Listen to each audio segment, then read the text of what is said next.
214. Another supper at the Bastille. 7 o'clock sounded from the great clock of the Bastille, that famous clock, which, like all the accessories of the state prison, the very use of which is a torture, recalled to the prisoners' minds the destination of every hour of their punishment. The timepiece of the Bastille, adorned with figures, like most of the clocks of the period, represented St. Peter in bonds. It was the supper hour of the unfortunate captives. The doors, grating on their enormous hinges, opened for the passage of the baskets and trays of provisions, the abundance and the delicacy of which, as M. de Baisemeaux has himself taught us, was regulated by the condition in life of the prisoner. We understand on this head the theories of M. de Baisemeaux, sovereign dispenser of gastronomic delicacies, head cook of the royal fortress, whose trays, full laden, were ascending the steep staircases, carrying some consolation to the prisoners in the shape of honestly filled bottles of good vintages. This same hour was that of M. le Gouverneur's supper also. He had a guest today, and the spit turned more heavily than usual. Roast partridges flanked with quails and flanking a larded leveret, boiled fowls, hams, fried and sprinkled with white wine, cardons of guipuscoa and le bisque de crevices, these, together with soups and hors d'oeuvres, constituted the governor's bill of fare. Baisemeaux, seated at table, was rubbing his hands and looking at the Bishop of Vannes, who, booted like a cavalier, dressed in grey and sword at side, kept talking of his hunger and testifying the liveliest impatience. M. de Baisemeaux de Montlezun was not accustomed to the unbending movements of his greatness my lord of Vannes, and this evening Aramis, becoming sprightly, volunteered confidence on confidence. The prelate had again a little touch of the musketeer about him. The bishop just trenched on the borders only of license in his style of conversation. As for M. de Baisemeaux, with the facility of vulgar people, he gave himself up entirely upon this point of his guest's freedom. "Monsieur," said he, "for indeed tonight I dare not call you Monseigneur." "By no means," said Aramis, "call me Monsieur, I am booted." "Do you know, Monsieur, of whom you remind me this evening?" "No, faith," said Aramis, taking up his glass, "but I hope I remind you of a capital guest." "You remind me of two, Monsieur." "François, shut the window, the wind may annoy his greatness." "And let him go," added Aramis. "The supper is completely served, and we shall eat it very well without waiters. I like exceedingly to be tête-à-tête when I am with a friend." Baisemeaux bowed respectfully. "I like exceedingly," continued Aramis, "to help myself." "Retire, François," cried Baisemeaux. "I was saying that your greatness puts me in mind of two persons, one very illustrious, the late Cardinal, the great Cardinal de la Rochelle, who wore boots like you." "Indeed," said Aramis, "and the other?" "The other was a certain musketeer, very handsome, very brave, very adventurous, very fortunate, who, from being abbé, turned musketeer, and from musketeer turned abbé."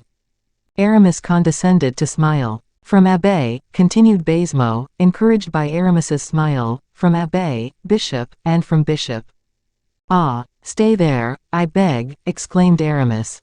"I have just said, Monsieur, that you gave me the idea of a cardinal." "Enough, dear M. Baisemeaux. As you said, I have on the boots of a cavalier, but I do not intend, for all that, to embroil myself with the church this evening." "But you have wicked intentions, nevertheless, Monseigneur." "Oh, yes, wicked, I own, as everything mundane is." "You traverse the town and the streets in disguise." "In disguise, as you say. And you still make use of your sword." "Yes, I should think so, but only when I am compelled." "Do me the pleasure to summon François." "Have you no wine there?" "'Tis not for wine, but because it is hot here, and the window is shut." "I shut the windows at supper time so as not to hear the sounds or the arrival of couriers." "Ah, yes. You hear them when the window is open. But too well, and that disturbs me. You understand. Nevertheless I am suffocated." François entered. "Open the windows, I pray you, Master François," said Aramis. "You will allow him, dear M. Baisemeaux." "You are at home here," answered the governor. The window was opened. "Do you not think," said M. de Baisemeaux, "that you will find yourself very lonely, now M. de la Fère has returned to his household gods at Blois? He is a very old friend, is he not?" You know it as I do, Baisemeaux, seeing that you were in the musketeers with us. Bah, with my friends I reckon neither bottles of wine nor years. And you were right. But I do more than love M. de la Fere, dear Baisemeaux, I venerate him. Well, for my part, though 'tis singular, said the governor, I prefer M. d'Artagnan to him. There is a man for you, who drinks long and well.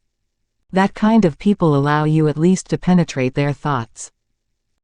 Baisemeaux, make me tipsy tonight, let us have a merry time of it as of old, and if I have a trouble at the bottom of my heart, I promise you, you shall see it as you would a diamond at the bottom of your glass. Bravo! Said Baisemeaux, and he poured out a great glass of wine and drank it off at a draught, trembling with joy at the idea of being, by hook or by crook, in the secret of some hierarchy-episcopal misdemeanor. While he was drinking he did not see with what attention Aramis was noting the sounds in the great court. A courier came in about 8 o'clock as François brought in the 5th bottle, and, although the courier made a great noise, Baisemeaux heard nothing. The devil take him, said Aramis. What? Who? Asked Baisemeaux. I hope 'tis neither the wine you drank nor he who is the cause of your drinking it. No, it is a horse, who is making noise enough in the court for a whole squadron. Who? Some courier or other, replied the governor, redoubling his attention to the passing bottle. Yes, and may the devil take him, and so quickly that we shall never hear him speak more. Hurrah! Hurrah! You forget me, Baisemeaux. My glass is empty, said Aramis, lifting his dazzling Venetian goblet. Upon my honor, you delight me. François, wine. François entered. Wine, fellow, and better. Yes, monsieur, yes, but a courier has just arrived. Let him go to the devil, I say. Yes, monsieur, but let him leave his news at the office, we will see to it tomorrow. Tomorrow, there will be time tomorrow, there will be daylight, said Baisemeaux, chanting the words. Ah, monsieur, grumbled the soldier François, in spite of himself, monsieur. Take care, said Aramis, take care. Of what? Dear M. d'Herblay, said Baisemeaux, half intoxicated. The letter which the courier brings to the governor of a fortress is sometimes an order. Nearly always. Do not orders issue from the ministers? Yes, undoubtedly, but… And what do these ministers do but countersign the signature of the king? Perhaps you are right. Nevertheless, 'tis very tiresome when you are sitting before a good table, tête-à-tête with a friend. Ah! I beg your pardon, monsieur, I forgot it is I who engage you at supper, and that I speak to a future cardinal. Let us pass over that, dear Baisemeaux, and return to our soldier, to François. Well, and what has François done? He has demurred. He was wrong, then. However, he has demurred, you see, 'tis because there is something extraordinary in this matter. It is very possible that it was not François who was wrong in demurring, but you, who are in the wrong in not listening to him. Wrong. I to be wrong before François. That seems rather hard. Pardon me, merely an irregularity. But I thought it my duty to make an observation which I deem important. Oh, perhaps you are right, stammered Baisemeaux. The king's order is sacred, but as to orders that arrive when one is at supper, I repeat that the devil. If you had said as much to the great cardinal, my dear Baisemeaux, and if his order had any importance. I do it that I may not disturb a bishop. Mordioux, am I not, then, excusable? Do not forget, Baisemeaux, that I have worn the soldier's coat, and I am accustomed to obedience everywhere. You wish, then. I wish that you would do your duty, my friend, yes, at least before this soldier. 'Tis mathematically true, exclaimed Baisemeaux. François still waited. Let them send this order of the king's up to me, he repeated, recovering himself. And he added in a low tone, do you know what it is? I will tell you something about as interesting as this. Beware of fire near the powder magazine, or, look close after such and such a one, who is clever at escaping. Ah! If you only knew, Monseigneur, how many times I have been suddenly awakened from the very sweetest, deepest slumber, by messengers arriving at full gallop to tell me, or rather, bring me a slip of paper containing these words, Monsieur de Baisemeaux, what news? 'Tis clear enough that those who waste their time writing such orders have never slept in the Bastille. They would know better, they have never considered the thickness of my walls, the vigilance of my officers, the number of rounds we go. But, indeed, what can you expect, Monseigneur? It is their business to write and torment me when I am at rest, and to trouble me when I am happy, added Baisemeaux, bowing to Aramis. Then let them do their business. And do you do yours, added the bishop, smiling. François re-entered. Baisemeaux took from his hands the minister's order. He slowly undid it, and as slowly read it. Aramis pretended to be drinking, so as to be able to watch his host through the glass. Then, Baisemeaux, having read it, "What was I just saying?" he exclaimed. "What is it?" asked the bishop. "An order of release. There, now, excellent news indeed to disturb us. Excellent news for him whom it concerns, you will at least agree, my dear governor. And at 8 o'clock in the evening. It is charitable. Oh, charity is all very well, but it is for that fellow who says he is so weary and tired, but not for me who am amusing myself," said Baisemeaux, exasperated. "Will you lose by him, then? And is the prisoner who is to be set at liberty a good payer?" "Oh, yes, indeed. A miserable, 5-franc rat." "Let me see it," asked M. d'Herblay. "It is no indiscretion." "By no means, read it. There is 'urgent' on the paper, you have seen that, I suppose." "Oh, admirable. Urgent, a man who has been there 10 years. It is urgent to set him free today, this very evening, at 8 o'clock, urgent." And Baisemeaux, shrugging his shoulders with an air of supreme disdain, flung the order on the table and began eating again. "They are fond of these tricks," he said, with his mouth full. "They seize a man, some fine day, keep him under lock and key for 10 years, and write to you, 'Watch this fellow well,' or, 'Keep him very strictly.' And then, as soon as you are accustomed to look upon the prisoner as a dangerous man, all of a sudden, without rhyme or reason they write, 'Set him at liberty,' and actually add to their missive, 'urgent.' You will own, my lord, 'tis enough to make a man at dinner shrug his shoulders. What do you expect? It is for them to write," said Aramis, "for you to execute the order." "Good, good, execute it. Oh, patience. You must not imagine that I am a slave. Gracious heaven, my very good M. Baisemeaux, whoever said so? Your independence is well known. Thank heaven. But your goodness of heart is also known. Ah, don't speak of it. And your obedience to your superiors. Once a soldier, you see, Baisemeaux, always a soldier. And I shall directly obey, and tomorrow morning, at daybreak, the prisoner referred to shall be set free.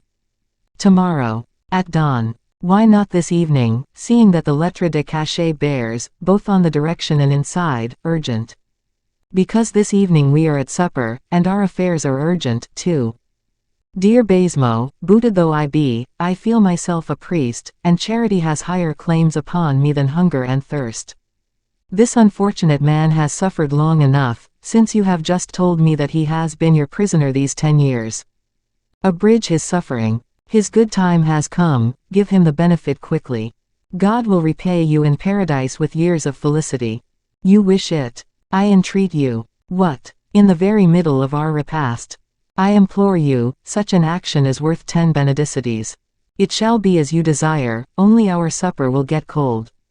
Oh, never heed that." Baisemeaux leaned back to ring for François, and by a very natural motion turned round towards the door. The order had remained on the table. Aramis seized the opportunity when Baisemeaux was not looking to change the paper for another, folded in the same manner, which he drew swiftly from his pocket. "François," said the governor, "let the major come up here with the turnkeys of the Bertaudier." François bowed and quitted the room, leaving the two companions alone. 215. The General of the Order. There was now a brief silence, during which Aramis never removed his eyes from Baisemeaux for a moment. The latter seemed only half decided to disturb himself thus in the middle of supper, and it was clear he was trying to invent some pretext, whether good or bad, for delay, at any rate till after dessert. And it appeared also that he had hit upon an excuse at last. But it is impossible," he cried. "How impossible?" said Aramis. "Give me a glimpse of this impossibility.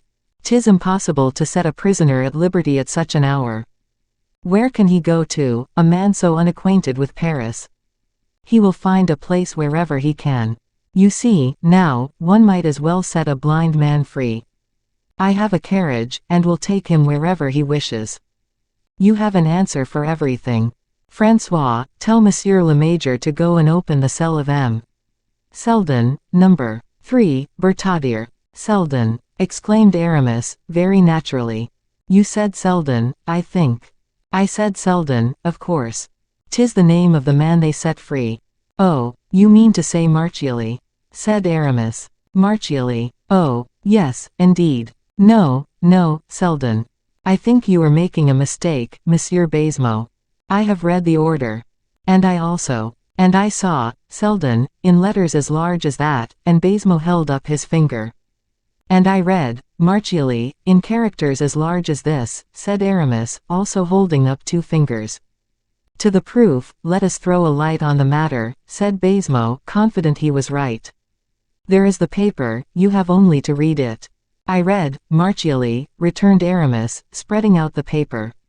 Look. Baisemeaux looked, and his arms dropped suddenly. Yes, yes, he said, quite overwhelmed, yes, Marchiali. 'Tis plainly written Marchiali. Quite true. Ah, how, the man of whom we have talked so much. The man whom they are every day telling me to take such care of. There is, Marchiali, repeated the inflexible Aramis. I must own it, Monseigneur. But I understand nothing about it. You believe your eyes, at any rate. To tell me very plainly there is, Marchiali. And in a good handwriting, too. 'Tis a wonder. I still see this order and the name of Seldon, Irishman. I see it. Ah, I even recollect that under this name there was a blot of ink. No, there is no ink, no, there is no blot. Oh, but there was, though, I know it, because I rubbed my finger, this very one, in the powder that was over the blot. In a word, be it how it may, dear M.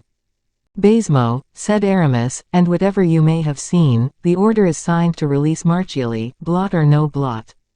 The order is signed to release Marchiali, replied Baisemeaux, mechanically, endeavoring to regain his courage. And you are going to release this prisoner. If your heart dictates you to deliver Seldon also, I declare to you I will not oppose it the least in the world. Aramis accompanied this remark with a smile, the irony of which effectually dispelled Baisemeaux's confusion of mind, and restored his courage. Monseigneur, he said, this Marchiali is the very same prisoner whom the other day a priest confessor of our order came to visit in so imperious and so secret a manner. I don't know that, monsieur, replied the bishop. 'Tis no such long time ago, dear Monsieur d'Herblay. It is true. But with us, monsieur, it is good that the man of today should no longer know what the man of yesterday did. In any case, said Baisemeaux, the visit of the Jesuit confessor must have given happiness to this man. Aramis made no reply, but recommenced eating and drinking. As for Baisemeaux, no longer touching anything that was on the table, he again took up the order and examined it every way. This investigation, under ordinary circumstances, would have made the ears of the impatient Aramis burn with anger, but the Bishop of Vannes did not become incensed for so little, above all, when he had murmured to himself that to do so was dangerous. Are you going to release Marchiali? He said. What mellow, fragrant and delicious sherry this is, my dear governor.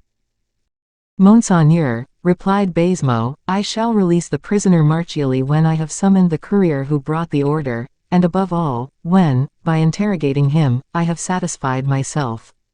The order is sealed, and the courier is ignorant of the contents. What do you want to satisfy yourself about? Be it so, Monseigneur, but I shall send to the ministry, and M. de Lyonne will either confirm or withdraw the order. What is the good of all that? Asked Aramis, coldly. What good? Yes, what is your object, I ask. The object of never deceiving oneself, Monseigneur, nor being wanting in the respect which a subaltern owes to his superior officers, nor infringing the duties of a service one has accepted of one's own free will.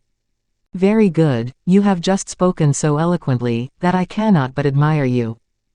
It is true that a subaltern owes respect to his superiors, he is guilty when he deceives himself, and he should be punished if he infringed either the duties or laws of his office. Baisemeaux looked at the bishop with astonishment. It follows, pursued Aramis, that you are going to ask advice, to put your conscience at ease in the matter. Yes, Monseigneur. And if a superior officer gives you orders, you will obey. Never doubt it, Monseigneur. You know the king's signature well, M. de Baisemeaux. Yes, Monseigneur. Is it not on this order of release?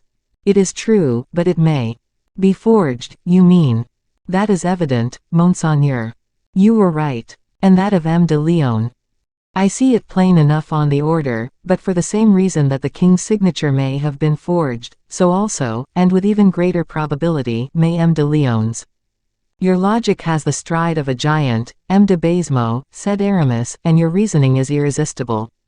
But on what special grounds do you base your idea that these signatures are false?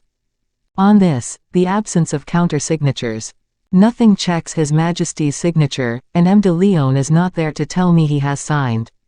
Well, Monsieur de Baisemeaux, said Aramis, bending an eagle glance on the governor, I adopt so frankly your doubts, and your mode of clearing them up, that I will take a pen, if you will give me one. Baisemeaux gave him a pen. And a sheet of white paper, added Aramis. Baisemeaux handed him some paper. Now, also, here present, incontestably, am going to write an order to which I am certain you will give credence, incredulous as you are. Baisemeaux turned pale at this icy assurance of manner. It seemed to him that the voice of the bishops, but just now so playful and gay, had become funereal and sad, that the wax lights changed into the tapers of a mortuary chapel, the very glasses of wine into chalices of blood. Aramis took a pen and wrote. Baisemeaux, in terror, read over his shoulder. AMDG, wrote the bishop, and he drew a cross under these 4 letters, which signify ad majorem Dei gloriam, to the greater glory of God, and thus he continued, It is our pleasure that the order brought to M. de Baisemeaux de Montlezun, governor, for the king, of the castle of the Bastille, be held by him good and effectual, and be immediately carried into operation. Signed, D'Herblay, General of the Order, by the grace of God. Baisemeaux was so profoundly astonished, that his features remained contracted, his lips parted, and his eyes fixed. He did not move an inch, nor articulate a sound.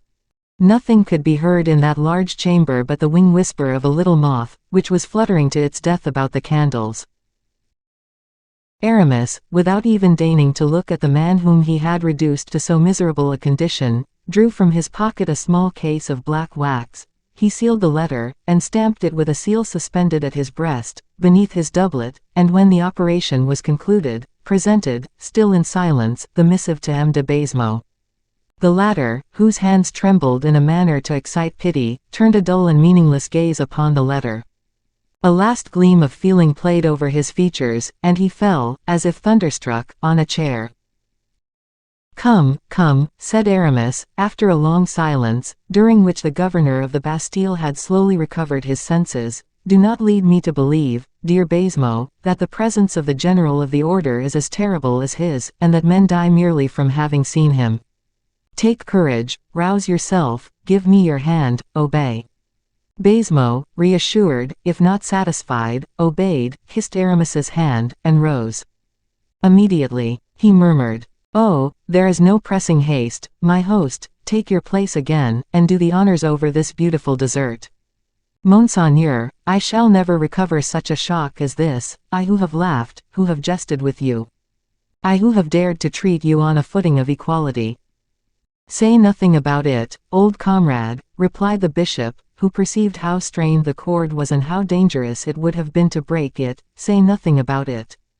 Let us each live in our own way, to you, my protection and my friendship, to me, your obedience. Having exactly fulfilled these 2 requirements, let us live happily. Baisemeaux reflected. He perceived, at a glance, the consequence of this withdrawal of a prisoner by means of a forged order, and, putting in the scale the guarantee offered him by the official order of the general, did not consider it of any value. Aramis divined this. My dear Baisemeaux, said he, you are a simpleton. Lose this habit of reflection when I give myself the trouble to think for you. And at another gesture he made, Baisemeaux bowed again. How shall I set about it? He said. What is the process for releasing a prisoner? I have the regulations. Well, then, follow the regulations, my friend. I go with my major to the prisoner's room, and conduct him, if he is a personage of importance. But this Marchiali is not an important personage, said Aramis carelessly. I don't know, answered the governor, as if he would have said, it is for you to instruct me. Then if you don't know it, I am right, so act towards Marchiali as you act towards one of obscure station. Good, the regulations so provide. They are to the effect that the turnkey, or one of the lower officials, shall bring the prisoner before the governor, in the office. Well, 'tis very wise, that, and then. Then we return to the prisoner the valuables he wore at the time of his imprisonment, his clothes and papers, if the minister's orders have not otherwise dictated. What was the minister's order as to this Marchiali? Nothing, for the unhappy man arrived here without jewels, without papers, and almost without clothes. See how simple, then, all is. Indeed, Baisemeaux, you make a mountain of everything. Remain here, and make them bring the prisoner to the governor's house.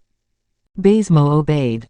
He summoned his lieutenant, and gave him an order, which the latter passed on, without disturbing himself about it, to the next whom it concerned.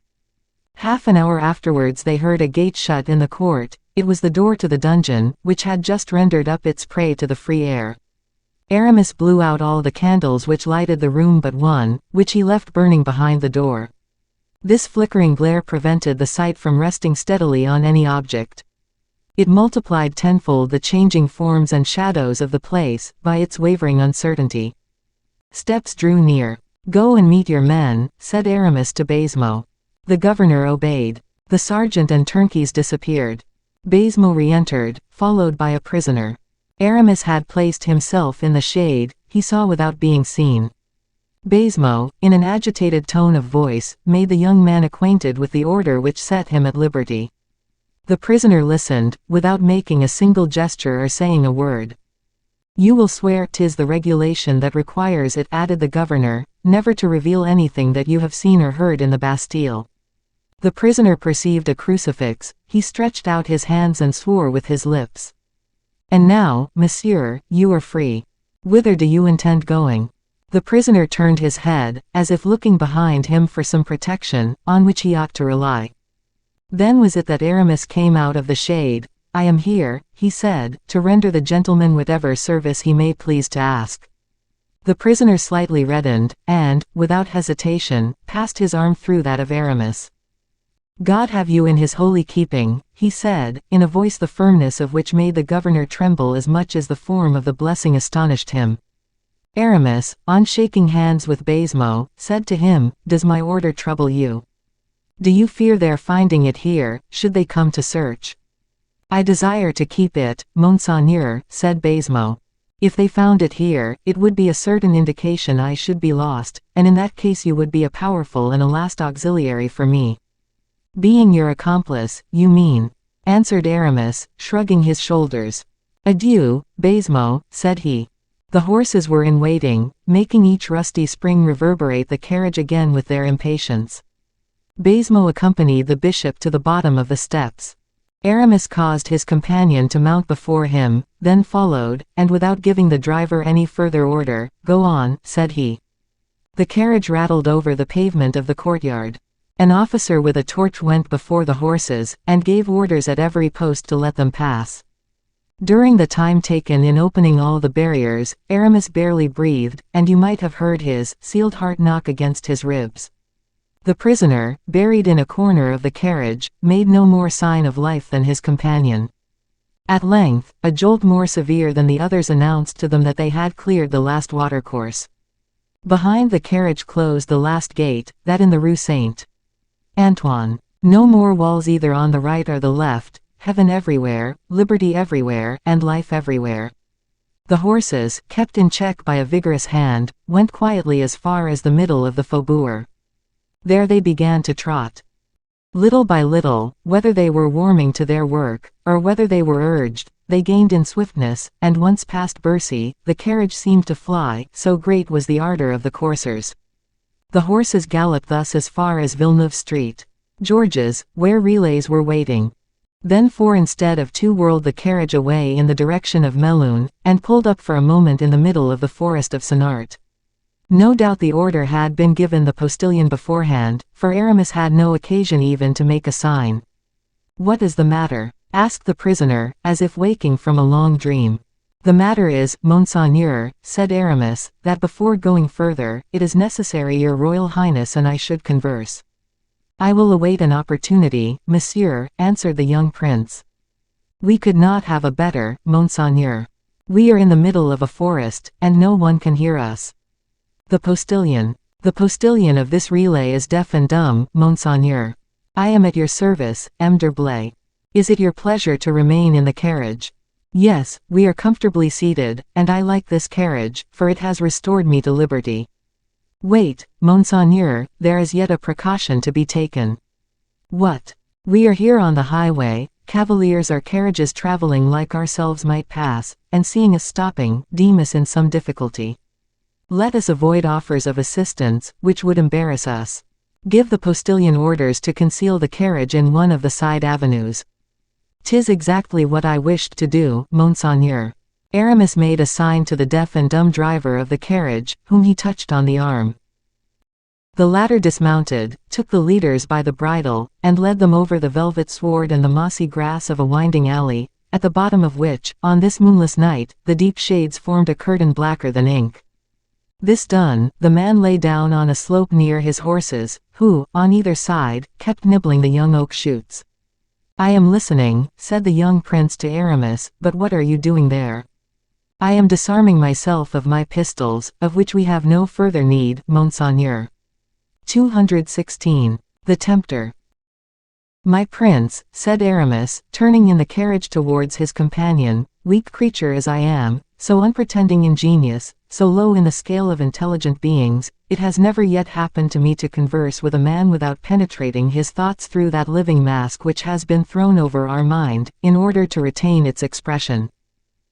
But tonight, in this darkness, in the reserve which you maintain, I can read nothing on your features, and something tells me that I shall have great difficulty in wresting from you a sincere declaration. I beseech you, then, not for love of me, for subjects should never weigh as anything in the balance which princes hold, but for love of yourself, to retain every syllable, every inflection which, under the present most grave circumstances, will all have a sense and value as important as any ever uttered in the world." "I listen," replied the young prince, decidedly, without either eagerly seeking or fearing anything you are about to say to me. And he buried himself still deeper in the thick cushions of the carriage, trying to deprive his companion not only of the sight of him, but even of the very idea of his presence. Black was the darkness which fell wide and dense from the summits of the intertwining trees. The carriage, covered in by this prodigious roof, would not have received a particle of light, not even if a ray could have struggled through the wreaths of mist that were already rising in the avenue. "Monseigneur," resumed Aramis, "you know the history of the government which today controls France. The king issued from an infancy imprisoned like yours, obscure as yours, and confined as yours, only, instead of ending, like yourself, this slavery in a prison, this obscurity in solitude, these straitened circumstances in concealment, he was fain to bear all these miseries, humiliations, and distresses, in full daylight, under the pitiless sun of royalty, on an elevation flooded with light, where every stain appears a blemish, every glory a stain. The king has suffered, it rankles in his mind, and he will avenge himself. He will be a bad king. I say not that he will pour out his people's blood, like Louis XI, or Charles IX, for he has no mortal injuries to avenge, but he will devour the means and substance of his people, for he has himself undergone wrongs in his own interest and money. In the first place, then, I acquit my conscience, when I consider openly the merits and the faults of this great prince, and if I condemn him, my conscience absolves me." Aramis paused. It was not to listen if the silence of the forest remained undisturbed, but it was to gather up his thoughts from the very bottom of his soul, to leave the thoughts he had uttered sufficient time to eat deeply into the mind of his companion. "All that heaven does well," continued the Bishop of Vannes, "and I am so persuaded of it that I have long been thankful to have been chosen depositary of the secret which I have aided you to discover. To a just providence was necessary an instrument, at once penetrating, persevering, and convinced, to accomplish a great work. I am this instrument. I possess penetration, perseverance, conviction. I govern a mysterious people, who has taken for its motto, the motto of God, Patiens quia aeternus. Quote 20. The prince moved. I divine, Monseigneur, why you are raising your head, and are surprised at the people I have under my command. You did not know you were dealing with a king, oh. Monseigneur, king of a people very humble, much disinherited, humble because they have no force save when creeping, disinherited, because never, almost never in this world, do my people reap the harvest they sow, nor eat the fruit they cultivate. They labor for an abstract idea, they heap together all the atoms of their power, to form a single man, and round this man, with the sweat of their labor, they create a misty halo, which his genius shall, in turn, render a glory gilded with the rays of all the crowns in Christendom. Such is the man you have beside you, Monseigneur. It is to tell you that he has drawn you from the abyss for a great purpose, to raise you above the powers of the earth, above himself. The prince lightly touched Aramis's arm. You speak to me, he said, of that religious order whose chief you are. For me, the result of your words is, that the day you desire to hurl down the man you shall have raised, the event will be accomplished, and that you will keep under your hand your creation of yesterday. Undeceive yourself, Monseigneur, replied the bishop. I should not take the trouble to play this terrible game with your Royal Highness, if I had not a double interest in gaining it. The day you are elevated forever, you will overturn the footstool, as you rise, and will send it rolling so far, that not even the sight of it will ever again recall to you its right to simple gratitude. Oh, monsieur, your movement, Monseigneur, arises from an excellent disposition. I thank you. Be well assured, I aspire to more than gratitude. I am convinced that, when arrived at the summit, you will judge me still more worthy to be your friend, and then, Monseigneur, we too will do such great deeds, that ages hereafter shall long speak of them. Tell me plainly, monsieur, tell me without disguise, what I am today, and what you aim at my being tomorrow. You are the son of King Louis XIII, brother of Louis XIV, natural and legitimate heir to the throne of France. In keeping you near him, as monsieur has been kept, monsieur, your younger brother, the king reserved to himself the right of being legitimate sovereign. The doctors only could dispute his legitimacy. But the doctors always prefer the king who is to the king who is not. Providence has willed that you should be persecuted, this persecution today consecrates you King of France. You had, then, a right to reign, seeing that it is disputed, you had a right to be proclaimed seeing that you have been concealed, and you possess royal blood, since no one has dared to shed yours, as that of your servants has been shed. Now see, then, what this Providence, which you have so often accused of having in every way thwarted you, has done for you. It has given you the features, figure, age, and voice of your brother, and the very causes of your persecution are about to become those of your triumphant restoration. Tomorrow, after tomorrow, from the very first, regal phantom, living shade of Louis XIV, you will sit upon his throne, whence the will of heaven, confided in execution to the arm of man, will have hurled him, without hope of return. I understand, said the prince, my brother's blood will not be shed, then. You will be sole arbiter of his fate. The secret of which they made an evil use against me. You will employ it against him. What did he do to conceal it? He concealed you. Living image of himself, you will defeat the conspiracy of Mazarin and Anne of Austria.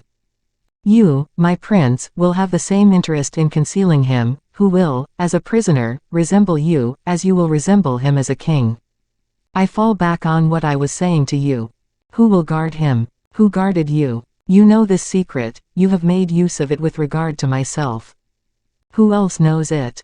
The Queen Mother and Madame de Chevreuse. What will they do? Nothing, if you choose. How is that? How can they recognize you, if you act in such a manner that no one can recognize you? 'Tis true, but there are grave difficulties.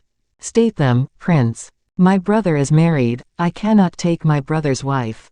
I will cause Spain to consent to a divorce, it is in the interest of your new policy, it is human morality. All that is really noble and really useful in this world will find its account therein. The imprisoned king will speak. To whom do you think he will speak? To the walls. You mean, by walls, the men in whom you put confidence. If need be, yes. And besides, your Royal Highness. Besides. I was going to say, that the designs of Providence do not stop on such a fair road. Every scheme of this caliber is completed by its results, like a geometrical calculation. The king, in prison, will not be for you the cause of embarrassment that you have been for the king enthroned. His soul is naturally proud and impatient. It is, moreover, disarmed and enfeebled, by being accustomed to honors, and by the license of supreme power.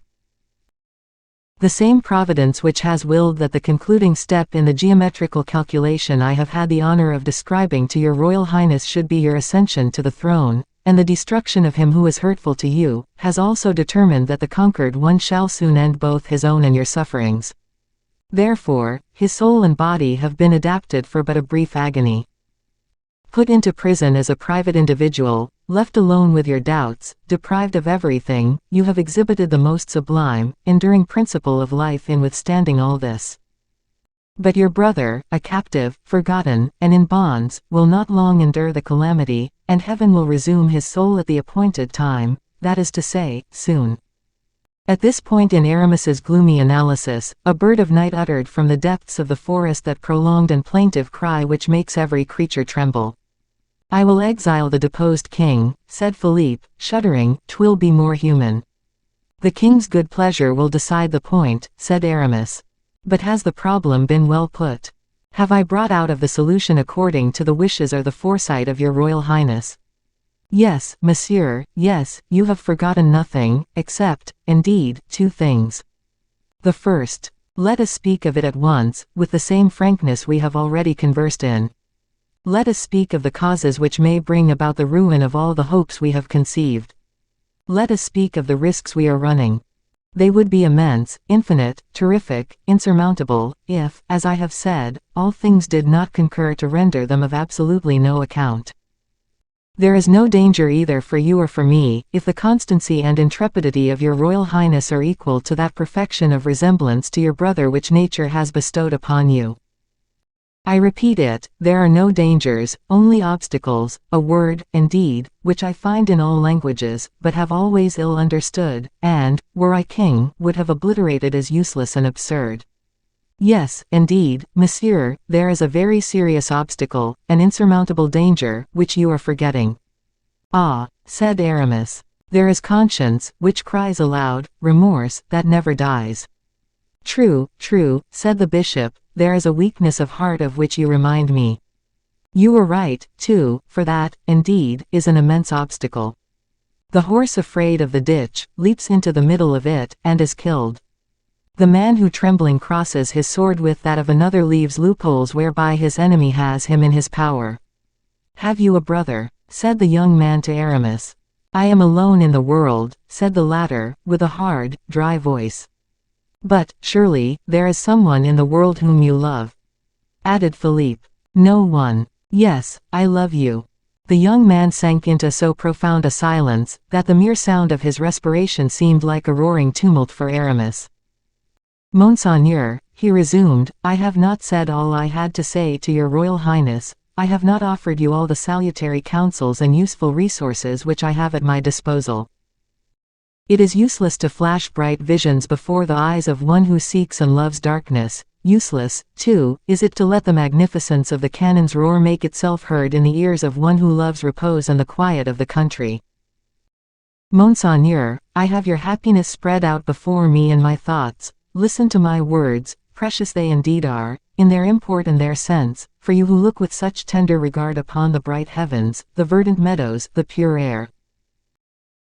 I know a country instinct with delights of every kind, an unknown paradise, a secluded corner of the world, where alone, unfettered and unknown, in the thick covert of the woods, amidst flowers, and streams of rippling water, you will forget all the misery that human folly has so recently allotted you. Oh, listen to me, my prince. I do not jest. I have a heart, and mind, and soul, and can read your own, aye, even to its depths. I will not take you unready for your task, in order to cast you into the crucible of my own desires, of my caprice, or my ambition. Let it be all or nothing. You are chilled and galled, sick at heart, overcome by excess of the emotions which but 1 hour's liberty has produced in you. For me, that is a certain and unmistakable sign that you do not wish to continue at liberty. Would you prefer a more humble life, a life more suited to your strength? Heaven is my witness, that I wish your happiness to be the result of the trial to which I have exposed you. Speak, speak, said the prince, with a vivacity which did not escape Aramis. I know, resumed the prelate, in the Bas-Poitou, a canton, of which no one in France suspects the existence. 20 leagues of country is immense, is it not? 20 leagues, Monseigneur, all covered with water and herbage, and reeds of the most luxuriant nature, the whole studded with islands covered with woods of the densest foliage. These large marshes, covered with reeds as with a thick mantle, sleep silently and calmly beneath the sun's soft and genial rays. A few fishermen with their families indolently pass their lives away there, with their great living rafts of poplar and alder, the flooring formed of reeds, and the roof woven out of thick rushes. These barks, these floating houses, are wafted to and fro by the changing winds. Whenever they touch a bank, it is but by chance, and so gently, too, that the sleeping fisherman is not awakened by the shock. Should he wish to land, it is merely because he has seen a large flight of landrails or plovers, of wild ducks, teal, widgeon, or woodcocks, which fall an easy prey to net or gun. Silver shad, eels, greedy pike, red and grey mullet, swim in shoals into his nets. He has but to choose the finest and largest, and return the others to the waters. Never yet has the food of the stranger, be he soldier or simple citizen, never has anyone, indeed, penetrated into that district. The sun's rays there are soft and tempered. In plots of solid earth, whose soil is swart and fertile, grows the vine, nourishing with generous juice its purple, white, and golden grapes. Once a week, a boat is sent to deliver the bread which has been baked at an oven, the common property of all. There, like the seigneurs of early days, powerful in virtue of your dogs, your fishing lines, your guns, and your beautiful reed-built house, would you live, rich in the produce of the chase, in plenitude of absolute secrecy. There would years of your life roll away, at the end of which, no longer recognizable, for you would have been perfectly transformed, you would have succeeded in acquiring a destiny accorded to you by heaven. There are 1,000 pistoles in this bag, Monseigneur, more, far more, than sufficient to purchase the whole marsh of which I have spoken, more than enough to live there as many years as you have days to live, more than enough to constitute you the richest, the freest, and the happiest man in the country. Accept it, as I offer it you, sincerely, cheerfully. Forthwith, without a moment's pause, I will unharness 2 of my horses, which are attached to the carriage yonder, and they, accompanied by my servant, my deaf and dumb attendant, shall conduct you, traveling throughout the night, sleeping during the day, to the locality I have described, and I shall, at least, have the satisfaction of knowing that I have rendered to my prince the major service he himself preferred. I shall have made one human being happy, and heaven for that will hold me in better account than if I had made one man powerful. The former task is far more difficult. And now, Monseigneur, your answer to this proposition. Here is the money. Nay, do not hesitate. At Poitou, you can risk nothing, except the chance of catching the fevers prevalent there, and even of them, the so-called wizards of the country will cure you, for the sake of your pistoles. If you play the other game, you run the chance of being assassinated on a throne, strangled in a prison cell. Upon my soul, I assure you, now I begin to compare them together, I myself should hesitate which lot I should accept. Monsieur, replied the young prince, before I determine, let me alight from this carriage, walk on the ground, and consult that still voice within me, which heaven bids us all to hearken to. 10 minutes is all I ask, and then you shall have your answer. As you please, Monseigneur, said Aramis, bending before him with respect, so solemn and august in tone and address had sounded these strange words. 217. Crown and tiara. Aramis was the first to descend from the carriage. He held the door open for the young man. He saw him place his foot on the mossy ground with a trembling of the whole body, and walk round the carriage with an unsteady and almost tottering step. It seemed as if the poor prisoner was unaccustomed to walk on God's earth. It was the 15th of August, about 11 o'clock at night, thick clouds, portending a tempest, overspread the heavens, and shrouded every light and prospect underneath their heavy folds. The extremities of the avenues were imperceptibly detached from the copse, by a lighter shadow of opaque grey, which, upon closer examination, became visible in the midst of the obscurity. But the fragrance which ascended from the grass, fresher and more penetrating than that which exhaled from the trees around him, the warm and balmy air which enveloped him for the first time for many years past, the ineffable enjoyment of liberty in an open country, spoke to the prince in so seductive a language, that notwithstanding the preternatural caution, we would almost say dissimulation of his character, of which we have tried to give an idea, he could not restrain his emotion, and breathed a sigh of ecstasy. Then, by degrees, he raised his aching head and inhaled the softly scented air, as it was wafted in gentle gusts to his uplifted face. Crossing his arms on his chest, as if to control this new sensation of delight, he drank in delicious draughts of that mysterious air which interpenetrates at night the loftiest forests. The sky he was contemplating, the murmuring waters, the universal freshness, was not all this reality? Was not Aramis a madman to suppose that he had aught else to dream of in this world? Those exciting pictures of country life, so free from fears and troubles, the ocean of happy days that glitters incessantly before all young imaginations, are real allurements wherewith to fascinate a poor, unhappy prisoner, worn out by prison cares, emaciated by the stifling air of the Bastille. It was the picture, it will be remembered, drawn by Aramis, when he offered the 1,000 pistoles he had with him in the carriage to the prince, and the enchanted Eden which the deserts of Bas Poitou hid from the eyes of the world. Such were the reflections of Aramis as he watched, with an anxiety impossible to describe, the silent progress of the emotions of Philippe, whom he perceived gradually becoming more and more absorbed in his meditations. The young prince was offering up an inward prayer to heaven, to be divinely guided in this trying moment, upon which his life or death depended. It was an anxious time for the Bishop of Vannes, who had never before been so perplexed.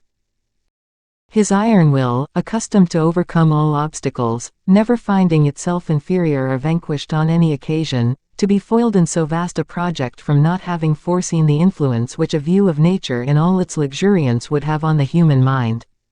Aramis, overwhelmed by anxiety, contemplated with emotion the painful struggle that was taking place in Philippe's mind. This suspense lasted the whole 10 minutes which the young man had requested. During this space of time, which appeared an eternity, Philippe continued gazing with an imploring and sorrowful look towards the heavens. Aramis did not remove the piercing glance he had fixed on Philippe. Suddenly the young man bowed his head. His thought returned to the earth. His looks perceptibly hardened, his brow contracted, his mouth assuming an expression of undaunted courage. Again his looks became fixed, but this time they wore a worldly expression, hardened by covetousness, pride, and strong desire. Aramis's look immediately became as soft as it had before been gloomy. Philippe, seizing his hand in a quick, agitated manner, exclaimed, "Lead me to where the crown of France is to be found." "Is this your decision, Monseigneur?" asked Aramis. "It is. Irrevocably so." Philippe did not even deign to reply. He gazed earnestly at the bishop, as if to ask him if it were possible for a man to waver after having once made up his mind.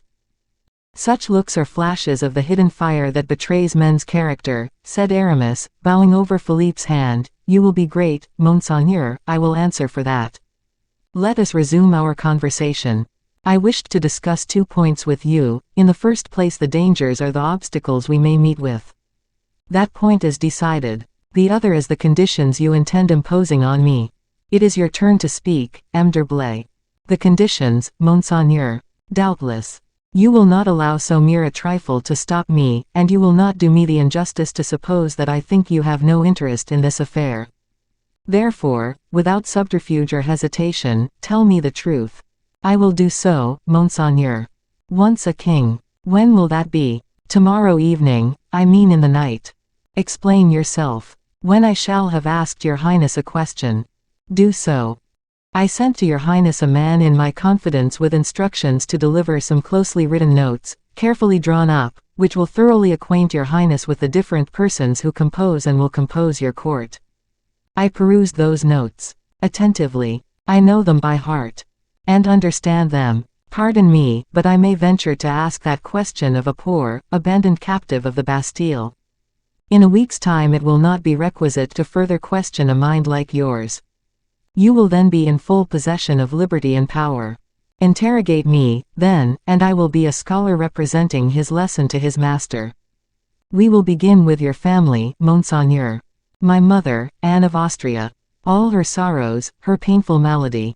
Oh, I know her, I know her. Your second brother? Asked Aramis, bowing. To these notes, replied the prince, you have added portraits so faithfully painted, that I am able to recognize the persons whose characters, manners, and history you have so carefully portrayed. Monsieur, my brother, is a fine, dark young man, with a pale face. He does not love his wife, Henrietta, whom I, Louis XIV, loved a little, and still flirt with, even although she made me weep on the day she wished to dismiss Mademoiselle de la Vallière from her service in disgrace. You will have to be careful with regard to the watchfulness of the latter, said Aramis. She is sincerely attached to the actual king. The eyes of a woman who loves are not easily deceived. She is fair, has blue eyes, whose affectionate gaze reveals her identity. She halts slightly in her gait. She writes a letter every day, to which I have to send an answer by M. de Saint-Aignan. Do you know the latter? As if I saw him, and I know the last verses he composed for me, as well as those I composed in answer to his. Very good. Do you know your ministers? Colbert, an ugly, dark-browed man, but intelligent enough, his hair covering his forehead, a large, heavy, full head, the mortal enemy of M. Fouquet. As for the latter, we need not disturb ourselves about him. No, because necessarily you will not require me to exile him, I suppose. Aramis, struck with admiration at the remark, said, you will become very great, Monseigneur. You see, added the prince, that I know my lesson by heart, and with heaven's assistance, and yours afterwards, I shall seldom go wrong. You have still an awkward pair of eyes to deal with, Monseigneur. Yes, the captain of the musketeers, M. d'Artagnan, your friend. Yes, I can well say, my friend. He who escorted La Vallière to Le Chaillot, he who delivered up Monk, cooped in an iron box, to Charles II, he who so faithfully served my mother, he to whom the crown of France owes so much that it owes everything. Do you intend to ask me to exile him also? Never, sire. D'Artagnan is a man to whom, at a certain given time, I will undertake to reveal everything, but be on your guard with him, for if he discovers our plot before it is revealed to him, you or I will certainly be killed or taken. He is a bold and enterprising man. I will think it over. Now tell me about M. Fouquet, what do you wish to be done with regard to him? One moment more, I entreat you, Monseigneur, and forgive me, if I seem to fail in respect to questioning you further. It is your duty to do so, nay, more than that, your right. Before we pass to M. Fouquet, I should very much regret forgetting another friend of mine. M. du Vallon, the Hercules of France, you mean, oh. As far as he is concerned, his interests are more than safe. No, it is not he whom I intended to refer to. The Comte de la Fère, then. And his son, the son of all four of us. That poor boy who is dying of love for La Vallière, whom my brother so disloyally bereft him of. Be easy on that score. I shall know how to rehabilitate his happiness. Tell me only one thing, Monsieur d'Herblay, do men, when they love, forget the treachery that has been shown them? Can a man ever forgive the woman who has betrayed him? Is that a French custom, or is it one of the laws of the human heart? A man who loves deeply as Raoul loves Mademoiselle de la Vallière, finishes by forgetting the fault or crime of the woman he loves, but I do not yet know whether Raoul will be able to forget. I will see after that. Have you anything further to say about your friend? No, that is all. Well, then, now for M. Fouquet. What do you wish me to do for him? To keep him on as surintendant, in the capacity in which he has hitherto acted, I entreat you. Be it so, but he is the first minister at present. Not quite so. A king, ignorant and embarrassed as I shall be, will, as a matter of course, require a first minister of state. Your Majesty will require a friend. I have only one, and that is yourself. You will have many others by and by, but none so devoted, none so zealous for your glory. You shall be my first minister of state. Not immediately, Monseigneur, for that would give rise to too much suspicion and astonishment. M. de Richelieu, the first minister of my grandmother, Marie de Medici, was simply Bishop of Lucan, as you are Bishop of Vannes. I perceive that your Royal Highness has studied my notes to great advantage. Your amazing perspicacity overpowers me with delight. I am perfectly aware that M. de Richelieu, by means of the Queen's protection, soon became Cardinal. It would be better, said Aramis, bowing, that I should not be appointed First Minister until your Royal Highness has procured my nomination as Cardinal. You shall be nominated before 2 months are past, Monsieur d'Herblay. But that is a matter of very trifling moment. You would not offend me if you were to ask more than that, and you would cause me serious regret if you were to limit yourself to that. In that case, I have something still further to hope for, Monseigneur. Speak, speak. M. Fouquet will not keep long at the head of affairs, he will soon get old. He is fond of pleasure, consistently, I mean, with all his labors, thanks to the youthfulness he still retains, but this protracted youth will disappear at the approach of the first serious annoyance, or at the first illness he may experience. We will spare him the annoyance, because he is an agreeable and noble-hearted man, but we cannot save him from ill health.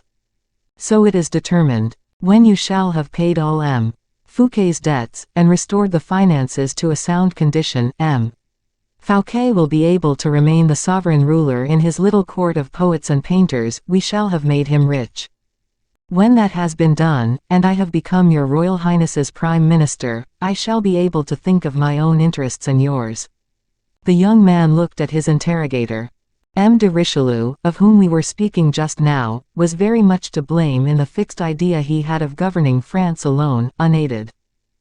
He allowed 2 kings, King Louis XIII and himself, to be seated on the selfsame throne, whilst he might have installed them more conveniently upon 2 separate and distinct thrones.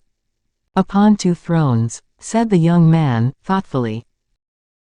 In fact, pursued Aramis, quietly, a cardinal, Prime Minister of France, assisted by the favor and by the countenance of His Most Christian Majesty the King of France, a cardinal to whom the king his master lends the treasures of the state, his army, his council. Such a man would be acting with twofold injustice in applying these mighty resources to France alone.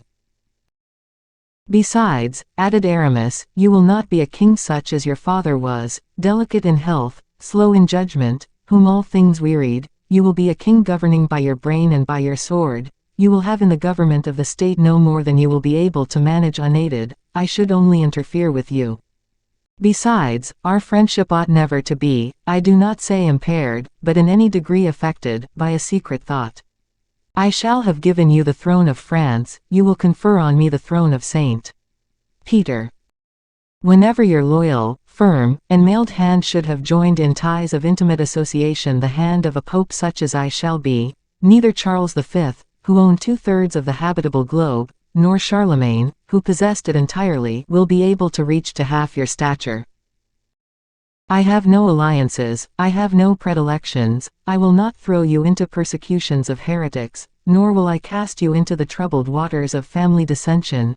I will simply say to you, the whole universe is our own, for me the minds of men, for you their bodies. And as I shall be the first to die, you will have my inheritance. What do you say of my plan, Monseigneur? I say that you render me happy and proud, for no other reason than that of having comprehended you thoroughly. Monsieur d'Herblay, you shall be cardinal, and when cardinal, my prime minister, and then you will point out to me the necessary steps to be taken to secure your election as pope, and I will take them. You can ask what guarantees from me you please. It is useless. Never shall I act except in such a manner that you will be the gainer. I shall never ascend the ladder of fortune, fame, or position, until I have first seen you placed upon the round of the ladder immediately above me. I shall always hold myself sufficiently aloof from you to escape incurring your jealousy, sufficiently near to sustain your personal advantage and to watch over your friendship. All the contracts in the world are easily violated because the interests included in them incline more to one side than to another. With us, however, this will never be the case. I have no need of any guarantees. And so, my dear brother, will disappear. Simply, we will remove him from his bed by means of a plank which yields to the pressure of the finger. Having retired to rest a crowned sovereign, he will awake a captive. Alone you will rule from that moment, and you will have no interest dearer and better than that of keeping me near you. I believe it. There is my hand on it, Monsieur d'Herblay. Allow me to kneel before you, sire, most respectfully. We will embrace each other on the day we shall have upon our temples, you the crown, I the tiara. Still embrace me this very day also, and be, for and toward me, more than great, more than skilful, more than sublime in genius, be kind and indulgent, be my father. Aramis was almost overcome as he listened to his voice. He fancied he detected in his own heart an emotion hitherto unknown, but this impression was speedily removed. His father, he thought, yes, his holy father. And they resumed their places in the carriage, which sped rapidly along the road leading to Vaux-le-Vicomte. 218. The Château de Vaux-le-Vicomte. The Château of Vaux-le-Vicomte, situated about a league from Melun, had been built by Fouquet in 1655, at a time when there was a scarcity of money in France. Mazarin had taken all that there was, and Fouquet expended the remainder. However, as certain men have fertile, false, and useful vices, Fouquet, in scattering broadcast millions of money in the construction of this palace, had found a means of gathering, as the result of his generous profusion, 3 illustrious men together: Levaux, the architect of the building; Lenaitre, the designer of the gardens; and Lebrun, the decorator of the apartments. If the Château de Vaux possessed a single fault with which it could be reproached, it was its grand, pretentious character. It is even at the present day proverbial to calculate the number of acres of roofing, the restoration of which would, in our age, be the ruin of fortunes cramped and narrowed as the epoch itself. Vaux-le-Vicomte, when its magnificent gates, supported by caryatides, have been passed through, has the principal front of the main building opening upon a vast, so-called, court of honor, enclosed by deep ditches, bordered by a magnificent stone balustrade. Nothing could be more noble in appearance than the central forecourt raised upon the flight of steps, like a king upon his throne, having around it 4 pavilions at the angles, the immense Ionic columns of which rose majestically to the whole height of the building. The friezes ornamented with arabesques, and the pediments which crowned the pilasters, conferred richness and grace on every part of the building, while the domes which surmounted the whole added proportion and majesty. This mansion, built by a subject, bore a far greater resemblance to those royal residences which Wolsey fancied he was called upon to construct, in order to present them to his master from the fear of rendering him jealous. But if magnificence and splendor were displayed in any one particular part of this palace more than another, if anything could be preferred to the wonderful arrangement of the interior, to the sumptuousness of the gilding, and to the profusion of the paintings and statues, it would be the park and gardens of Vaux. The jets d'eau, which were regarded as wonderful in 1653, are still so, even at the present time. The cascades awakened the admiration of kings and princes, and as for the famous grotto, the theme of so many poetical effusions, the residence of that illustrious nymph of Vaux, whom Pelisson made converse with La Fontaine, we must be spared the description of all its beauties. We will do as Despréaux did, we will enter the park, the trees of which are of 8 years' growth only, that is to say, in their present position, and whose summits even yet, as they proudly tower aloft, blushingly unfold their leaves to the earliest rays of the rising sun. Lenaitre had hastened the pleasure of the Maecenas of his period. All the nursery grounds had furnished trees whose growth had been accelerated by careful culture and the richest plant food. Every tree in the neighborhood which presented a fair appearance of beauty or stature had been taken up by its roots and transplanted to the park. Fouquet could well afford to purchase trees to ornament his park, since he had bought up 3 villages and their appurtenances, to use a legal word, to increase its extent. M. de Scudéry said of this palace, that, for the purpose of keeping the grounds and gardens well watered, M. Fouquet had divided a river into 1,000 fountains, and gathered the waters of 1,000 fountains into torrents. This same Monsieur de Scudéry said a great many other things in his Clélie, about this palace of Valterre, the charms of which he describes most minutely. We should be far wiser to send our curious readers to Vaux to judge for themselves, than to refer them to Clelie, and yet there are as many leagues from Paris to Vaux, as there are volumes of the Clelie. This magnificent palace had been got ready for the reception of the greatest reigning sovereign of the time. M. Fouquet's friends had transported thither, some their actors and their dresses, others their troops of sculptors and artists, not forgetting others with their ready-mended pens. Floods of impromptus were contemplated. The cascades, somewhat rebellious nymphs though they were, poured forth their waters brighter and clearer than crystal. They scattered over the bronze Triton and Nereids their waves of foam, which glistened like fire in the rays of the sun. An army of servants were hurrying to and fro in squadrons in the courtyard and corridors, while Fouquet, who had only that morning arrived, walked all through the palace with a calm, observant glance, in order to give his last orders after his intendants had inspected everything. It was, as we have said, the 15th of August. The sun poured down its burning rays upon the heathen deities of marble and bronze. It raised the temperature of the water in the conch shells, and ripened, on the walls, those magnificent peaches, of which the king, 50 years later, spoke so regretfully, when, at Marly, on an occasion of a scarcity of the finer sorts of peaches being complained of, in the beautiful gardens there, gardens which had cost France double the amount that had been expended on Vaux, the great king observed to someone, "You are far too young to have eaten any of M. Fouquet's peaches. Oh, fame! Oh, blazon of renown! Oh, glory of this earth!" That very man whose judgment was so sound and accurate where merit was concerned, he who had swept into his coffers the inheritance of Nicolas Fouquet, who had robbed him of Lenaitre and Lebrun, and had sent him to rot for the remainder of his life in one of the state prisons, merely remembered the peaches of that vanquished, crushed, forgotten enemy. It was to little purpose that Fouquet had squandered 30 millions of francs in the fountains of his gardens, in the crucibles of his sculptors, in the writing desks of his literary friends, in the portfolios of his painters. Vainly had he fancied that thereby he might be remembered.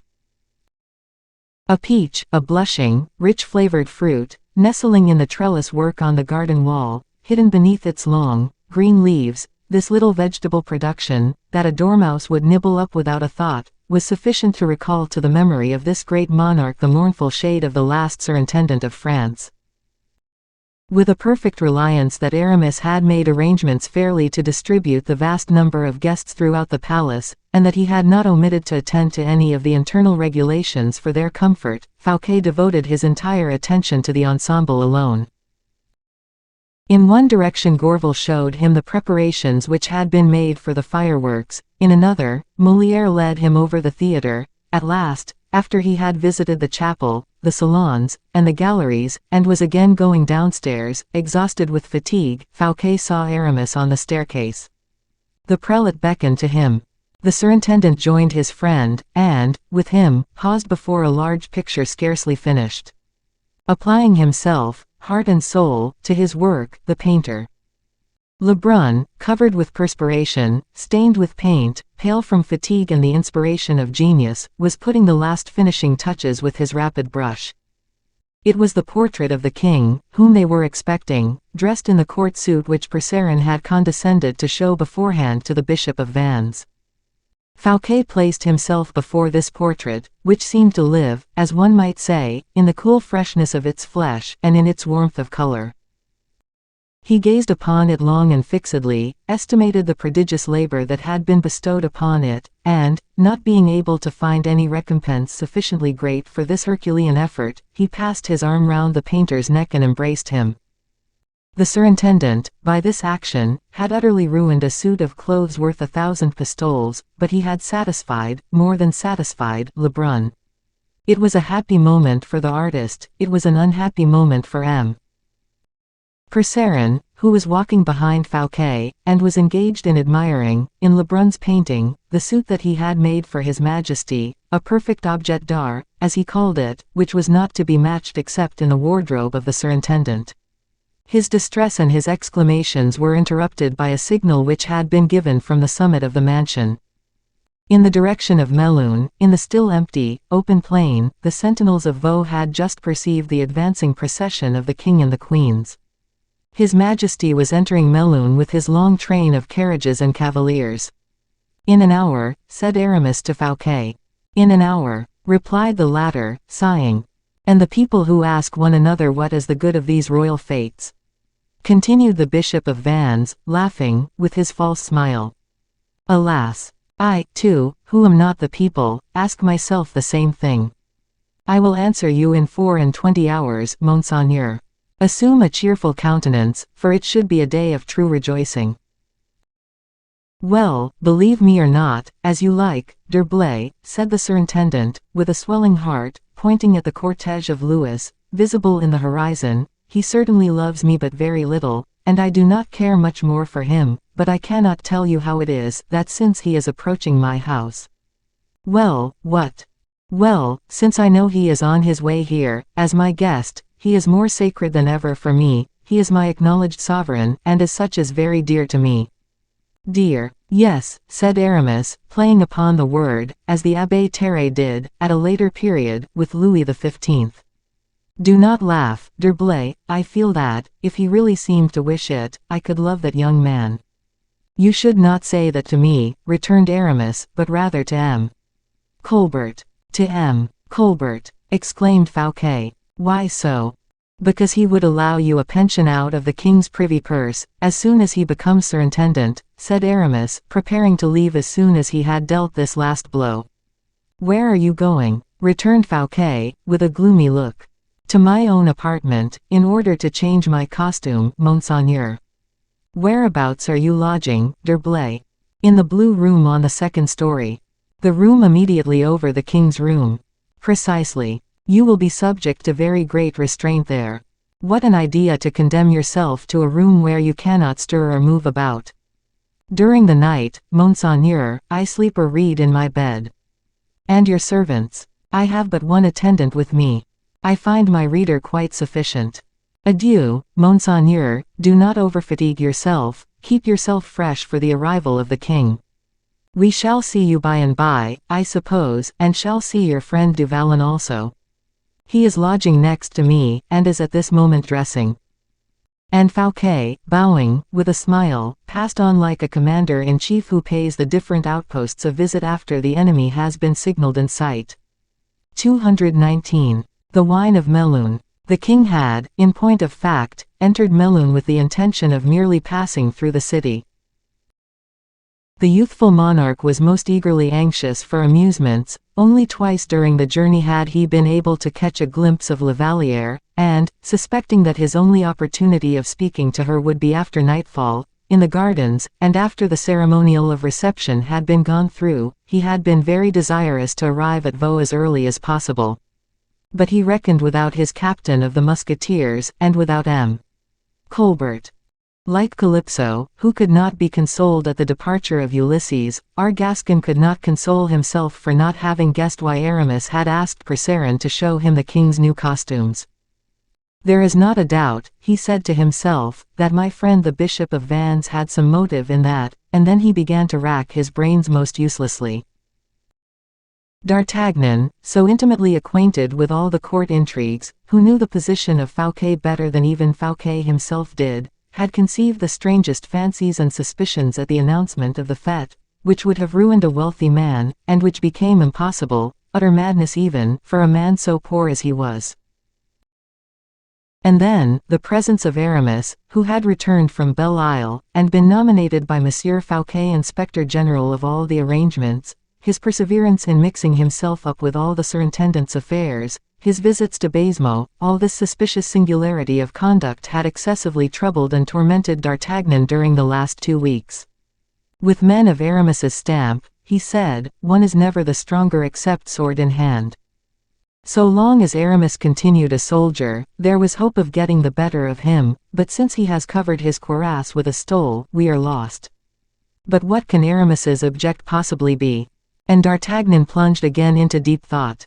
What does it matter to me, after all, he continued, if his only object is to overthrow M. Colbert? And what else can he be after?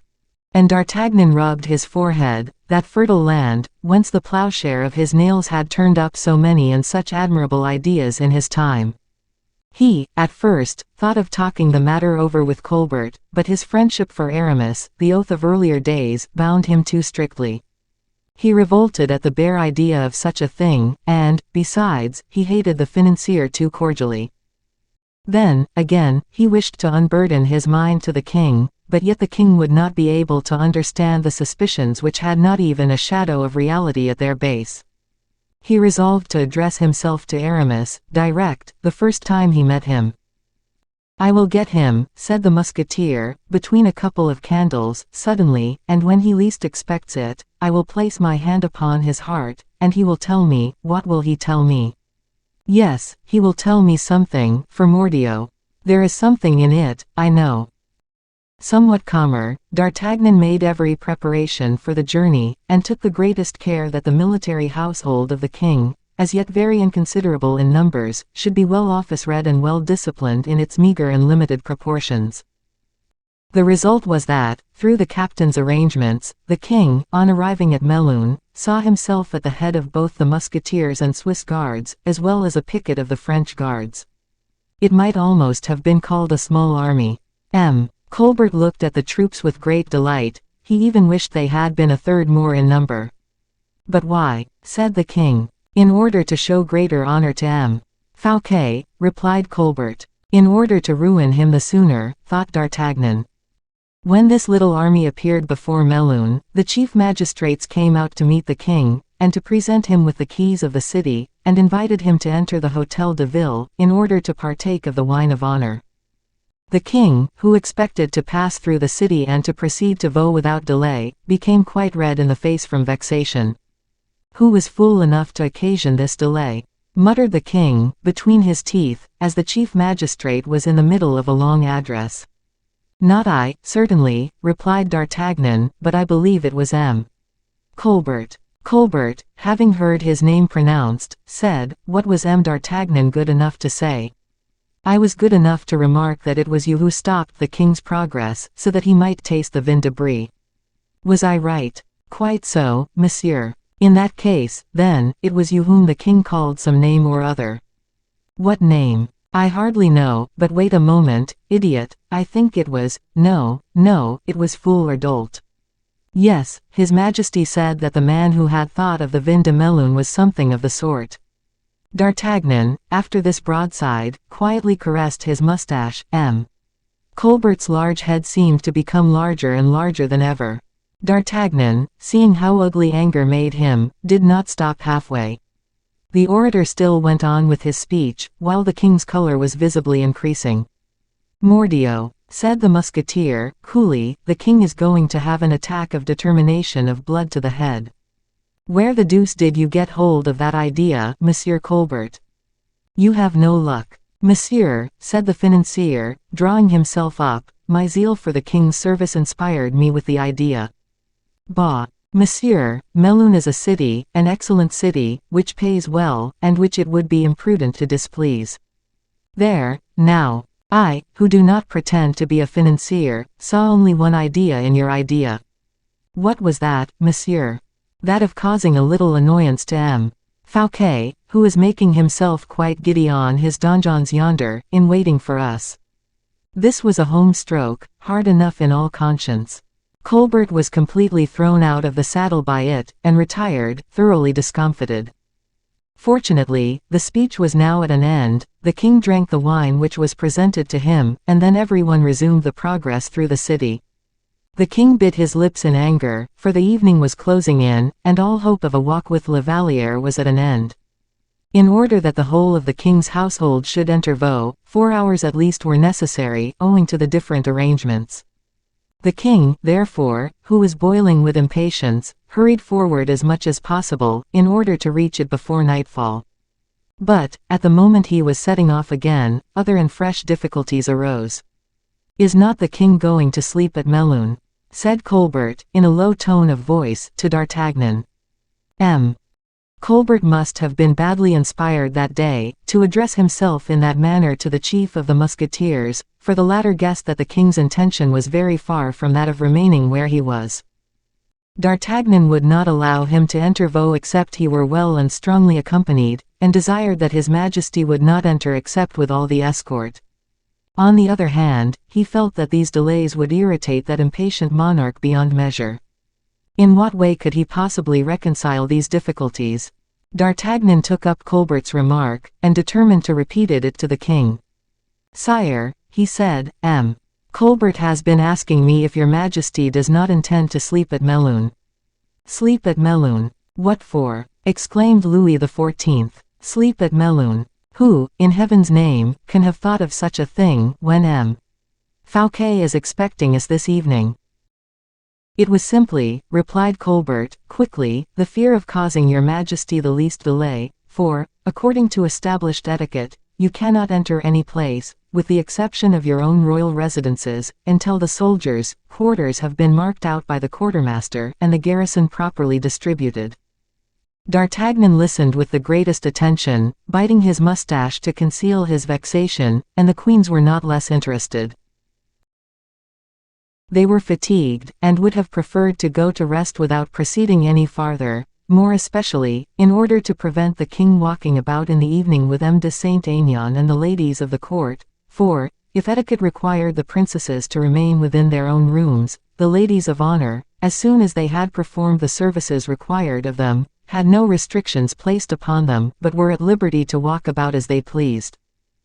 It will easily be conjectured that all these rival interests, gathering together in vapors, necessarily produced clouds, and that the clouds were likely to be followed by a tempest. The king had no mustache to gnaw, and therefore kept biting the handle of his whip instead, with ill-concealed impatience. How could he get out of it? D'Artagnan looked as agreeable as possible, and Colbert as sulky as he could. Who was there he could get in a passion with? "We will consult the queen," said Louis XIV, bowing to the royal ladies. And this kindness of consideration softened Maria Theresa's heart, who, being of a kind and generous disposition, when left to her own free will, replied, "I shall be delighted to do whatever your Majesty wishes." "How long will it take us to get to Vaux?" inquired Anne of Austria, in slow and measured accents, placing her hand upon her bosom, where the seat of her pain lay. "An hour for your Majesty's carriages," said D'Artagnan, "the roads are tolerably good." The king looked at him. "And a quarter of an hour for the king," he hastened to add. "We should arrive by daylight," said Louis XIV. "But the billeting of the king's military escort," objected Colbert, softly, "will make his Majesty lose all the advantage of his speed, however quick he may be." "Double ass that you are," thought D'Artagnan. "If I had any interest or motive in demolishing your credit with the king, I could do it in 10 minutes. If I were in the king's place," he added aloud, "I should, in going to Fouquet, leave my escort behind me, I should go to him as a friend, I should enter accompanied only by my captain of the guards, I should consider that I was acting more nobly, and should be invested with a still more sacred character by doing so." Delight sparkled in the king's eyes. "That is indeed a very sensible suggestion. We will go to see a friend as friends, the gentlemen who are with the carriages can go slowly, but we who are mounted will ride on." And he rode off, accompanied by all those who were mounted. Colbert hid his ugly head behind his horse's neck. "I shall be quits," said D'Artagnan, as he galloped along, "by getting a little talk with Aramis this evening. And then, Fouquet is a man of honor. Mordioux! I have said so, and it must be so." And this was the way how, towards 7 o'clock in the evening, without announcing his arrival by the din of trumpets, and without even his advanced guard, without outriders or musketeers, the king presented himself before the gate of Vaux, where Fouquet, who had been informed of his royal guest's approach, had been waiting for the last half-hour, with his head uncovered, surrounded by his household and his friends. 220. Nectar and ambrosia. Fouquet held the stirrup of the king, who, having dismounted, bowed most graciously, and more graciously still held out his hand to him, which Fouquet, in spite of a slight resistance on the king's part, carried respectfully to his lips. The king wished to wait in the first courtyard for the arrival of the carriages, nor had he long to wait, for the roads had been put into excellent order by the superintendent, and a stone would hardly have been found of the size of an egg the whole way from Melun to Vaux, so that the carriages, rolling along as though on a carpet, brought the ladies to Vaux, without jolting or fatigue, by 8 o'clock. They were received by Madame Fouquet, and at the moment they made their appearance, a light as bright as day burst forth from every quarter, trees, vases, and marble statues. This species of enchantment lasted until their majesties had retired into the palace.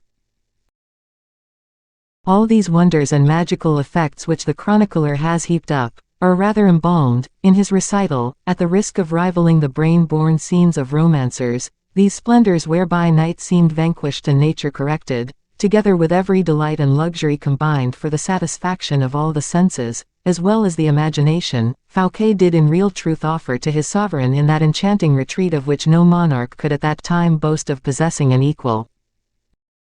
We do not intend to describe the grand banquet, at which the royal guests were present, nor the concerts, nor the fairy-like and more than magic transformations and metamorphoses. It will be enough for our purpose to depict the countenance the king assumed, which, from being gay, soon wore a very gloomy, constrained, and irritated expression.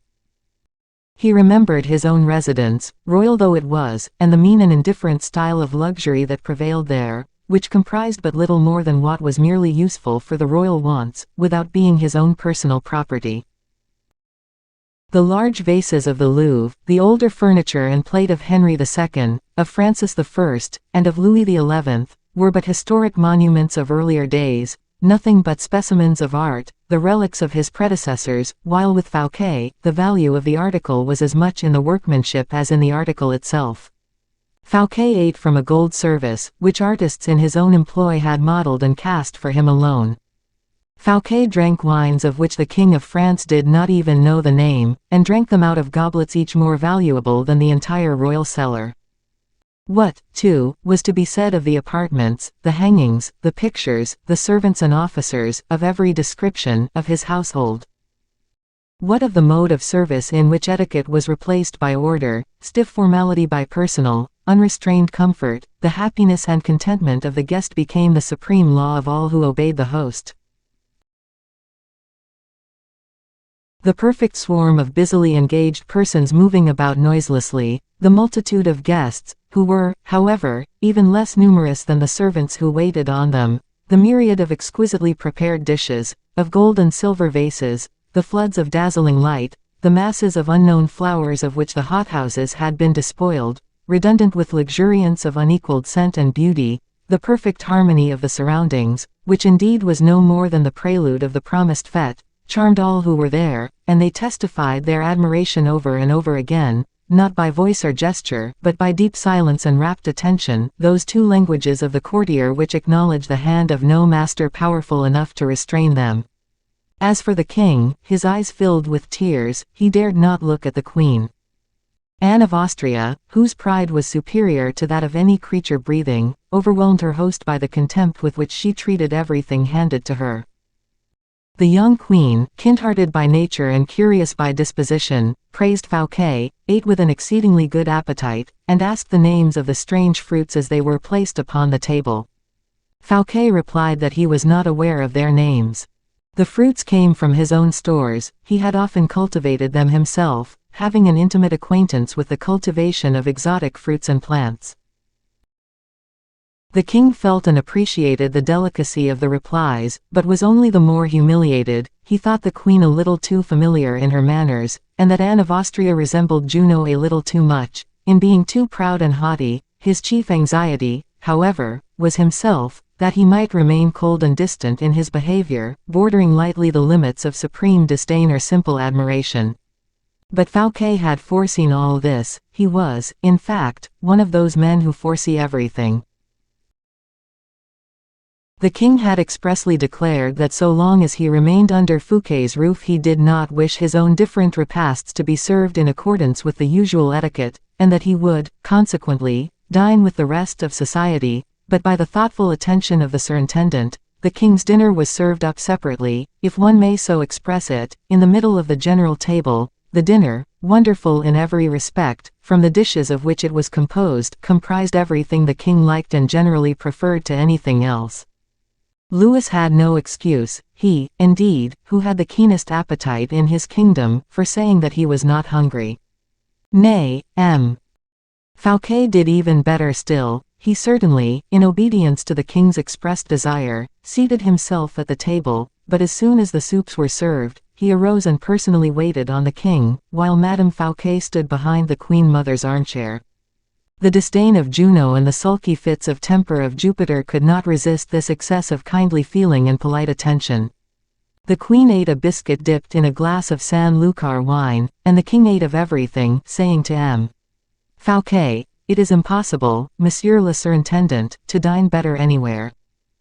Whereupon the whole court began, on all sides, to devour the dishes spread before them with such enthusiasm that it looked as though a cloud of Egyptian locusts was settling down on green and growing crops. As soon, however, as his hunger was appeased, the king became morose and overgloomed again, the more so in proportion to the satisfaction he fancied he had previously manifested, and particularly on account of the deferential manner which his courtiers had shown towards Fouquet. D'Artagnan, who ate a good deal and drank but little, without allowing it to be noticed, did not lose a single opportunity, but made a great number of observations which he turned to good profit. When the supper was finished, the king expressed a wish not to lose the promenade. The park was illuminated, the moon, too, as if she had placed herself at the orders of the Lord of Vaux, silvered the trees and lake with her own bright and quasi-phosphorescent light. The air was strangely soft and balmy, the daintily shell-gravelled walks through the thickly set avenues yielded luxuriously to the feet. The fête was complete in every respect, for the king, having met La Vallière in one of the winding paths of the wood, was able to press her hand and say, "I love you," without anyone overhearing him except M. d'Artagnan, who followed, and M. Fouquet, who preceded him. The dreamy night of magical enchantments stole smoothly on. The king having requested to be shown to his room, there was immediately a movement in every direction. The queens passed to their own apartments, accompanied by the music of theorbos and lutes. The king found his musketeers awaiting him on the grand flight of steps, for M. Fouquet had brought them on from Melun and had invited them to supper. D'Artagnan's suspicions at once disappeared. He was weary, he had supped well, and wished, for once in his life, thoroughly to enjoy a fête given by a man who was in every sense of the word a king. M. Fouquet, he said, is the man for me. The king was conducted with the greatest ceremony to the chamber of Morpheus, of which we owe some cursory description to our readers.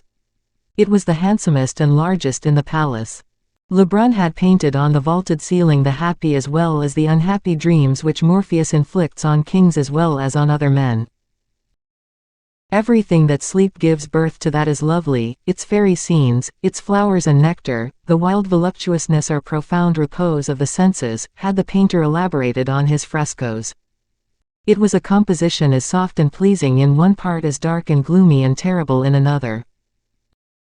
The poisoned chalice, the glittering dagger suspended over the head of the sleeper, wizards and phantoms with terrific masks, those half-dim shadows more alarming than the approach of fire or the sombre face of midnight, these, and such as these, he had made the companions of his more pleasing pictures.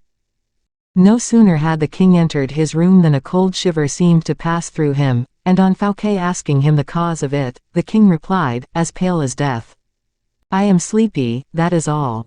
Does your majesty wish for your attendance at once?" "No, I have to talk with a few persons first," said the king. "Will you have the goodness to tell M. Colbert I wish to see him?" Fouquet bowed and left the room. 221. A Gascon, and a Gascon and a half. D'Artagnan had determined to lose no time, and in fact he never was in the habit of doing so. After having inquired for Aramis, he had looked for him in every direction until he had succeeded in finding him. Besides, no sooner had the king entered Vaux, than Aramis had retired to his own room, meditating doubtless some new piece of gallant attention for his majesty's amusement. D'Artagnan desired the servants to announce him, and found on the second story in a beautiful room called the Blue Chamber, on account of the color of its hangings, the Bishop of Vannes in company with Porthos and several of the modern Epicureans. Aramis came forward to embrace his friend, and offered him the best seat. As it was after a while generally remarked among those present that the musketeer was reserved, and wished for an opportunity for conversing secretly with Aramis, the Epicureans took their leave. Porthos, however, did not stir, for true it is that, having dined exceedingly well, he was fast asleep in his armchair, and the freedom of conversation therefore was not interrupted by a third person. Porthos had a deep, harmonious snore, and people might talk in the midst of its loud bass without fear of disturbing him. D'Artagnan felt that he was called upon to open the conversation. "Well, and so we have come to Vaux," he said. "Why, yes, D'Artagnan. And how do you like the place?" "Very much, and I like M. Fouquet, also. Is he not a charming host?" "No one could be more so. I am told that the king began by showing great distance of manner towards M. Fouquet, but that his majesty grew much more cordial afterwards. You did not notice it, then, since you say you have been told so." "No, I was engaged with the gentlemen who have just left the room about the theatrical performances and the tournaments which are to take place tomorrow." "Ah, indeed. You were the Controller General of the Fates here, then. You know I am a friend of all kinds of amusement where the exercise of the imagination is called into activity. I have always been a poet in one way or another." "Yes, I remember the verses you used to write, they were charming."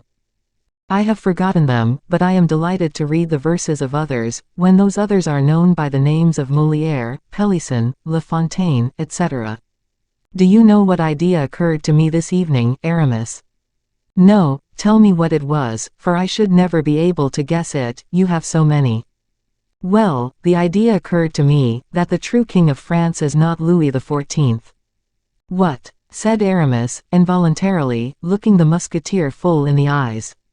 "No, it is Monsieur Fouquet." Aramis breathed again and smiled. "Ah, you are like all the rest, jealous," he said. "I would wager that it was M. Colbert who turned that pretty phrase." D'Artagnan, in order to throw Aramis off his guard, related Colbert's misadventures with regard to the vin de Melun. "He comes of a mean race, does Colbert," said Aramis. "Quite true. When I think, too," added the bishop, "that that fellow will be your minister within 4 months, and that you will serve him as blindly as you did Richelieu or Mazarin." "And as you serve M. Fouquet," said D'Artagnan, "with this difference, though, that M. Fouquet is not M. Colbert." "True, true," said D'Artagnan, as he pretended to become sad and full of reflection, and then, a moment after, he added, "Why do you tell me that M. Colbert will be minister in 4 months?" "Because M. Fouquet will have ceased to be so," replied Aramis. "He will be ruined, you mean?" said D'Artagnan. "Completely so." "Why does he give these fates, then?" said the Musketeer, in a tone so full of thoughtful consideration, and so well assumed, that the bishop was for the moment deceived by it. "Why did you not dissuade him from it?" The latter part of the phrase was just a little too much, and Aramis's former suspicions were again aroused. "It is done with the object of humoring the king." "By ruining himself." "Yes, by ruining himself for the king. A most eccentric, one might say, sinister calculation, that." "Necessity, necessity, my friend. I don't see that, dear Aramis." "Do you not? Have you not remarked M. Colbert's daily increasing antagonism, and that he is doing his utmost to drive the king to get rid of the superintendent? One must be blind not to see it. And that a cabal is already armed against M. Fouquet. That is well known. What likelihood is there that the king would join a party formed against a man who will have spent everything he had to please him?" "True, true," said D'Artagnan, slowly, hardly convinced, yet curious to broach another phase of the conversation. "There are follies, and follies," he resumed, "and I do not like those you are committing." "What do you allude to?" "As for the banquet, the ball, the concert, the theatricals, the tournaments, the cascades, the fireworks, the illuminations, and the presents, these are well and good, I grant, but why were not these expenses sufficient? Why was it necessary to have new liveries and costumes for your whole household?" "You are quite right. I told M.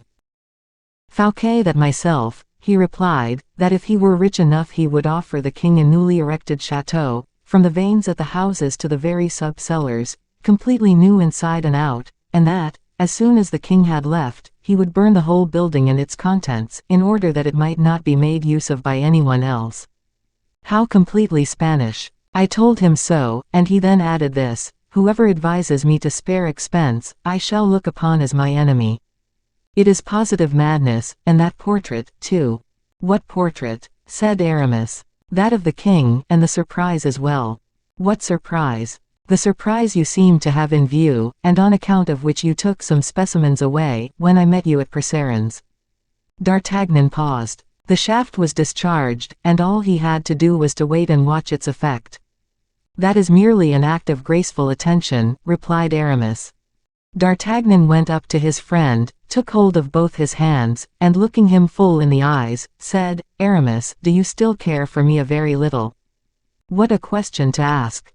"Very good. One favor, then. Why did you take some patterns of the king's costumes at Percerin's? Come with me and ask poor Lebrun, who has been working upon them for the last 2 days and nights." "Aramis, that may be truth for everybody else, but for me—" "Upon my word, D'Artagnan, you astonish me. Be a little considerate. Tell me the exact truth, you would not like anything disagreeable to happen to me, would you?" "My dear friend, you are becoming quite incomprehensible. What suspicion can you have possibly got hold of? Do you believe in my instinctive feelings? Formerly you used to have faith in them. Well, then, an instinct tells me that you have some concealed project on foot." A project. I am convinced of it." "What nonsense! I am not only sure of it, but I would even swear it." "Indeed, D'Artagnan, you cause me the greatest pain. Is it likely, if I have any project in hand that I ought to keep secret from you, I should tell you about it? If I had one that I could and ought to have revealed, should I not have long ago divulged it?" "No, Aramis, no. There are certain projects which are never revealed until the favorable opportunity arrives." "In that case, my dear fellow," returned the bishop, laughing, "the only thing now is, that the opportunity has not yet arrived." D'Artagnan shook his head with a sorrowful expression. "Oh, friendship, friendship," he said, "what an idle word you are. Here is a man who, if I were but to ask it, would suffer himself to be cut in pieces for my sake." "You were right," said Aramis, nobly. "And this man, who would shed every drop of blood in his veins for me, will not open up before me the least corner in his heart. Friendship, I repeat, is nothing but an unsubstantial shadow, a lure, like everything else in this bright, dazzling world." "It is not thus you should speak of our friendship," replied the bishop, in a firm, assured voice, "for ours is not of the same nature as those of which you have been speaking. Look at us, Aramis, 3 out of the old 4. You are deceiving me, I suspect you, and Porthos is fast asleep. An admirable trio of friends, don't you think so? What an affecting relic of the former dear old times. I can only tell you one thing, D'Artagnan, and I swear it on the Bible, I love you just as I used to do. If I ever suspect you, it is on account of others, and not on account of either of us. In everything I may do, and should happen to succeed in, you will find your fourth. Will you promise me the same favor? If I am not mistaken, Aramis, your words, at the moment you pronounce them, are full of generous feeling. Such a thing is very possible. You are conspiring against M. Colbert. If that be all, Mordioux, tell me so at once. I have the instrument in my own hand, and will pull out the tooth easily enough." Aramis could not conceal a smile of disdain that flitted over his haughty features. "And supposing that I were conspiring against Colbert, what harm would there be in that?" No, that would be too trifling a matter for you to take in hand, and it was not on that account you asked Percerin for those patterns of the king's costumes. Oh, Aramis, we are not enemies, remember, we are brothers. Tell me what you wish to undertake, and, upon the word of a D'Artagnan, if I cannot help you, I will swear to remain neuter." "I am undertaking nothing," said Aramis.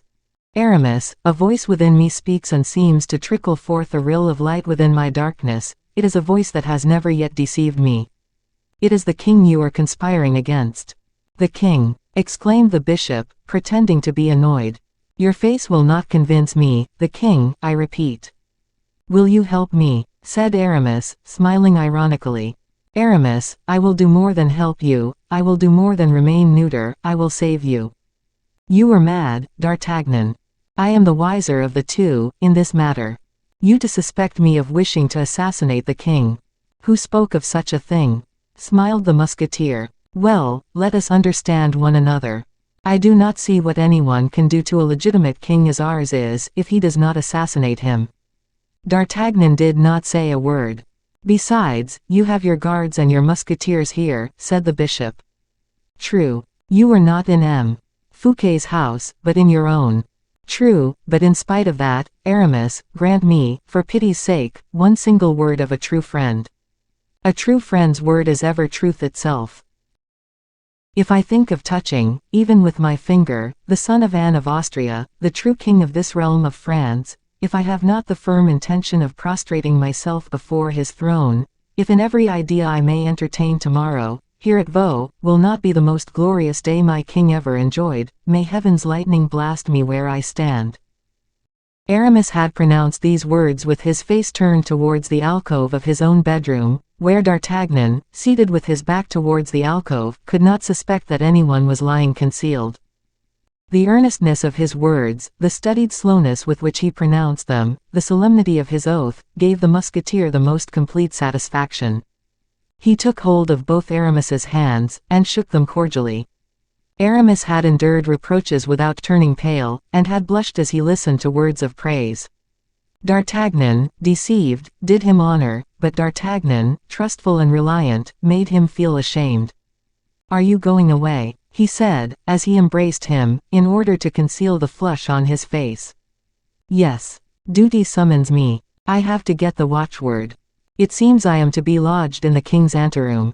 Where does Porthos sleep? Take him away with you, if you like, for he rumbles through his sleepy nose like a park of artillery." "Ah, he does not stay with you, then," said D'Artagnan. "Not the least in the world. He has a chamber to himself, but I don't know where." "Very good," said the musketeer, from whom this separation of the two associates removed his last suspicion, and he touched Porthos lightly on the shoulder. The latter replied by a loud yawn.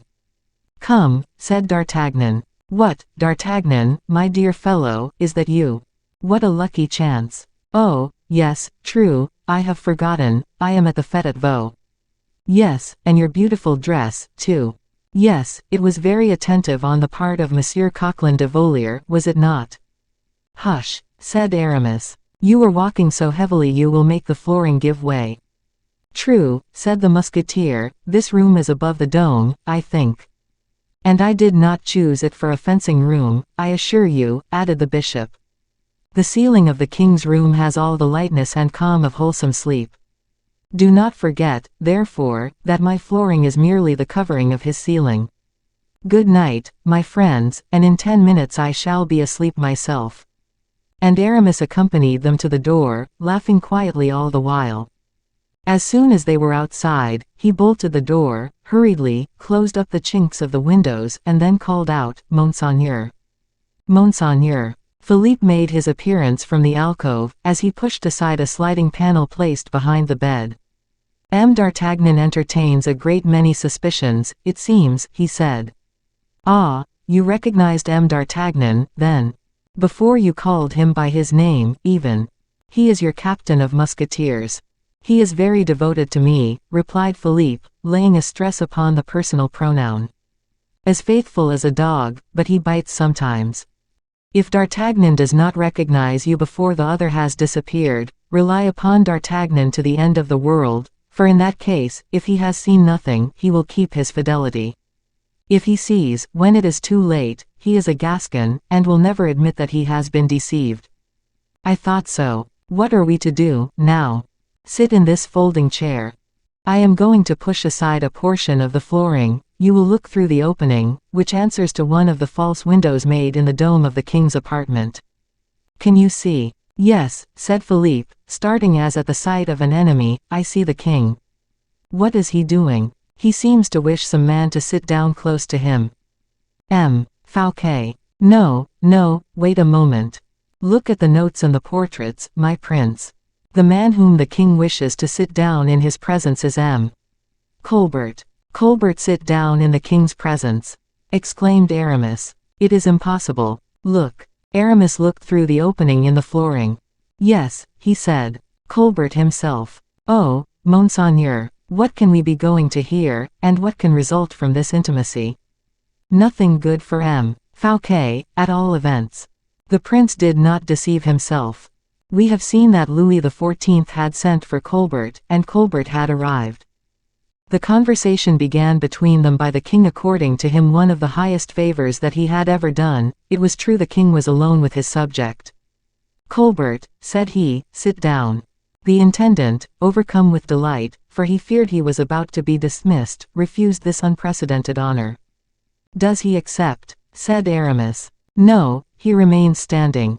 "Let us listen, then." And the future king and the future pope listened eagerly to the simple mortals they held under their feet, ready to crush them when they liked. "Colbert," said the king, "you have annoyed me exceedingly today." "I know it, sire." "Very good, I like that answer." "Yes, you knew it, and there was courage in the doing of it." "I ran the risk of displeasing your majesty, but I risked, also, the concealment of your best interests." "What? You were afraid of something on my account?" "I was, sire, even if it were nothing more than an indigestion," said Colbert, "for people do not give their sovereigns such banquets as the one of today, unless it be to stifle them beneath the burden of good living." Colbert awaited the effect this coarse jest would produce upon the king, and Louis XIV, who was the vainest and the most fastidiously delicate man in his kingdom, forgave Colbert the joke. "The truth is," he said, "that M. Fouquet has given me too good a meal. Tell me, Colbert, where does he get all the money required for this enormous expenditure, can you tell?" "Yes, I do know, sire." "Will you be able to prove it with tolerable certainty?" "Easily, and to the utmost farthing." "I know you are very exact." "Exactitude is the principal qualification required in an intendant of finances. But all are not so." "I thank your majesty for so flattering a compliment from your own lips." M. Fouquet, therefore, is rich, very rich, and I suppose every man knows he is so." "Everyone, sire, the living as well as the dead." "What does that mean, Monsieur Colbert?" "The living are witnesses of M. Fouquet's wealth, they admire and applaud the result produced, but the dead, wiser and better informed than we are, know how that wealth was obtained, and they rise up in accusation. So that M. Fouquet owes his wealth to some cause or other. The occupation of an intendant very often favors those who practice it. You have something to say to me more confidentially, I perceive. Do not be afraid, we are quite alone." "I am never afraid of anything under the shelter of my own conscience, and under the protection of your majesty," said Colbert, bowing. "If the dead, therefore, were to speak." "They do speak sometimes, sire." "Read." "Ah," murmured Aramis, in the prince's ear, who, close beside him, listened without losing a syllable. "Since you are placed here, Monseigneur, in order to learn your vocation of a king, listen to a piece of infamy, of a nature truly royal. You are about to be a witness of one of those scenes which the foul fiend alone conceives and executes. Listen attentively, you will find your advantage in it." The prince redoubled his attention, and saw Louis XIV take from Colbert's hands a letter the latter held out to him. "The late cardinal's handwriting," said the king. "Your majesty has an excellent memory," replied Colbert, bowing. "It is an immense advantage for a king who is destined for hard work to recognize handwritings at the first glance." The king read Mazarin's letter, and, as its contents are already known to the reader, in consequence of the misunderstanding between Madame de Chevreuse and Aramis, nothing further would be learned if we stated them here again. "I do not quite understand," said the king, greatly interested. "Your majesty has not acquired the utilitarian habit of checking the public accounts. I see that it refers to money that had been given to M. Fouquet. 13 millions. A tolerably good sum." "Yes. Well, these 13 millions are wanting to balance the total of the account. That is what I do not very well understand. How was this deficit possible?" "Possible I do not say, but there is no doubt about fact that it is really so." "You say that these 13 millions are found to be wanting in the accounts." "I do not say so, but the registry does." "And this letter of M. Mazarin indicates the employment of that sum and the name of the person with whom it was deposited." "As your majesty can judge for yourself." "Yes, and the result is, then, that M. Fouquet has not yet restored the 13 millions. That results from the accounts, certainly, sire. Well, and, consequently. Well, sire, in that case, inasmuch as M. Fouquet has not yet given back the 13 millions, he must have appropriated them to his own purpose, and with those 13 millions one could incur 4 times and a little more as much expense, and make 4 times as great a display, as your Majesty was able to do at Fontainebleau, where we only spent 3 millions altogether, if you remember. For a blunderer, the souvenir he had evoked was a rather skillfully contrived piece of baseness, for by the remembrance of his own fête he, for the first time, perceived its inferiority compared with that of Fouquet.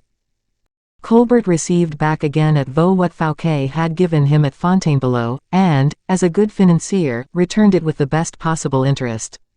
Having once disposed the king's mind in this artful way, Colbert had nothing of much importance to detain him. He felt that such was the case, for the king, too, had again sunk into a dull and gloomy state. Colbert awaited the first words from the king's lips with as much impatience as Philippe and Aramis did from their place of observation. "Are you aware what is the usual and natural consequence of all this, Monsieur Colbert?" said the king, after a few moments' reflection. "No, sire, I do not know." "Well, then, the fact of the appropriation of the 13 millions, if it can be proved." "But it is so already. I mean if it were to be declared and certified, M. Colbert. I think it will be tomorrow, if your Majesty. Were we not under M. Fouquet's roof, you were going to say, perhaps," replied the king, with something of nobility in his demeanor. "The king is in his own palace wherever he may be, especially in houses which the royal money has constructed." "I think," said Philippe in a low tone to Aramis, "that the architect who planned this dome ought, anticipating the use it could be put to at a future opportunity, so to have contrived that it might be made to fall upon the heads of scoundrels such as M. Colbert." "I think so too," replied Aramis, "but M. Colbert is so very near the king at this moment." "That is true, and that would open the succession, of which your younger brother would reap all the advantage, Monseigneur. But stay, let us keep quiet, and go on listening." "We shall not have long to listen," said the young prince. "Why not, Monseigneur?" "Because, if I were king, I should make no further reply." "And what would you do?" "I should wait until tomorrow morning to give myself time for reflection." Louis XIV at last raised his eyes, and finding Colbert attentively waiting for his next remarks, said, hastily, changing the conversation, "M. Colbert, I perceive it is getting very late, and I shall now retire to bed. By tomorrow morning I shall have made up my mind." "Very good, sire," returned Colbert, greatly incensed, although he restrained himself in the presence of the king.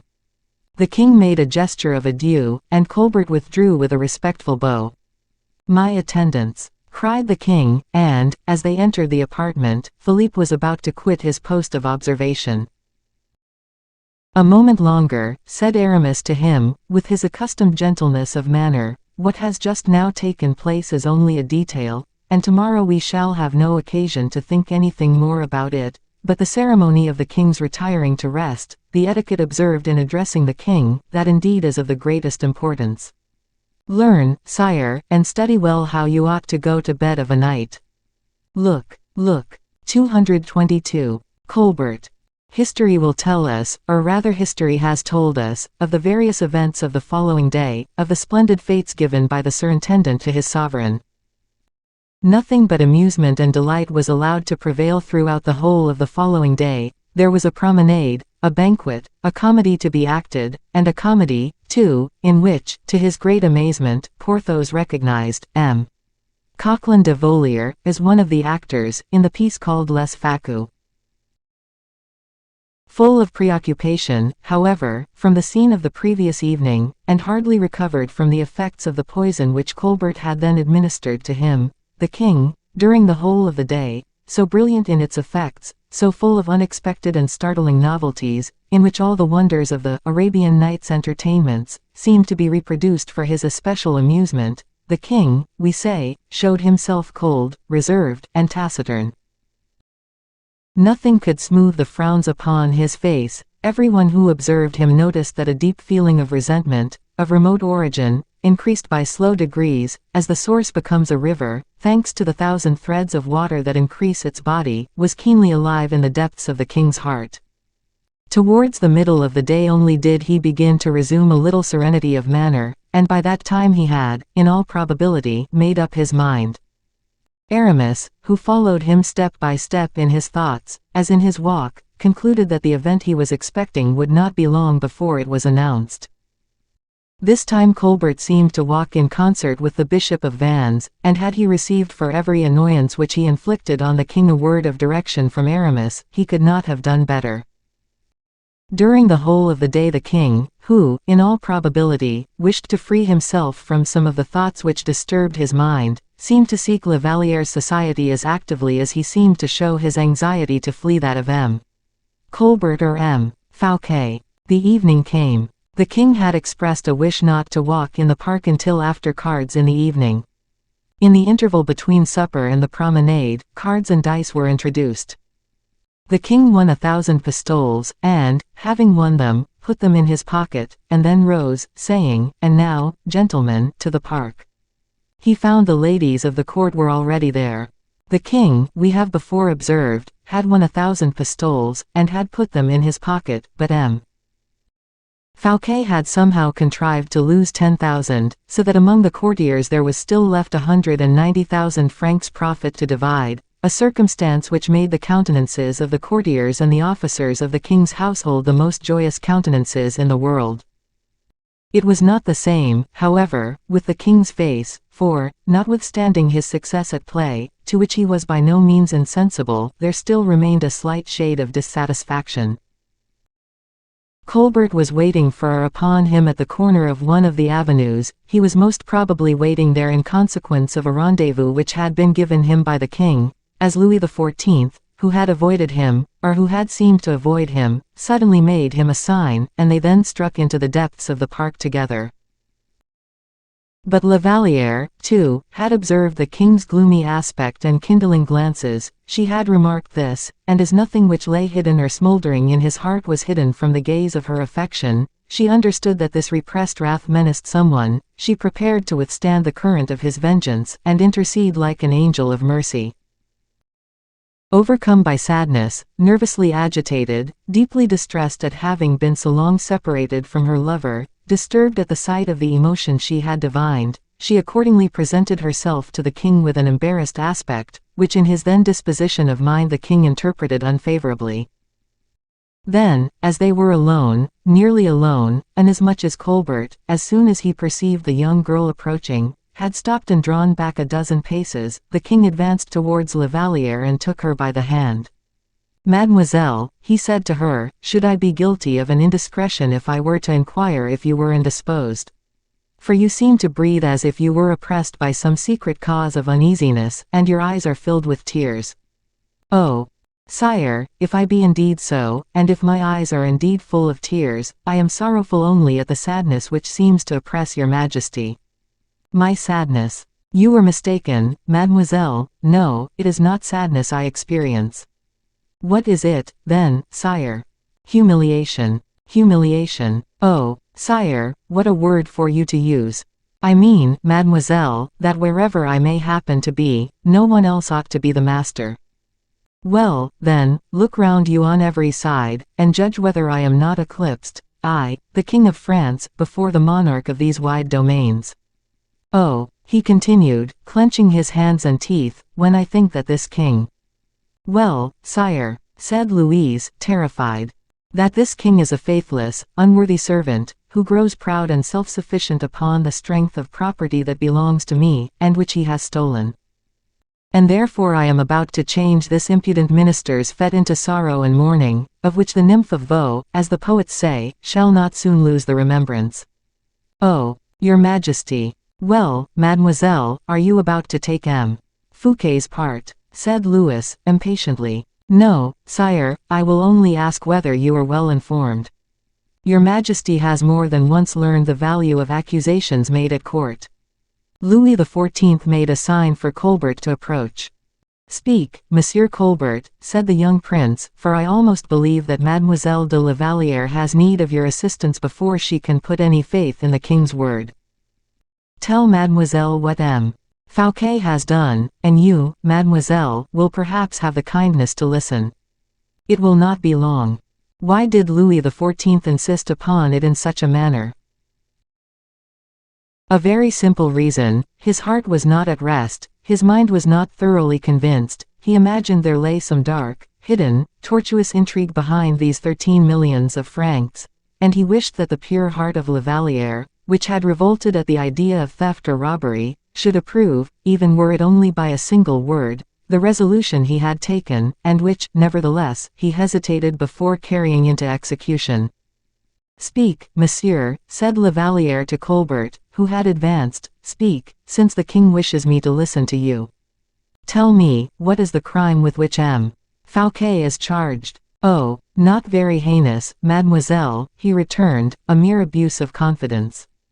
"Speak, speak, Colbert, and when you have related it, leave us, and go and inform M. d'Artagnan that I have certain orders to give him." "M. d'Artagnan, sire," exclaimed La Vallière, "but why send for M. d'Artagnan? I entreat you to tell me." "Pardieu! In order to arrest this haughty, arrogant titan who, true to his menace, threatens to scale my heaven." "Arrest M. Fouquet, do you say? Ah, does that surprise you? In his own house? Why not? If he be guilty, he is as guilty in his own house as anywhere else. M. Fouquet, who at this moment is ruining himself for his sovereign. In plain truth, mademoiselle, it seems as if you were defending this traitor." Colbert began to chuckle silently. The king turned round at the sound of this suppressed mirth. "Sire," said La Vallière, "it is not M. Fouquet I am defending, it is yourself. Me. You are defending me. Sire, you would dishonor yourself if you were to give such an order." "Dishonor myself," murmured the king, turning pale with anger. "In plain truth, mademoiselle, you show a strange persistence in what you say." "If I do, sire, my only motive is that of serving your majesty," replied the noble-hearted girl, "for that I would sacrifice my very life, without the least reserve." Colbert seemed inclined to grumble and complain. La Vallière, that timid, gentle lamb, turned round upon him, and with a glance like lightning imposed silence upon him. "Monsieur," she said, "when the king acts well, whether, in doing so, he does either myself or those who belong to me an injury, I have nothing to say, but were the king to confer a benefit either upon me or mine, and if he acted badly, I should tell him so. But it appears to me, mademoiselle," Colbert ventured to say, "that I too love the king." "Yes, monseigneur, we both love him, but each in a different manner," replied La Vallière, with such an accent that the heart of the young king was powerfully affected by it. "I love him so deeply, that the whole world is aware of it, so purely, that the king himself does not doubt my affection. He is my king and my master, I am the least of all his servants. But whoso touches his honor assails my life. Therefore, I repeat, that they dishonor the king who advise him to arrest M. Fouquet under his own roof." Colbert hung down his head, for he felt that the king had abandoned him. However, as he bent his head, he murmured, "Mademoiselle, I have only one word to say." "Do not say it, then, monsieur, for I would not listen to it. Besides, what could you have to tell me? That M. Fouquet has been guilty of certain crimes. I believe he has, because the king has said so, and, from the moment the king said, 'I think so,' I have no occasion for other lips to say, 'I affirm it.'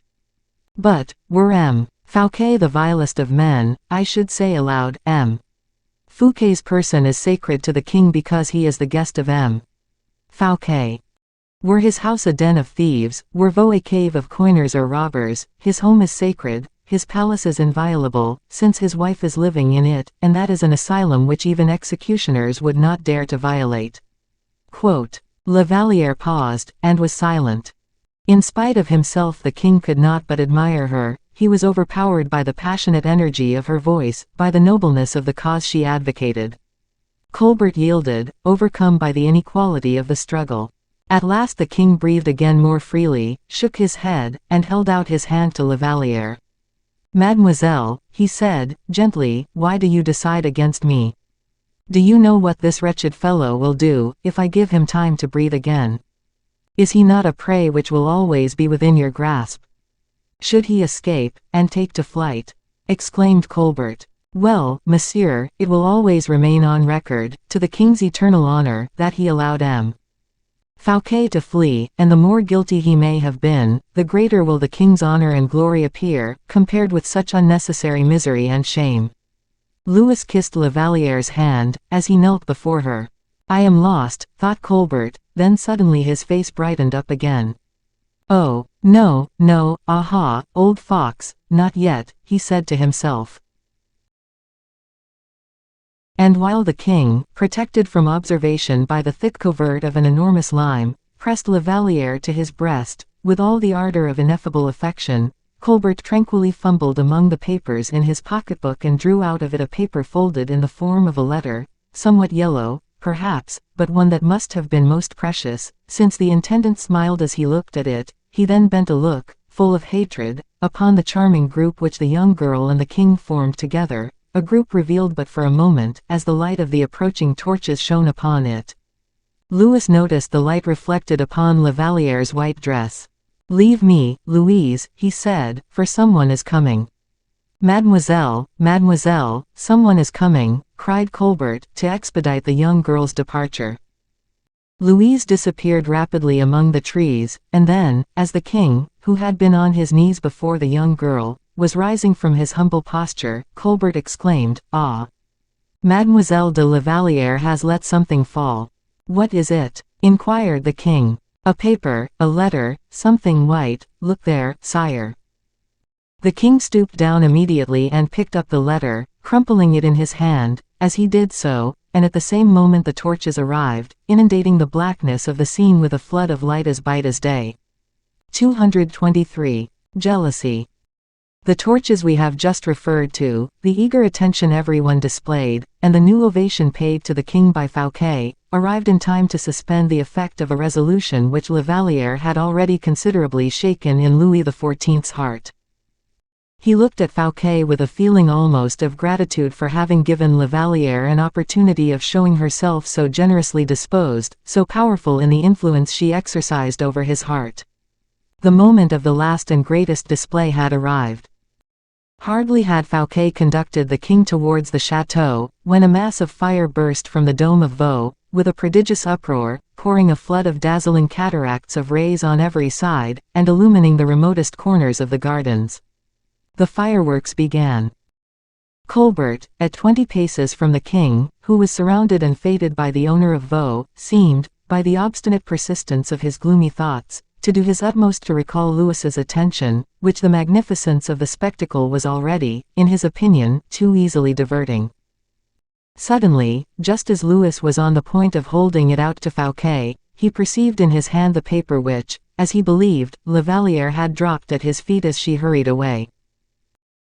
The still stronger magnet of love drew the young prince's attention towards the souvenir of his idol, and, by the brilliant light, which increased momentarily in beauty, and drew from the neighboring villages loud cheers of admiration, the king read the letter, which he supposed was a loving and tender epistle La Valliere had destined for him. But as he read it, a death-like pallor stole over his face, and an expression of deep-seated wrath, illumined by the many-colored fire which gleamed so brightly, soaringly around the scene, produced a terrible spectacle, which everyone would have shuddered at, could they only have read into his heart, now torn by the most stormy and most bitter passions. There was no truce for him now, influenced as he was by jealousy and mad passion.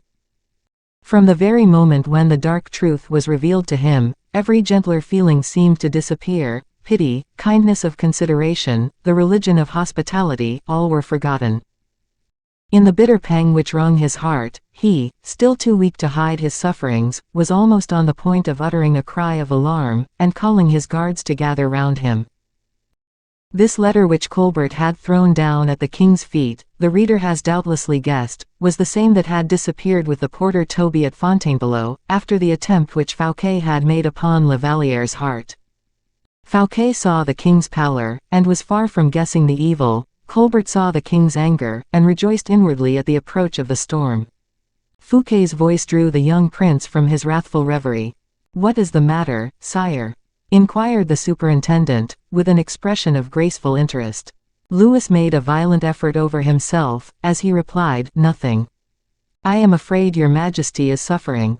"I am suffering, and have already told you so, monsieur, but it is nothing." And the king, without waiting for the termination of the fireworks, turned towards the chateau. Fouquet accompanied him, and the whole court followed, leaving the remains of the fireworks consuming for their own amusement. The superintendent endeavored again to question Louis XIV, but did not succeed in obtaining a reply.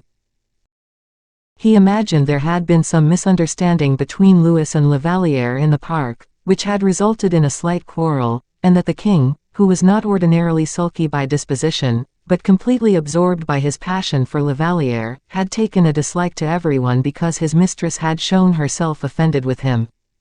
This idea was sufficient to console him. He had even a friendly and kindly smile for the young king, when the latter wished him good night.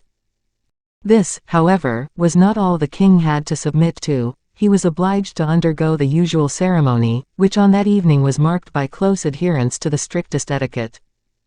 The next day was the one fixed for the departure. It was but proper that the guests should thank their host, and show him a little attention in return for the expenditure of his 12 millions.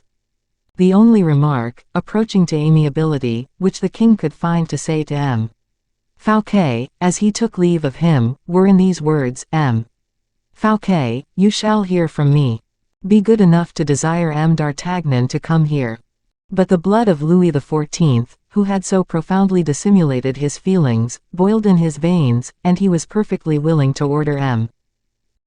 Fouquet to be put an end to with the same readiness, indeed, as his predecessor had caused the assassination of Le Maréchal d'Ancre, and so he disguised the terrible resolution he had formed beneath one of those royal smiles which, like lightning flashes, indicated coups d'état. Fouquet took the king's hand and kissed it. Louis shuddered throughout his whole frame, but allowed M. Fouquet to touch his hand with his lips. 5 minutes afterwards, D'Artagnan, to whom the royal order had been communicated, entered Louis XIV's apartment.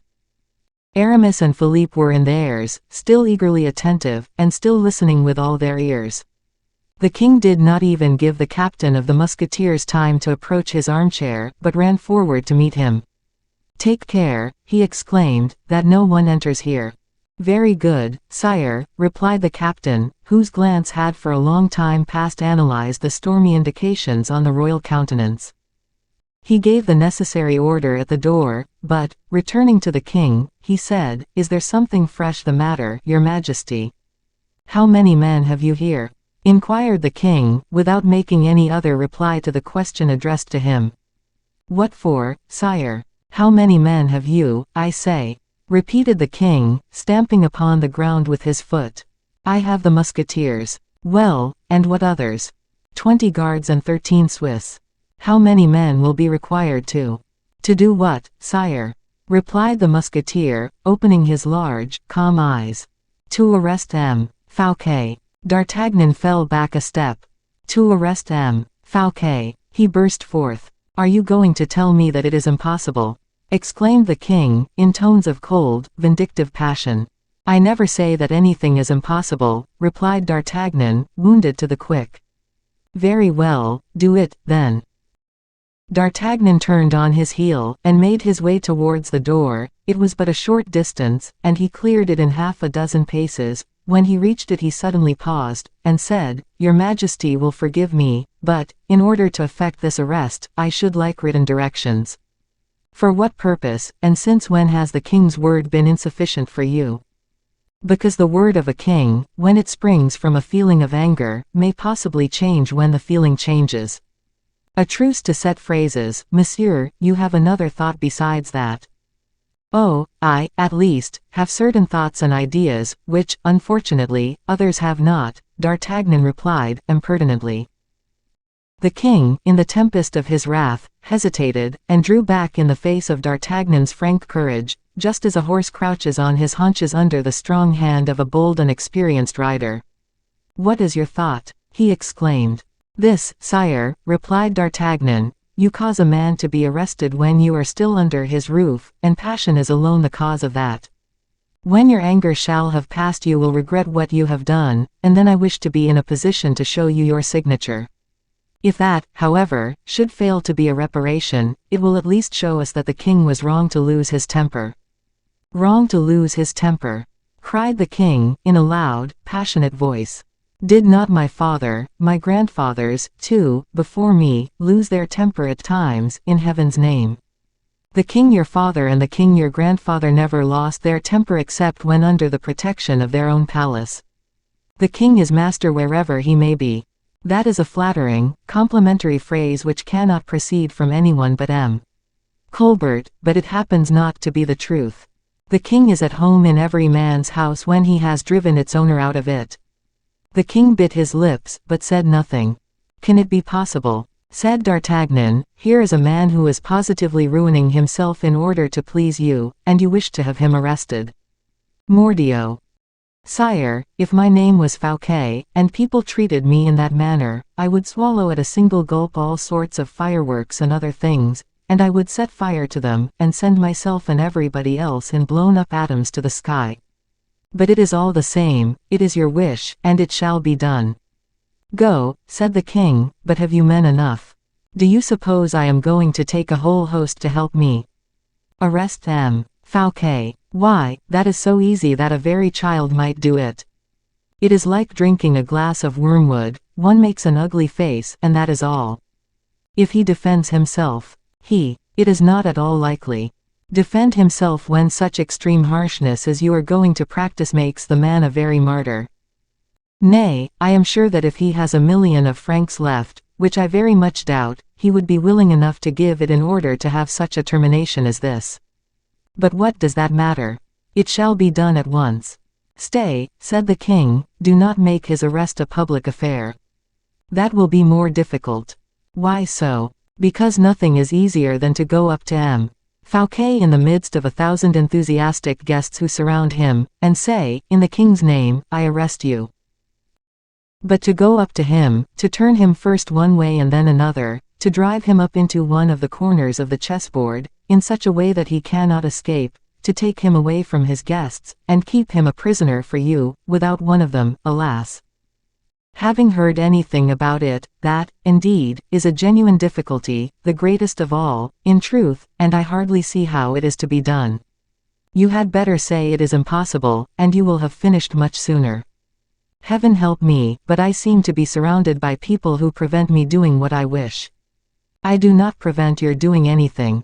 Have you indeed decided? Take care of M. Fouquet, until I shall have made up my mind by tomorrow morning. That shall be done, sire. And return, when I rise in the morning, for further orders, and now leave me to myself. You do not even want M. Colbert, then, said the musketeer, firing his last shot as he was leaving the room. The king started. With his whole mind fixed on the thought of revenge, he had forgotten the cause and substance of the offense. No, no one, he said, no one here. Leave me. D'Artagnan quitted the room. The king closed the door with his own hands, and began to walk up and down his apartment at a furious pace, like a wounded bull in an arena, trailing from his horn the colored streamers and the iron darts. At last he began to take comfort in the expression of his violent feelings. Miserable wretch that he is! Not only does he squander my finances, but with his ill-gotten plunder he corrupts secretaries, friends, generals, artists, and all, and tries to rob me of the one to whom I am most attached. This is the reason that perfidious girl so boldly took his part. Gratitude. And who can tell whether it was not a stronger feeling, love itself? He gave himself up for a moment to the bitterest reflections. A satyr, he thought, with that abhorrent hate with which young men regard those more advanced in life, who still think of love. A man who has never found opposition or resistance in anyone, who lavishes his gold and jewels in every direction, and who retains his staff of painters in order to take the portraits of his mistresses in the costume of goddesses. The king trembled with passion as he continued, he pollutes and profanes everything that belongs to me. He destroys everything that is mine. He will be my death at last, I know. That man is too much for me, he is my mortal enemy, but he shall forthwith fall. I hate him, I hate him, I hate him. And as he pronounced these words, he struck the arm of the chair in which he was sitting violently, over and over again, and then rose like one in an epileptic fit. Tomorrow, tomorrow, oh, happy day, he murmured, when the sun rises, no other rival shall that brilliant king of space possess but me. That man shall fall so low that when people look at the abject ruin my anger shall have wrought, they will be forced to confess at last and at least that I am indeed greater than he. The king, who was incapable of mastering his emotions any longer, knocked over with a blow of his fist a small table placed close to his bedside, and in the very bitterness of anger, almost weeping, and half suffocated, he threw himself on his bed, dressed as he was, and bit the sheets in his extremity of passion, trying to find repose of body at least there. The bed creaked beneath his weight, and with the exception of a few broken sounds, emerging, or, one might say, exploding, from his overburdened chest, absolute silence soon reigned in the chamber of Morpheus. 224. High treason. The ungovernable fury which took possession of the king at the sight and at the perusal of Fouquet's letter to La Vallière by degrees subsided into a feeling of pain and extreme weariness. Youth, invigorated by health and lightness of spirits, requiring soon that what it loses should be immediately restored, youth knows not those endless, sleepless nights which enable us to realize the fable of the vulture unceasingly feeding on Prometheus. In cases where the man of middle life, in his acquired strength of will and purpose, and the old, in their state of natural exhaustion, find incessant augmentation of their bitter sorrow, a young man, surprised by the sudden appearance of misfortune, weakens himself in sighs, and groans, and tears, directly struggling with his grief, and is thereby far sooner overthrown by the inflexible enemy with whom he is engaged. Once overthrown, his struggles cease. Louis could not hold out more than a few minutes, at the end of which he had ceased to clench his hands, and scorch in fancy with his looks the invisible objects of his hatred. He soon ceased to attack with his violent imprecations not M. Fouquet alone, but even La Vallière herself. From fury he subsided into despair, and from despair to prostration. After he had thrown himself for a few minutes to and fro convulsively on his bed, his nerveless arms fell quietly down, his head lay languidly on his pillow, his limbs, exhausted with excessive emotion, still trembled occasionally, agitated by muscular contractions, while from his breast faint and infrequent sighs still issued. Morpheus, the tutelary deity of the apartment, towards whom Louis raised his eyes, wearied by his anger and reconciled by his tears, showered down upon him the sleep-inducing poppies with which his hands are ever filled, so presently the monarch closed his eyes and fell asleep. Then it seemed to him, as it often happens in that first sleep, so light and gentle, which raises the body above the couch, and the soul above the earth, it seemed to him, we say, as if the god Morpheus, painted on the ceiling, looked at him with eyes resembling human eyes, that something shone brightly, and moved to and fro in the dome above the sleeper, that the crowd of terrible dreams which thronged together in his brain, and which were interrupted for a moment, half revealed a human face, with a hand resting against the mouth, and in an attitude of deep and absorbed meditation. And strange enough, too, this man bore so wonderful a resemblance to the king himself, that Louis fancied he was looking at his own face reflected in a mirror, with the exception, however, that the face was saddened by a feeling of the profoundest pity. Then it seemed to him as if the dome gradually retired, escaping from his gaze, and that the figures and attributes painted by Lebrun became darker and darker as the distance became more and more remote. A gentle, easy movement, as regular as that by which a vessel plunges beneath the waves, had succeeded to the immovableness of the bed. Doubtless the king was dreaming, and in this dream the crown of gold, which fastened the curtains together, seemed to recede from his vision, just as the dome, to which it remained suspended, had done, so that the winged genius which, with both its hand, supported the crown, seemed, though vainly so, to call upon the king, who was fast disappearing from it. The bed still sunk. Louis, with his eyes open, could not resist the deception of this cruel hallucination. At last, as the light of the royal chamber faded away into darkness and gloom, something cold, gloomy, and inexplicable in its nature seemed to infect the air. No paintings, nor gold, nor velvet hangings, were visible any longer, nothing but walls of a dull grey color, which the increasing gloom made darker every moment. And yet the bed still continued to descend, and after a minute, which seemed in its duration almost an age to the king, it reached a stratum of air, black and chill as death, and then it stopped. The king could no longer see the light in his room, except as from the bottom of a well we can see the light of day. I am under the influence of some atrocious dream, he thought. It is time to awaken from it. Come, let me wake. Everyone has experienced the sensation the above remark conveys. There is hardly a person who, in the midst of a nightmare whose influence is suffocating, has not said to himself, by the help of that light which still burns in the brain when every human light is extinguished, it is nothing but a dream, after all. This was precisely what Louis XIV said to himself, but when he said, "Come, come, wake up," he perceived that not only was he already awake, but still more, that he had his eyes open also. And then he looked all round him. On his right hand and on his left 2 armed men stood in stolid silence, each wrapped in a huge cloak, and the face covered with a mask. One of them held a small lamp in his hand, whose glimmering light revealed the saddest picture a king could look upon. Louis could not help saying to himself that his dream still lasted, and that all he had to do to cause it to disappear was to move his arms or to say something aloud. He darted from his bed, and found himself upon the damp, moist ground. Then, addressing himself to the man who held the lamp in his hand, he said, "What is this, monsieur, and what is the meaning of this jest?" "It is no jest," replied in a deep voice the masked figure that held the lantern.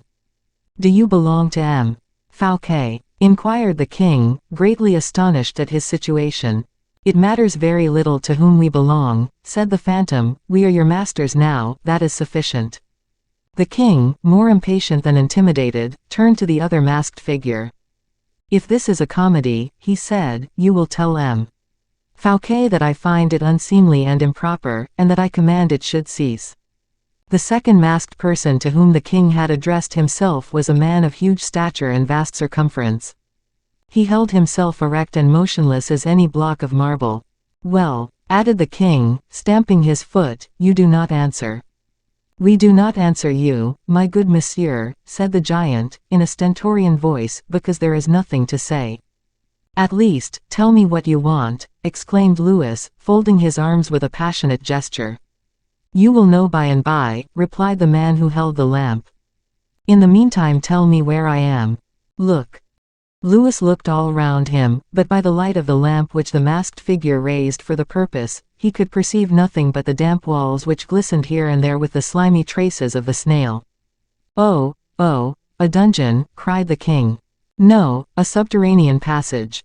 "Which leads? Will you be good enough to follow us?" "I shall not stir from hence," cried the king.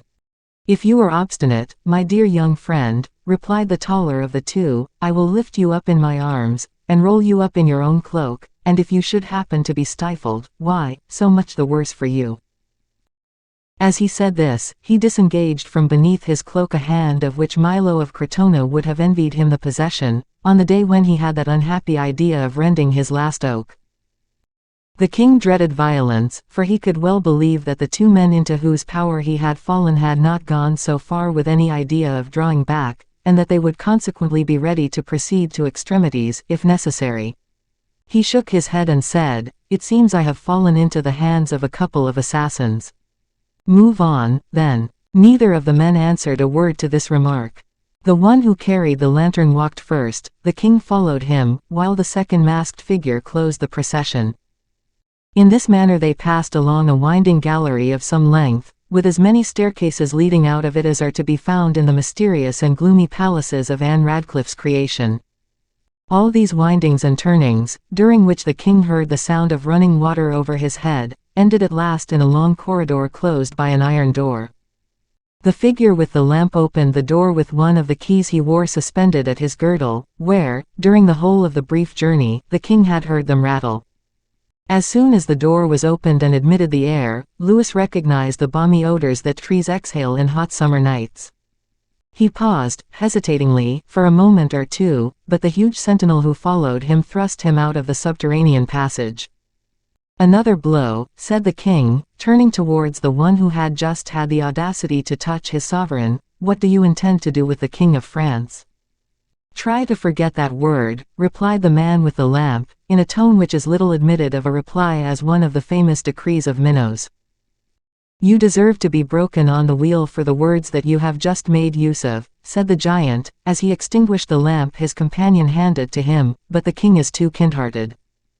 Louis, at that threat, made so sudden a movement that it seemed as if he meditated flight, but the giant's hand was in a moment placed on his shoulder, and fixed him motionless where he stood. "But tell me, at least, where we are going," said the king. "Come," replied the former of the two men, with a kind of respect in his manner, and leading his prisoner towards a carriage which seemed to be in waiting. The carriage was completely concealed amid the trees. Two horses, with their feet fettered, were fastened by a halter to the lower branches of a large oak. "Get in," said the same man, opening the carriage door and letting down the step. The king obeyed, seated himself at the back of the carriage, the padded door of which was shut and locked immediately upon him and his guide. As for the giant, he cut the fastenings by which the horses were bound, harnessed them himself, and mounted on the box of the carriage, which was unoccupied. The carriage set off immediately at a quick trot, turned into the road to Paris, and in the forest of Senart found a relay of horses fastened to the trees in the same manner the first horses had been, and without a postilion. The man on the box changed the horses, and continued to follow the road towards Paris with the same rapidity, so that they entered the city about 3 o'clock in the morning. The carriage proceeded along the Faubourg Saint-Antoine, and, after having called out to the sentinel, by the king's order, the driver conducted the horses into the circular enclosure of the Bastille, looking out upon the courtyard, called Le Cour du Gouvernement. There the horses drew up, reeking with sweat, at the flight of steps, and a sergeant of the guard ran forward. "Go and wake the governor," said the coachman in a voice of thunder. With the exception of this voice, which might have been heard at the entrance of the Faubourg Saint-Antoine, everything remained as calm in the carriage as in the prison. 10 minutes afterwards, M. de Baisemeaux appeared in his dressing gown on the threshold of the door. "What is the matter now?" he asked, "and whom have you brought me there?"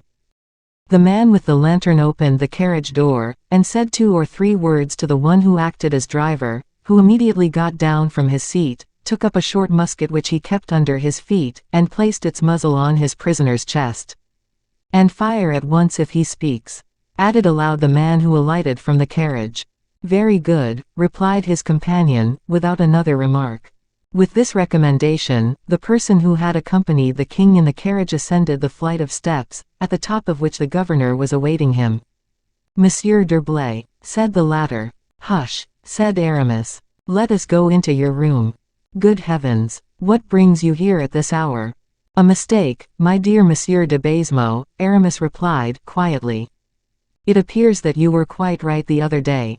"What about?" inquired the governor. "About the order of release, my dear friend." "Tell me what you mean, monsieur." "No, monseigneur," said the governor, almost suffocated by surprise and terror. "It is a very simple affair. You remember, dear M. de Baisemeaux, that an order of release was sent to you." "Yes, for Marchiali." "Very good. We both thought that it was for Marchiali." "Certainly, you will recollect, however, that I would not credit it, but that you compelled me to believe it." "Oh, Baisemeaux, my good fellow, what a word to make use of. Strongly recommended, that was all." "Strongly recommended, yes, strongly recommended to give him up to you, and that you carried him off with you in your carriage." "Well, my dear Monsieur de Baisemeaux, it was a mistake, it was discovered at the ministry, so that I now bring you an order from the king to set at liberty, Selden, that poor Scotch fellow, you know." "Selden. Are you sure this time?" "Well, read it yourself," added Aramis, handing him the order. "Why," said Baisemeaux, "this order is the very same that has already passed through my hands." "Indeed. It is the very one I assured you I saw the other evening." "Parbleu! I recognize it by the blot of ink. I do not know whether it is that, but all I know is, that I bring it for you." "But then, what about the other?" "What other?" "Marchiali. I have got him here with me." "But that is not enough for me. I require a new order to take him back again." "Don't talk such nonsense, my dear Baisemeaux, you talk like a child." "Where is the order you received respecting Marchiali?" Baisemeaux ran to his iron chest and took it out. Aramis seized hold of it, coolly tore it in 4 pieces, held them to the lamp, and burnt them. "Good heavens! What are you doing?" exclaimed Baisemeaux, in an extremity of terror. Look at your position quietly, my good governor, said Aramis, with imperturbable self-possession, and you will see how very simple the whole affair is. You no longer possess any order justifying Marchiali's release. I am a lost man. Far from it, my good fellow, since I have brought Marchiali back to you, and all accordingly is just the same as if he had never left. Ah, said the governor, completely overcome by terror. Plain enough, you see, and you will go and shut him up immediately. I should think so, indeed. And you will hand over this Selden to me, whose liberation is authorized by this order. Do you understand? Aye. You do understand, I see, said Aramis. Very good. Baisemeaux clapped his hands together. But why, at all events, after having taken Marchiali away from me, do you bring him back again? Cried the unhappy governor, in a paroxysm of terror, and completely dumbfounded.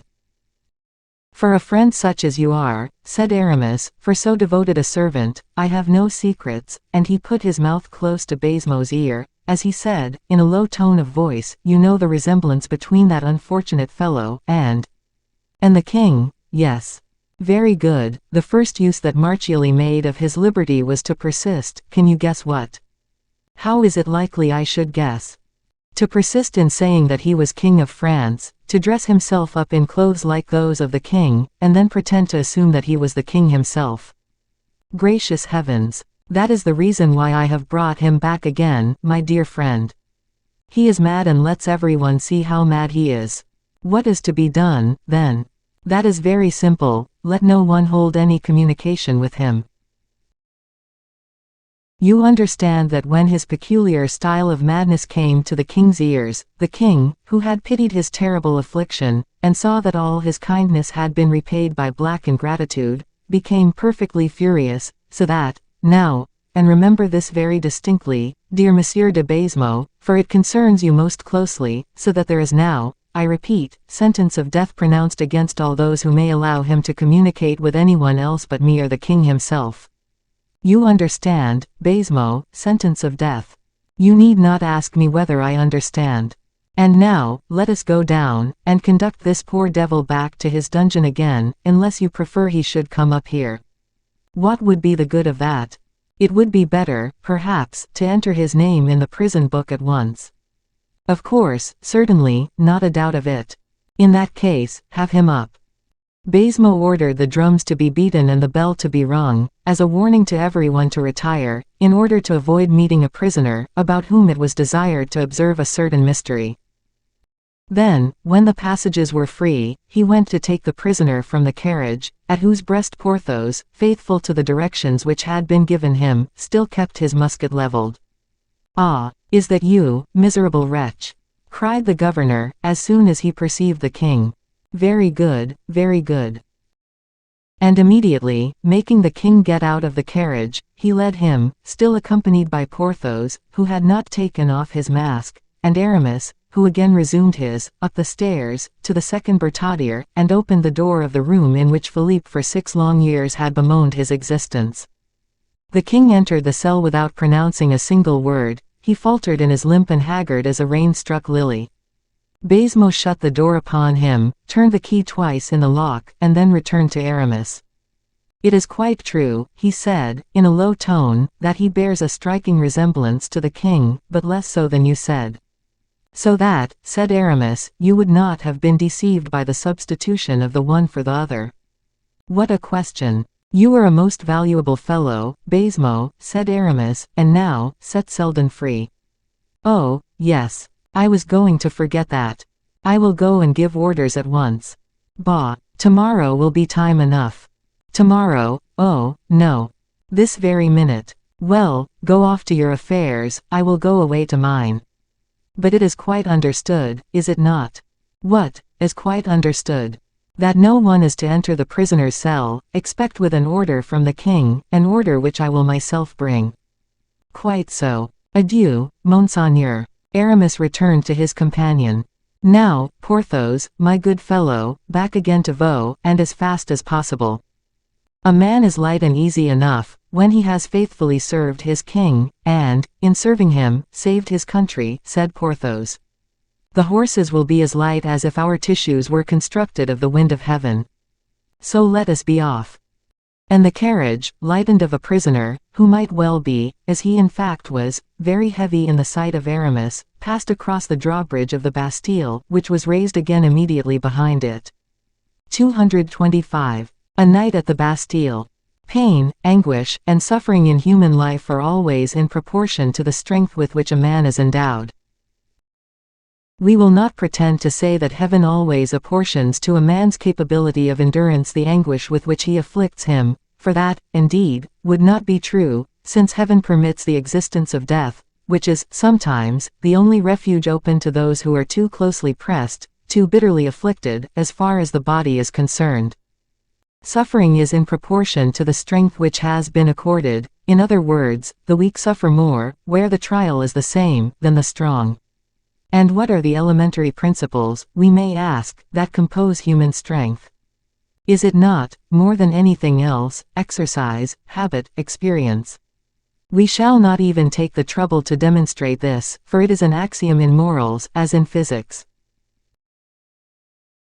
When the young king, stupefied and crushed in every sense and feeling, found himself led to a cell in the Bastille, he fancied death itself is but a sleep, that it, too, has its dreams as well, that the bed had broken through the flooring of his room at Vaux, that death had resulted from the occurrence, and that, still carrying out his dream, the king, Louis XIV, now no longer living, was dreaming one of those horrors, impossible to realize in life, which is termed dethronement, imprisonment, and insult towards a sovereign who formerly wielded unlimited power. To be present at, an actual witness, too, of this bitterness of death, to float, indecisively, in an incomprehensible mystery, between resemblance and reality, to hear everything, to see everything, without interfering in a single detail of agonizing suffering, was, so the king thought within himself, a torture far more terrible, since it might last forever. Is this what is termed eternity, hell? He murmured, at the moment the door was closed upon him, which we remember Baisemeaux had shut with his own hands. He did not even look round him, and in the room, leaning with his back against the wall, he allowed himself to be carried away by the terrible supposition that he was already dead, as he closed his eyes in order to avoid looking upon something even worse still. "How can I have died?" he said to himself, sick with terror. The bed might have been let down by some artificial means. But no, I do not remember to have felt a bruise, nor any shock either. Would they not rather have poisoned me at my meals, or with the fumes of wax, as they did my ancestress, Jeanne d'Albret? Suddenly, the chill of the dungeon seemed to fall like a wet cloak upon Louis's shoulders. "I have seen," he said, "my father lying dead upon his funeral couch, in his regal robes.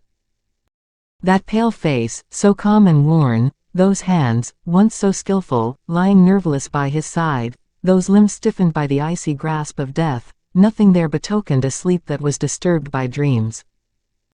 And yet how numerous were the dreams which heaven might have sent that royal corpse, him whom so many others had preceded, hurried away by him into eternal death.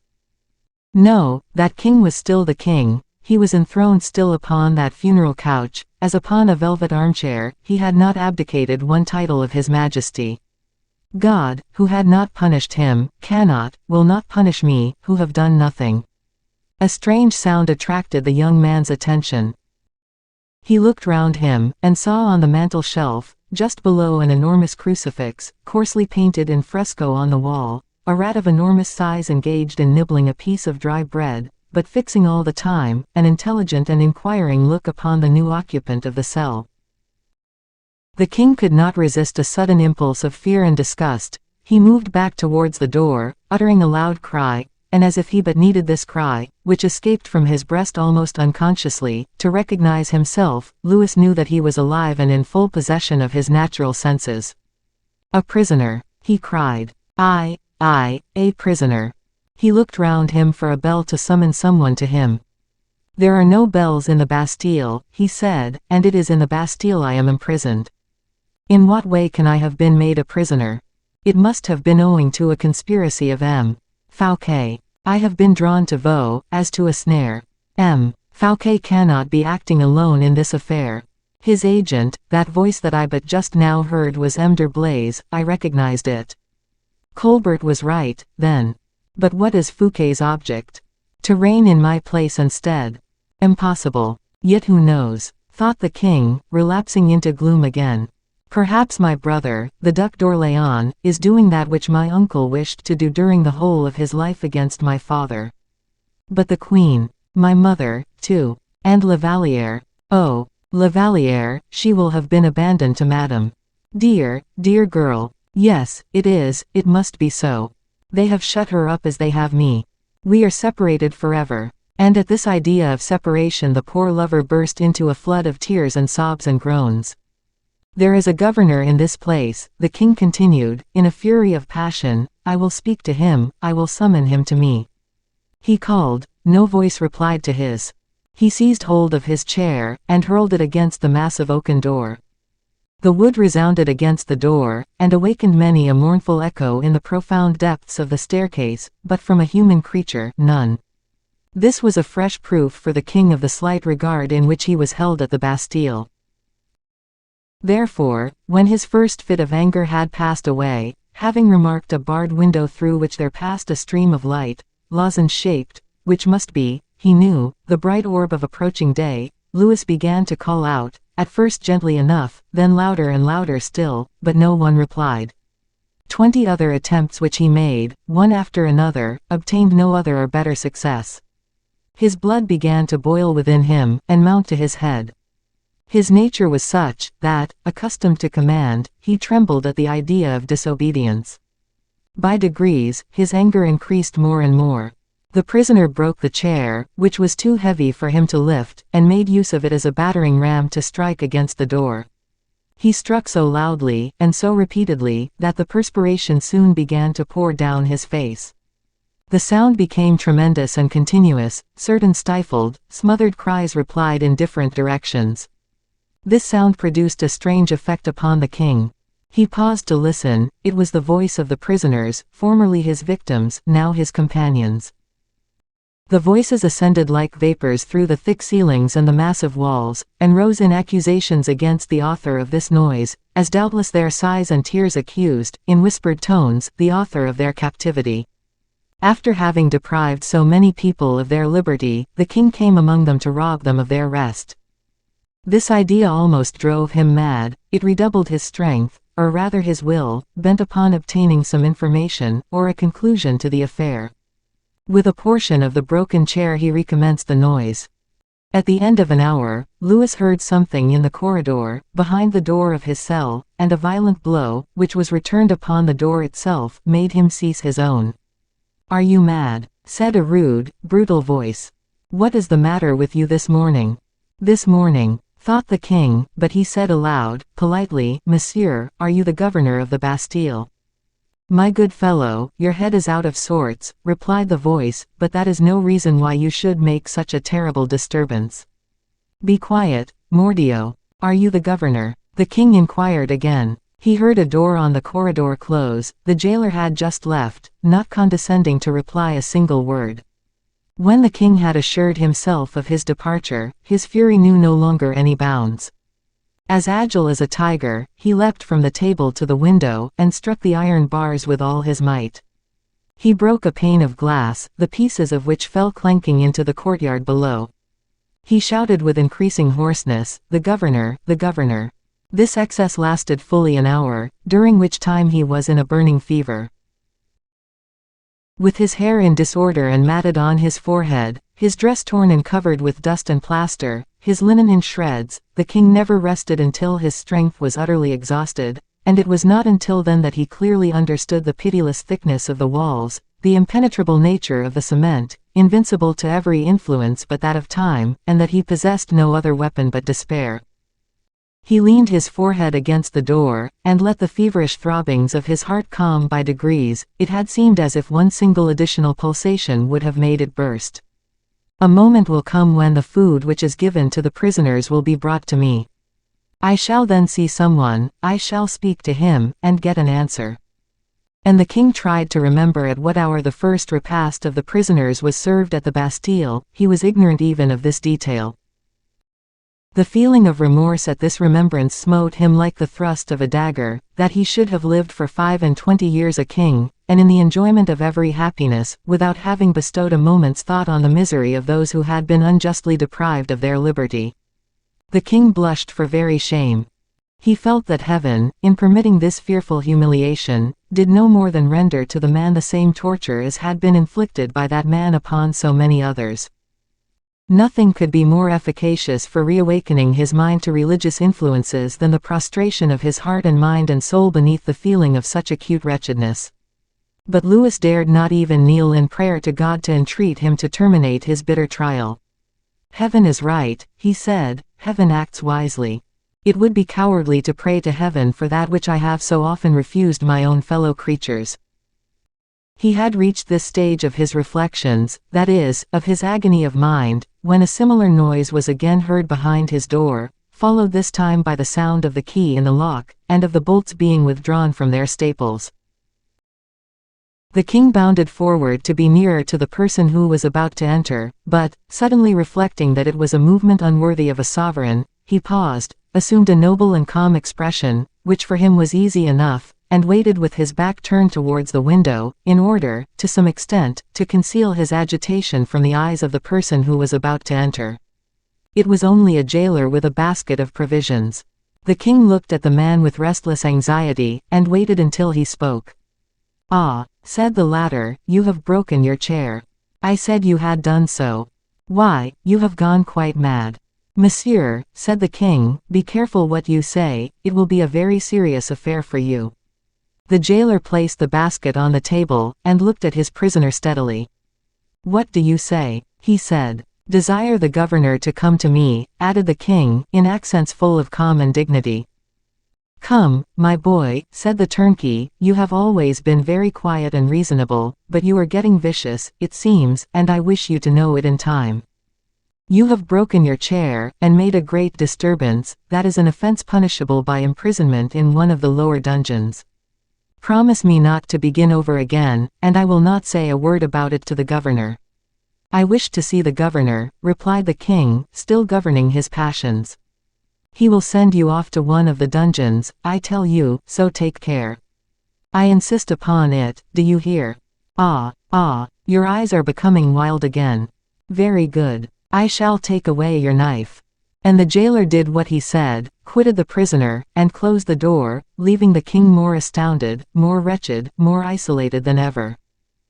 It was useless, though he tried it, to make the same noise again on his door, and equally useless that he threw the plates and dishes out of the window, not a single sound was heard in recognition. 2 hours afterwards he could not be recognized as a king, a gentleman, a man, a human being, he might rather be called a madman, tearing the door with his nails, trying to tear up the flooring of his cell, and uttering such wild and fearful cries that the old Bastille seemed to tremble to its very foundations for having revolted against its master. As for the governor, the jailer did not even think of disturbing him. The turnkeys and the sentinels had reported the occurrence to him, but what was the good of it? Were not these madmen common enough in such a prison? And were not the walls still stronger? De Baisemeaux, thoroughly impressed with what Aramis had told him, and in perfect conformity with the king's order, hoped only that one thing might happen, namely, that the madman Marchiali might be mad enough to hang himself to the canopy of his bed, or to one of the bars of the window.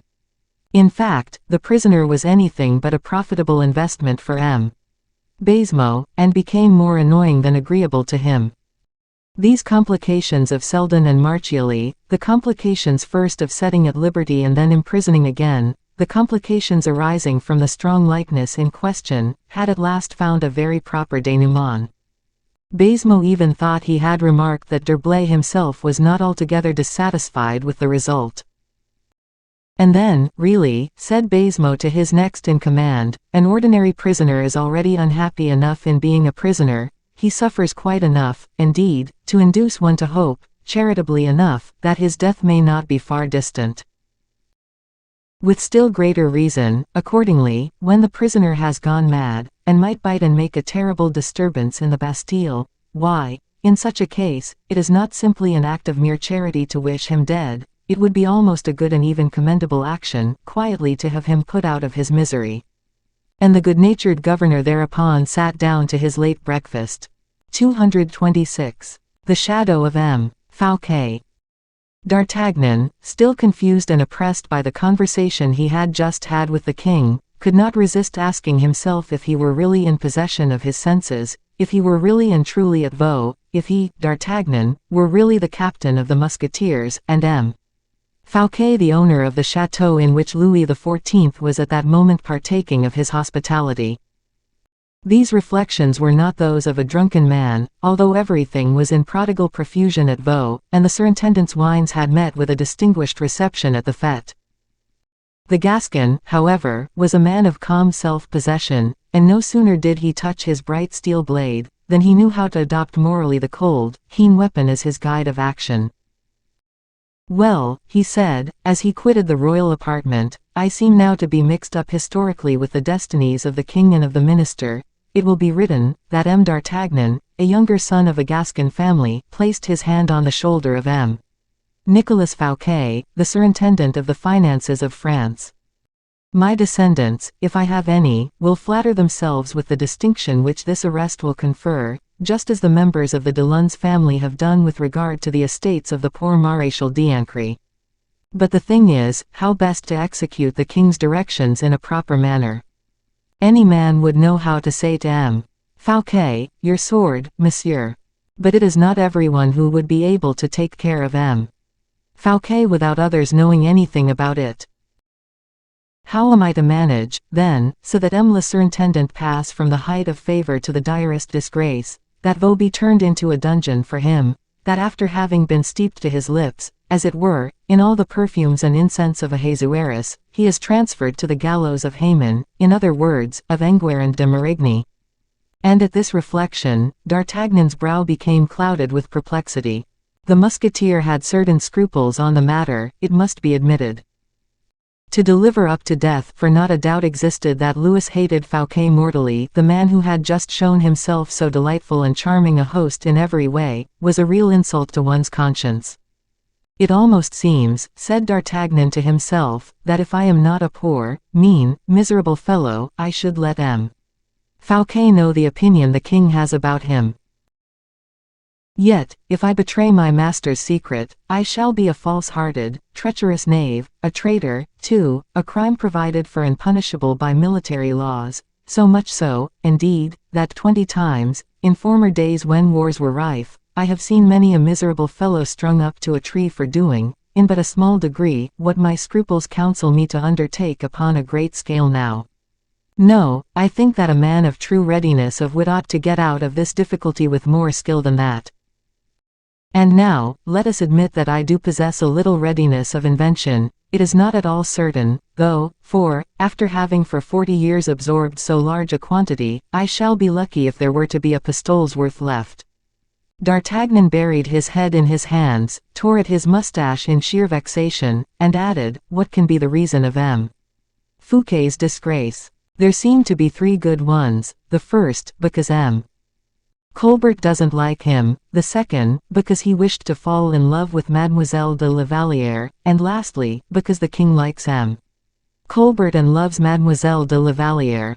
Oh, he is lost. But shall I put my foot on his neck, I, of all men, when he is falling a prey to the intrigues of a pack of women and clerks? For shame. If he be dangerous, I will lay him low enough. If, however, he be only persecuted, I will look on. I have come to such a decisive determination, that neither king nor living man shall change my mind. If Athos were here, he would do as I have done.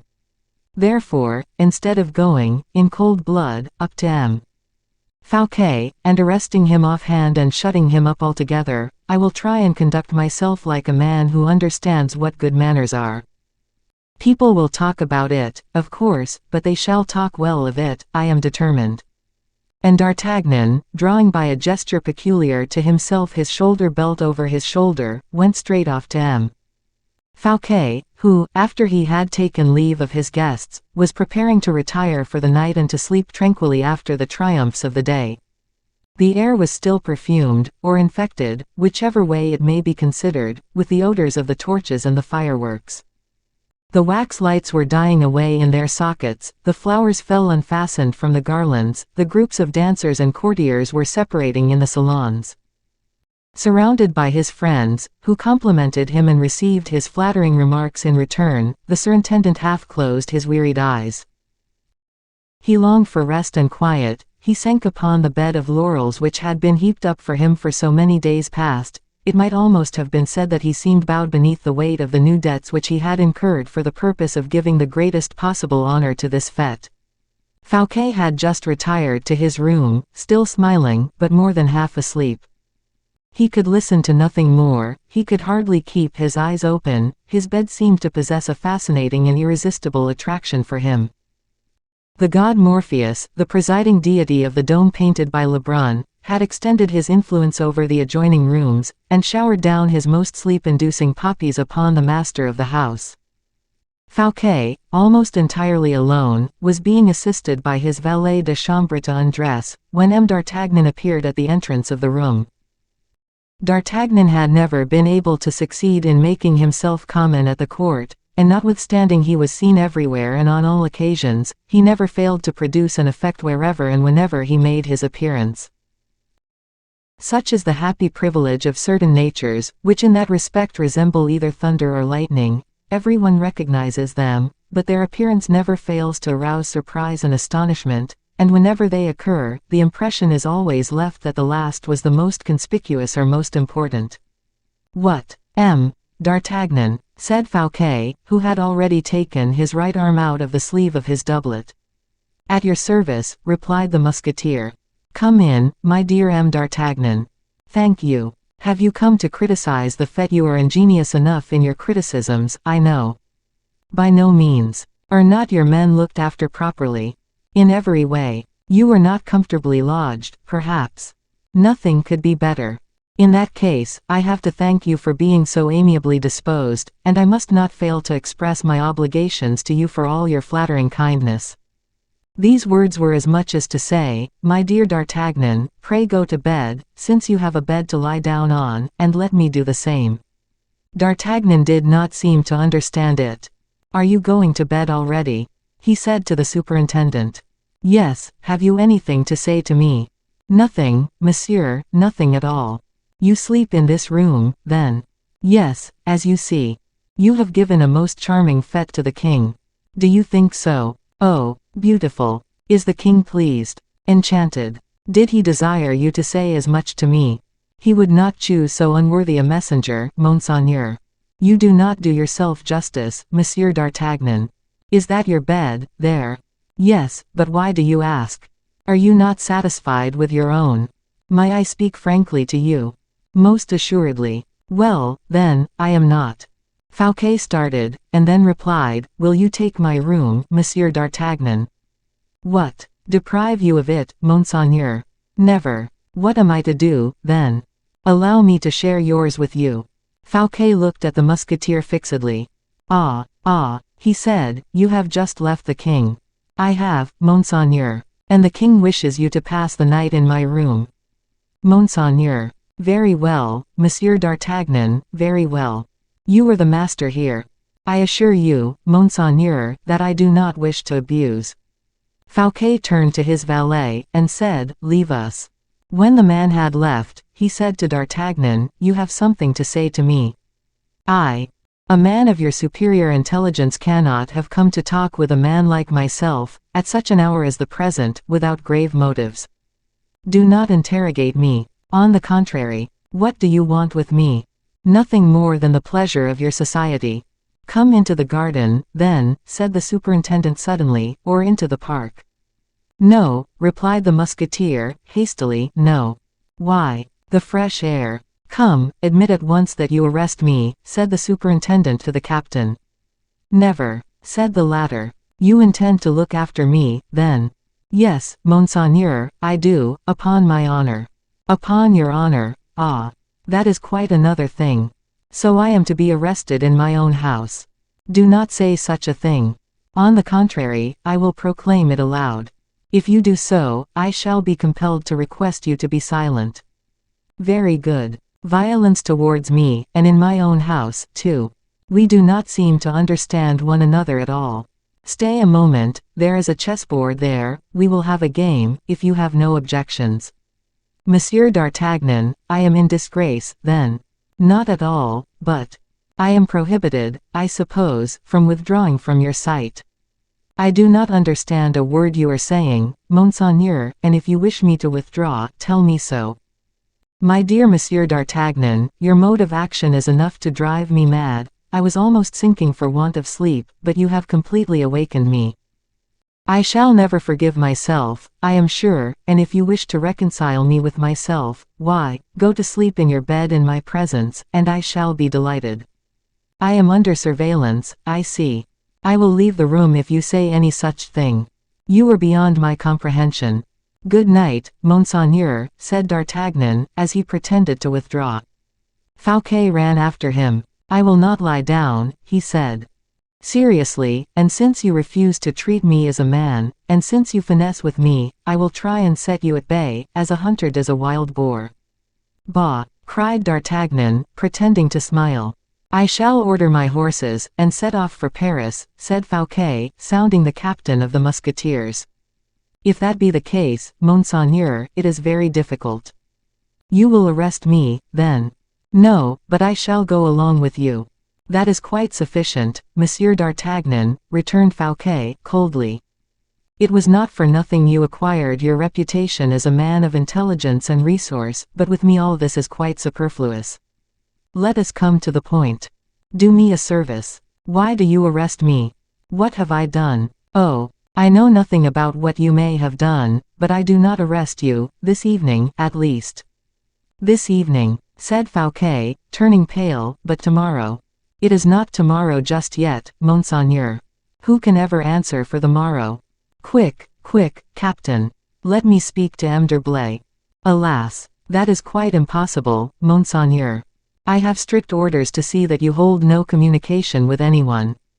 With M. d'Herblay, Captain, with your friend. Monseigneur, is M. d'Herblay the only person with whom you ought to be prevented holding any communication?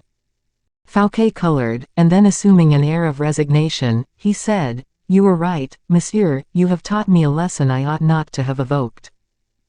A fallen man cannot assert his right to anything, even from those whose fortunes he may have made. For a still stronger reason, he cannot claim anything from those to whom he may never have had the happiness of doing a service.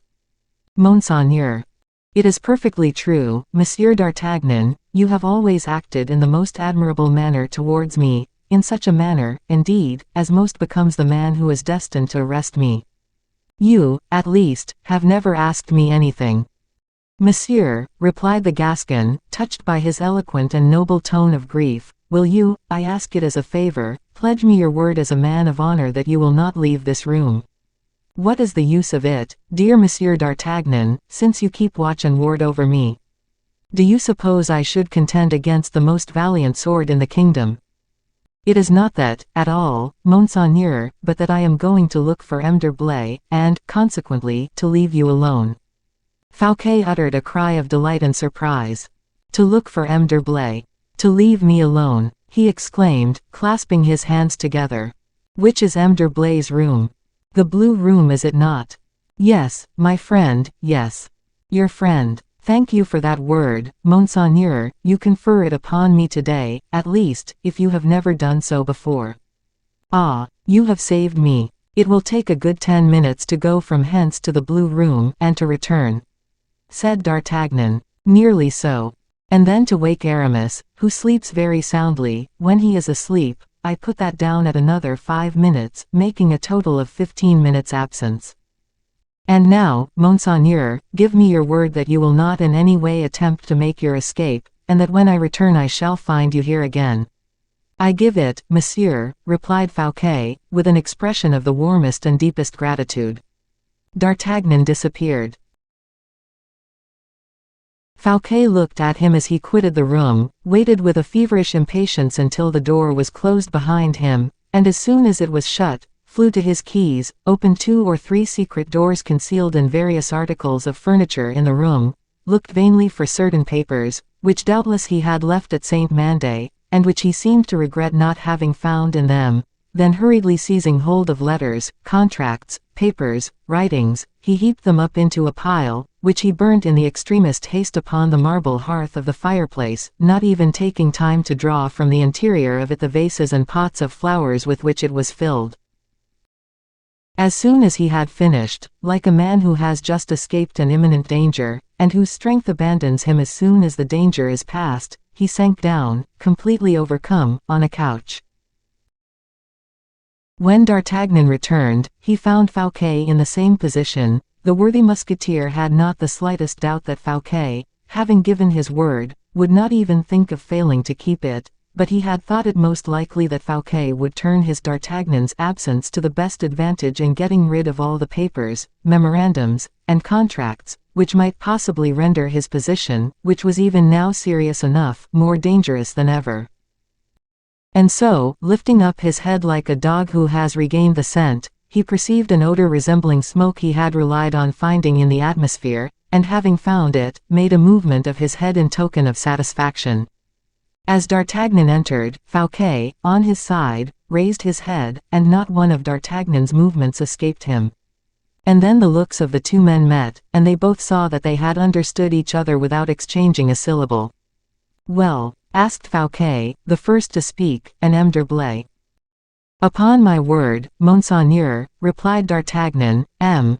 d'Herblay must be desperately fond of walking out at night, and composing verses by moonlight in the Park of Vaux, with some of your poets, in all probability, for he is not in his own room." "What, not in his own room?"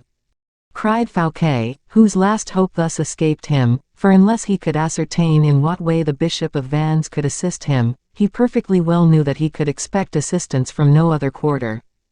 "Or, indeed," continued D'Artagnan, "if he is in his own room, he has very good reasons for not answering. But surely you did not call him in such a manner that he could have heard you.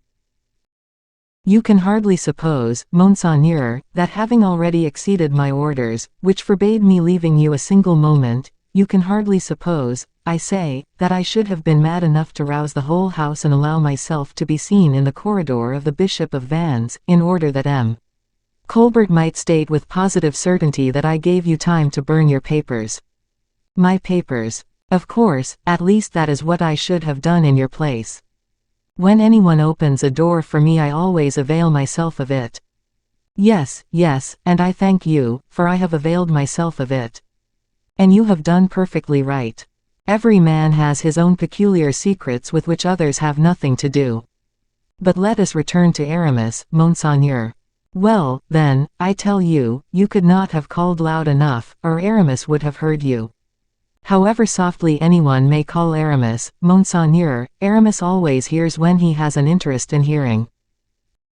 I repeat what I said before, Aramis was not in his own room, or Aramis had certain reasons for not recognizing my voice, of which I am ignorant, and of which you may be even ignorant yourself, notwithstanding your liegeman is his greatness the Lord Bishop of Vannes."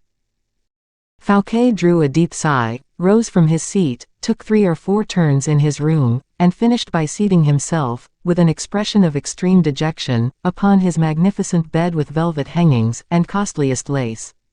D'Artagnan looked at Fouquet with feelings of the deepest and sincerest pity.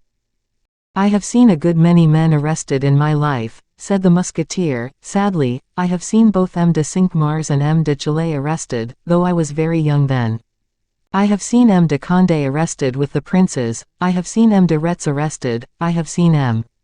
Broussel arrested.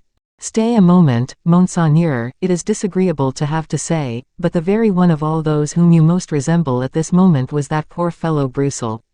You were very near doing as he did, putting your dinner napkin in your portfolio, and wiping your mouth with your papers. Mordioux! Monseigneur Fouquet, a man like you ought not to be dejected in this manner. Suppose your friends saw you." "Monsieur d'Artagnan," returned the surintendant, with a smile full of gentleness, "you do not understand me. It is precisely because my friends are not looking on, that I am as you see me now. I do not live, exist even, isolated from others, I am nothing when left to myself. Understand that throughout my whole life I have passed every moment of my time in making friends, whom I hoped to render my stay and support. In times of prosperity, all these cheerful, happy voices, rendered so through and by my means, formed in my honor a concert of praise and kindly action. In the least disfavor, these humbler voices accompanied in harmonious accents the murmur of my own heart. Isolation I have never yet known. Poverty, a phantom I have sometimes beheld, clad in rags, awaiting me at the end of my journey through life. Poverty has been the spectre with which many of my own friends have trifled for years past, which they poetize and caress, and which has attracted me towards them. Poverty. I accept it, acknowledge it, receive it, as a disinherited sister, for poverty is neither solitude, nor exile, nor imprisonment. Is it likely I shall ever be poor, with such friends as Pelisson, as La Fontaine, as Molière? With such a mistress as, oh! If you knew how utterly lonely and desolate I feel at this moment, and how you, who separate me from all I love, seem to resemble the image of solitude, of annihilation, death itself. But I have already told you, Monsieur Fouquet, replied D'Artagnan, moved to the depths of his soul, that you are woefully exaggerating. The king likes you. No, no, said Fouquet, shaking his head. Colbert hates you. Colbert. What does that matter to me? He will ruin you. Ah, I defy him to do that, for I am ruined already.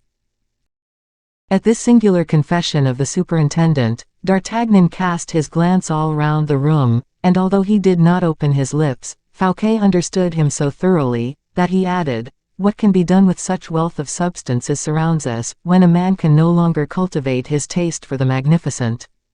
Do you know what good the greater part of the wealth and the possessions which we rich enjoy confer upon us? Merely to disgust us, by their very splendor even, with everything which does not equal it. Vaux, you will say, and the wonders of Vaux. What of it? What boot these wonders? If I am ruined, how shall I fill with water the urns which my naiads bear in their arms, or force the air into the lungs of my tritons? To be rich enough, Monsieur d'Artagnan, a man must be too rich." D'Artagnan shook his head. "Oh, I know very well what you think," replied Fouquet, quickly. "If Vaux were yours, you would sell it, and would purchase an estate in the country, an estate which should have woods, orchards, and land attached, so that the estate should be made to support its master. With 40 millions you might—" "10 millions, interrupted D'Artagnan. "Not a million, my dear captain. No one in France is rich enough to give 2 millions for Vaux, and to continue to maintain it as I have done. No one could do it, no one would know how." "Well," said D'Artagnan, "in any case, 1 million is not abject misery." "It is not far from it, my dear monsieur. But you do not understand me. No, I will not sell my residence at Vaux, I will give it to you, if you like," and Fouquet accompanied these words with a movement of the shoulders to which it would be impossible to do justice. "Give it to the king, you will make a better bargain." "The king does not require me to give it to him," said Fouquet, "he will take it away from me with the most absolute ease and grace, if it pleases him to do so, and that is the very reason I should prefer to see it perish. Do you know, Monsieur d'Artagnan, that if the king did not happen to be under my roof, I would take this candle, go straight to the dome, and set fire to a couple of huge chests of fusées and fireworks which are in reserve there, and would reduce my palace to ashes." "Bah," said the musketeer, negligently. "At all events, you would not be able to burn the gardens, and that is the finest feature of the place." "And yet," resumed Fouquet, thoughtfully, "what was I saying? Great heavens! Burn Vaux! Destroy my palace! But Vaux is not mine, these wonderful creations are, it is true, the property, as far as sense of enjoyment goes, of the man who has paid for them, but as far as duration is concerned, they belong to those who created them. Vaux belongs to Lebrun, to Lenaitre, to Pelisson, to Levaux, to La Fontaine, to Molière. Vaux belongs to posterity, in fact. You see, Monsieur d'Artagnan, that my very house has ceased to be my own." "That is all well and good," said D'Artagnan, "the idea is agreeable enough, and I recognize M. Fouquet himself in it. That idea, indeed, makes me forget that poor fellow Broussel altogether, and I now fail to recognize in you the whining complaints of that old frondeur. If you are ruined, monsieur, look at the affair manfully, for you too, mordio, belong to posterity, and have no right to lessen yourself in any way. Stay a moment, look at me, I who seem to exercise in some degree a kind of superiority over you, because I am arresting you. Fate, which distributes their different parts to the comedians of this world, accorded me a less agreeable and less advantageous part to fill than yours has been. I am one of those who think that the parts which kings and powerful nobles are called upon to act are infinitely of more worth than the parts of beggars or lackeys. It is far better on the stage, I mean, of another theatre than the theatre of this world. It is far better to wear a fine coat and to talk a fine language, than to walk the boards shod with a pair of old shoes, or to get one's backbone gently polished by a hearty dressing with a stick. In one word, you have been a prodigal with money, you have ordered and been obeyed, have been steeped to the lips in enjoyment, while I have dragged my tether after me, have been commanded and have obeyed, and have drudged my life away. Well, although I may seem of such trifling importance beside you, monseigneur, I do declare to you, that the recollection of what I have done serves me as a spur, and prevents me from bowing my old head too soon. I shall remain unto the very end a trooper, and when my turn comes, I shall fall perfectly straight, all in a heap, still alive, after having selected my place beforehand. Do as I do, Monsieur Fouquet, you will not find yourself the worse for it. A fall happens only once in a lifetime to men like yourself, and the chief thing is to take it gracefully when the chance presents itself. There is a Latin proverb, the words have escaped me, but I remember the sense of it very well, for I have thought over it more than once, which says, the end crowns the work. Quote. Fouquet rose from his seat, passed his arm round D'Artagnan's neck, and clasped him in a close embrace, whilst with the other hand he pressed his hand. An excellent homily, he said, after a moment's pause. A soldier's, monseigneur. You have a regard for me, in telling me all that. Perhaps. Fouquet resumed his pensive attitude once more, and then, a moment after, he said, Where can M. d'Herblay be? I dare not ask you to send for him. You would not ask me, because I would not do it, Monsieur Fouquet. People would learn it, and Aramis, who is not mixed up with the affair, might possibly be compromised and included in your disgrace. I will wait here till daylight, said Fouquet. Yes, that is best. What shall we do when daylight comes? I know nothing at all about it, monseigneur. Monsieur d'Artagnan, will you do me a favor? Most willingly. You guard me, I remain. You are acting in the full discharge of your duty, I suppose. Certainly. Very good, then, remain as close to me as my shadow if you like, and I infinitely prefer such a shadow to anyone else. D'Artagnan bowed to the compliment. But, forget that you are Monsieur d'Artagnan, captain of the musketeers, forget that I am Monsieur Fouquet, surintendant of the finances, and let us talk about my affairs. That is rather a delicate subject. Indeed. Yes, but, for your sake, Monsieur Fouquet, I will do what may almost be regarded as an impossibility. Thank you. What did the king say to you? Nothing. Ah, is that the way you talk? The deuce. What do you think of my situation? I do not know. However, unless you have some ill feeling against me. Your position is a difficult one. In what respect? Because you are under your own roof. However difficult it may be, I understand it very well. Do you suppose that, with anyone else but yourself, I should have shown so much frankness? What, so much frankness, do you say? You, who refused to tell me the slightest thing. At all events, then, so much ceremony and consideration. Ah, I have nothing to say in that respect. One moment, monseigneur, let me tell you how I should have behaved towards anyone but yourself. It might be that I happened to arrive at your door just as your guests or your friends had left you, or, if they had not gone yet, I should wait until they were leaving, and should then catch them one after the other, like rabbits. I should lock them up quietly enough, I should steal softly along the carpet of your corridor, and with one hand upon you, before you suspected the slightest thing amiss, I should keep you safely until my master's breakfast in the morning. In this way, I should just the same have avoided all publicity, all disturbance, all opposition, but there would also have been no warning for M. Fouquet, no consideration for his feelings, none of those delicate concessions which are shown by persons who are essentially courteous in their natures, whenever the decisive moment may arrive. Are you satisfied with the plan? It makes me shudder. I thought you would not like it. It would have been very disagreeable to have made my appearance tomorrow, without any preparation, and to have asked you to deliver up your sword. Oh, monsieur, I should have died of shame and anger. Your gratitude is too eloquently expressed. I have not done enough to deserve it, I assure you. Most certainly, monsieur, you will never get me to believe that. Well, then, monseigneur, if you are satisfied with what I have done, and have somewhat recovered from the shock which I prepared you for as much as I possibly could, let us allow the few hours that remain to pass away undisturbed.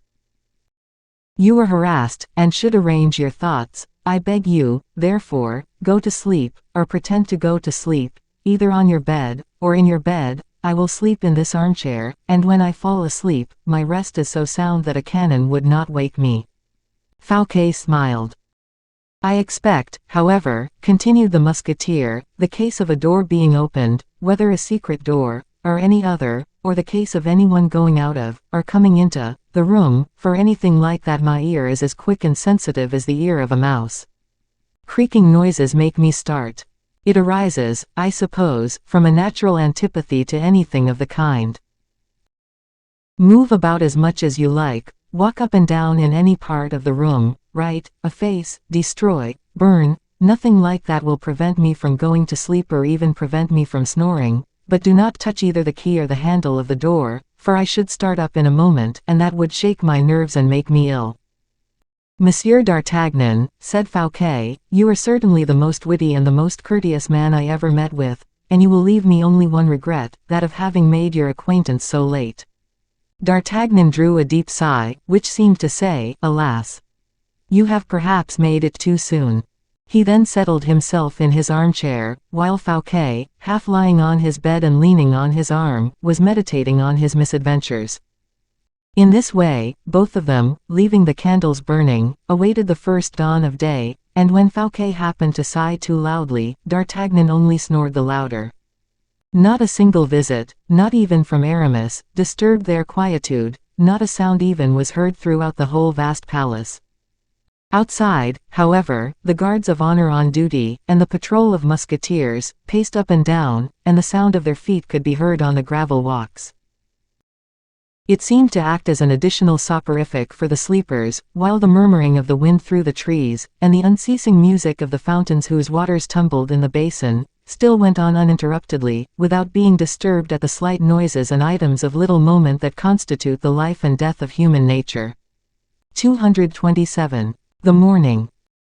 In vivid contrast to the sad and terrible destiny of the king imprisoned in the Bastille, and tearing, in sheer despair, the bolts and bars of his dungeon, the rhetoric of the chroniclers of old would not fail to present, as a complete antithesis, the picture of Philippe lying asleep beneath the royal canopy.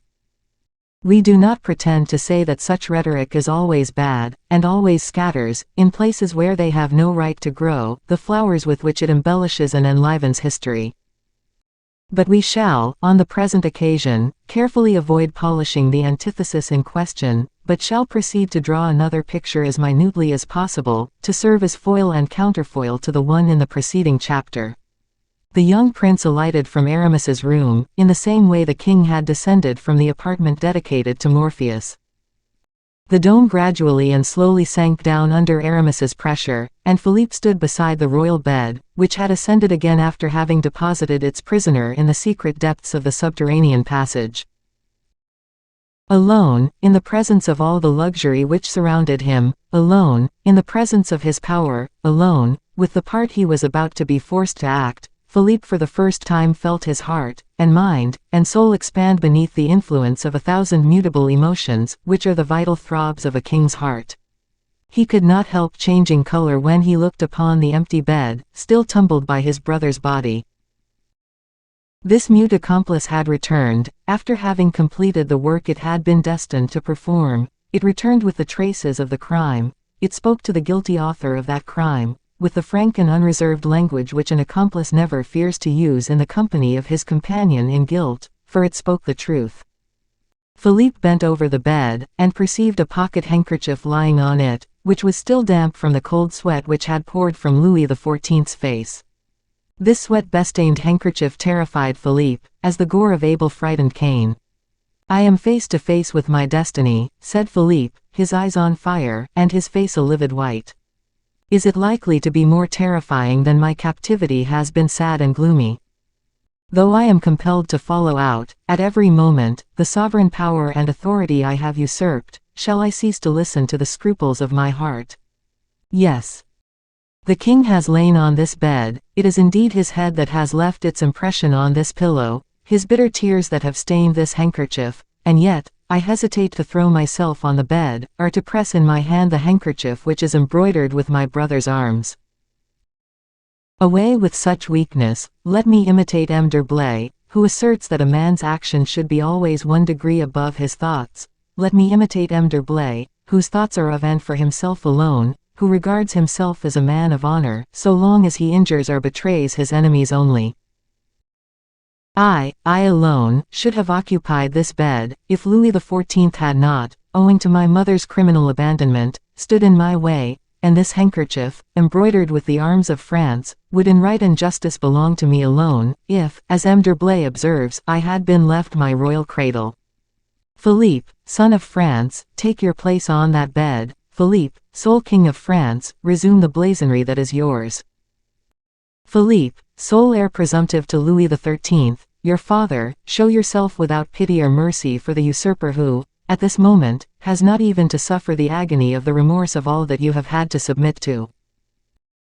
With these words, Philippe, notwithstanding an instinctive repugnance of feeling, and in spite of the shudder of terror which mastered his will, threw himself on the royal bed, and forced his muscles to press the still warm place where Louis XIV had lain, while he buried his burning face in the handkerchief still moistened by his brother's tears.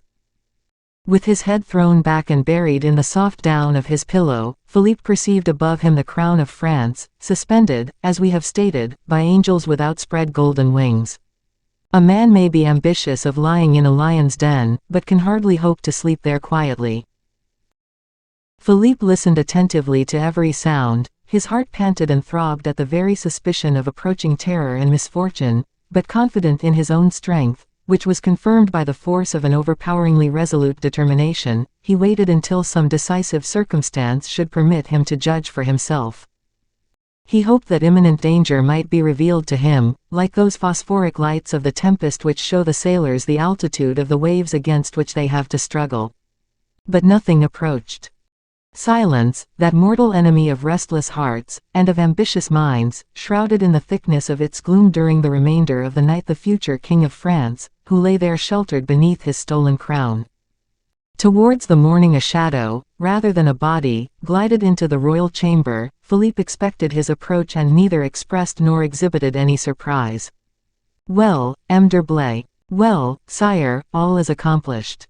"How?" "Exactly as we expected." "Did he resist?" "Terribly." Tears and entreaties. And then, a perfect stupor. But at last, oh, at last, a complete victory, and absolute silence.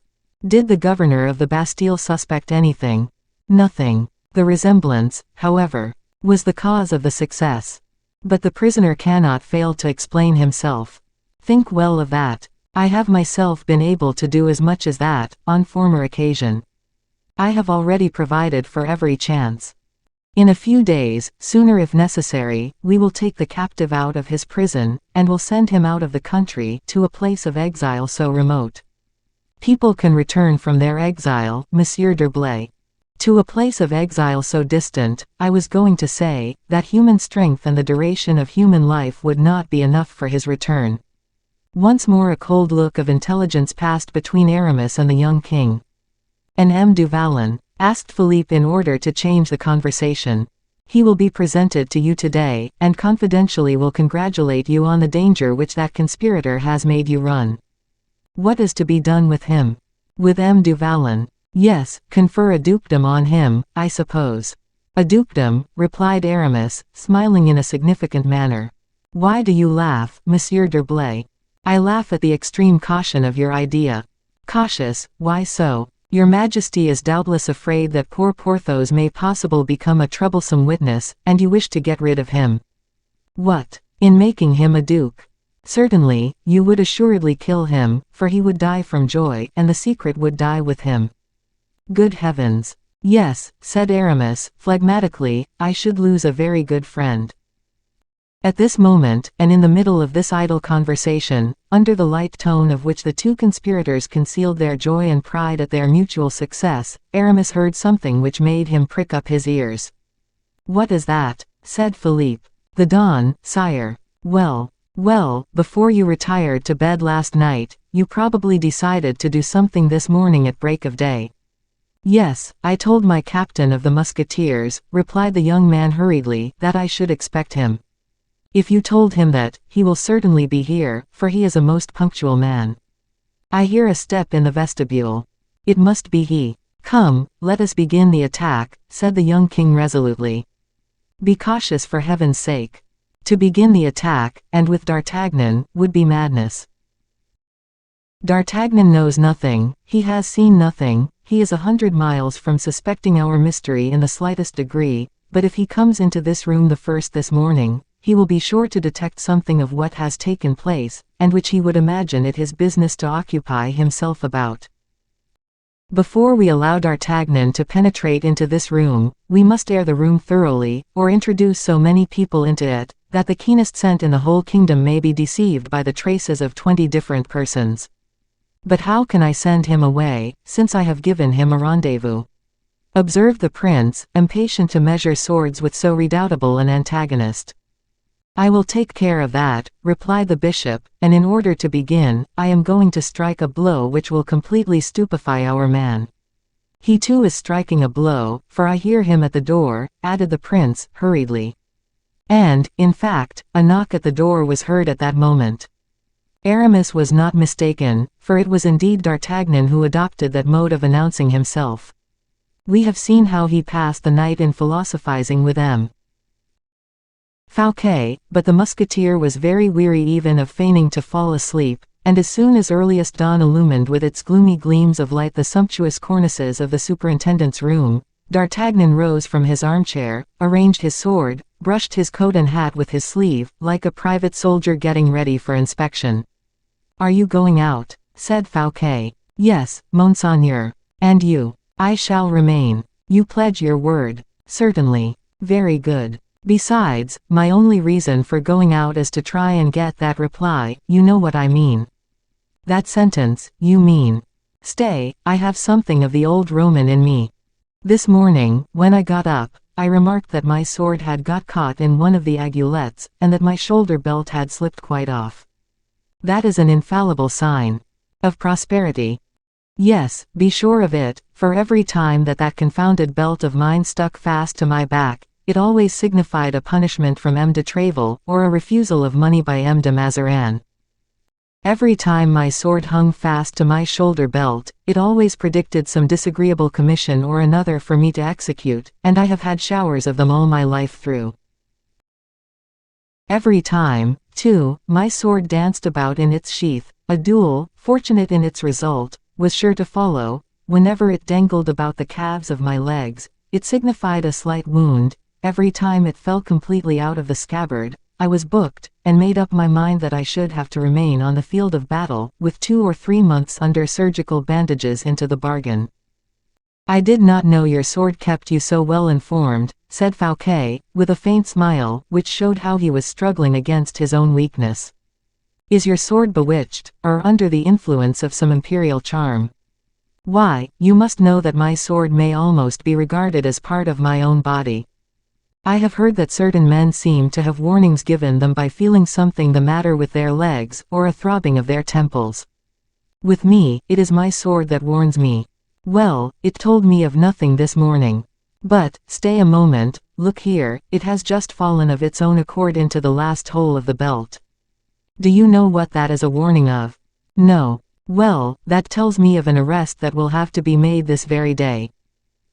Well, said the surintendant, more astonished than annoyed by this frankness, if there is nothing disagreeable predicted to you by your sword, I am to conclude that it is not disagreeable for you to arrest me. You. Arrest you. Of course. The warning does not concern you, since you have been arrested ever since yesterday. It is not you I shall have to arrest, be assured of that. That is the reason why I am delighted, and also the reason why I said that my day will be a happy one." And with these words, pronounced with the most affectionate graciousness of manner, the captain took leave of Fouquet in order to wait upon the king. He was on the point of leaving the room, when Fouquet said to him, "One last mark of kindness." "What is it, Monseigneur?" D'Herblay, let me see Monsieur d'Herblay. I am going to try and get him to come to you." D'Artagnan did not think himself so good a prophet. It was written that the day would pass away and realize all the predictions that had been made in the morning. He had accordingly knocked, as we have seen, at the king's door. The door opened. The captain thought that it was the king who had just opened it himself, and this supposition was not altogether inadmissible, considering the state of agitation in which he had left Louis XIV the previous evening, but instead of his royal master, whom he was on the point of saluting with the greatest respect, he perceived the long, calm features of Aramis. So extreme was his surprise that he could hardly refrain from uttering a loud exclamation. "Aramis," he said. "Good morning, dear D'Artagnan," replied the prelate, coldly. "You here," stammered out the musketeer. "His Majesty desires you to report that he is still sleeping, after having been greatly fatigued during the whole night." "Ah," said D'Artagnan, who could not understand how the Bishop of Vannes, who had been so indifferent a favorite the previous evening, had become in half a dozen hours the most magnificent mushroom of fortune that had ever sprung up in a sovereign's bedroom. In fact, to transmit the orders of the king even to the mere threshold of that monarch's room, to serve as an intermediary of Louis XIV so as to be able to give a single order in his name at a couple paces from him, he must have become more than Richelieu had ever been to Louis XIII. D'Artagnan's expressive eye, half-opened lips, his curling mustache, said as much indeed in the plainest language to the chief favorite, who remained calm and perfectly unmoved. "Moreover," continued the bishop, "you will be good enough, Monsieur le Capitaine des Mousquetaires, to allow those only to pass into the king's room this morning who have special permission. His Majesty does not wish to be disturbed just yet." "But," objected D'Artagnan, almost on the point of refusing to obey this order, and particularly of giving unrestrained passage to the suspicions which the king's silence had aroused, "but, Monsieur l'Évêque, His Majesty gave me a rendezvous for this morning." "Later, later," said the king's voice, from the bottom of the alcove, a voice which made a cold shudder pass through the musketeer's veins. He bowed, amazed, confused, and stupefied by the smile with which Aramis seemed to overwhelm him, as soon as these words had been pronounced. "And then," continued the bishop, "as an answer to what you were coming to ask the king, my dear D'Artagnan, here is an order of His Majesty, which you will be good enough to attend to forthwith, for it concerns M. Fouquet." D'Artagnan took the order which was held out to him. "To be set at liberty." He murmured, "Ah," and he uttered a second, "Ah," still more full of intelligence than the former, for this order explained Aramis's presence with the king, and that Aramis, in order to have obtained Fouquet's pardon, must have made considerable progress in the royal favor, and that this favor explained, in its tenor, the hardly conceivable assurance with which M. d'Herblay issued the order in the king's name.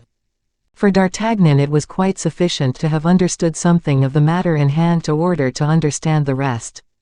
He bowed and withdrew a couple of paces, as though he were about to leave. "I am going with you," said the bishop.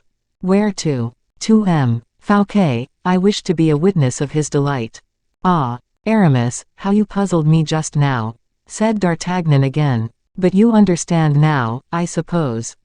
"Of course I understand," he said aloud, but added in a low tone to himself, almost hissing the words between his teeth, "No, no, I do not understand yet. But it is all the same, for here is the order for it." And then he added, "I will lead the way, Monseigneur," and he conducted Aramis to Fouquet's apartments. 228. The King's Friend.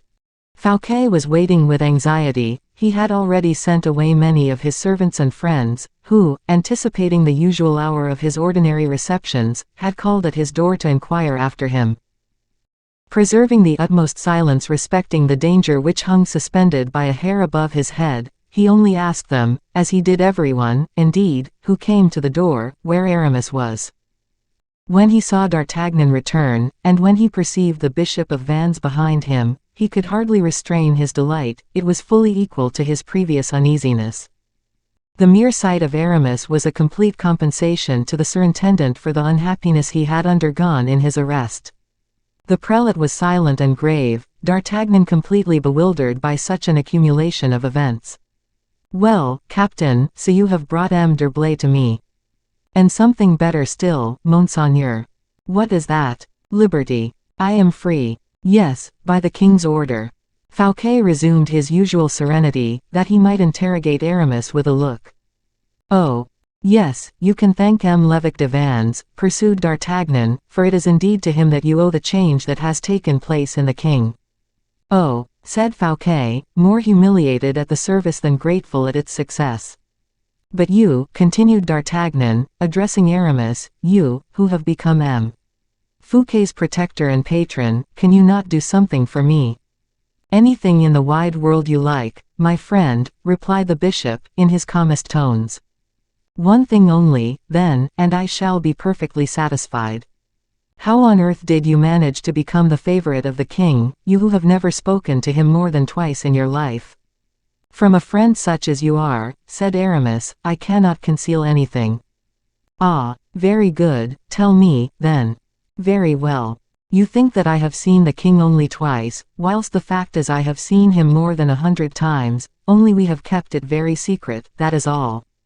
And without trying to remove the color which at this revelation made D'Artagnan's face flush scarlet, Aramis turned towards M. Fouquet, who was as much surprised as the musketeer. "Monseigneur," he resumed, "the king desires me to inform you that he is more than ever your friend, and that your beautiful fête, so generously offered by you on his behalf, has touched him to the very heart." And thereupon he saluted M. Fouquet with so much reverence of manner, that the latter, incapable of understanding a man whose diplomacy was of so prodigious a character, remained incapable of uttering a single syllable, and equally incapable of thought or movement. D'Artagnan fancied he perceived that these two men had something to say to each other, and he was about to yield to that feeling of instinctive politeness which in such a case hurries a man towards the door, when he feels his presence as an inconvenience for others, but his eager curiosity, spurred on by so many mysteries, counseled him to remain. Aramis thereupon turned towards him, and said, in a quiet tone, "You will not forget, my friend, the king's order respecting those whom he intends to receive this morning on rising." These words were clear enough, and the musketeer understood them. He therefore bowed to Fouquet, and then to Aramis, to the latter with a slight admixture of ironical respect, and disappeared. No sooner had he left, than Fouquet, whose impatience had hardly been able to wait for that moment, darted towards the door to close it, and then returning to the bishop, he said, "My dear d'Herblay, I think it now high time you should explain all that has passed, for, in plain and honest truth, I do not understand anything." "We will explain all that to you," said Aramis, sitting down, and making Fouquet sit down also. "Where shall I begin?" "With this first of all. Why does the king set me at liberty? You ought rather to ask me what his reason was for having you arrested. Since my arrest, I have had time to think over it, and my idea is that it arises out of some slight feeling of jealousy. My fête put M. Colbert out of temper, and M. Colbert discovered some cause of complaint against me, Belle-Isle, for instance." "No, there is no question at all just now of Belle-Isle." "What is it, then?" "Do you remember those receipts for 13 millions which M. de Mazarin contrived to steal from you?" "Yes, of course." "Well, you were pronounced a public robber." "Good heavens! Oh, that is not all. Do you also remember that letter you wrote to Lavalier?" "Alas! Yes. And that proclaims you a traitor and a suborner." "Why should he have pardoned me, then?" "We have not yet arrived at that part of our argument. I wish you to be quite convinced of the fact itself. Observe this well, the king knows you to be guilty of an appropriation of public funds." "Oh, of course I know that you have done nothing of the kind, but, at all events, the king has seen the receipts, and he can do no other than believe you are incriminated. I beg your pardon, I do not see. You will see presently, though. The king, moreover, having read your love letter to La Valliere, and the offers you there made her, cannot retain any doubt of your intentions with regard to that young lady. You will admit that, I suppose. Certainly. Pray conclude. In the fewest words. The king, we may henceforth assume, is your powerful, implacable, and eternal enemy. Agreed. But am I, then, so powerful, that he has not dared to sacrifice me, notwithstanding his hatred, with all the means which my weakness, or my misfortunes, may have given him as a hold upon me?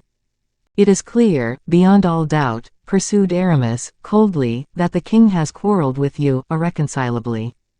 But, since he has absolved me, do you believe it likely? Asked the bishop, with a searching look.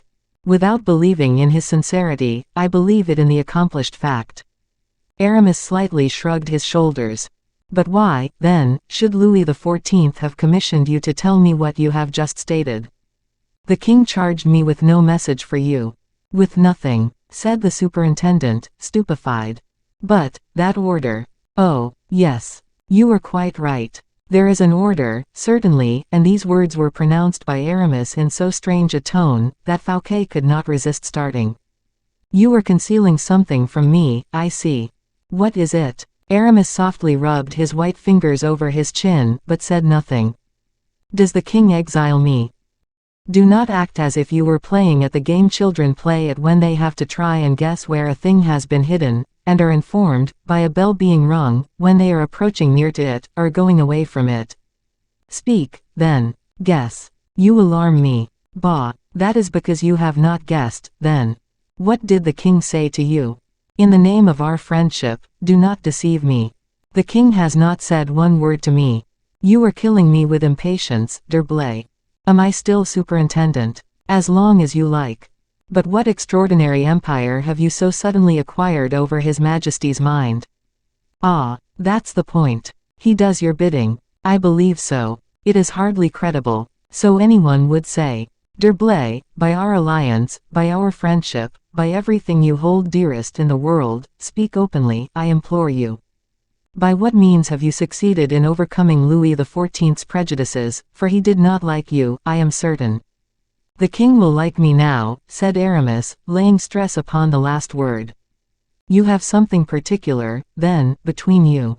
Yes. A secret, perhaps. A secret. A secret of such a nature as to change His Majesty's interests. You are, indeed, a man of superior intelligence, Monseigneur, and have made a particularly accurate guess.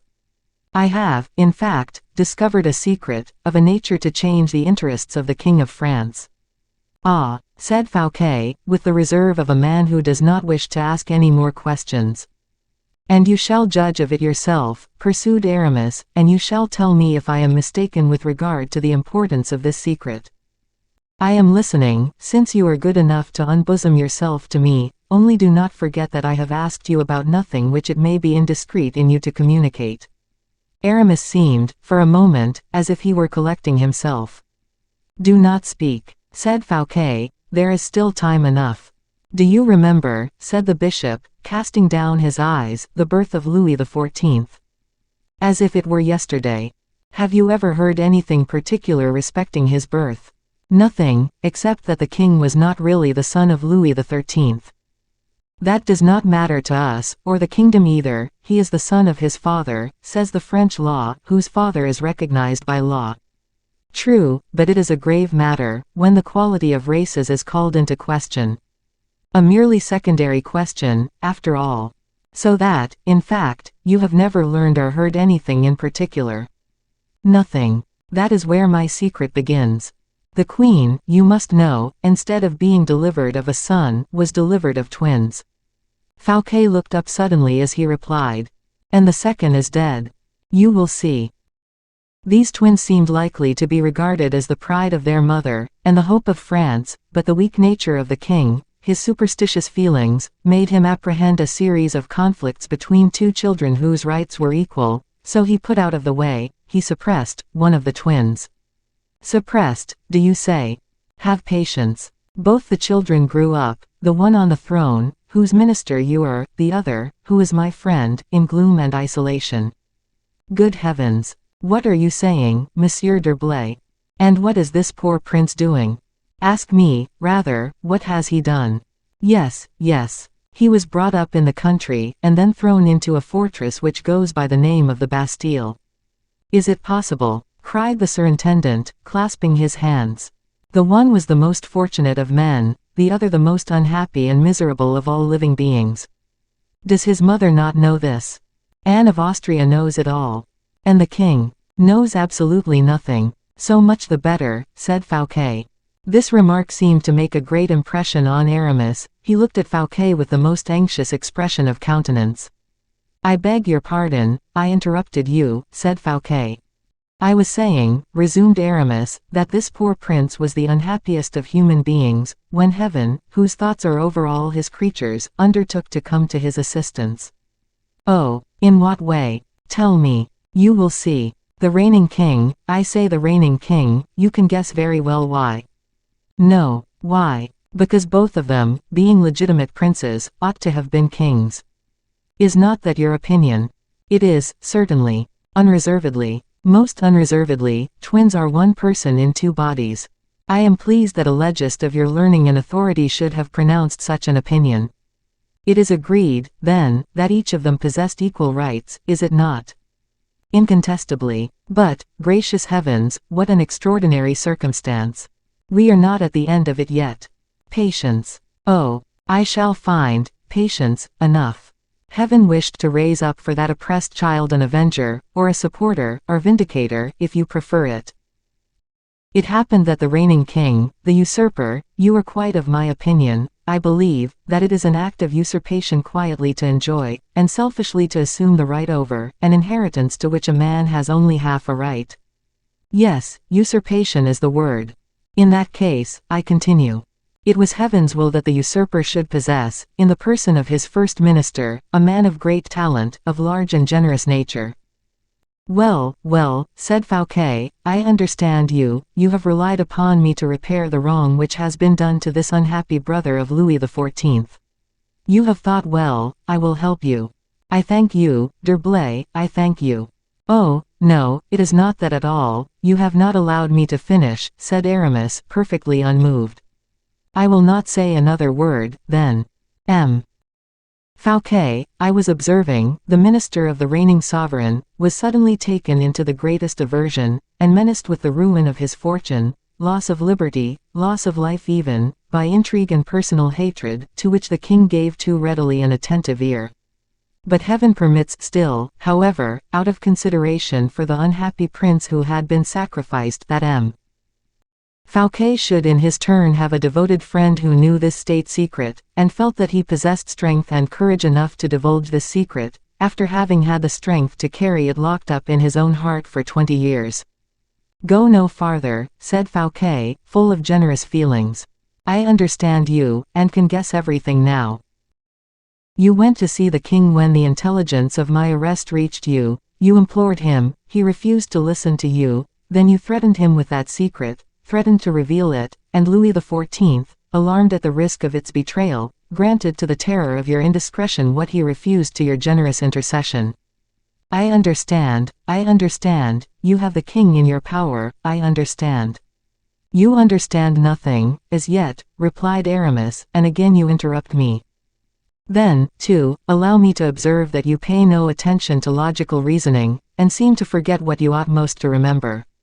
What do you mean? You know upon what I laid the greatest stress at the beginning of our conversation. Yes, His Majesty's hate, invincible hate for me, yes, but what feeling of hate could resist the threat of such a revelation? Such a revelation, do you say? That is the very point where your logic fails you. What? Do you suppose that if I had made such a revelation to the king, I should have been alive now? It is not 10 minutes ago that you were with the king. That may be. He might not have had the time to get me killed outright, but he would have had the time to get me gagged and thrown in a dungeon. Come, show a little consistency in your reasoning, Mordieu.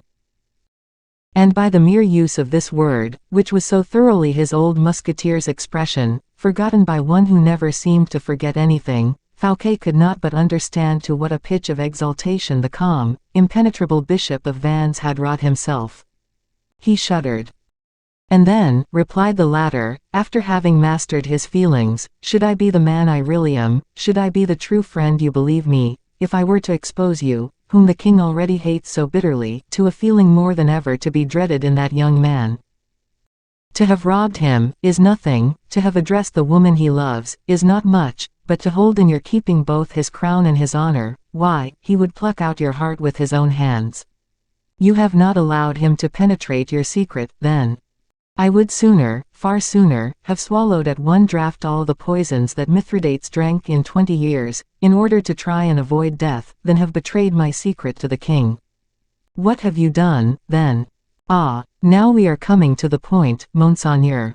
I think I shall not fail to excite in you a little interest. You were listening, I hope. How can you ask me if I am listening? Go on." Aramis walked softly all round the room, satisfied himself that they were alone, and that all was silent, and then returned and placed himself close to the armchair in which Fouquet was seated, awaiting with the deepest anxiety the revelation he had to make. "I forgot to tell you," resumed Aramis, addressing himself to Fouquet, who listened to him with the most absorbed attention, "I forgot to mention a most remarkable circumstance respecting these twins, namely, that God had formed them so startlingly, so miraculously, like each other, that it would be utterly impossible to distinguish the one from the other. Their own mother would not be able to distinguish them." "Is it possible?" exclaimed Fouquet. "The same noble character in their features, the same carriage, the same stature, the same voice. But their thoughts, degree of intelligence, their knowledge of human life. There is an equality there, I admit, Monseigneur. Yes, for the prisoner of the Bastille is, most incontestably, superior in every way to his brother, and if, from his prison, this unhappy victim were to pass to the throne, France would not, from the earliest period of its history, perhaps, have had a master more powerful in genius and nobility of character." Fouquet buried his face in his hands, as if he were overwhelmed by the weight of this immense secret. Aramis approached him. "There is a further inequality," he said, continuing his work of temptation, "an inequality which concerns yourself, Monseigneur, between the twins, both sons of Louis XIII, namely, the last comer does not know M. Colbert." Fouquet raised his head immediately, his features were pale and distorted. The bolt had hit its mark, not his heart, but his mind and comprehension. "I understand you," he said to Aramis, "you are proposing a conspiracy to me." "Something like it. One of those attempts which, as you said at the beginning of this conversation, alters the fate of empires. And of superintendents, too, yes, Monseigneur. In a word, you propose that I should agree to the substitution of the son of Louis XIII, who is now a prisoner in the Bastille, for the son of Louis XIII, who is at this moment asleep in the chamber of Morpheus." Aramis smiled with the sinister expression of the sinister thought which was passing through his brain. "Exactly," he said. "Have you thought," continued Fouquet, becoming animated with that strength of talent which in a few seconds originates, and matures the conception of a plan, and with that largeness of view which foresees all consequences, and embraces every result at a glance, have you thought that we must assemble the nobility, the clergy, and the third estate of the realm, that we shall have to depose the reigning sovereign, to disturb by so frightful a scandal the tomb of their dead father, to sacrifice the life, the honor of a woman, and of Austria, the life and peace of mind and heart of another woman, Maria Theresa, and suppose that it were all done, if we were to succeed in doing it?" "I do not understand you," continued Aramis, coldly. "There is not a single syllable of sense in all you have just said." "What?" said the superintendent, surprised. "A man like you refused to view the practical bearing of the case. Do you confine yourself to the childish delight of a political illusion, and neglect the chances of its being carried into execution? In other words, the reality itself, is it possible?"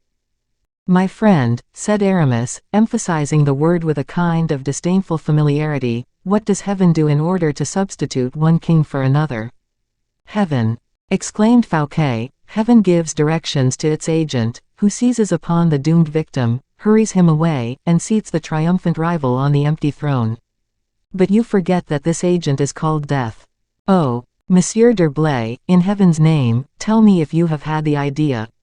There is no question of that, Monseigneur, you are going beyond the object in view. Who spoke of Louis XIV's death? Who spoke of adopting the example which heaven sets in following out the strict execution of its decrees?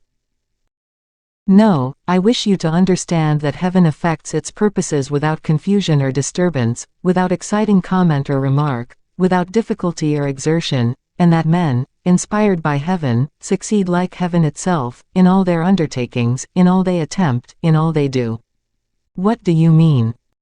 I mean, my friend, returned Aramis, with the same intonation on the word friend that he had applied to it the first time, I mean that if there has been any confusion, scandal, and even effort in the substitution of the prisoner for the king, I defy you to prove it. What? Cried Fouquet, whiter than the handkerchief with which he wiped his temples, what do you say? Go to the king's apartment, continued Aramis, tranquilly, and you who know the mystery, I defy even you to perceive that the prisoner of the Bastille is lying in his brother's bed. But the king, stammered Fouquet, seized with horror at the intelligence. What king? Said Aramis, in his gentlest tone, the one who hates you, or the one who likes you? The king, of, yesterday. The king of yesterday. Be quite easy on that score, he has gone to take the place in the Bastille which his victim occupied for so many years. Great God! And who took him there? I. You. Yes, and in the simplest way. I carried him away last night.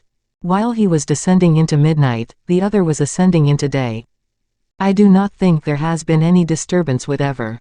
A flash of lightning without thunder awakens nobody. Fouquet uttered a thick, smothered cry, as if he had been struck by some invisible blow, and clasping his head between his clenched hands, he murmured, "You did that. Cleverly enough, too, what do you think of it? You dethroned the king, imprisoned him, too. Yes, that has been done. And such an action was committed here, at Vaux. Yes, here, at Vaux, in the chamber of Morpheus. It would almost seem that it had been built in anticipation of such an act. And at what time did it occur? Last night, between 12 and 1 o'clock. Fouquet made a movement as if he were on the point of springing upon Aramis. He restrained himself.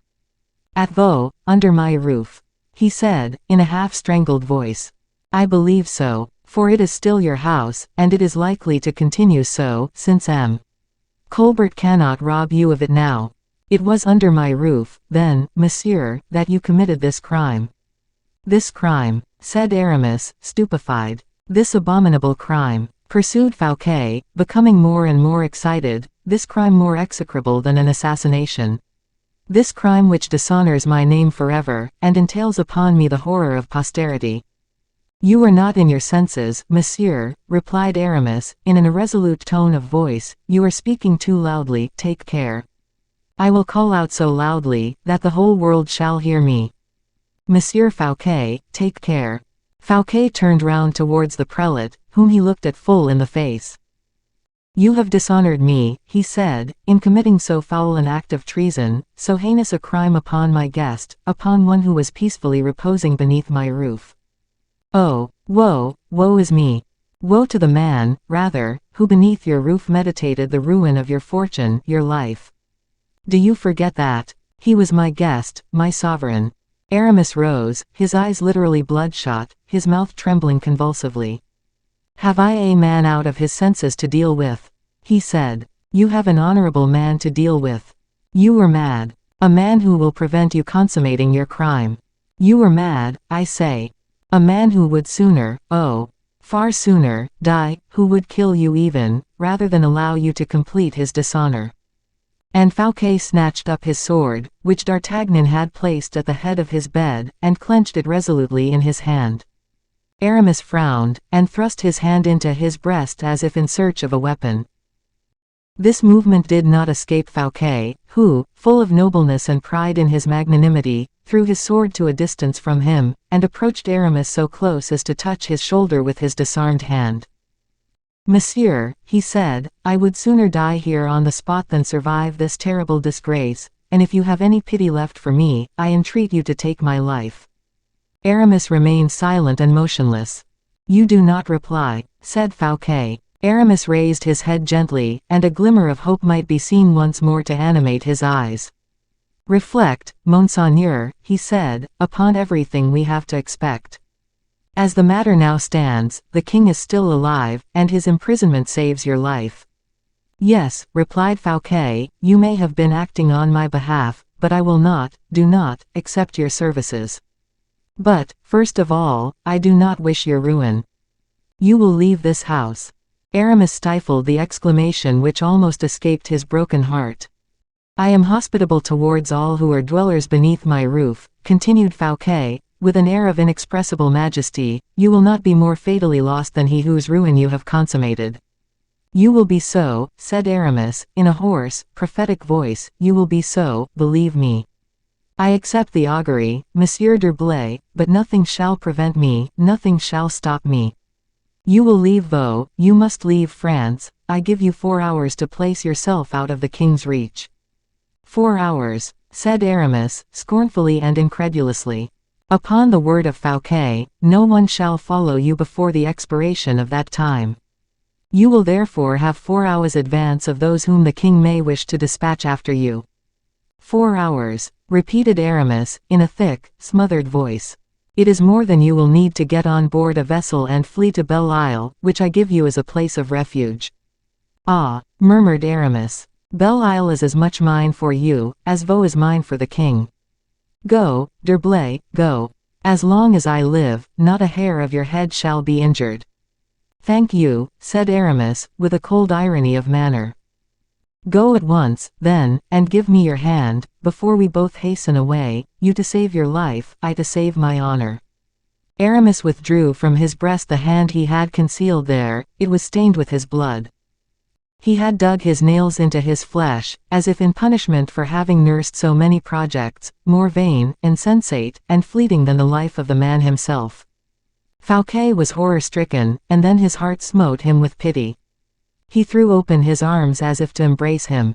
"I had no arms," murmured Aramis, as wild and terrible in his wrath as the shade of Dido. And then, without touching Fouquet's hand, he turned his head aside, and stepped back a pace or two. His last word was an imprecation, his last gesture a curse, which his blood-stained hand seemed to invoke, as it sprinkled on Fouquet's face a few drops of blood which flowed from his breast. And both of them darted out of the room by the secret staircase which led down to the inner courtyard. Fouquet ordered his best horses, while Aramis paused at the foot of the staircase which led to Porthos's apartment. He reflected profoundly and for some time, while Fouquet's carriage left the courtyard at full gallop. "Shall I go alone?" said Aramis to himself, "or warn the prince? Oh, fury! Warn the prince, and then, do what? Take him with me, to carry this accusing witness about with me everywhere. War, too, would follow, civil war, implacable in its nature. And without any resource save myself, it is impossible. What could he do without me? Oh, without me he will be utterly destroyed. Yet who knows, let destiny be fulfilled, condemned he was, let him remain so then. Good or evil spirit, gloomy and scornful power, whom men call the genius of humanity, thou art a power more restlessly uncertain, more baselessly useless, than wild mountain wind. Chance, thou termest thyself, but thou art nothing, thou inflammest everything with thy breath, crumblest mountains at thy approach, and suddenly art thyself destroyed at the presence of the cross of dead wood behind which stands another power invisible like thyself, whom thou deniest, perhaps, but whose avenging hand is on thee, and hurls thee in the dust dishonored and unnamed. Lost. I am lost. What can be done? Flee to Belle Isle. Yes, and leave Porthos behind me, to talk and relate the whole affair to everyone. Porthos, too, who will have to suffer for what he has done. I will not let poor Porthos suffer. He seems like one of the members of my own frame, and his grief or misfortune would be mine as well. Porthos shall leave with me, and shall follow my destiny. It must be so." And Aramis, apprehensive of meeting anyone to whom his hurried movements might appear suspicious, ascended the staircase without being perceived. Porthos, so recently returned from Paris, was already in a profound sleep. His huge body forgot its fatigue, as his mind forgot its thoughts. Aramis entered, light as a shadow, and placed his nervous grasp on the giant's shoulder. "Come, Porthos," he cried, "come." Porthos obeyed, rose from his bed, opened his eyes, even before his intelligence seemed to be aroused. "We leave immediately," said Aramis. "Ah," returned Porthos. "We shall go mounted, and faster than we have ever gone in our lives." "Ah," repeated Porthos. "Dress yourself, my friend." And he helped the giant to dress himself, and thrust his gold and diamonds into his pocket. Whilst he was thus engaged, a slight noise attracted his attention, and on looking up, he saw D'Artagnan watching them through the half-opened door. Aramis started. "What the devil are you doing there in such an agitated manner?" said the Musketeer. "Hush," said Porthos. "We are going off on a mission of great importance," added the bishop. "You are very fortunate," said the Musketeer. "Oh, dear me," said Porthos, "I feel so wearied, I would far sooner have been fast asleep. But the service of the king. Quote. Have you seen M. Fouquet? Said Aramis to D'Artagnan. Yes, this very minute, in a carriage. What did he say to you? Adieu, nothing more. Was that all? What else do you think he could say? Am I worth anything now, since you have got into such high favor? Listen, said Aramis, embracing the Musketeer, your good times are returning again. You will have no occasion to be jealous of anyone. Ah, bah, I predict that something will happen to you today which will increase your importance more than ever. Really, you know that I know all the news. Oh, yes. Come, Porthos, are you ready? Let us go. I am quite ready, Aramis. Let us embrace D'Artagnan first. Most certainly. But the horses. Oh, there is no want of them here. Will you have mine? No, Porthos has his own stud. So adieu, adieu. The fugitives mounted their horses beneath the very eyes of the captain of the Musketeers, who held Porthos's stirrup for him, and gazed after them until they were out of sight.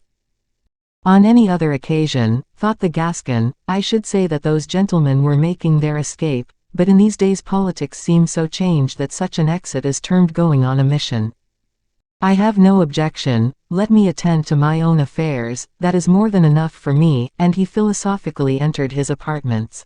229. Showing how the countersign was respected at the Bastille. Fouquet tore along as fast as his horses could drag him. On his way he trembled with horror at the idea of what had just been revealed to him. What must have been, he thought, the youth of those extraordinary men, who, even as age is stealing fast upon them, are still able to conceive such gigantic plans, and carry them through without a tremor. At one moment he could not resist the idea that all Aramis had just been recounting to him was nothing more than a dream, and whether the fable itself was not the snare, so that when Fouquet arrived at the Bastille, he might possibly find an order of arrest, which would send him to join the dethroned king.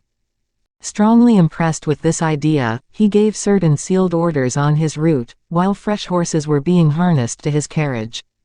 These orders were addressed to M. d'Artagnan and to certain others whose fidelity to the king was far above suspicion. In this way, said Fouquet to himself, prisoner or not, I shall have performed the duty that I owe my honor. The orders will not reach them until after my return, if I should return free, and consequently they will not have been unsealed. I shall take them back again. If I am delayed, it will be because some misfortune will have befallen me, and in that case assistance will be sent for me as well as for the king. Prepared in this manner, the superintendent arrived at the Bastille. He had traveled at the rate of 5 leagues and a half the hour. Every circumstance of delay which Aramis had escaped in his visit to the Bastille befell Fouquet. It was useless giving his name, equally useless his being recognized, he could not succeed in obtaining an entrance. By dint of entreaties, threats, commands, he succeeded in inducing a sentinel to speak to one of the subalterns, who went and told the major. As for the governor, they did not even dare disturb him. Fouquet sat in his carriage, at the outer gate of the fortress, chafing with rage and impatience, awaiting the return of the officers, who at last reappeared with a sufficiently sulky air. Well, said Fouquet, impatiently, what did the major say? Well, monsieur, replied the soldier, the major laughed in my face. He told me that M. Fouquet was at Vaux, and that even were he at Paris, M. Fouquet would not get up at so early an hour as the present. Mordieu!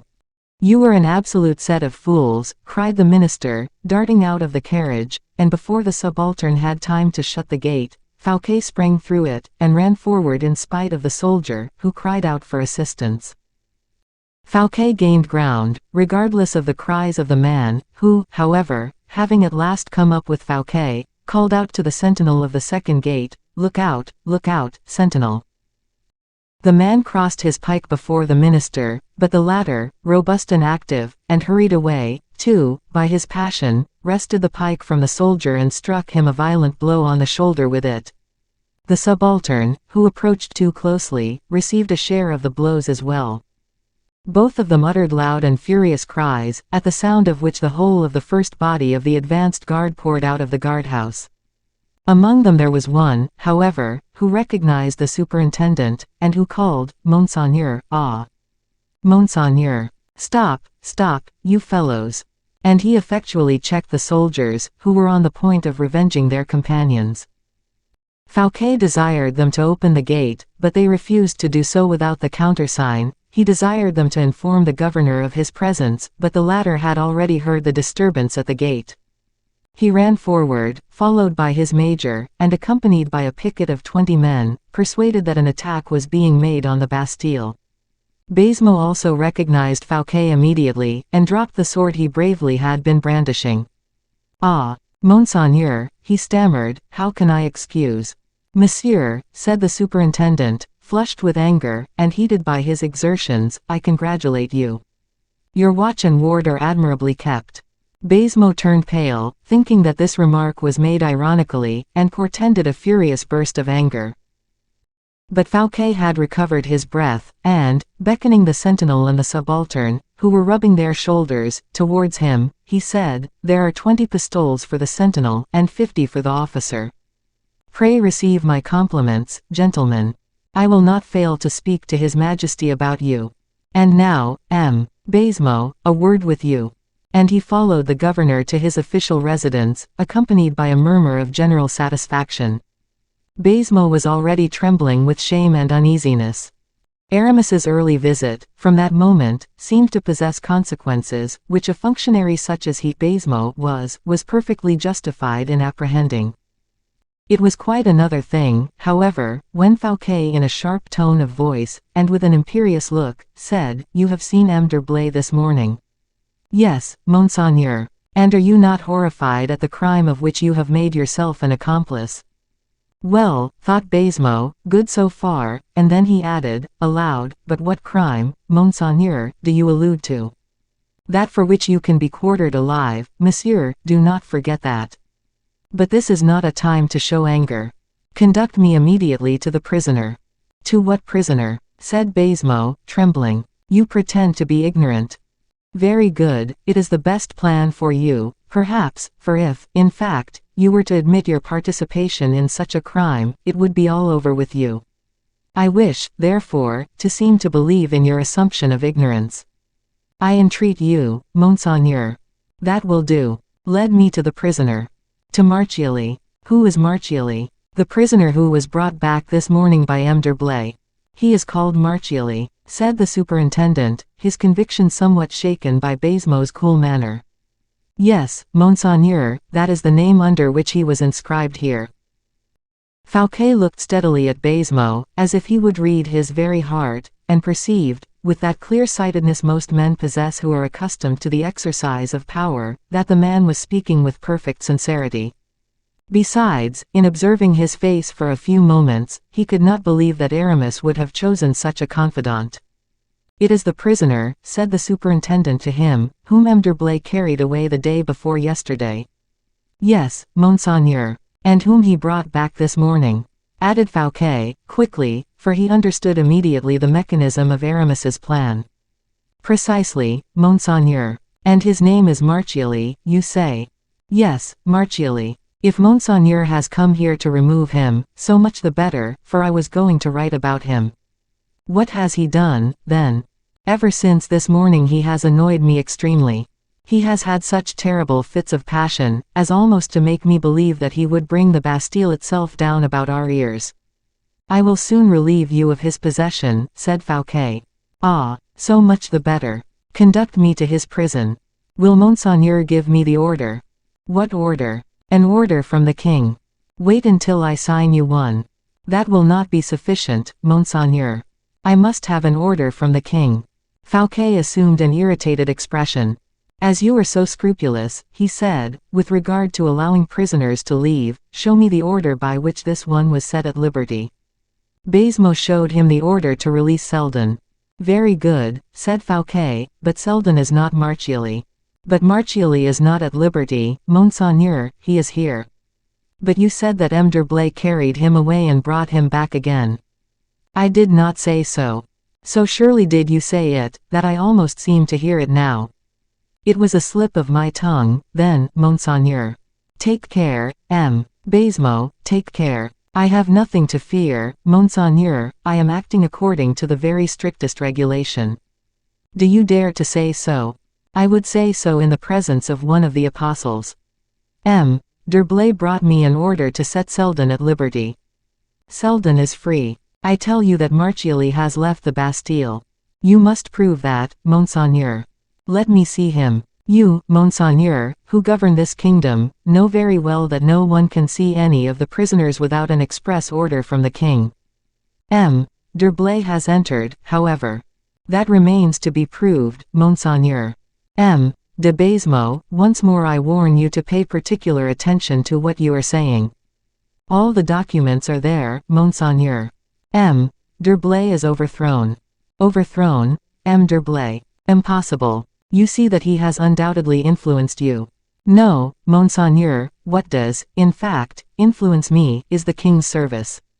I am doing my duty. Give me an order from him, and you shall enter.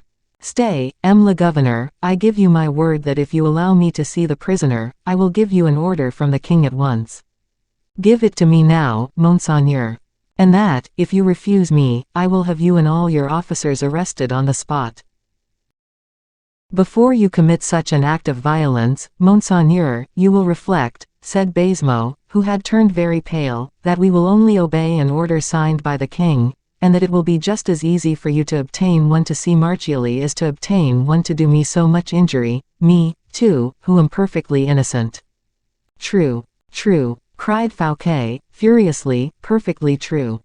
M. de Baisemeaux, he added, in a sonorous voice, drawing the unhappy governor towards him, do you know why I am so anxious to speak to the prisoner? No, Monseigneur, and allow me to observe that you are terrifying me out of my senses. I am trembling all over, in fact, I feel as though I were about to faint. You will stand a better chance of fainting outright, Monsieur Baisemeaux, when I return here at the head of 10,000 men and 30 pieces of cannon. Good heavens, Monseigneur, you are losing your senses. When I have roused the whole population of Paris against you and your accursed towers, and have battered open the gates of this place, and hanged you to the topmost tree of yonder pinnacle.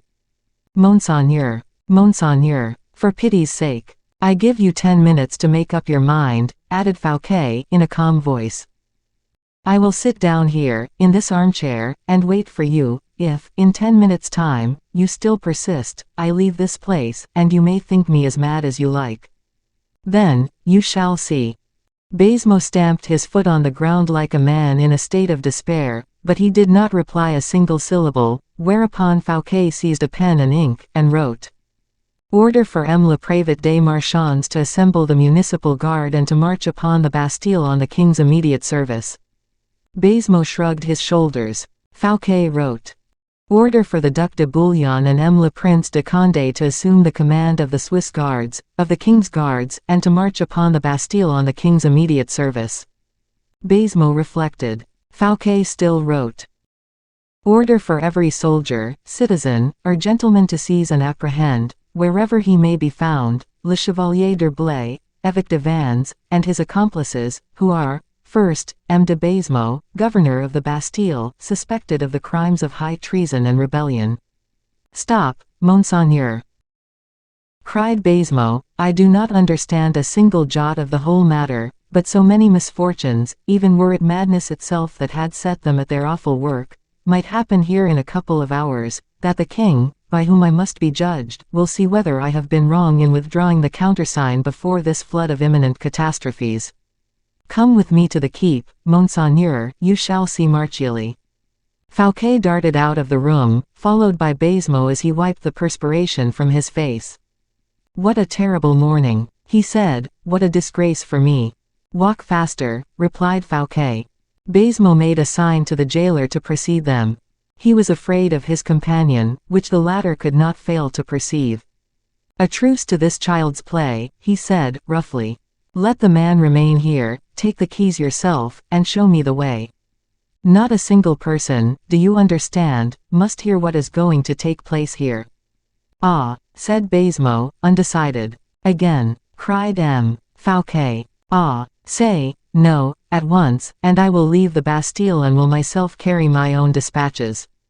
Baisemeaux bowed his head, took the keys, and unaccompanied, except by the minister, ascended the staircase. The higher they advanced up the spiral staircase, the more clearly did certain muffled murmurs become distinct appeals and fearful imprecations. What is that? Asked Fouquet. That is your Marchiali, said the governor, this is the way these madmen scream. And he accompanied that reply with a glance more pregnant with injurious allusion, as far as Fouquet was concerned, than politeness. The latter trembled, he had just recognized in one cry more terrible than any that had preceded it, the king's voice. He paused on the staircase, snatching the bunch of keys from Baisemeaux, who thought this new madman was going to dash out his brains with one of them. Ah, he cried, M. D'Herblay did not say a word about that. Give me the keys at once, cried Fouquet, tearing them from his hand. Which is the key of the door I am to open? That one. A fearful cry, followed by a violent blow against the door, made the whole staircase resound with the echo. Leave this place, said Fouquet to Baisemeaux, in a threatening tone. I ask nothing better, murmured the latter, to himself. There will be a couple of madmen face to face, and the one will kill the other, I am sure. Go, repeated Fouquet. If you place your foot on this staircase before I call you, remember that you shall take the place of the meanest prisoner in the Bastille. This job will kill me, I am sure it will, muttered Baisemeaux, as he withdrew with tottering steps. The prisoner's cries became more and more terrible. When Fouquet had satisfied himself that Baisemeaux had reached the bottom of the staircase, he inserted the key in the first lock. It was then that he heard the hoarse, choking voice of the king, crying out, in a frenzy of rage, Help, help! I am the king. The key of the second door was not the same as the first, and Fouquet was obliged to look for it on the bunch. The king, however, furious and almost mad with rage and passion, shouted at the top of his voice, It was M. Fouquet who brought me here. Help me against M. Fouquet. I am the king. Help the king against M. Fouquet. These cries filled the minister's heart with terrible emotions. They were followed by a shower of blows leveled against the door with a part of the broken chair with which the king had armed himself. Fouquet at last succeeded in finding the key. The king was almost exhausted, he could hardly articulate distinctly as he shouted, Death to Fouquet! Death to the traitor Fouquet! The door flew open. 230. The king's gratitude. The two men were on the point of darting towards each other when they suddenly and abruptly stopped, as a mutual recognition took place, and each uttered a cry of horror. Have you come to assassinate me, monsieur? Said the king, when he recognized Fouquet. The king in this state? Murmured the minister. Nothing could be more terrible indeed than the appearance of the young prince at the moment Fouquet had surprised him. His clothes were in tatters, his shirt, open and torn to rags, was stained with sweat and with the blood which streamed from his lacerated breast and arms.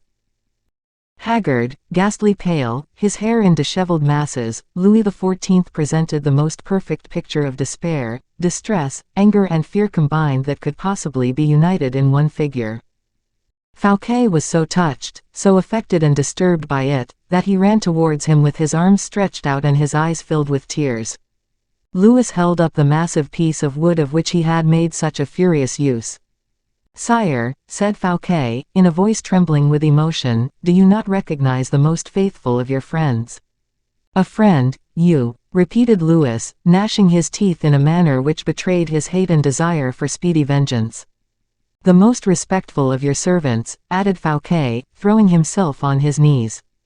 The king let the rude weapon fall from his grasp. Fouquet approached him, kissed his knees, and took him in his arms with inconceivable tenderness. "My king, my child," he said, "how you must have suffered." Louis, recalled to himself by the change of situation, looked at himself, and ashamed of the disordered state of his apparel, ashamed of his conduct, and ashamed of the air of pity and protection that was shown towards him, drew back. Fouquet did not understand this movement. He did not perceive that the king's feeling of pride would never forgive him for having been a witness of such an exhibition of weakness. "Come, sire," he said, "you are free." "Free," repeated the king. "Oh, you set me at liberty, then, after having dared to lift up your hand against me." "You do not believe that," exclaimed Fouquet, indignantly. "You cannot believe me to be guilty of such an act." And rapidly, warmly even, he related the whole particulars of the intrigue, the details of which are already known to the reader.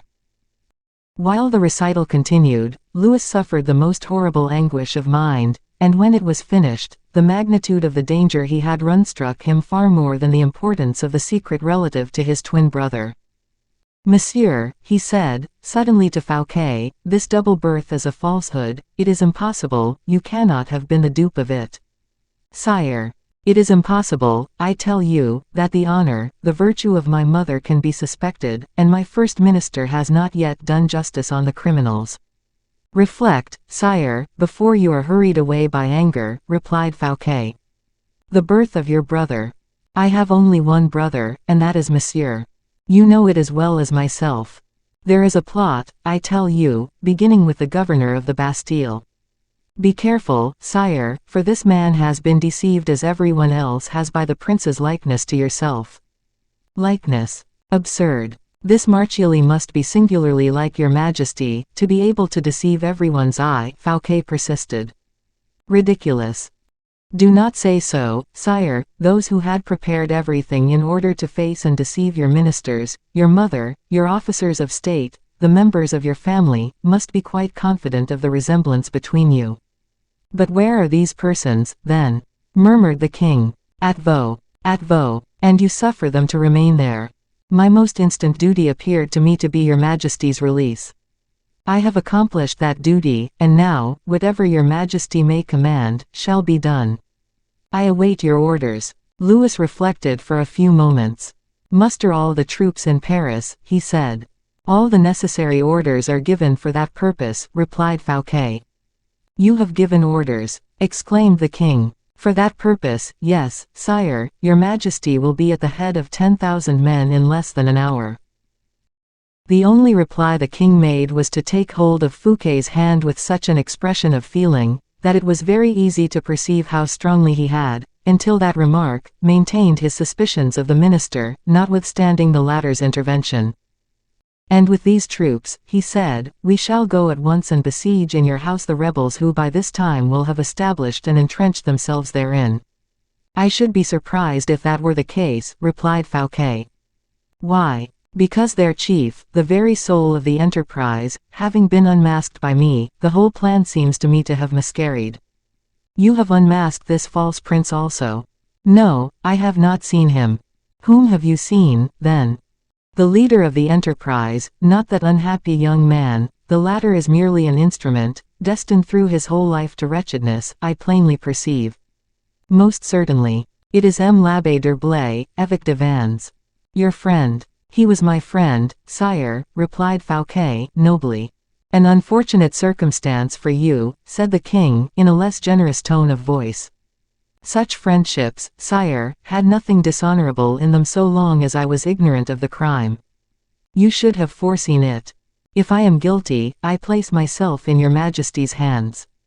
"Ah, Monsieur Fouquet, it was not that I meant," returned the king, sorry to have shown the bitterness of his thought in such a manner. "Well, I assure you that, notwithstanding the mask with which the villain covered his face, I had something like a vague suspicion that he was the very man. But with this chief of the enterprise there was a man of prodigious strength, the one who menaced me with a force almost Herculean. What is he?" "It must be his friend the Baron du Vallon, formerly one of the musketeers." The friend of D'Artagnan, the friend of the Comte de la Fere. Ah! exclaimed the king, as he paused at the name of the latter, we must not forget the connection that existed between the conspirators and M. de Bragelonne. Sire, sire, do not go too far. M. de la Fere is the most honorable man in France. Be satisfied with those whom I deliver up to you. With those whom you deliver up to me, you say. Very good, for you will deliver up those who are guilty to me. What does your Majesty understand by that? Inquired Fouquet. I understand, replied the king, that we shall soon arrive at Vaux with a large body of troops, that we will lay violent hands upon that nest of vipers, and that not a soul shall escape. Your Majesty will put these men to death, cried Fouquet, to the very meanest of them. Oh, sire, let us understand one another, Monsieur Fouquet, said the king, haughtily. We no longer live in times when assassination was the only and the last resource kings held in reservation at extremity. No, heaven be praised. I have parliaments who sit and judge in my name, and I have scaffolds on which supreme authority is carried out. Fouquet turned pale. I will take the liberty of observing to your Majesty, that any proceedings instituted respecting these matters would bring down the greatest scandal upon the dignity of the throne. The august name of Anne of Austria must never be allowed to pass the lips of the people accompanied by a smile. Justice must be done, however, monsieur. Good, sire, but royal blood must not be shed upon a scaffold. The royal blood. You believe that? Cried the king with fury in his voice, stamping his foot on the ground. This double birth is an invention, and in that invention, particularly, do I see M. d'Herblay's crime. It is the crime I wish to punish rather than the violence, or the insult. And punish it with death, sire. With death, yes, monsieur, I have said it. Sire, said the surintendant, with firmness, as he raised his head proudly, your Majesty will take the life, if you please, of your brother Philippe of France, that concerns you alone, and you will doubtless consult the Queen Mother upon the subject. Whatever she may command will be perfectly correct. I do not wish to mix myself up in it, not even for the honor of your crown, but I have a favor to ask of you, and I beg to submit it to you. Speak, said the king, in no little degree agitated by his minister's last words. What do you require? The pardon of M. d'Herblay and of M. du Vallon. My assassins. 2 rebels, sire, that is all. Oh, I understand, then, you ask me to forgive your friends. My friends, said Fouquet, deeply wounded. Your friends, certainly, but the safety of the state requires that an exemplary punishment should be inflicted on the guilty. I will not permit myself to remind your Majesty that I have just restored you to liberty, and have saved your life. Monsieur. I will not allow myself to remind your Majesty that had M. d'Herblay wished to carry out his character of an assassin, he could very easily have assassinated your Majesty this morning in the forest of Senart, and all would have been over. The king started. A pistol bullet through the head, pursued Fouquet, and the disfigured features of Louis XIV, which no one could have recognized, would be M. d'Herblay's complete and entire justification. The king turned pale and giddy at the bare idea of the danger he had escaped. If M. d'Herblay, continued Fouquet, had been an assassin, he had no occasion to inform me of his plan in order to succeed. Freed from the real king, it would have been impossible in all futurity to guess the false. And if the usurper had been recognized by Anne of Austria, he would still have been her son. The usurper, as far as Monsieur d'Herblay's conscience was concerned, was still a king of the blood of Louis XIII. Moreover, the conspirator, in that course, would have had security, secrecy, impunity. A pistol bullet would have procured him all that. For the sake of heaven, sire, grant me his forgiveness. The king, instead of being touched by the picture, so faithfully drawn in all details, of Aramis's generosity, felt himself most painfully and cruelly humiliated. His unconquerable pride revolted at the idea that a man had held suspended at the end of his finger the thread of his royal life.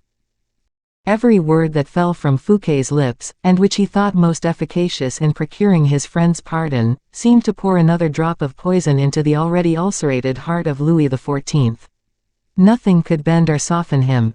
Addressing himself to Fouquet, he said, I really don't know, monsieur, why you should solicit the pardon of these men. What good is there in asking that which can be obtained without solicitation? I do not understand you, sire. It is not difficult, either. Where am I now? In the Bastille, sire. Yes, in a dungeon. I am looked upon as a madman, am I not? Yes, sire. And no one is known here but Marchiali.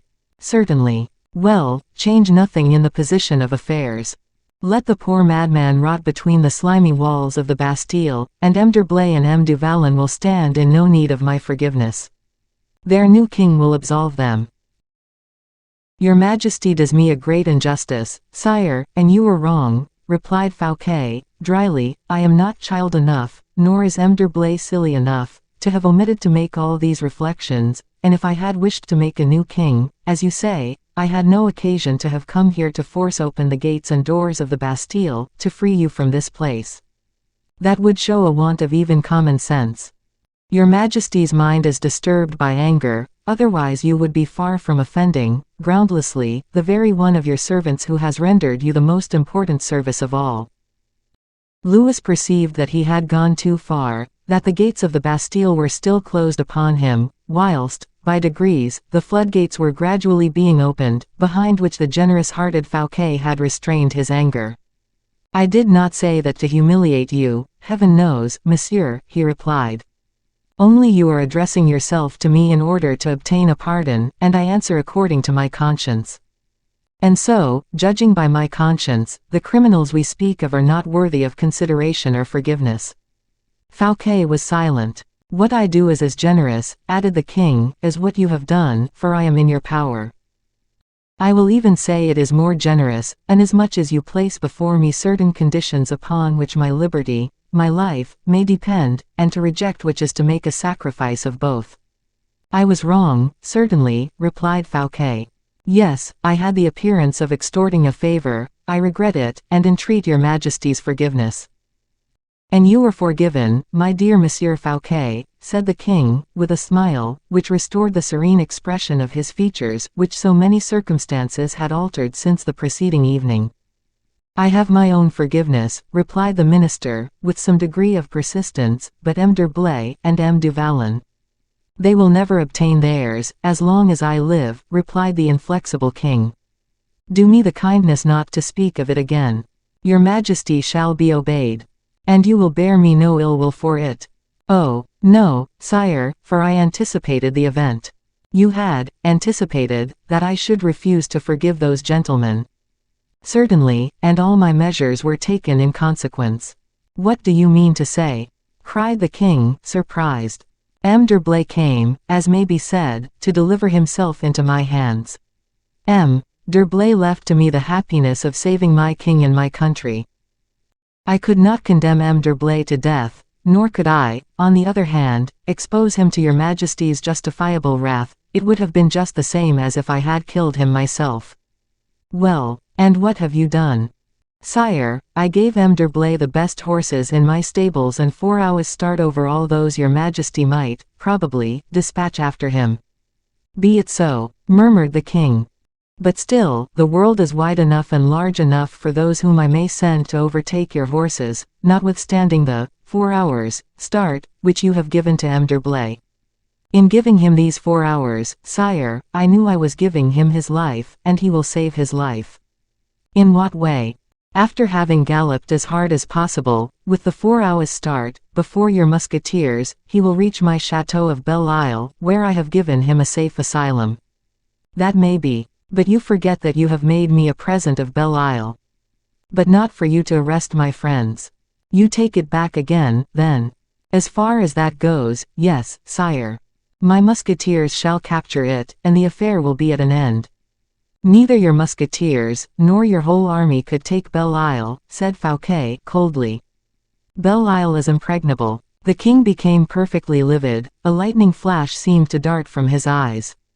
Fouquet felt that he was lost, but he was not one to shrink when the voice of honor spoke loudly within him. He bore the king's wrathful gaze, the latter swallowed his rage, and after a few moments' silence, said, Are we going to return to Vaux? I am at your Majesty's orders, replied Fouquet, with a low bow, but I think that your majesty can hardly dispense with changing your clothes previous to appearing before your court. We shall pass by the Louvre, said the king. Come. And they left the prison, passing before Baisemeaux, who looked completely bewildered as he saw Marchiali once more leave, and, in his helplessness, tore out the major portion of his few remaining hairs. It was perfectly true, however, that Fouquet wrote and gave him an authority for the prisoner's release, and that the king wrote beneath it, "Seen and approved, Louis," a piece of madness that Baisemeaux, incapable of putting two ideas together, acknowledged by giving himself a terrible blow on the forehead with his own fist. 231. The False King. In the meantime, usurped royalty was playing out its part bravely at Vaux. Philippe gave orders that for his petit lever the Grandes entrées, already prepared to appear before the king, should be introduced. He determined to give this order notwithstanding the absence of M. d'Herblay, who did not return. Our readers know the reason. But the prince, not believing that absence could be prolonged, wished, as all rash spirits do, to try his valor and his fortune far from all protection and instruction. Another reason urged him to this: Anne of Austria was about to appear, the guilty mother was about to stand in the presence of her sacrificed son. Philippe was not willing, if he had a weakness, to render the man a witness of it before whom he was bound thenceforth to display so much strength. Philippe opened his folding doors, and several persons entered silently. Philippe did not stir whilst his valets de chambre dressed him. He had watched, the evening before, all the habits of his brother, and played the king in such a manner as to awaken no suspicion. He was thus completely dressed in hunting costume when he received his visitors. His own memory and the notes of Aramis announced everybody to him, first of all Anne of Austria, to whom Monsieur gave his hand, and then Madame with M. de Saint-Aignan. He smiled at seeing these countenances, but trembled on recognizing his mother. That still so noble and imposing figure, ravaged by pain, pleaded in his heart the cause of the famous queen who had immolated a child to reasons of state. He found his mother still handsome. He knew that Louis XIV loved her, and he promised himself to love her likewise, and not to prove a scourge to her old age. He contemplated his brother with a tenderness easily to be understood. The latter had usurped nothing, had cast no shades athwart his life. A separate tree, he allowed the stem to rise without heeding its elevation or majestic life. Philippe promised himself to be a kind brother to this prince, who required nothing but gold to minister to his pleasures. He bowed with a friendly air to Saint-Aignan, who was all reverences and smiles, and tremblingly held out his hand to Henrietta, his sister-in-law, whose beauty struck him, but he saw in the eyes of that princess an expression of coldness which would facilitate, as he thought, their future relations. How much more easy, thought he, it will be to be the brother of that woman than her gallant, if she evinces towards me a coldness that my brother could not have for her, but which is imposed upon me as a duty. The only visit he dreaded at this moment was that of the queen. His heart, his mind, had just been shaken by so violent a trial, that, in spite of their firm temperament, they would not, perhaps, support another shock. Happily the queen did not come. Then commenced, on the part of Anne of Austria, a political dissertation upon the welcome M. Fouquet had given to the House of France. She mixed up hostilities with compliments addressed to the king, and questions as to his health, with little maternal flatteries and diplomatic artifices. "Well, my son," said she, "are you convinced with regard to M. Fouquet?" "Saint-Aignan," said Philippe, "have the goodness to go and inquire after the queen."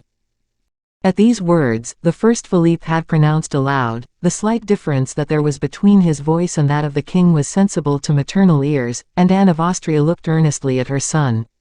Saint-Aignan left the room, and Philippe continued, "Madam, I do not like to hear M. Fouquet ill spoken of, you know I do not, and you have even spoken well of him yourself. That is true, therefore I only question you on the state of your sentiments with respect to him." "Sire," said Henrietta, "I, on my part, have always liked M. Fouquet. He is a man of good taste, a superior man. A superintendent who is never sordid or niggardly," added Monsieur, "and who pays in gold all the orders I have on him." "Everyone in this thinks too much of himself, and nobody for the state," said the old queen. M. Fouquet, it is a fact, M. Fouquet is ruining the state. Well, mother, replied Philippe, in rather a lower key, do you likewise constitute yourself the buckler of M. Colbert? How is that? Replied the old queen, rather surprised. Why, in truth, replied Philippe, you speak that just as your old friend Madame de Chevreuse would speak. Why do you mention Madame de Chevreuse to me? Said she, and what sort of humor are you in today towards me? Philippe continued, is not Madame de Chevreuse always in league against somebody? Has not Madame de Chevreuse been to pay you a visit, mother? Monsieur, you speak to me now in such a manner that I can almost fancy I am listening to your father. My father did not like Madame de Chevreuse, and had good reason for not liking her, said the prince. For my part, I like her no better than he did, and if she thinks proper to come here as she formerly did, to sow divisions and hatreds under the pretext of begging money, why? Well, what? Said Anne of Austria, proudly, herself provoking the storm. Well, replied the young man firmly, I will drive Madame de Chevreuse out of my kingdom, and with her all who meddle with its secrets and mysteries. He had not calculated the effect of this terrible speech, or perhaps he wished to judge the effect of it, like those who, suffering from a chronic pain, and seeking to break the monotony of that suffering, touch their wound to procure a sharper pang. Anne of Austria was nearly fainting. Her eyes, open but meaningless, ceased to see for several seconds. She stretched out her arms towards her other son, who supported and embraced her without fear of irritating the king. Sire, murmured she, you are treating your mother very cruelly. In what respect, madam? Replied he. I am only speaking of Madame de Chevreuse. Does my mother prefer Madame de Chevreuse to the security of the state and of my person? Well, then, madam, I tell you Madame de Chevreuse has returned to France to borrow money, and that she addressed herself to M. Fouquet to sell him a certain secret. A certain secret, cried Anne of Austria, concerning pretended robberies that Monsieur le Surintendant had committed, which is false, added Philippe. M. Fouquet rejected her offers with indignation, preferring the esteem of the king to complicity with such intriguers. Then Madame de Chevreuse sold the secret to M. Colbert, and as she is insatiable, and was not satisfied with having extorted 100,000 crowns from a servant of the state, she has taken a still bolder flight, in search of surer sources of supply. Is that true, madam? You know all, sire, said the queen, more uneasy than irritated. Now, continued Philippe, I have good reason to dislike this fury, who comes to my court to plan the shame of some and the ruin of others. If heaven has suffered certain crimes to be committed, and has concealed them in the shadow of its clemency, I will not permit Madame de Chevreuse to counteract the just designs of fate. The latter part of this speech had so agitated the queen mother, that her son had pity on her. He took her hand and kissed it tenderly. She did not feel that in that kiss, given in spite of repulsion and bitterness of the heart, there was a pardon for 8 years of suffering. Philippe allowed the silence of a moment to swallow the emotions that had just developed themselves. Then, with a cheerful smile, "We will not go today," said he, "I have a plan." And, turning towards the door, he hoped to see Aramis, whose absence began to alarm him. The queen mother wished to leave the room. "Remain where you are, mother," said he, "I wish you to make your peace with M. Fouquet. I bear M. Fouquet no ill will, I only dreaded his prodigalities. We will put that to rights, and will take nothing of the superintendent but his good qualities." "What is your majesty looking for?" said Henrietta, seeing the king's eyes constantly turned towards the door, and wishing to let fly a little poisoned arrow at his heart, supposing he was so anxiously expecting either La Valliere or a letter from her. "My sister," said the young man, who had divined her thought, thanks to that marvelous perspicuity of which fortune was from that time about to allow him the exercise, "my sister, I am expecting a most distinguished man, a most able counselor, whom I wish to present to you all, recommending him to your good graces." "Ah, come in, then, D'Artagnan. What does your majesty wish?" said D'Artagnan, appearing. "Where is Monsieur the Bishop of Vannes, your friend?" "Why, sire, I am waiting for him, and he does not come. Let him be sought for." D'Artagnan remained for an instant stupefied, but soon, reflecting that Aramis had left Vaux privately on a mission from the king, he concluded that the king wished to preserve the secret. "Sire," replied he, "does your majesty absolutely require M. d'Herblay to be brought to you?" "Absolutely is not the word," said Philippe, "I do not want him so particularly as that, but if he can be found." "I thought so," said D'Artagnan to himself. "Is this M. d'Herblay the Bishop of Vannes?" "Yes, madame." "A friend of M. Fouquet?" "Yes, madame, an old musketeer." Anne of Austria blushed. One of the four braves who formerly performed such prodigies. The old queen repented of having wished to bite. She broke off the conversation, in order to preserve the rest of her teeth. "Whatever may be your choice, sire," said she, "I have no doubt it will be excellent." All bowed in support of that sentiment. "You will find in him," continued Philippe, "the depth and penetration of M. de Richelieu, without the avarice of M. de Mazarin." "A prime minister, sire," said Monsieur, in a fright. "I will tell you all about that, brother, but it is strange that M. d'Herblay is not here." He called out, "Let M. Fouquet be informed that I wish to speak to him. Oh, before you, do not retire." M. de Saint-Aignan returned, bringing satisfactory news of the queen, who only kept her bed from precaution, and to have strength to carry out the king's wishes. Whilst everybody was seeking M.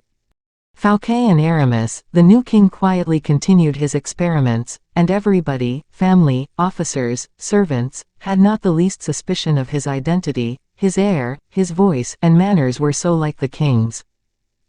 On his side, Philippe, applying to all countenances the accurate descriptions and keynotes of character supplied by his accomplice Aramis, conducted himself so as not to give birth to a doubt in the minds of those who surrounded him. Nothing from that time could disturb the usurper. With what strange facility had Providence just reversed the loftiest fortune of the world to substitute the lowliest in its stead.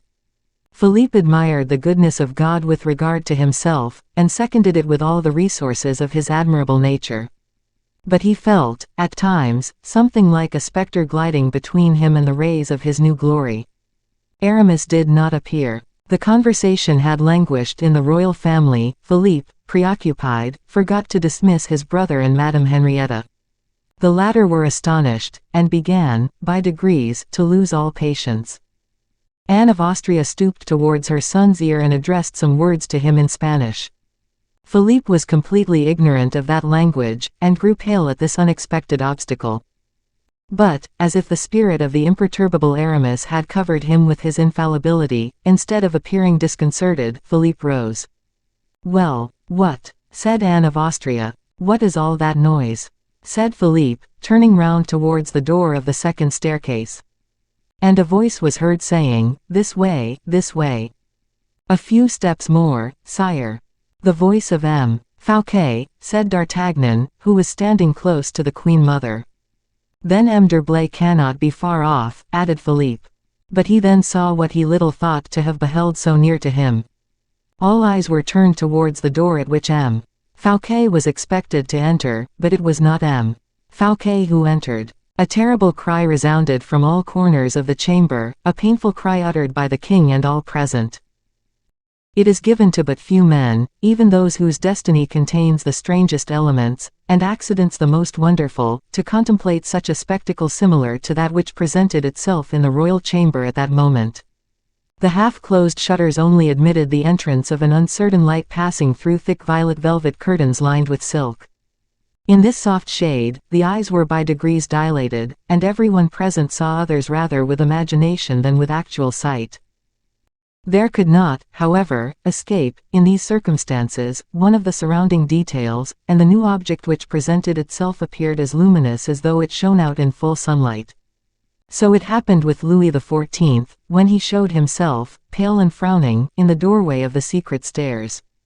The face of Fouquet appeared behind him, stamped with sorrow and determination. The queen mother, who perceived Louis XIV, and who held the hand of Philippe, uttered a cry of which we have spoken, as if she beheld a phantom. Monsieur was bewildered, and kept turning his head in astonishment from one to the other. Madame made a step forward, thinking she was looking at the form of her brother-in-law reflected in a mirror. And, in fact, the illusion was possible. The two princes, both pale as death, for we renounce the hope of being able to describe the fearful state of Philippe, trembling, clenching their hands convulsively, measured each other with looks, and darted their glances, sharp as poniards, at each other. Silent, panting, bending forward, they appeared as if about to spring upon an enemy. The unheard-of resemblance of countenance, gesture, shape, height, even to the resemblance of costume, produced by chance, for Louis XIV had been to the Louvre and put on a violet-colored dress, the perfect analogy of the two princes, completed the consternation of Anne of Austria. And yet she did not at once guess the truth. There are misfortunes in life so truly dreadful that no one will at first accept them. People rather believe in the supernatural and the impossible. Louis had not reckoned on these obstacles. He expected that he had only to appear to be acknowledged. A living son, he could not endure the suspicion of equality with anyone. He did not admit that every torch should not become darkness at the instant he shone out with his conquering ray. At the aspect of Philippe, then, he was perhaps more terrified than anyone round him, and his silence, his immobility were, this time, a concentration and a calm which precede the violent explosions of concentrated passion. But Fouquet, who shall paint his emotion and stupor in presence of this living portrait of his master? Fouquet thought Aramis was right, that this newly arrived was a king as pure in his race as the other, and that, for having repudiated all participation in this coup d'état, so skillfully got up by the general of the Jesuits, he must be a mad enthusiast, unworthy of ever dipping his hands in political grand strategy work. And then it was the blood of Louis XIII which Fouquet was sacrificing to the blood of Louis XIII, it was to a selfish ambition he was sacrificing a noble ambition, to the right of keeping he sacrificed the right of having. The whole extent of his fault was revealed to him at simple sight of the pretender. All that passed in the mind of Fouquet was lost upon the persons present. He had 5 minutes to focus meditation on this point of conscience, 5 minutes, that is to say 5 ages, during which the two kings and their family scarcely found energy to breathe after so terrible a shock. D'Artagnan, leaning against the wall, in front of Fouquet, with his hand to his brow, asked himself the cause of such a wonderful prodigy. He could not have said at once why he doubted, but he knew assuredly that he had reason to doubt, and that in this meeting of the two Louis XIVs lay all the doubt and difficulty that during late days had rendered the conduct of Aramis so suspicious to the musketeer. These ideas were, however, enveloped in a haze, a veil of mystery. The actors in this assembly seemed to swim in the vapors of a confused waking. Suddenly Louis XIV, more impatient and more accustomed to command, ran to one of the shutters, which he opened, tearing the curtains in his eagerness. A flood of living light entered the chamber, and made Philippe draw back to the alcove. Louis seized upon this movement with eagerness, and addressing himself to the queen. "My mother," said he, "do you not acknowledge your son, since everyone here has forgotten his king?" Anne of Austria started, and raised her arms towards heaven, without being able to articulate a single word. "My mother," said Philippe, with a calm voice, "do you not acknowledge your son?" And this time, in his turn, Louis drew back. As to Anne of Austria, struck suddenly in head and heart with fell remorse, she lost her equilibrium. No one aiding her, for all were petrified, she sank back in her fauteuil, breathing a weak, trembling sigh. Louis could not endure the spectacle and the affront. He bounded towards D'Artagnan, over whose brain a vertigo was stealing and who staggered as he caught at the door for support. "Et moi, Mousquetaire," said he. "Look us in the face and say which is the paler, he or I." This cry roused D'Artagnan, and stirred in his heart the fibers of obedience. He shook his head, and, without more hesitation, he walked straight up to Philippe, on whose shoulder he laid his hand, saying, "Monsieur, you are my prisoner." Philippe did not raise his eyes towards heaven, nor stir from the spot, where he seemed nailed to the floor, his eye intently fixed upon the king his brother. He reproached him with a sublime silence for all misfortunes past, all tortures to come. Against this language of the soul the king felt he had no power. He cast down his eyes, dragging away precipitately his brother and sister, forgetting his mother sitting motionless within 3 paces of the son whom she left a second time to be condemned to death. Philippe approached Anne of Austria, and said to her, in a soft and nobly agitated voice, "If I were not your son, I should curse you, my mother, for having rendered me so unhappy." D'Artagnan felt a shudder pass through the marrow of his bones. He bowed respectfully to the young prince, and said as he bent, "Excuse me, Monseigneur, I am but a soldier, and my oaths are his who has just left the chamber." "Thank you, M. d'Artagnan. Ellipsis. What has become of M. d'Herblay?" "M. d'Herblay is in safety, Monseigneur," said a voice behind them, "and no one, while I live and am free, shall cause a hair to fall from his head." "Monsieur Fouquet," said the prince, smiling sadly. "Pardon me, Monseigneur," said Fouquet, kneeling, "but he who has just gone out from hence was my guest." "Here are," murmured Philippe, with a sigh, "brave friends and good hearts. They make me regret the world. On, M. d'Artagnan, I follow you."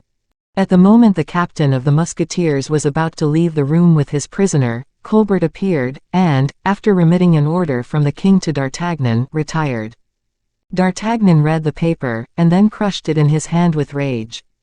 "What is it?" asked the prince. "Read, Monseigneur," replied the musketeer. Philippe read the following words, hastily traced by the hand of the king. "M. d'Artagnan will conduct the prisoner to the Ile Sainte-Marguerite. He will cover his face with an iron visor, which the prisoner shall never raise except at peril of his life." "That is just," said Philippe, with resignation. "I am ready." "Aramis was right," said Fouquet, in a low voice, to the musketeer, "this one is every whit as much a king as the other." "More so," replied D'Artagnan. "He wanted only you and me." 232. In which Porthos thinks he is pursuing a duchy. Aramis and Porthos, having profited by the time granted them by Fouquet, did honor to the French cavalry by their speed. Porthos did not clearly understand on what kind of mission he was forced to display so much velocity, but as he saw Aramis spurring on furiously, he, Porthos, spurred on in the same way.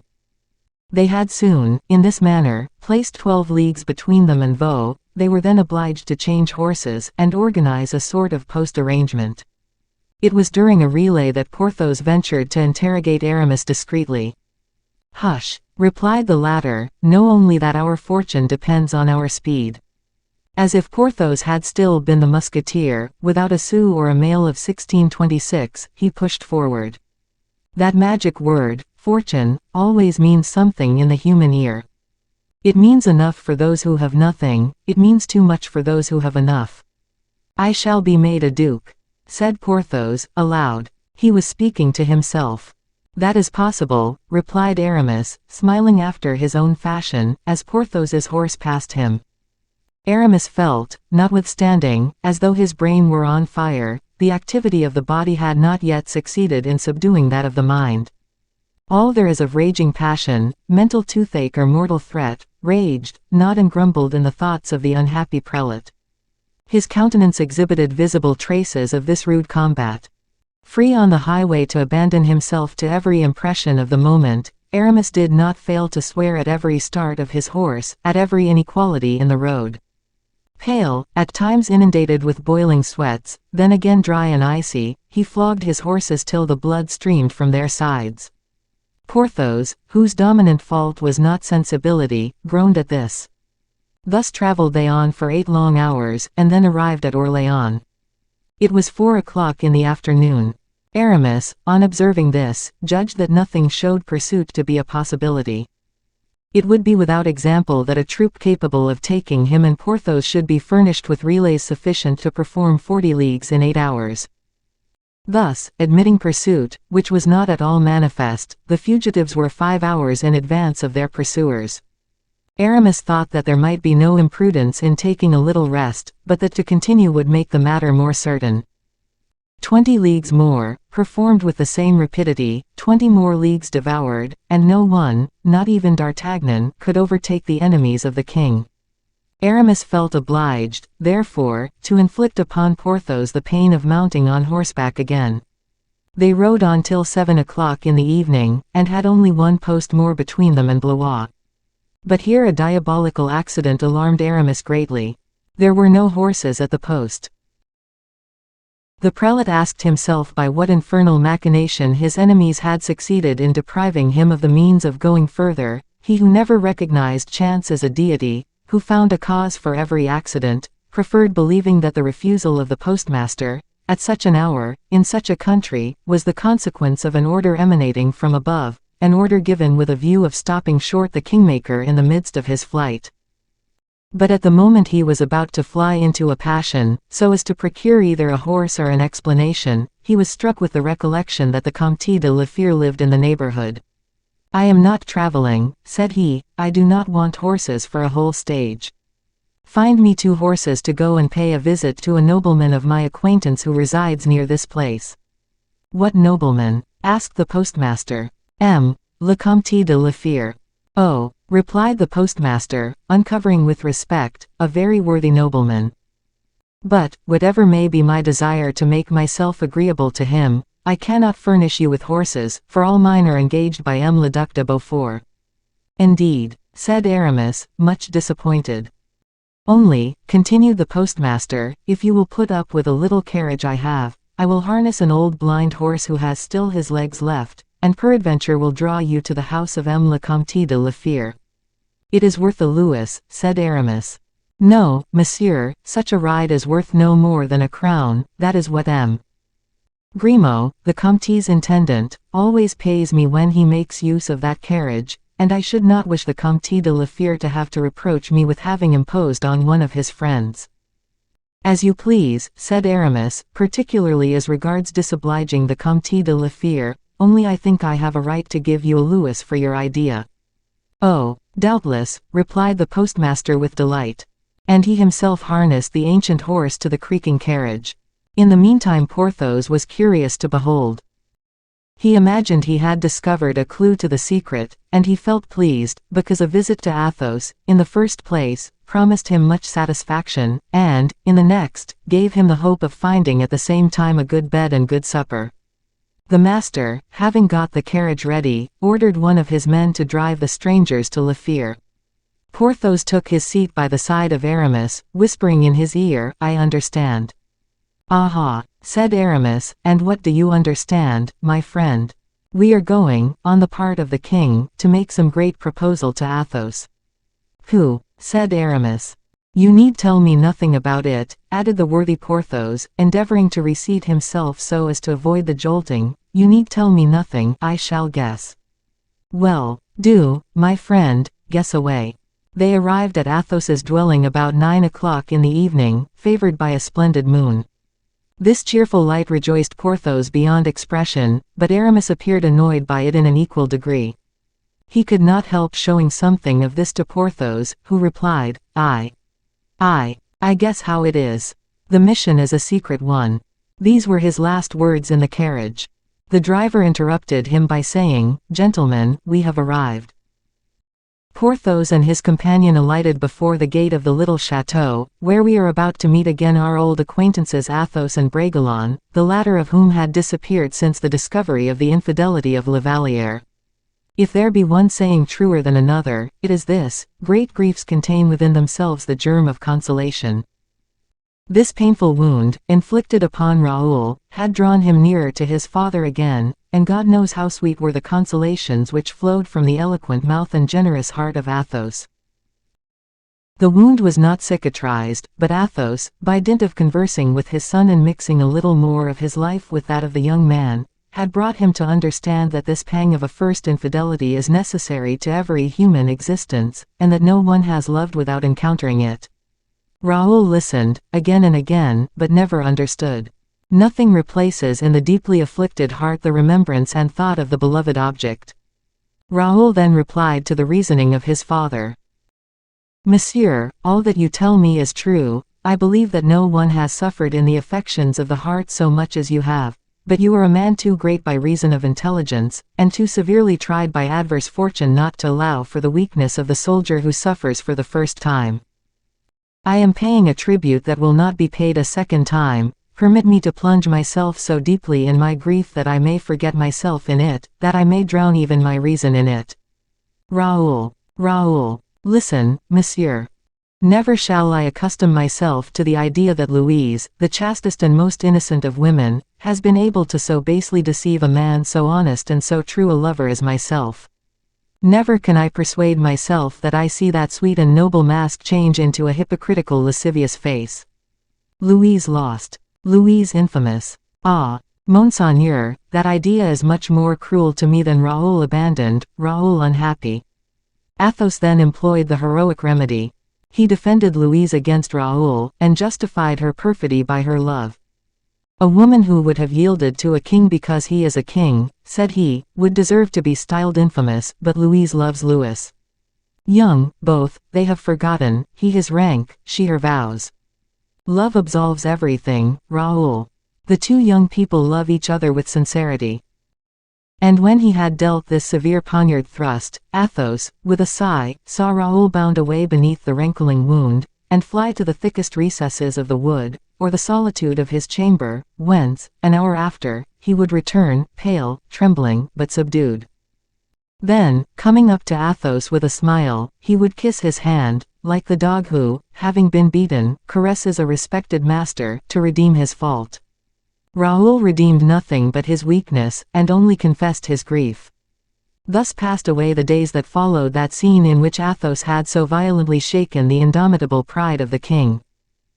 Never, when conversing with his son, did he make any allusion to that scene, never did he give him the details of that vigorous lecture, which might, perhaps, have consoled the young man, by showing him his rival humbled. Athos did not wish that the offended lover should forget the respect due to his king. And when Bragelonne, ardent, angry, and melancholy, spoke with contempt of royal words, of the equivocal faith which certain madmen draw from promises that emanate from thrones, when, passing over 2 centuries, with that rapidity of a bird that traverses a narrow strait to go from one continent to the other, Raoul ventured to predict the time in which kings would be esteemed as less than other men, Athos said to him, in his serene, persuasive voice, "You are right, Raoul, all that you say will happen. Kings will lose their privileges, as stars which have survived their eons lose their splendor. But when that moment comes, Raoul, we shall be dead. And remember well what I say to you. In this world, all, men, women, and kings, must live for the present. We can only live for the future for God." This was the manner in which Athos and Raoul were, as usual, conversing, and walking backwards and forwards in the long alley of limes in the park, when the bell which served to announce to the Comte either the hour of dinner or the arrival of a visitor, was rung, and, without attaching any importance to it, he turned towards the house with his son, and at the end of the alley they found themselves in the presence of Aramis and Porthos. 233. The last adieu. Raoul uttered a cry, and affectionately embraced Porthos. Aramis and Athos embraced like old men, and this embrace itself being a question for Aramis, he immediately said, "My friend, we have not long to remain with you." "Ah," said the Comte. "Only time to tell you of my good fortune," interrupted Porthos. "Ah," said Raoul. Athos looked silently at Aramis, whose sombre air had already appeared to him very little in harmony with the good news Porthos hinted. "What is the good fortune that has happened to you? Let us hear it," said Raoul, with a smile. "The king has made me a duke," said the worthy Porthos, with an air of mystery, in the ear of the young man, "a duke by brevet." But the asides of Porthos were always loud enough to be heard by everybody. His murmurs were in the diapason of ordinary roaring. Athos heard him, and uttered an exclamation which made Aramis start. The latter took Athos by the arm, and, after having asked Porthos's permission to say a word to his friend in private, "My dear Athos," he began, "you see me overwhelmed with grief and trouble." "With grief and trouble, my dear friend," cried the Comte. "Oh, what?" "In 2 words. I have conspired against the king, that conspiracy has failed, and, at this moment, I am doubtless pursued." "You are pursued? A conspiracy? My friend, what do you tell me?" "The saddest truth. I am entirely ruined." "Well, but Porthos, this title of duke, what does all that mean?" "That is the subject of my severest pain, that is the deepest of my wounds. I have, believing in infallible success, drawn Porthos into my conspiracy. He threw himself into it, as you know he would do, with all his strength, without knowing what he was about, and now he is as much compromised as myself, as completely ruined as I am. Good God!" And Athos turned towards Porthos, who was smiling complacently. "I must make you acquainted with the whole." "Listen to me," continued Aramis, and he related the history as we know it. Athos, during the recital, several times felt the sweat break from his forehead. "It was a great idea," said he, "but a great error. For which I am punished, Athos. Therefore, I will not tell you my entire thought. Tell it, nevertheless. It is a crime. A capital crime, I know it is. Lèse majesté. Porthos, poor Porthos, what would you advise me to do? Success, as I have told you, was certain. Fouquet is an honest man. And I a fool for having so ill-judged him," said Aramis. "Oh, the wisdom of man! Oh, millstone that grinds the world, and which is one day stopped by a grain of sand which has fallen, no one knows how, between its wheels. Say by a diamond, Aramis. But the thing is done. How do you think of acting? I am taking away Porthos. The king will never believe that that worthy man has acted innocently. He never can believe that Porthos has thought he was serving the king, whilst acting as he has done.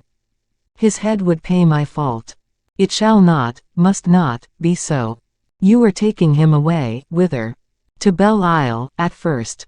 That is an impregnable place of refuge. Then, I have the sea, and a vessel to pass over into England, where I have many relations.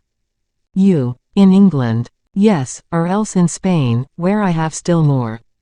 But, our excellent Porthos, you ruin him, for the king will confiscate all his property. All is provided for. I know how, when once in Spain, to reconcile myself with Louis XIV, and restore Porthos to favor. You have credit, seemingly, Aramis, said Athos, with a discreet air. Much, and at the service of my friends. These words were accompanied by a warm pressure of the hand. Thank you, replied the Comte. And while we are on this head, said Aramis, you also are a malcontent, you also, Raoul, have griefs to lay to the king. Follow our example, pass over into Belle Isle. Then we shall see, I guarantee upon my honor, that in a month there will be war between France and Spain on the subject of this son of Louis XIII, who is an infante likewise, and whom France detains inhumanly. Now, as Louis XIV would have no inclination for a war on that subject, I will answer for an arrangement, the result of which must bring greatness to Porthos and to me, and a duchy in France to you, who are already a grandee of Spain. Will you join us?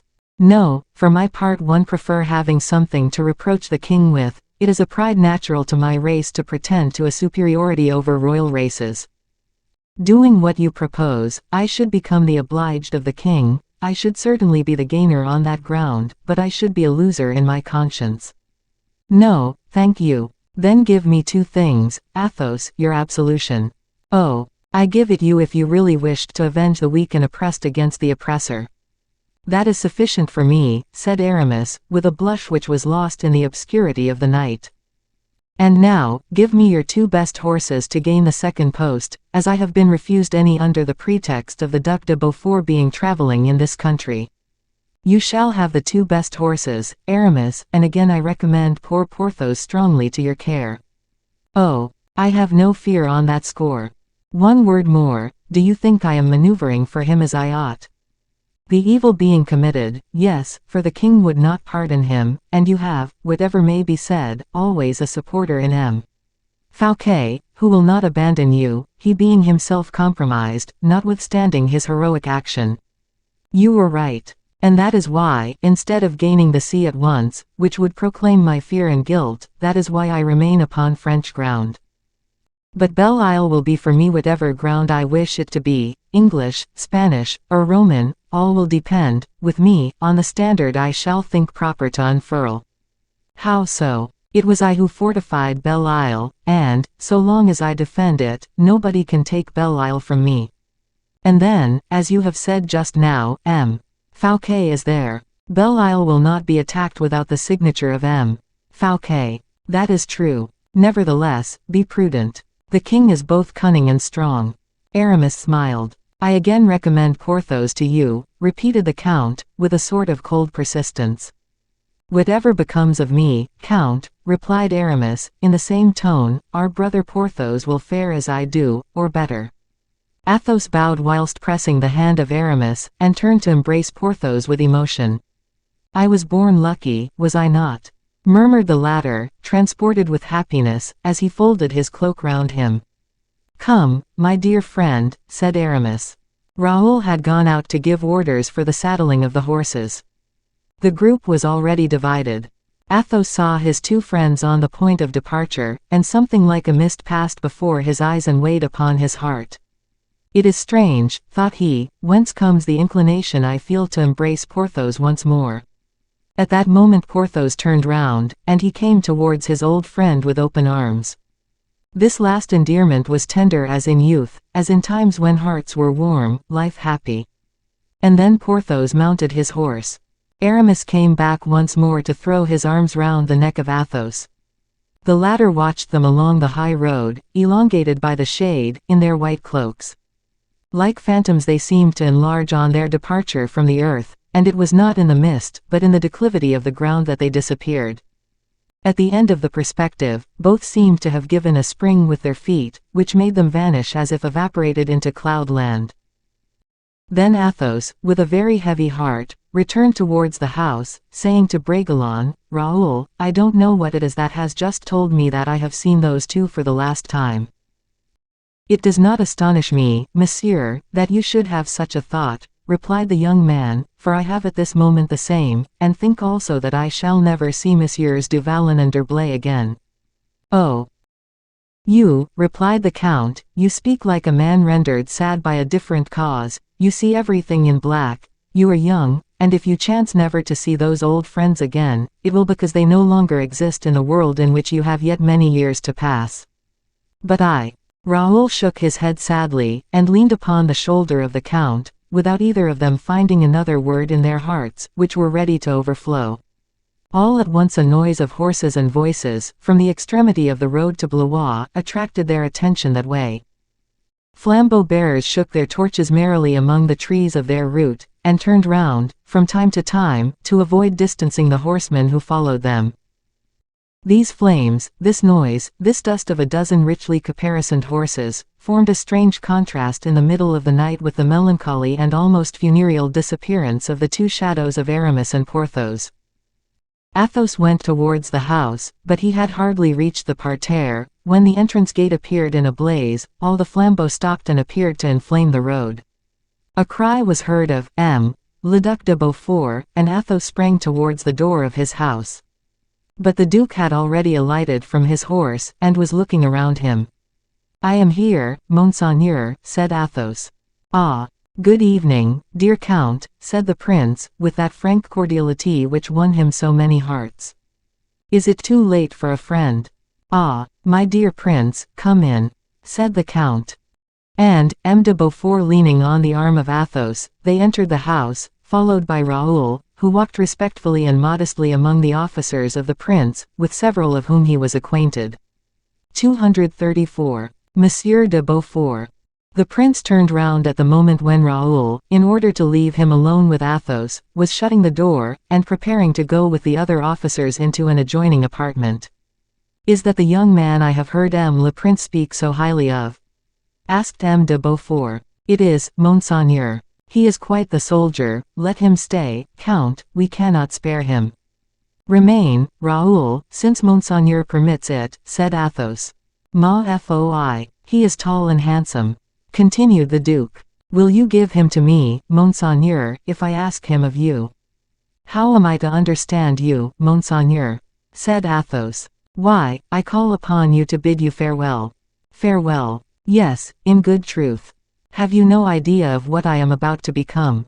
Why, I suppose, what you have always been, Monseigneur, a valiant prince, and an excellent gentleman. I am going to become an African prince, a Bedouin gentleman. The king is sending me to make conquests among the Arabs. What is this you tell me, Monseigneur? Strange, is it not? I, the Parisian par essence, I who have reigned in the faubourgs, and have been called king of the Halles, I am going to pass from the Place Maubert to the minarets of Gigli, from a frondeur I am becoming an adventurer. Oh, Monseigneur, if you did not yourself tell me that. It would not be credible, would it? Believe me, nevertheless, and we have but to bid each other farewell. This is what comes of getting into favor again. Into favor. Yes. You smile. Ah, my dear Count, do you know why I have accepted this enterprise? Can you guess? Because your Highness loves glory above everything. Oh, no, there is no glory in firing muskets at savages. I see no glory in that, for my part, and it is more probable that I shall there meet with something else. But I have wished, and still wish earnestly, my dear Count, that my life should have that last facet, after all the whimsical exhibitions I have seen myself make during 50 years. For, in short, you must admit that it is sufficiently strange to be born the grandson of a king, to have made war against kings, to have been reckoned among the powers of the age, to have maintained my rank, to feel Henry IV within me, to be great admiral of France, and then to go and get killed at Gigli, among all those Turks, Saracens, and Moors. Monseigneur, you harp with strange persistence on that theme, said Athos, in an agitated voice. How can you suppose that so brilliant a destiny will be extinguished in that remote and miserable scene? And can you believe, upright and simple as you are, that if I go into Africa for this ridiculous motive, I will not endeavor to come out of it without ridicule? Shall I not give the world cause to speak of me? And to be spoken of, nowadays, when there are Monsieur le Prince, M. de Turenne, and many others, my contemporaries, I, Admiral of France, grandson of Henry IV, King of Paris, have I anything left but to get myself killed? Cordieu. I will be talked of, I tell you, I shall be killed whether or not, if not there, somewhere else. Why, Monseigneur, this is mere exaggeration, and hitherto you have shown nothing exaggerated save in bravery.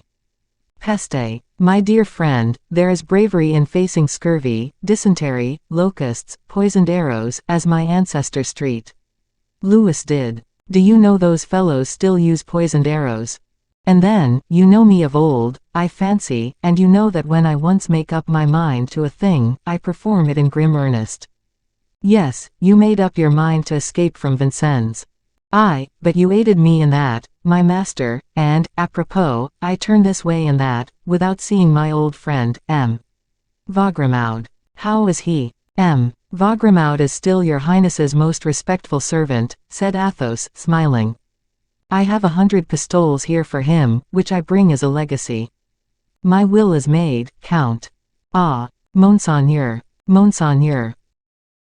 And you may understand that if Grimaud's name were to appear in my will, the Duke began to laugh, then addressing Raoul, who, from the commencement of this conversation, had sunk into a profound reverie, young man, said he, I know there is to be found here a certain de Vouvray wine, and I believe, Raoul left the room precipitately to order the wine. In the meantime M. de Beaufort took the hand of Athos. What do you mean to do with him? Asked he. Nothing at present, Monseigneur. Ah, yes, I know, since the passion of the king for La Valliere. Yes, Monseigneur. That is all true, then, is it? I think I know her, that little La Valliere. She is not particularly handsome, if I remember right. No, Monseigneur, said Athos. Do you know whom she reminds me of? Does she remind your Highness of anyone? She reminds me of a very agreeable girl, whose mother lived in the Halles. Ah, said Athos, smiling. Oh, the good old times, added M. de Beaufort. Yes, La Valliere reminds me of that girl. Who had a son, had she not? Quote. 21. I believe she had, replied the Duke, with careless naivete and a complacent forgetfulness, of which no words could translate the tone and the vocal expression. Now, here is poor Raoul, who is your son, I believe. Yes, he is my son, Monseigneur. And the poor lad has been cut out by the king, and he frets. Still better, Monseigneur, he abstains. You are going to let the boy rust in idleness, it is a mistake. Come, give him to me. My wish is to keep him at home, Monseigneur. I have no longer anything in the world but him, and as long as he likes to remain. Well, replied the Duke. I could, nevertheless, have soon put matters to rights again. I assure you, I think he has in him the stuff of which maréchals of France are made. I have seen more than one produced from less likely rough material. That is very possible, Monseigneur, but it is the king who makes maréchals of France, and Raoul will never accept anything of the king. Raoul interrupted this conversation by his return. He preceded Grimaud, whose still steady hands carried the plateau with one glass and a bottle of the duke's favorite wine. On seeing his old protégé, the duke uttered an exclamation of pleasure. "Grimaud. Good evening, Grimaud," said he, "how goes it?" The servant bowed profoundly, as much gratified as his noble interlocutor. "Two old friends," said the duke, shaking honest Grimaud's shoulder after a vigorous fashion, which was followed by another still more profound and delighted bow from Grimaud. "But what is this, Count, only one glass?" "I should not think of drinking with your highness, unless your highness permitted me," replied Athos, with noble humility. "Cordieu, you were right to bring only one glass, we will both drink out of it, like two brothers in arms." "Begin, Count." "Do me the honor," said Athos, gently putting back the glass. "You are a charming friend," replied the Duc de Beaufort, who drank, and passed the goblet to his companion. "But that is not all," continued he, "I am still thirsty, and I wish to do honor to this handsome young man who stands here. I carry good luck with me, Vicomte," said he to Raoul, "wish for something while drinking out of my glass, and may the black plague grab me if what you wish does not come to pass." He held the goblet to Raoul, who hastily moistened his lips, and replied with the same promptitude. "I have wished for something, Monseigneur." His eyes sparkled with a gloomy fire, and the blood mounted to his cheeks. He terrified Athos, if only with his smile. "And what have you wished for?" replied the duke, sinking back into his fauteuil, whilst with one hand he returned the bottle to Grimaud, and with the other gave him a purse. "Will you promise me, Monseigneur, to grant me what I wish for?" "Pardieu. That is agreed upon. I wished, Monsieur le Duc, to go with you to Gigli." Athos became pale, and was unable to conceal his agitation. The duke looked at his friend, as if desirous to assist him to parry this unexpected blow. "That is difficult, my dear Vicomte, very difficult," added he, in a lower tone of voice. "Pardon me, Monseigneur, I have been indiscreet," replied Raoul, in a firm voice, "but as you yourself invited me to wish." "To wish to leave me," said Athos. "Oh, monsieur, can you imagine?" "Well, mordieu," cried the duke, "the young Vicomte is right. What can he do here? He will go mouldy with grief." Raoul blushed, and the excitable prince continued, "War is a distraction, we gain everything by it, we can only lose one thing by it, life, then so much the worse." "That is to say, memory," said Raoul, eagerly, "and that is to say, so much the better." He repented of having spoken so warmly when he saw Athos rise and open the window, which was, doubtless, to conceal his emotion. Raoul sprang towards the Comte, but the latter had already overcome his emotion, and turned to the lights with a serene and impassible countenance. "Well, come," said the duke, "let us see. Shall he go, or shall he not? If he goes, Comte, he shall be my aide-de-camp, my son." "Monseigneur," cried Raoul, bending his knee. "Monseigneur," cried Athos, taking the hand of the duke, "Raoul shall do just as he likes." "Oh, no, monsieur, just as you like," interrupted the young man. "Par le corps bleu," said the prince in his turn, "it is neither the Comte nor the Vicomte that shall have his way, it is I. I will take him away. The marine offers a superb fortune, my friend." Raoul smiled again so sadly, that this time Athos felt his heart penetrated by it, and replied to him by a severe look. Raoul comprehended it all, he recovered his calmness, and was so guarded, that not another word escaped him. The duke at length rose, on observing the advanced hour, and said, with animation, "I am in great haste, but if I am told I have lost time in talking with a friend, I will reply I have gained, on the balance, a most excellent recruit." "Pardon me, Monsieur le Duc," interrupted Raoul, "do not tell the king so, for it is not the king I wish to serve." "Eh, my friend, whom then will you serve? The times are past when you might have said, I belong to M. de Beaufort." No, nowadays, we all belong to the king, great or small. Therefore, if you serve on board my vessels, there can be nothing equivocal about it, my dear Vicomte, it will be the king you will serve. Athos waited with a kind of impatient joy for the reply about to be made to this embarrassing question by Raoul, the intractable enemy of the king, his rival. The father hoped that the obstacle would overcome the desire. He was thankful to M. de Beaufort, whose lightness or generous reflection had thrown an impediment in the way of the departure of a son, now his only joy. But Raoul, still firm and tranquil, replied, Monsieur le Duc, the objection you make I have already considered in my mind. I will serve on board your vessels, because you do me the honor to take me with you, but I shall there serve a more powerful master than the king, I shall serve God. God, how so? Said the Duke and Athos together. My intention is to make profession, and become a knight of Malta, added Bragelonne, letting fall, one by one, words more icy than the drops which fall from the bare trees after the tempests of winter. 22. Under this blow Athos staggered and the prince himself was moved. Grimaud uttered a heavy groan, and let fall the bottle, which was broken without anybody paying attention. M. de Beaufort looked the young man in the face, and read plainly, though his eyes were cast down, the fire of resolution before which everything must give way. As to Athos, he was too well acquainted with that tender, but inflexible soul, he could not hope to make it deviate from the fatal road it had just chosen. He could only press the hand the Duke held out to him. Comte, I shall set off in 2 days for Toulon, said M. de Beaufort. Will you meet me at Paris, in order that I may know your determination? I will have the honor of thanking you there, mon prince, for all your kindness, replied the Comte. And be sure to bring the Vicomte with you, whether he follows me or does not follow me, added the Duke, he has my word, and I only ask yours. Having thrown a little balm upon the wound of the paternal heart, he pulled the ear of Grimaud, whose eyes sparkled more than usual, and regained his escort in the parterre. The horses, rested and refreshed, set off with spirit through the lovely night, and soon placed a considerable distance between their master and the chateau. Athos and Bragelonne were again face to face. 11 o'clock was striking. The father and son preserved a profound silence towards each other, where an intelligent observer would have expected cries and tears. But these two men were of such a nature that all emotion following their final resolutions plunged itself so deep into their hearts that it was lost forever. They passed, then, silently and almost breathlessly, the hour that preceded midnight.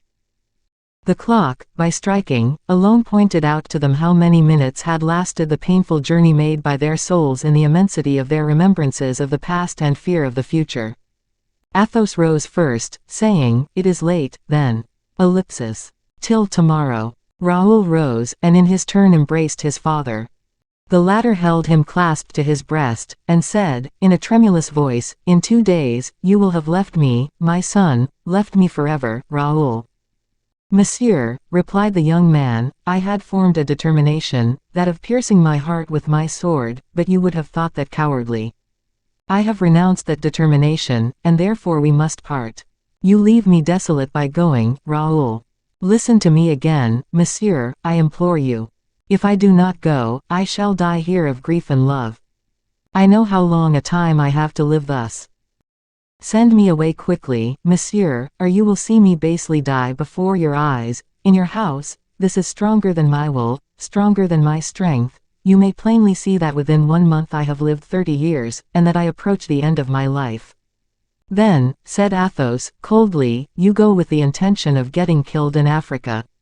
Oh, tell me, do not lie." Raoul grew deadly pale, and remained silent for 2 seconds, which were to his father 2 hours of agony.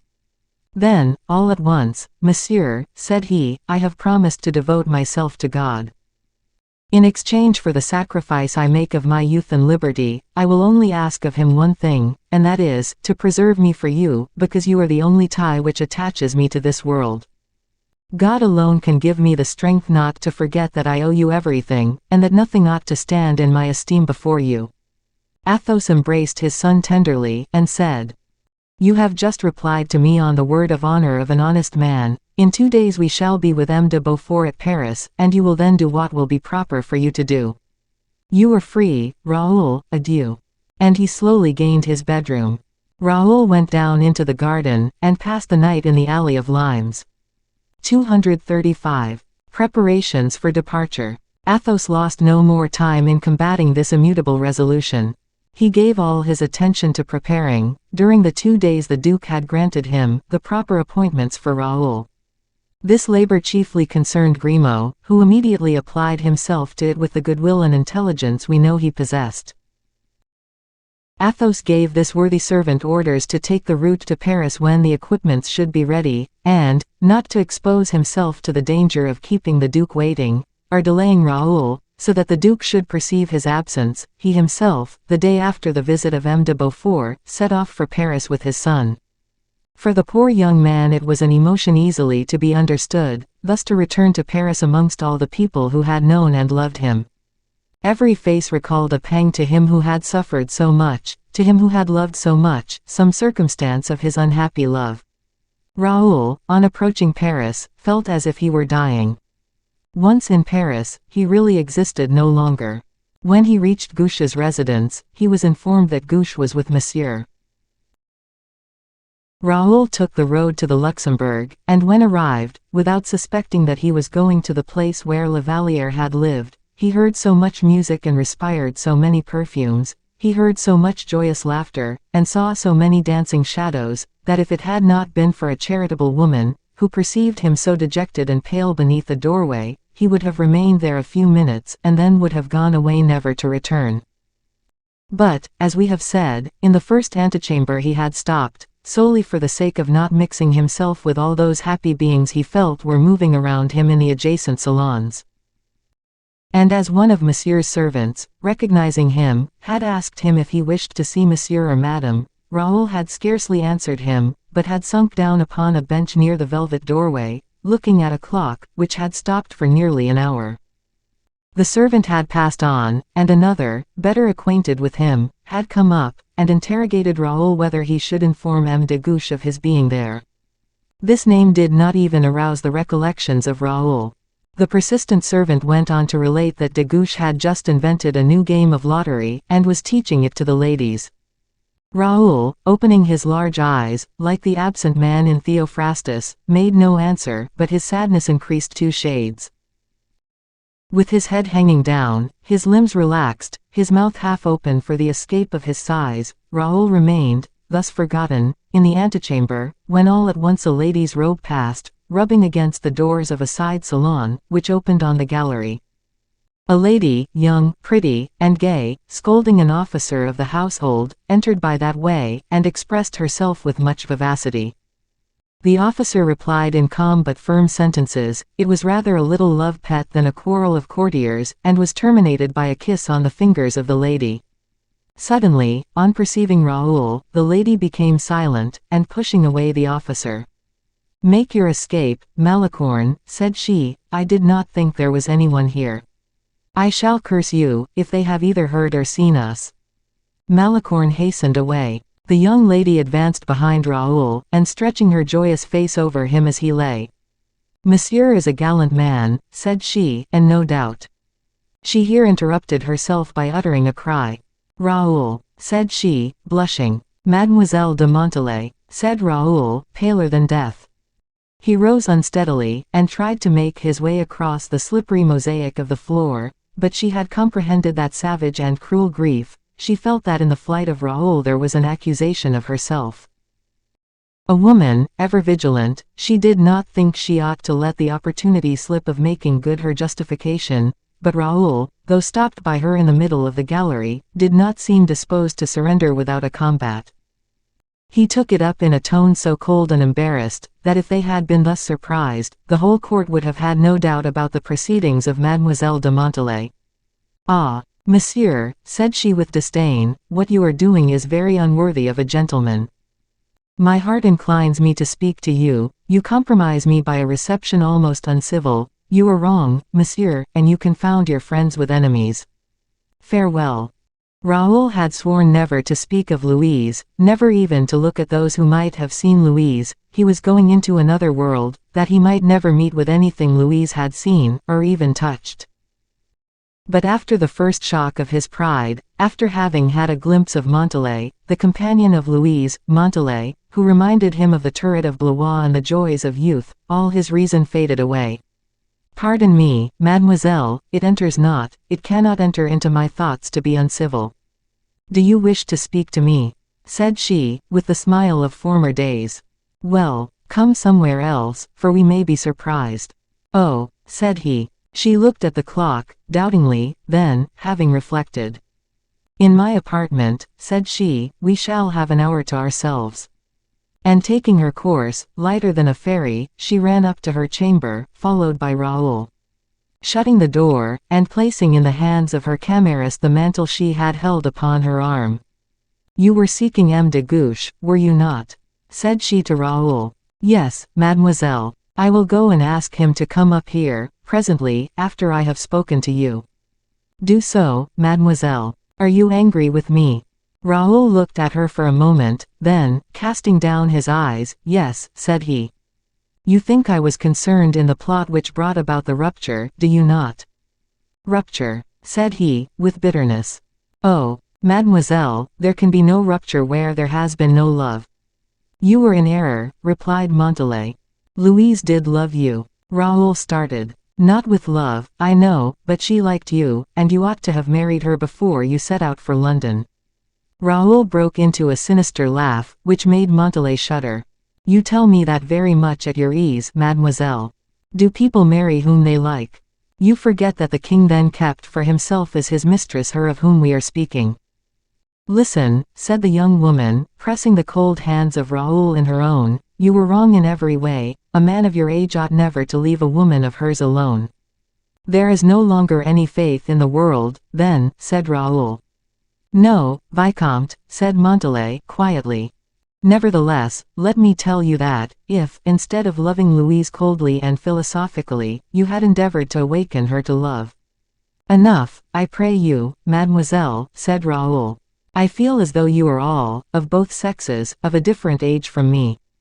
You can laugh, and you can banter agreeably. Mademoiselle, I loved Mademoiselle de—" Raoul could not pronounce her name. "I loved her well. I put my faith in her, now I am quits by loving her no longer." "Oh, Vicomte," said Montalais, pointing to his reflection in a looking-glass. "I know what you mean, mademoiselle, I am much altered, am I not?" "Well, do you know why? Because my face is the mirror of my heart, the outer surface changed to match the mind within." "You were consoled, then?" said Montalais, sharply. "No, I shall never be consoled. I don't understand you, M. de Bragelonne. I care but little for that. I do not quite understand myself. You have not even tried to speak to Louise." "Who? I?" exclaimed the young man, with eyes flashing fire. "I? Why do you not advise me to marry her? Perhaps the king would consent now." And he rose from his chair full of anger. "I see," said Montalais, "that you are not cured, and that Louise has one enemy the more." "One enemy the more. Yes, favorites are but little beloved at the court of France." "Oh, while she has her lover to protect her, is not that enough? She has chosen him of such a quality that her enemies cannot prevail against her. But, stopping all at once, and then she has you for a friend, mademoiselle," added he, with a shade of irony which did not glide off the cuirass. "Who? I? Oh, no, I am no longer one of those whom Mademoiselle de la Vallière condescends to look upon, but—" This but, so big with menace and with storm, this but, which made the heart of Raoul beat, such griefs did it presage for her whom lately he loved so dearly, this terrible but, so significant in a woman like Montalais, was interrupted by a moderately loud noise heard by the speakers proceeding from the alcove behind the wainscoting. Montalais turned to listen, and Raoul was already rising, when a lady entered the room quietly by the secret door, which she closed after her. "Madam," exclaimed Raoul, on recognizing the sister-in-law of the king. "Stupid wretch," murmured Montalais, throwing herself, but too late, before the princess. "I have been mistaken in an hour." She had, however, time to warn the princess, who was walking towards Raoul. "M. de Bragelonne, madam," and at these words the princess drew back, uttering a cry in her turn. "Your Royal Highness," said Montalais, with volubility, "is kind enough to think of this lottery, and—" The princess began to lose countenance. Raoul hastened his departure, without divining all, but he felt that he was in the way. Madame was preparing a word of transition to recover herself, when a closet opened in front of the alcove, and M. de Guiche issued, all radiant, also from that closet. The palest of the four, we must admit, was still Raoul. The princess, however, was near fainting, and was obliged to lean upon the foot of the bed for support. No one ventured to support her. This scene occupied several minutes of terrible suspense. But Raoul broke it. He went up to the Count, whose inexpressible emotion made his knees tremble, and taking his hand, "Dear Count," said he, "tell Madame I am too unhappy not to merit pardon. Tell her also that I have loved in the course of my life, and that the horror of the treachery that has been practiced on me renders me inexorable towards all other treachery that may be committed around me. This is why, mademoiselle," said he, smiling to Montalais, "I never would divulge the secret of the visits of my friend to your apartment. Obtain from Madame, who is so clement and so generous, obtain her pardon for you whom she has just surprised also. You are both free, love each other, be happy." The princess felt for a moment a despair that cannot be described. It was repugnant to her, notwithstanding the exquisite delicacy which Raoul had exhibited, to feel herself at the mercy of one who had discovered such an indiscretion. It was equally repugnant to her to accept the evasion offered by this delicate deception. Agitated, nervous, she struggled against the double stings of these two troubles. Raoul comprehended her position, and came once more to her aid. Bending his knee before her, "Madame," said he, in a low voice, "in 2 days I shall be far from Paris, in a fortnight I shall be far from France, where I shall never be seen again." "Are you going away, then?" said she, with great delight. "With M. de Beaufort. Into Africa," cried de Guiche, in his turn. "You, Raoul, oh, my friend, into Africa, where everybody dies." And forgetting everything, forgetting that forgetfulness itself compromised the princess more eloquently than his presence, "Ingrate," said he, "and you have not even consulted me." And he embraced him, during which time Montalais had led away Madame, and disappeared herself. Raoul passed his hand over his brow, and said, with a smile, "I have been dreaming." Then warmly to Guiche, who by degrees absorbed him, "My friend," said he, "I conceal nothing from you, who are the elected of my heart. I am going to seek death in yonder country, your secret will not remain in my breast more than a year. Oh, Raoul, a man! Do you know what is my thought, Count? This is it, I shall live more vividly, being buried beneath the earth, than I have lived for this month past. We are Christians, my friend, and if such sufferings were to continue, I would not be answerable for the safety of my soul." De Guiche was anxious to raise objections. "Not one word more on my account," said Raoul, "but advice to you, dear friend. What I am going to say to you is of much greater importance." "What is that?" "Without doubt you risk much more than I do, because you love."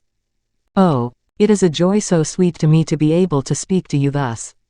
"Well, then, de Guiche, beware of Montalais." "What? Of that kind friend? She was the friend of, her you know of. She ruined her by pride." "You were mistaken. And now, when she has ruined her, she would ravish from her the only thing that renders that woman excusable in my eyes." "What is that?" "Her love." "What do you mean by that?" "I mean that there is a plot formed against her who is the mistress of the king, a plot formed in the very house of Madame." "Can you think so?" "I am certain of it." "By Montalais. Take her as the least dangerous of the enemies I dread for, the other. Explain yourself clearly, my friend, and if I can understand you." "In 2 words. Madame has been long jealous of the king." "I know she has." "Oh, fear nothing, you are beloved, Count. Do you feel the value of these 3 words? They signify that you can raise your head, that you can sleep tranquilly, that you can thank God every minute of your life. You are beloved, that signifies that you may hear everything, even the counsel of a friend who wishes to preserve your happiness. You are beloved, de Guiche, you are beloved. You do not endure those atrocious nights, those nights without end, which, with arid eye and fainting heart, others pass through who are destined to die. You will live long, if you act like the miser who, bit by bit, crumb by crumb, collects and heaps up diamonds and gold. You are beloved, allow me to tell you what you must do that you may be beloved forever. De Guiche contemplated for some time this unfortunate young man, half mad with despair, till there passed through his heart something like remorse at his own happiness. Raoul suppressed his feverish excitement, to assume the voice and countenance of an impassible man. They will make her, whose name I should wish still to be able to pronounce, they will make her suffer. Swear to me that you will not second them in anything, but that you will defend her when possible, as I would have done myself. I swear I will, replied de Guiche. And, continued Raoul, some day, when you shall have rendered her a great service, some day when she shall thank you, promise me to say these words to her: I have done you this kindness, madam, at the warm request of M. de Bragelonne, whom you so deeply injured. I swear I will, murmured de Guiche. That is all. Adieu. I set out tomorrow, or the day after, for Toulon. If you have a few hours to spare, give them to me. All, cried the young man. Thank you. And what are you going to do now? I am going to meet M. le Comte at Planchet's residence, where we hope to find M. d'Artagnan. M. d'Artagnan. Yes, I wish to embrace him before my departure. He is a brave man, who loves me dearly. Farewell, my friend, you are expected, no doubt. You will find me, when you wish, at the lodgings of the Comte. Farewell. The two young men embraced. Those who chanced to see them both thus, would not have hesitated to say, pointing to Raoul, that is the happy man. 236. The inventory of Planchet. Athos, during the visit made to the Luxembourg by Raoul, had gone to Planchet's residence to inquire after d'Artagnan. The Comte, on arriving at the Rue des Lombards, found the shop of the grocer in great confusion, but it was not the encumberment of a lucky sale, or that of an arrival of goods. Planchet was not enthroned, as usual, on sacks and barrels. No. A young man with a pen behind his ear, and another with an account book in his hand, were setting down a number of figures, whilst a third counted and weighed. An inventory was being taken. Athos, who had no knowledge of commercial matters, felt himself a little embarrassed by material obstacles and the majesty of those who were thus employed. He saw several customers sent away, and asked himself whether he, who came to buy nothing, would not be more properly deemed importunate. He therefore asked very politely if he could see M. Planchet. The reply, quite carelessly given, was that M. Planchet was packing his trunks. These words surprised Athos. What? His trunks, said he. Is M. Planchet going away? Yes, monsieur, directly. Then, if you please, inform him that M. le Comte de la Fère desires to speak to him for a moment. At the mention of the Comte's name, one of the young men, no doubt accustomed to hear it pronounced with respect, immediately went to inform Planchet. It was at this moment that Raoul, after his painful scene with Montalais and de Guiche, arrived at the grocer's house. Planchet left his job directly he received the Comte's message.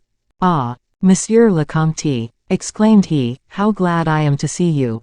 What good star brings you here? My dear Planchet, said Athos, pressing the hand of his son, whose sad look he silently observed, we are come to learn of you, but in what confusion do I find you? You are as white as a miller, where have you been rummaging? Ah, diable! Take care, monsieur, don't come near me till I have well shaken myself. What for? Flour or dust only whiten. No, what you see on my arms is arsenic. Arsenic. Yes, I am taking my precautions against rats. I suppose in an establishment like this, rats play a conspicuous part.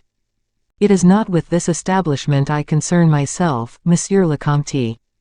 The rats have robbed me of more here than they will ever rob me of again. What do you mean? Why, you may have observed, monsieur, my inventory is being taken.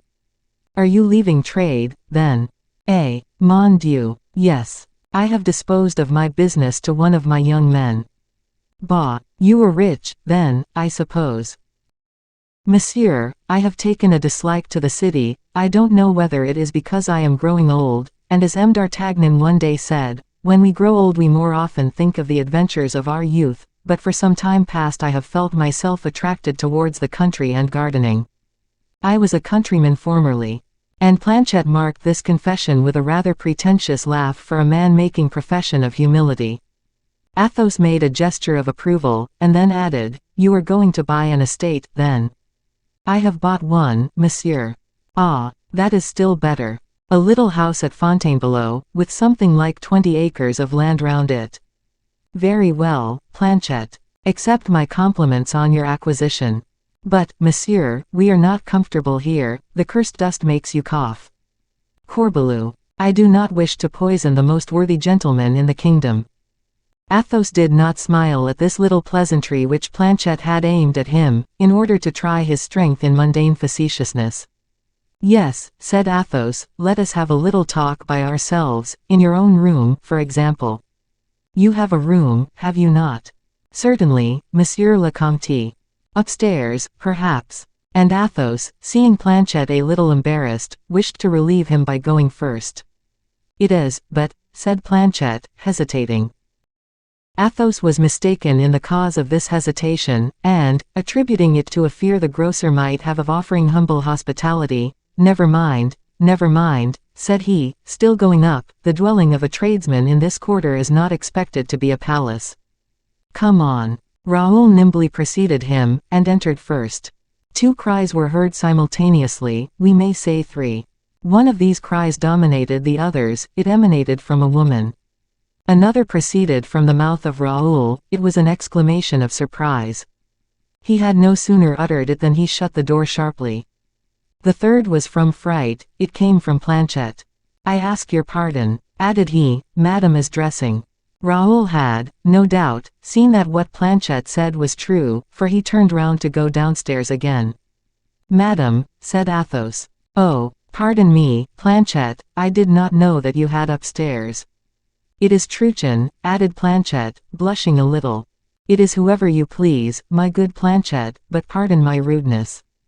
No, go up now, gentlemen." "We will do no such thing," said Athos. "Oh, Madame, having notice, has had time." "No, Planchet, farewell." Gentlemen, you would not disoblige me by thus standing on the staircase, or by going away without having sat down."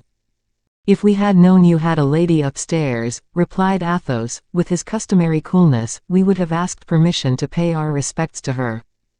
Planchet was so disconcerted by this little extravagance, that he forced the passage, and himself opened the door to admit the Comte and his son. Truchen was quite dressed, in the costume of the shopkeeper's wife, rich yet coquettish, German eyes attacking French eyes. She left the apartment after 2 courtesies, and went down into the shop, but not without having listened at the door, to know what Planchet's gentlemen visitors would say of her. Athos suspected that, and therefore turned the conversation accordingly. Planchet, on his part, was burning to give explanations, which Athos avoided. But, as certain tenacities are stronger than others, Athos was forced to hear Planchet recite his idyls of felicity, translated into a language more chaste than that of Longus. So Planchet related how Truchen had charmed the years of his advancing age, and brought good luck to his business, as Ruth did to Boaz. "You want nothing now, then, but heirs to your property." "If I had one he would have 300,000 livres," said Planchet. "Humph! You must have one, then," said Athos, phlegmatically, "if only to prevent your little fortune being lost."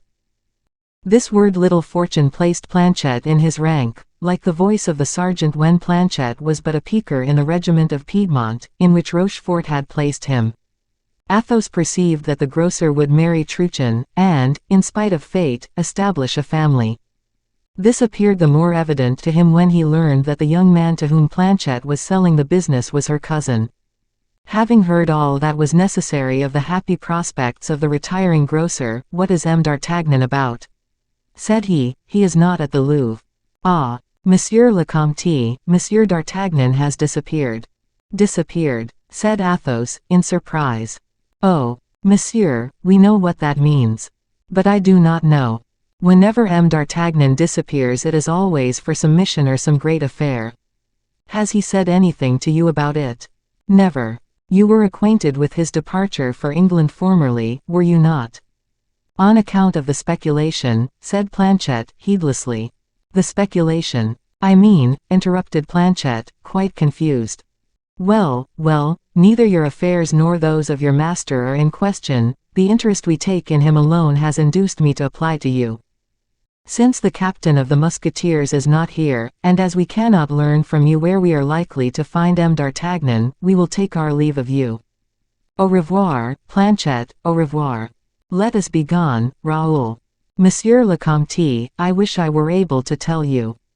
"Oh, not at all, I am not the man to reproach a servant with discretion."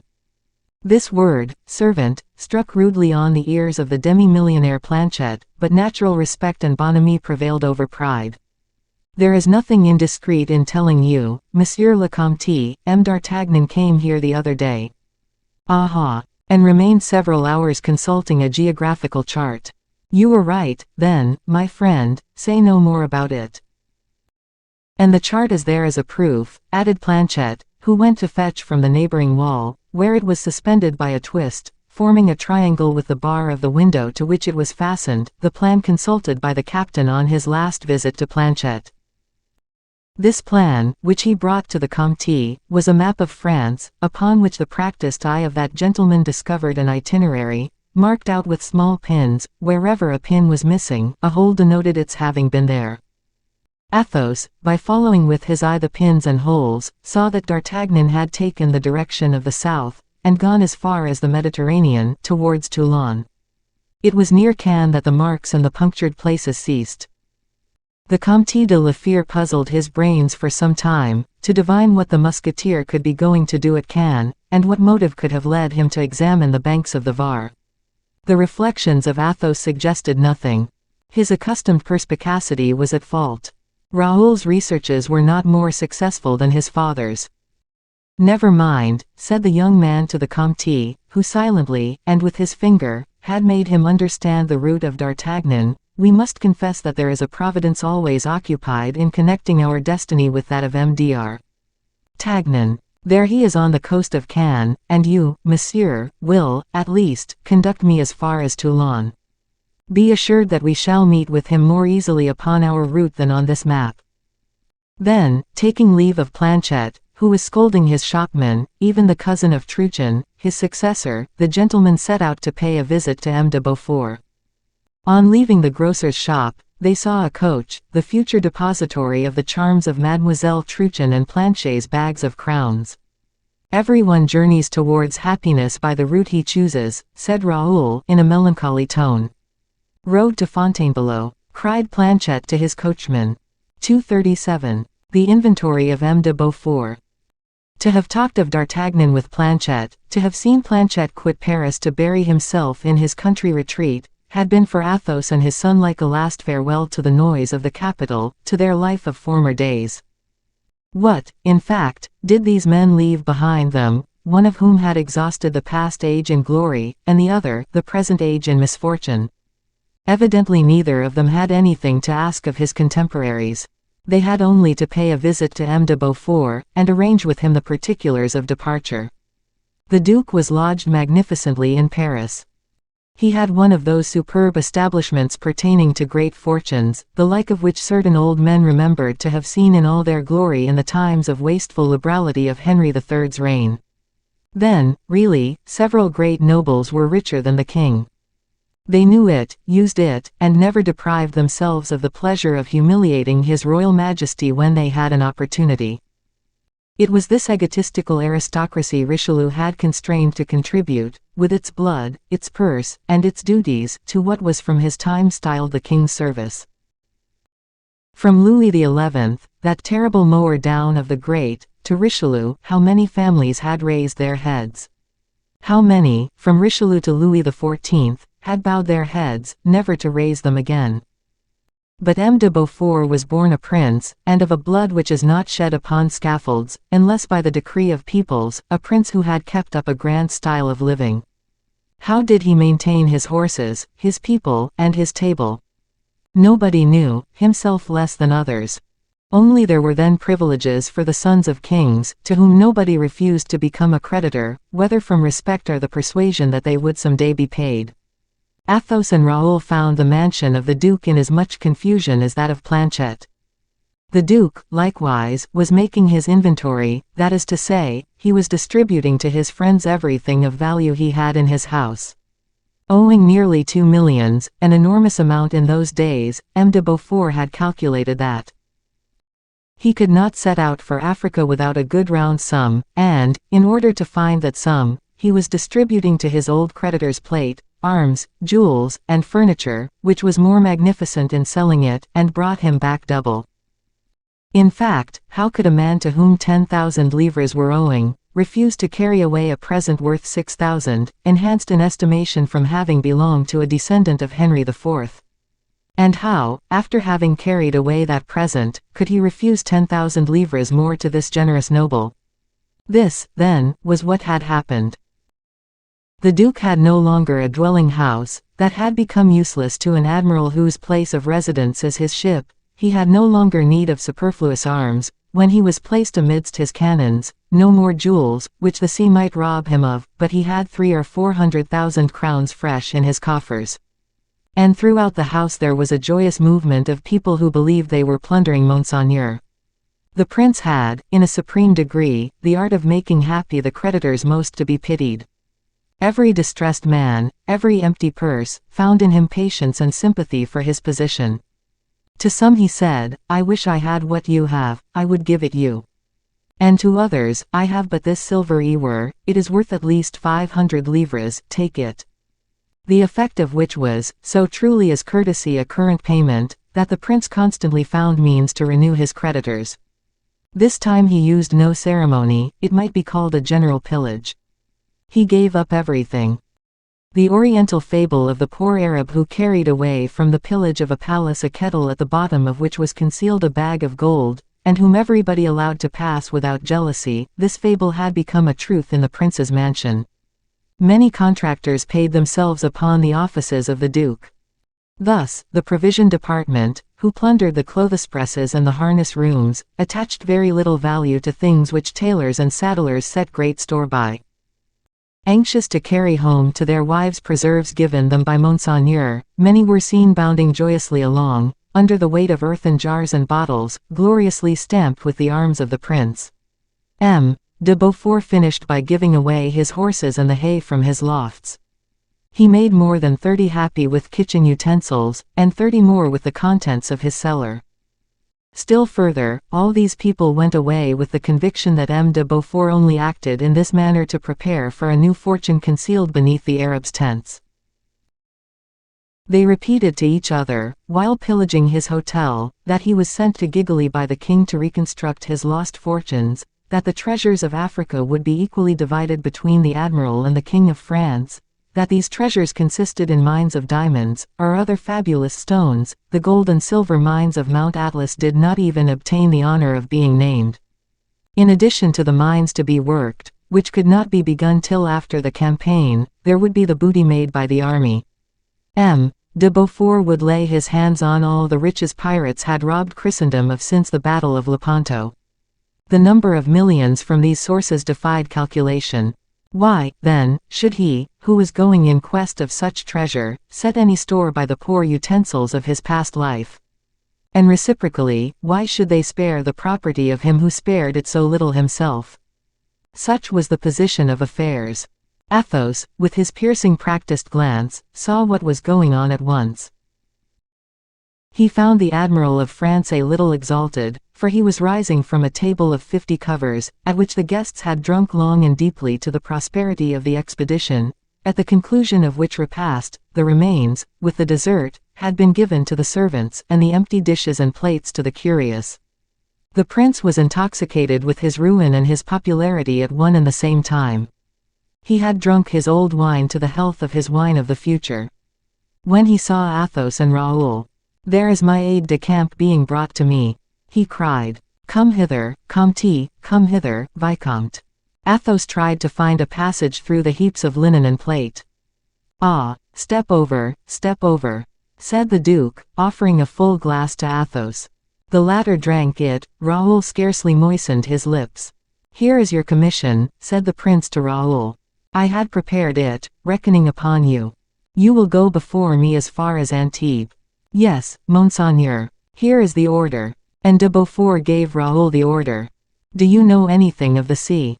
Yes, Monseigneur, I have traveled with M. le Prince. That is well. All these barges and lighters must be in attendance to form an escort and carry my provisions. The army must be prepared to embark in a fortnight at the very latest. That shall be done, Monseigneur. The present order gives you the right to visit and search all the isles along the coast. You will there make the enrollments and levies you may want for me. Yes, Monsieur le Duc.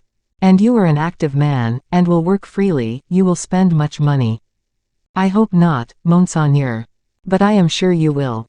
My intendant has prepared the orders of 1,000 livres, drawn upon the cities of the south. He will give you 100 of them. Now, dear Vicomte, be gone. Athos interrupted the prince. Keep your money, Monseigneur. War is to be waged among the Arabs with gold as well as lead. I wish to try the contrary, replied the duke, and then you are acquainted with my ideas upon the expedition. Plenty of noise, plenty of fire, and, if so it must be, I shall disappear in the smoke. Having spoken thus, M. de Beaufort began to laugh, but his mirth was not reciprocated by Athos and Raoul. He perceived this at once. Ah, said he, with the courteous egotism of his rank and age, you are such people as a man should not see after dinner. You are cold, stiff, and dry when I am all fire, suppleness, and wine. No, devil take me. I should always see you fasting, Vicomte, and you, Comte, if you wear such a face as that, you shall see me no more. He said this, pressing the hand of Athos, who replied with a smile, Monseigneur, do not talk so grandly because you happen to have plenty of money. I predict that within a month you will be dry, stiff, and cold, in presence of your strongbox, and that then, having Raoul at your elbow, fasting, you will be surprised to see him gay, animated, and generous, because he will have some new crowns to offer you. God grant it may be so, cried the delighted duke. Comte, stay with me. No, I shall go with Raoul. The mission with which you charge him is a troublesome and difficult one. Alone it would be too much for him to execute. You do not observe, Monseigneur, you have given him command of the first order. Bah! And in your naval arrangements, too. That may be true. But one finds that such fine young fellows as your son generally do all that is required of them.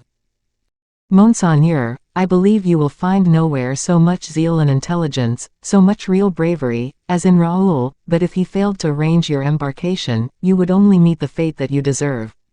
Humph! You are scolding me, then. Monseigneur, to provision a fleet, to assemble a flotilla, to enroll your maritime force, would take an admiral a year. Raoul is a cavalry officer, and you allow him a fortnight. I tell you he will do it. He may, but I will go and help him.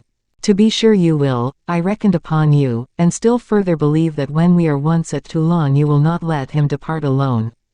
Oh, said Athos, shaking his head. Patience, patience. Monseigneur, permit us to take our leave. Begone, then, and may my good luck attend you. Adieu, Monseigneur, and may your own good luck attend you likewise.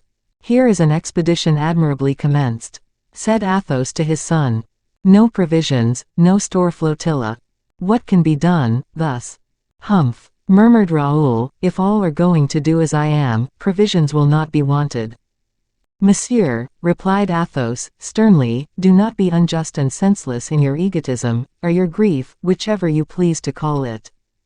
If you set out for this war solely with the intention of getting killed therein, you stand in need of nobody, and it was scarcely worthwhile to recommend you to M. de Beaufort. But when you have been introduced to the prime commandant, when you have accepted the responsibility of a post in his army, the question is no longer about you, but about all those poor soldiers, who, as well as you, have hearts and bodies, who will weep for their country and endure all the necessities of their condition. Remember, Raoul, that officers are ministers as useful to the world as priests, and that they ought to have more charity. Monsieur, I know it and have practiced it. I would have continued to do so still, but you forget also that you are of a country that is proud of its military glory. Go and die if you like, but do not die without honor and without advantage to France. Cheer up, Raoul. Do not let my words grieve you. I love you, and wish to see you perfect. I love your reproaches, monsieur, said the young man, mildly, they alone may cure me, because they prove to me that someone loves me still. And now, Raoul, let us be off, the weather is so fine, the heavens so clear, those heavens which we always find above our heads, which you will see more clear still at Gigli, and which will speak to you of me there, as they speak to me here of God. The two gentlemen, after having agreed on this point, talked over the wild freaks of the Duke, convinced that France would be served in a very incomplete manner, as regarded both spirit and practice, in the ensuing expedition, and having summed up the ducal policy under the one word vanity, they set forward, in obedience rather to their will than destiny. The sacrifice was half accomplished. 238. The silver dish. The journey passed off pretty well. Athos and his son traversed France at the rate of 15 leagues per day, sometimes more, sometimes less, according to the intensity of Raoul's grief. It took them a fortnight to reach Toulon, and they lost all traces of D'Artagnan at Antibes. They were forced to believe that the captain of the musketeers was desirous of preserving an incognito on his route, for Athos derived from his inquiries an assurance that such a cavalier as he described had exchanged his horse for a well-closed carriage on quitting Avignon. Raoul was much affected at not meeting with D'Artagnan. His affectionate heart longed to take a farewell and receive consolation from that heart of steel. Athos knew from experience that D'Artagnan became impenetrable when engaged in any serious affair, whether on his own account or on the service of the king. He even feared to offend his friend, or thwart him by too pressing inquiries. And yet when Raoul commenced his labor of classing the flotilla, and got together the chalons and lighters to send them to Toulon, one of the fishermen told the Comte that his boat had been laid up to refit since a trip he had made on account of a gentleman who was in great haste to embark. Athos, believing that this man was telling a falsehood in order to be left at liberty to fish, and so gain more money when all his companions were gone, insisted upon having the details. The fisherman informed him that 6 days previously, a man had come in the night to hire his boat, for the purpose of visiting the island of Saint Honorat. The price was agreed upon, but the gentleman had arrived with an immense carriage case, which he insisted upon embarking, in spite of the many difficulties that opposed the operation. The fisherman wished to retract. He had even threatened, but his threats had procured him nothing but a shower of blows from the gentleman's cane, which fell upon his shoulders sharp and long. Swearing and grumbling, he had recourse to the syndic of his brotherhood at Antibes, who administer justice among themselves and protect each other, but the gentleman had exhibited a certain paper, at sight of which the syndic, bowing to the very ground, enjoined obedience from the fisherman, and abused him for having been refractory. They then departed with the freight. But all this does not tell us, said Athos, how you injured your boat. This is the way. I was steering towards Street Honorat as the gentleman desired me, but he changed his mind, and pretended that I could not pass to the south of the abbey. And why not? Because, monsieur, there is in front of the square tower of the Benedictines, towards the southern point, the bank of the Moine. A rock? Asked Athos. Level with the water, but below water, a dangerous passage, yet one I have cleared 1,000 times. The gentleman required me to land him at Saint Marguerite's. Well, well, monsieur, cried the fisherman, with his Provençal accent, a man is a sailor, or he is not, he knows his course, or he is nothing but a freshwater lubber. I was obstinate, and wished to try the channel. The gentleman took me by the collar, and told me quietly he would strangle me. My mate armed himself with a hatchet, and so did I. We had the affront of the night before to pay him out for. But the gentleman drew his sword, and used it in such an astonishingly rapid manner, that we neither of us could get near him. I was about to hurl my hatchet at his head, and I had a right to do so, hadn't I, monsieur? For a sailor aboard as master, as a citizen as in his chamber, I was going, then, in self-defense, to cut the gentleman in two, when, all at once, believe me or not, monsieur, the great carriage case opened of itself, I don't know how, and there came out of it a sort of a phantom, his head covered with a black helmet and a black mask, something terrible to look upon, which came towards me threatening with its fist. And that was, said Athos. That was the devil, monsieur, for the gentleman, with great glee, cried out, on seeing him, ah! Thank you, Monseigneur. A most strange story, murmured the Comte, looking at Raoul. And what did you do? Asked the latter of the fisherman. You must know, monsieur, that two poor men, such as we are, could be no match for two gentlemen, but when one of them turned out to be the devil, we had no earthly chance.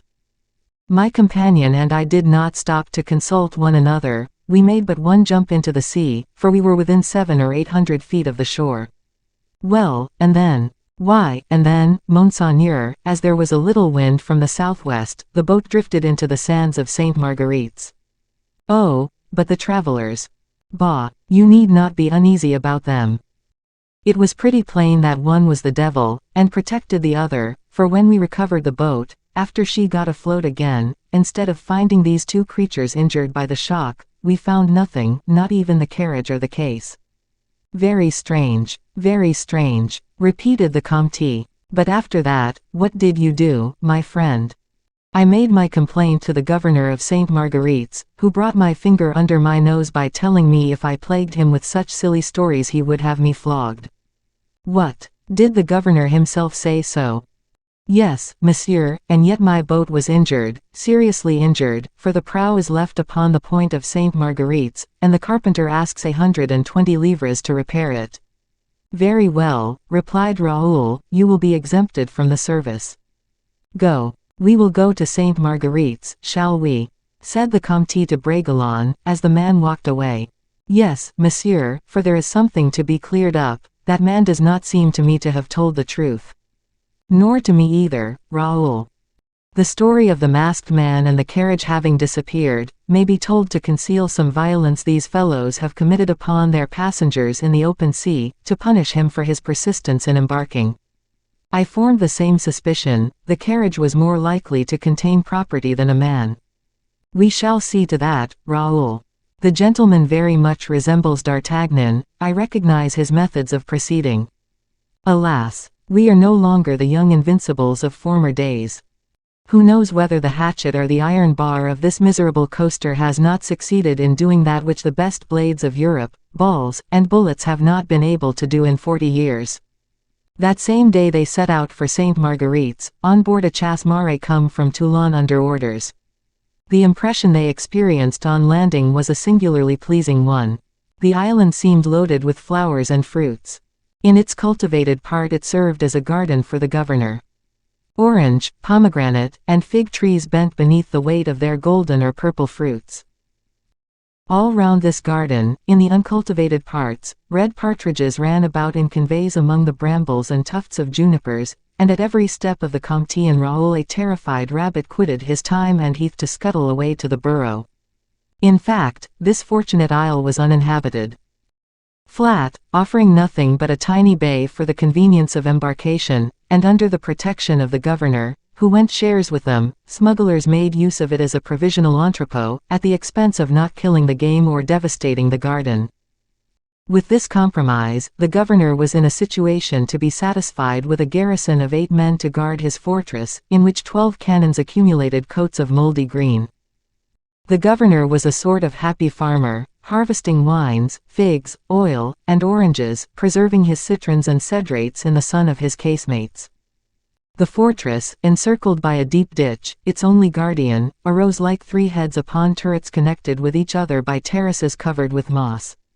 Athos and Raoul wandered for some time round the fences of the garden without finding anyone to introduce them to the governor. They ended by making their own way into the garden. It was at the hottest time of the day. Each living thing sought its shelter under grass or stone. The heavens spread their fiery veils as if to stifle all noises, to envelop all existences. The rabbit under the broom, the fly under the leaf, slept as the wave did beneath the heavens. Athos saw nothing living but a soldier, upon the terrace beneath the second and third court, who was carrying a basket of provisions on his head. This man returned almost immediately without his basket, and disappeared in the shade of his sentry box. Athos supposed he must have been carrying dinner to someone, and, after having done so, returned to dine himself. All at once they heard someone call out, and raising their heads, perceived in the frame of the bars of the window something of a white color, like a hand that was waved backwards and forwards, something shining, like a polished weapon struck by the rays of the sun. And before they were able to ascertain what it was, a luminous train, accompanied by a hissing sound in the air, called their attention from the donjon to the ground. A second dull noise was heard from the ditch, and Raoul ran to pick up a silver plate which was rolling along the dry sand. The hand that had thrown this plate made a sign to the two gentlemen and then disappeared. Athos and Raoul, approaching each other, commenced an attentive examination of the dusty plate, and they discovered, in characters traced upon the bottom of it with the point of a knife, this inscription: "I am the brother of the King of France, a prisoner today, a madman tomorrow.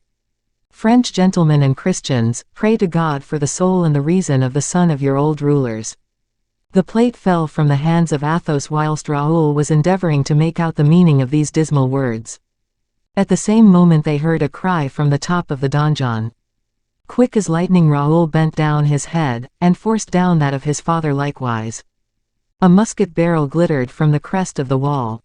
A white smoke floated like a plume from the mouth of the musket, and a ball was flattened against a stone within 6 inches of the two gentlemen. "Cordieu!" cried Athos. "What, are people assassinated here? Come down, cowards as you are." "Yes, come down," cried Raoul, furiously shaking his fist at the castle. One of the assailants, he who was about to fire, replied to these cries by an exclamation of surprise, and, as his companion, who wished to continue the attack, had re-seized his loaded musket, he who had cried out threw up the weapon, and the ball flew into the air. Athos and Raoul, seeing them disappear from the platform, expected they would come down to them, and waited with a firm demeanor.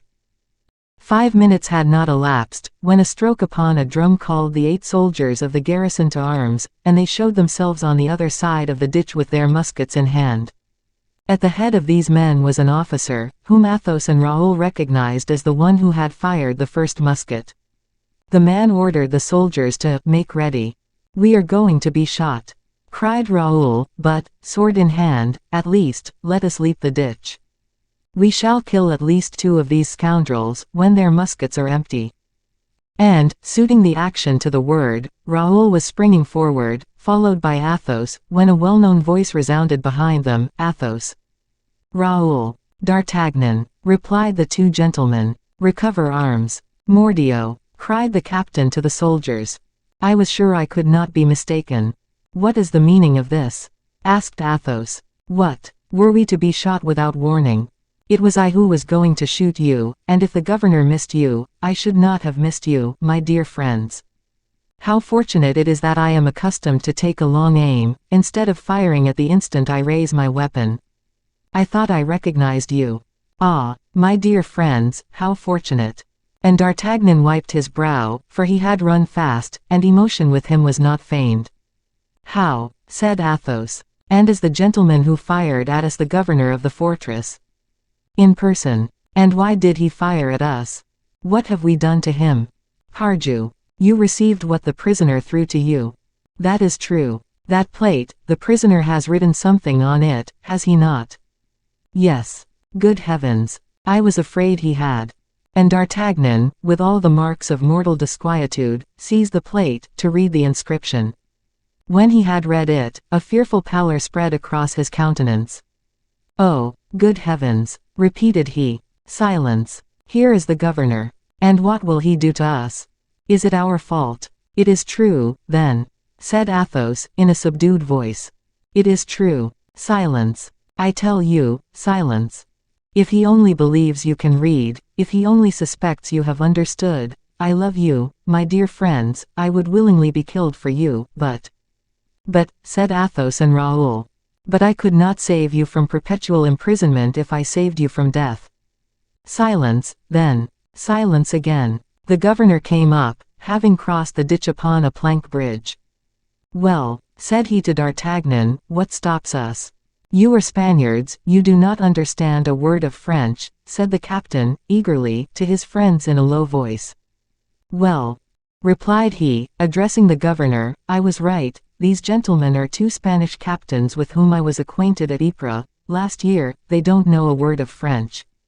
"Ah," said the governor, sharply. And yet they were trying to read the inscription on the plate. D'Artagnan took it out of his hands, effacing the characters with the point of his sword.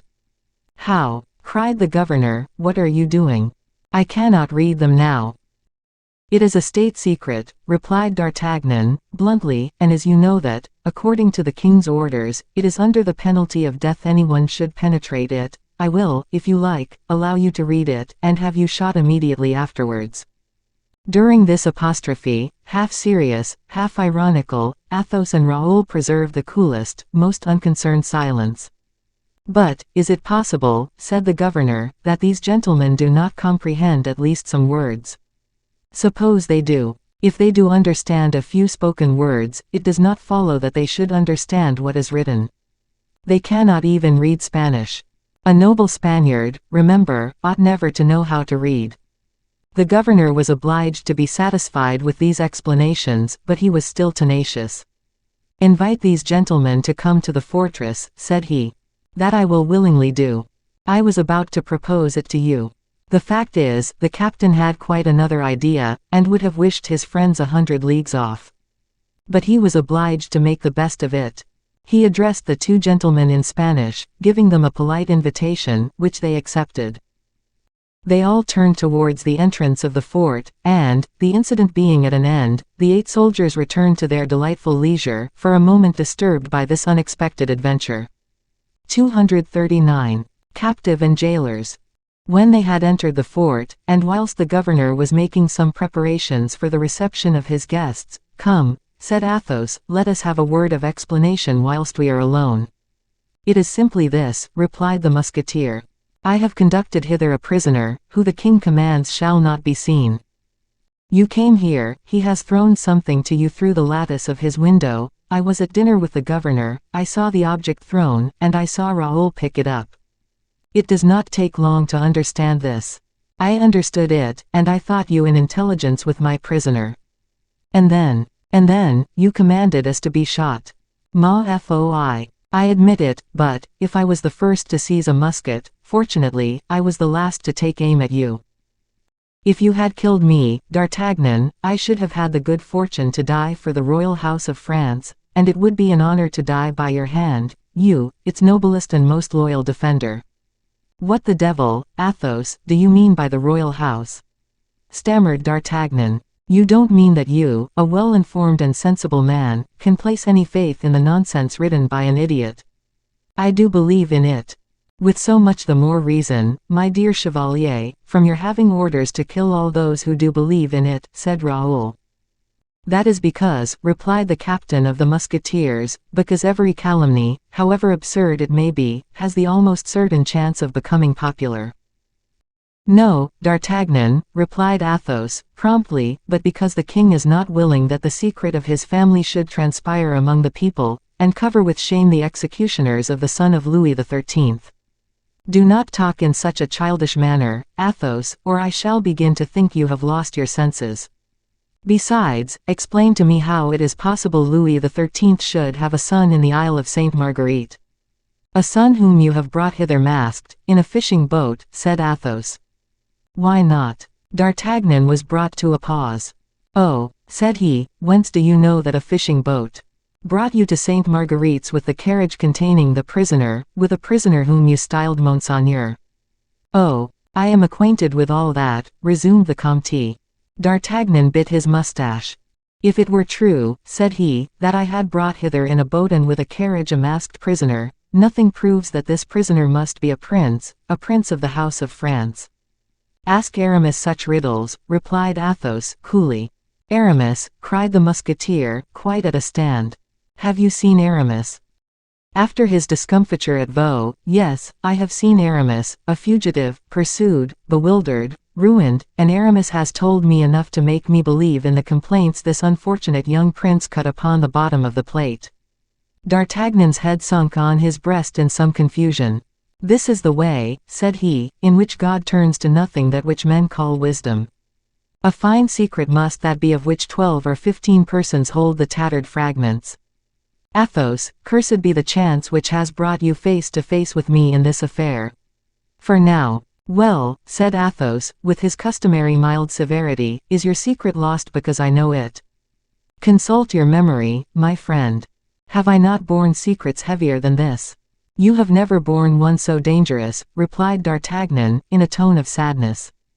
I have something like a sinister idea that all who are concerned with this secret will die, and die unhappily. The will of God be done, said Athos, but here is your governor. D'Artagnan and his friends immediately resumed their parts. The governor, suspicious and hard, behaved towards D'Artagnan with a politeness almost amounting to obsequiousness. With respect to the travelers, he contented himself with offering good cheer, and never taking his eye from them. Athos and Raoul observed that he often tried to embarrass them by sudden attacks, or to catch them off their guard, but neither the one nor the other gave him the least advantage. What D'Artagnan had said was probable, if the governor did not believe it to be quite true. They rose from the table to repose a while. What is this man's name? I don't like the looks of him, said Athos to D'Artagnan in Spanish. De Saint-Mars, replied the captain.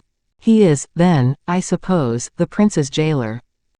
How can I tell? I may be kept at Sainte Marguerite forever.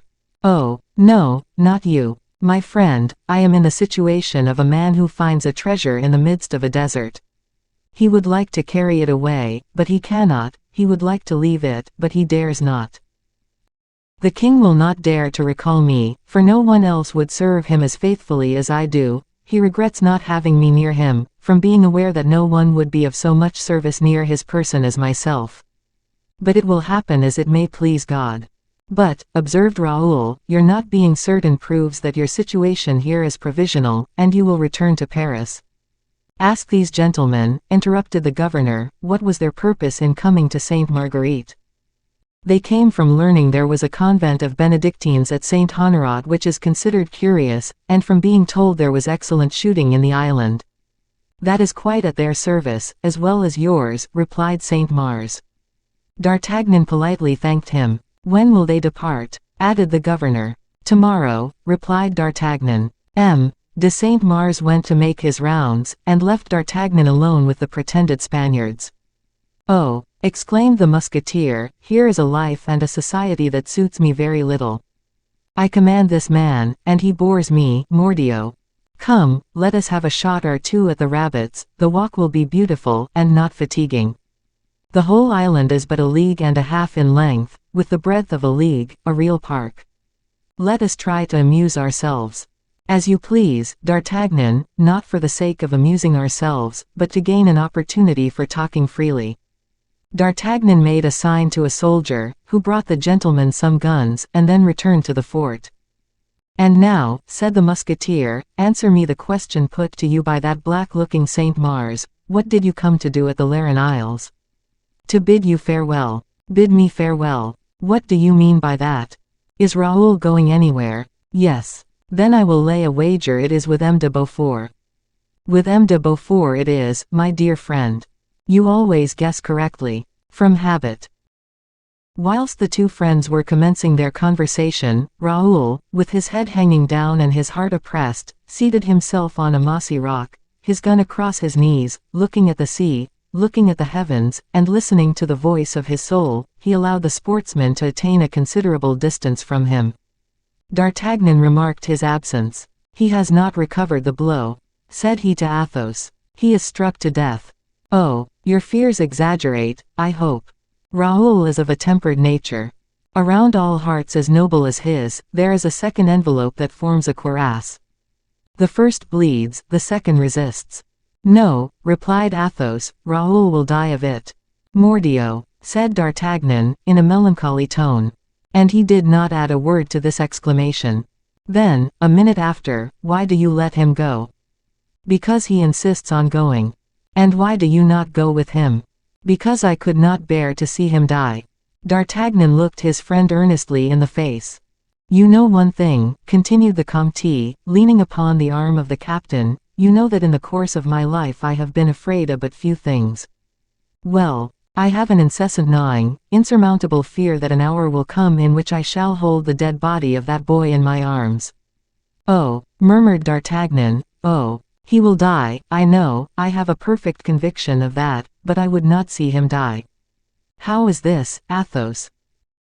You come and place yourself in the presence of the bravest man you say you have ever seen, of your own D'Artagnan, of that man without an equal, as you formerly called him, and you come and tell him with your arms folded that you are afraid of witnessing the death of your son, you who have seen all that can be seen in this world. Why have you this fear, Athos? Man upon this earth must expect everything, and ought to face everything. Listen to me, my friend. After having worn myself out upon this earth of which you speak, I have preserved but two religions, that of life, friendship, my duty as a father, that of eternity, love, and respect for God. Now, I have within me the revelation that if God should decree that my friend or my son should render up his last sigh in my presence, oh! No, I cannot even tell you, D'Artagnan. Speak, speak, tell me. I am strong against everything, except against the death of those I love. For that only there is no remedy. He who dies, gains, he who sees others die, loses. No, this is it, to know that I should no more meet on earth him whom I now behold with joy, to know that there would nowhere be a D'Artagnan any more, nowhere again be a Raoul, oh! I am old, look you, I have no longer courage, I pray God to spare me in my weakness, but if he struck me so plainly and in that fashion, I should curse him. A Christian gentleman ought not to curse his God, D'Artagnan, it is enough to once have cursed a king. Humph, sighed D'Artagnan, a little confused by this violent tempest of grief. D'Artagnan, my friend, you who love Raoul, look at him, he added, pointing to his son, see that melancholy which never leaves him. Can you imagine anything more dreadful than to witness, minute by minute, the ceaseless agony of that poor soul? Let me speak to him, Athos. Who knows? Try, if you please, but I am convinced you will not succeed. I will not attempt to console him. I will serve him. You will. Doubtless, I will. Do you think this would be the first time a woman had repented of an infidelity? I will go to him, I tell you. Athos shook his head, and continued his walk alone.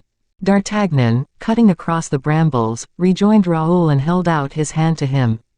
Well, Raoul, you have something to say to me. I have a kindness to ask of you, replied Bragelonne. Ask it, then. You will some day return to France. I hope so. Ought I to write to Mademoiselle de la Vallière? No, you must not. But I have many things to say to her. Go and say them to her, then. Never. Pray, what virtue do you attribute to a letter, which your speech might not possess? Perhaps you are right. She loves the king, said D'Artagnan, bluntly, and she is an honest girl. Raoul started. And you whom she abandons, she, perhaps, loves better than she does the king, but after another fashion. D'Artagnan, do you believe she loves the king? To idolatry. Her heart is inaccessible to any other feeling. You might continue to live near her, and would be her best friend. Ah! Exclaimed Raoul, with a passionate burst of repugnance at such a hideous hope. Will you do so? It would be base. That is a very absurd word, which would lead me to think slightly of your understanding. Please to understand, Raoul, that it is never base to do that which is imposed upon us by a superior force. If your heart says to you, go there, or die, why go, Raoul? Was she base or brave, she whom you loved, in preferring the king to you, the king whom her heart commanded her imperiously to prefer to you? No, she was the bravest of women. Do, then, as she has done. Oblige yourself. Do you know one thing of which I am sure, Raoul? What is that? Why, that by seeing her closely with the eyes of a jealous man. Well, you would cease to love her. Then I am decided, my dear D'Artagnan. To set off to see her again. No, to set off that I may never see her again. I wish to love her forever. Ha! I must confess, replied the musketeer, that is a conclusion which I was far from expecting. This is what I wish, my friend. You will see her again, and you will give her a letter which, if you think proper, will explain to her, as to yourself, what is passing in my heart. Read it, I drew it up last night. Something told me I should see you today. He held the letter out, and D'Artagnan read. Mademoiselle, you are not wrong in my eyes in not loving me. You have only been guilty of one fault towards me, that of having left me to believe you loved me.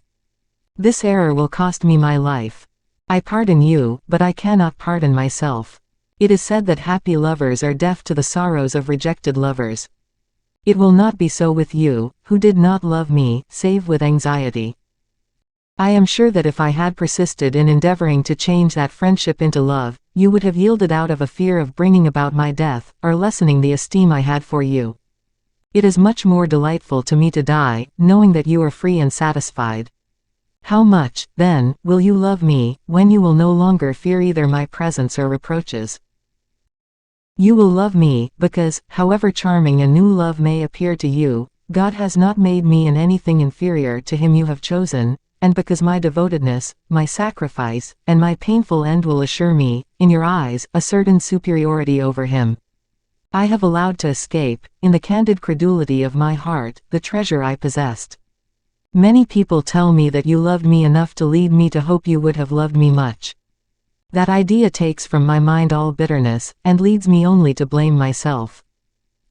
You will accept this last farewell, and you will bless me for having taken refuge in the inviolable asylum where hatred is extinguished, and where all love endures forever.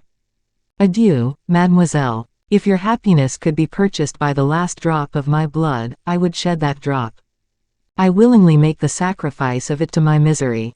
Raoul, Vicomte de Bragelonne. The letter reads very well, said the captain. I have only one fault to find with it.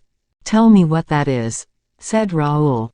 Why, it is that it tells everything, except the thing which exhales, like a mortal poison from your eyes and from your heart, except the senseless love which still consumes you. Raoul grew paler, but remained silent. Why did you not write simply these words? Mademoiselle, instead of cursing you, I love you and I die. That is true, exclaimed Raoul, with a sinister kind of joy. And tearing the letter he had just taken back, he wrote the following words upon a leaf of his tablets. To procure the happiness of once more telling you I love you, I commit the baseness of writing to you, and to punish myself for that baseness, I die. And he signed it. You will give her these tablets, Captain, will you not? When? Asked the latter. On the day, said Bragelonne, pointing to the last sentence, on the day when you can place a date under these words. And he sprang away quickly to join Athos, who was returning with slow steps. As they re-entered the fort, the sea rose with that rapid, gusty vehemence which characterizes the Mediterranean. The ill humor of the element became a tempest. Something shapeless, and tossed about violently by the waves, appeared just off the coast. What is that? Said Athos. A wrecked boat. No, it is not a boat, said D'Artagnan. Pardon me, said Raoul, there is a bark gaining the port rapidly. Yes, there is a bark in the creek, which is prudently seeking shelter here, but that which Athos points to in the sand is not a boat at all, it has run aground. Yes, yes, I see it. It is the carriage, which I threw into the sea after landing the prisoner. Well, said Athos, if you take my advice, D'Artagnan, you will burn that carriage, in order that no vestige of it may remain, without which the fishermen of Antibes, who have believed they had to do with the devil, will endeavor to prove that your prisoner was but a man. Your advice is good, Athos, and I will this night have it carried out, or rather, I will carry it out myself, but let us go in, for the rain falls heavily, and the lightning is terrific. As they were passing over the ramparts to a gallery of which D'Artagnan had the key, they saw M. de Saint-Mars directing his steps towards the chamber inhabited by the prisoner. Upon a sign from D'Artagnan, they concealed themselves in an angle of the staircase. What is it? Said Athos. You will see. Look. The prisoner is returning from chapel. And they saw, by the red flashes of lightning against the violet fog which the wind stamped upon the bank-ward sky, they saw pass gravely, at 6 paces behind the governor, a man clothed in black and masked by a visor of polished steel, soldered to a helmet of the same nature, which altogether enveloped the whole of his head. The fire of the heavens cast red reflections on the polished surface, and these reflections, flying off capriciously, seemed to be angry looks launched by the unfortunate, instead of imprecations. In the middle of the gallery, the prisoner stopped for a moment, to contemplate the infinite horizon, to respire the sulphurous perfumes of the tempest, to drink in thirstily the hot rain, and to breathe a sigh resembling a smothered groan. "Come on, monsieur," said Saint Mars, sharply, to the prisoner, for he already became uneasy at seeing him look so long beyond the walls. "Monsieur, come on. Say Monseigneur," cried Athos, from his corner, with a voice so solemn and terrible, that the governor trembled from head to foot. Athos insisted upon respect being paid to fallen majesty. The prisoner turned round. "Who spoke?" asked Saint Mars. "It was I," replied D'Artagnan, showing himself promptly. "You know that is the order."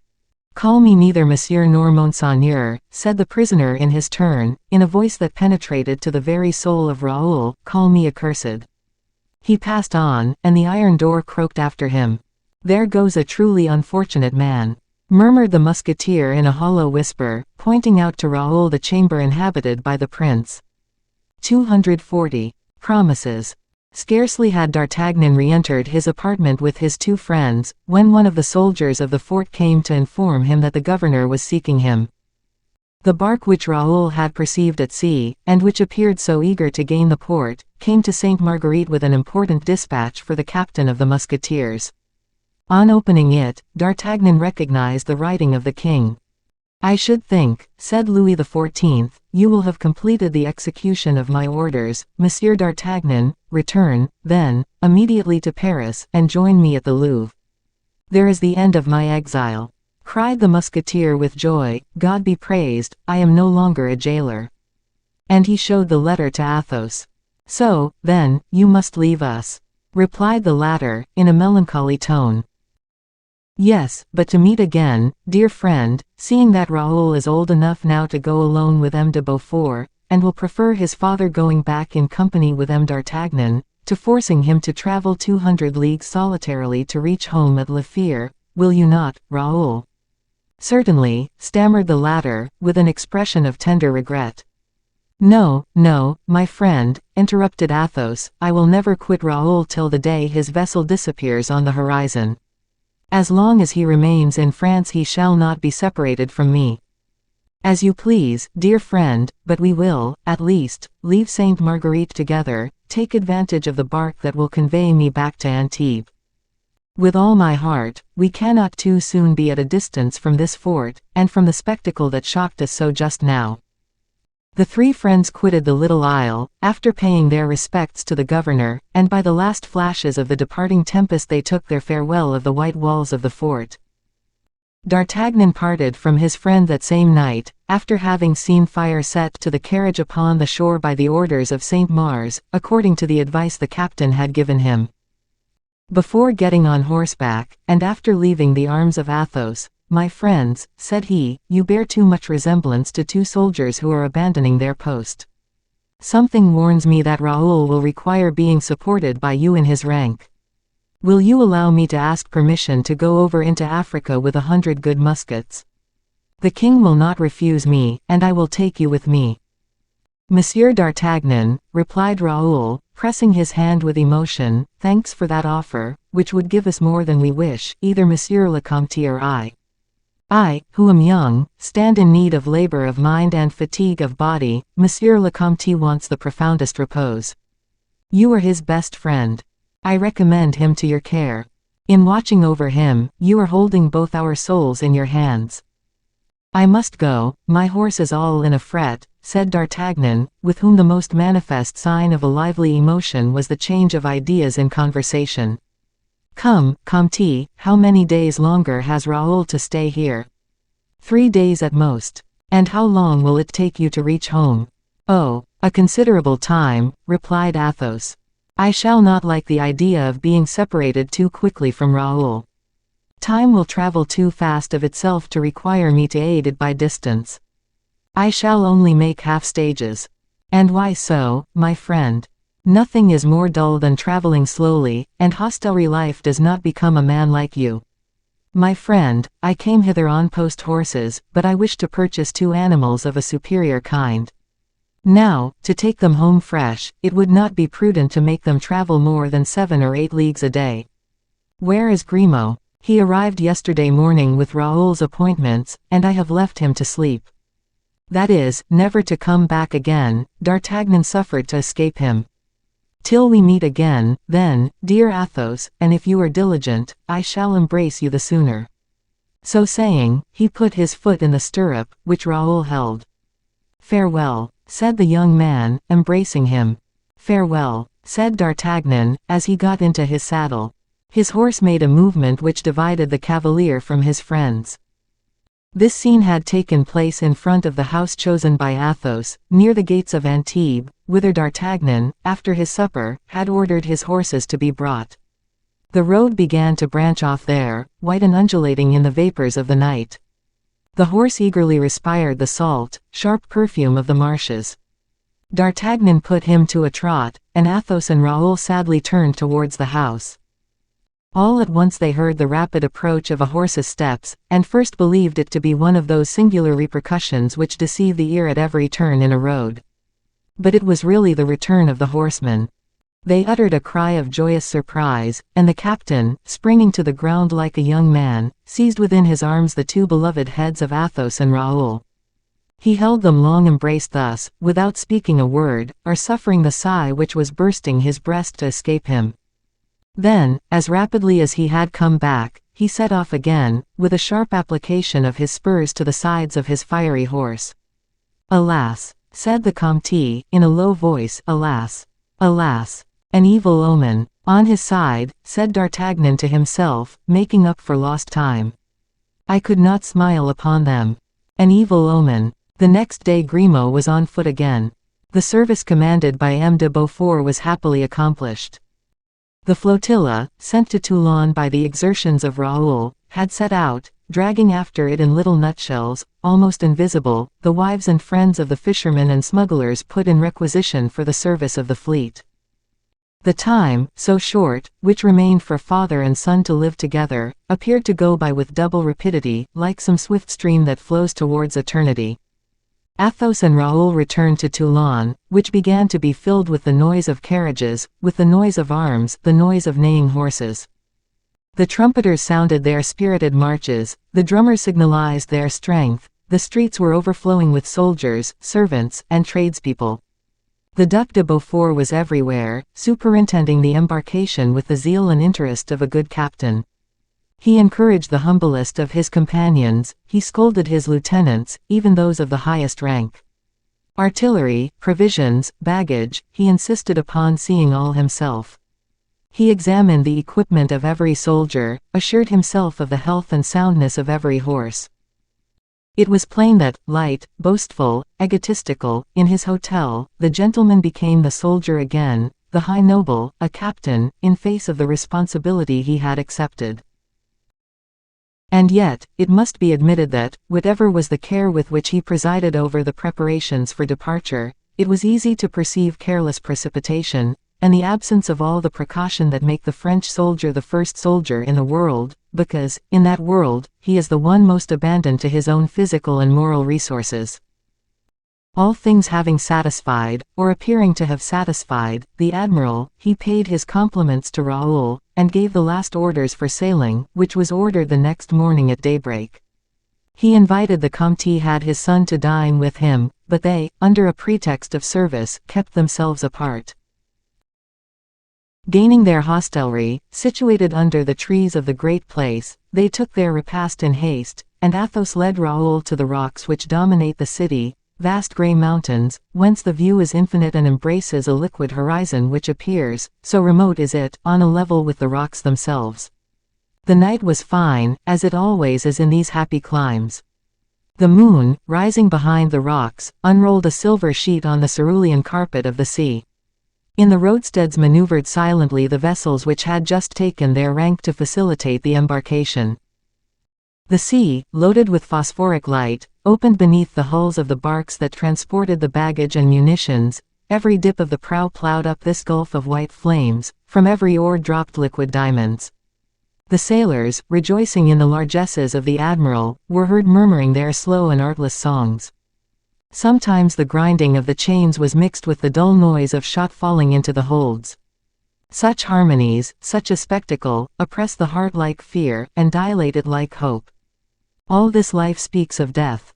Athos had seated himself with his son, upon the moss, among the brambles of the promontory. Around their heads passed and repassed large bats, carried along by the fearful whirl of their blind chase. The feet of Raoul were over the edge of the cliff, bathed in that void which is peopled by vertigo, and provokes to self-annihilation. When the moon had risen to its fullest height, caressing with light the neighboring peaks, when the watery mirror was illumined in its full extent, and the little red fires had made their openings in the black masses of every ship, Athos, collecting all his ideas and all his courage, said, "God has made all these things that we see, Raoul, he has made us also, poor atoms mixed up with this monstrous universe. We shine like those fires and those stars, we sigh like those waves, we suffer like those great ships, which are worn out in plowing the waves, in obeying the wind that urges them towards an end, as the breath of God blows us towards a port. Everything likes to live, Raoul, and everything seems beautiful to living things." "Monsieur," said Raoul, "we have before us a beautiful spectacle."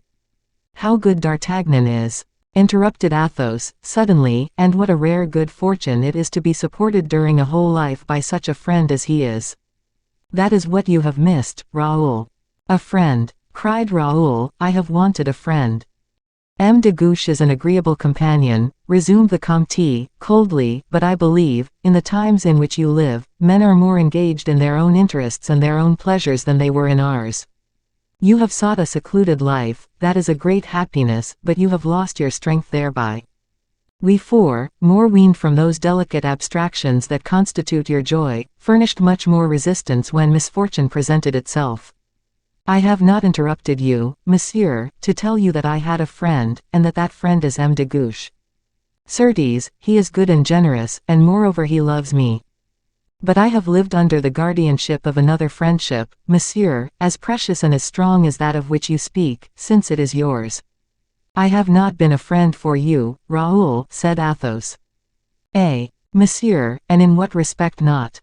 "Because I have given you reason to think that life has but one face, because, sad and severe, alas! I have always cut off for you, without, God knows, wishing to do so, the joyous buds that spring incessantly from the fair tree of youth, so that at this moment I repent of not having made of you a more expansive, dissipated, animated man. I know why you say that, monsieur. No, it is not you who have made me what I am. It was love which took me at the time when children only have inclinations, it is the constancy natural to my character, which with other creatures is but habit. I believed that I should always be as I was, I thought God had cast me in a path quite clear, quite straight, bordered with fruits and flowers. I had ever watching over me your vigilance and strength. I believed myself to be vigilant and strong. Nothing prepared me, I fell once, and that once deprived me of courage for the whole of my life. It is quite true that I wrecked myself. Oh, no, monsieur. You were nothing in my past but happiness, in my future but hope. No, I have no reproach to make against life such as you made it for me. I bless you, and I love you ardently. My dear Raoul, your words do me good. They prove to me that you will act a little for me in the time to come. I shall only act for you, monsieur.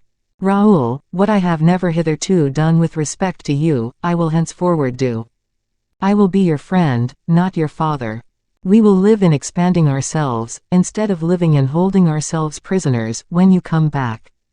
And that will be soon, will it not?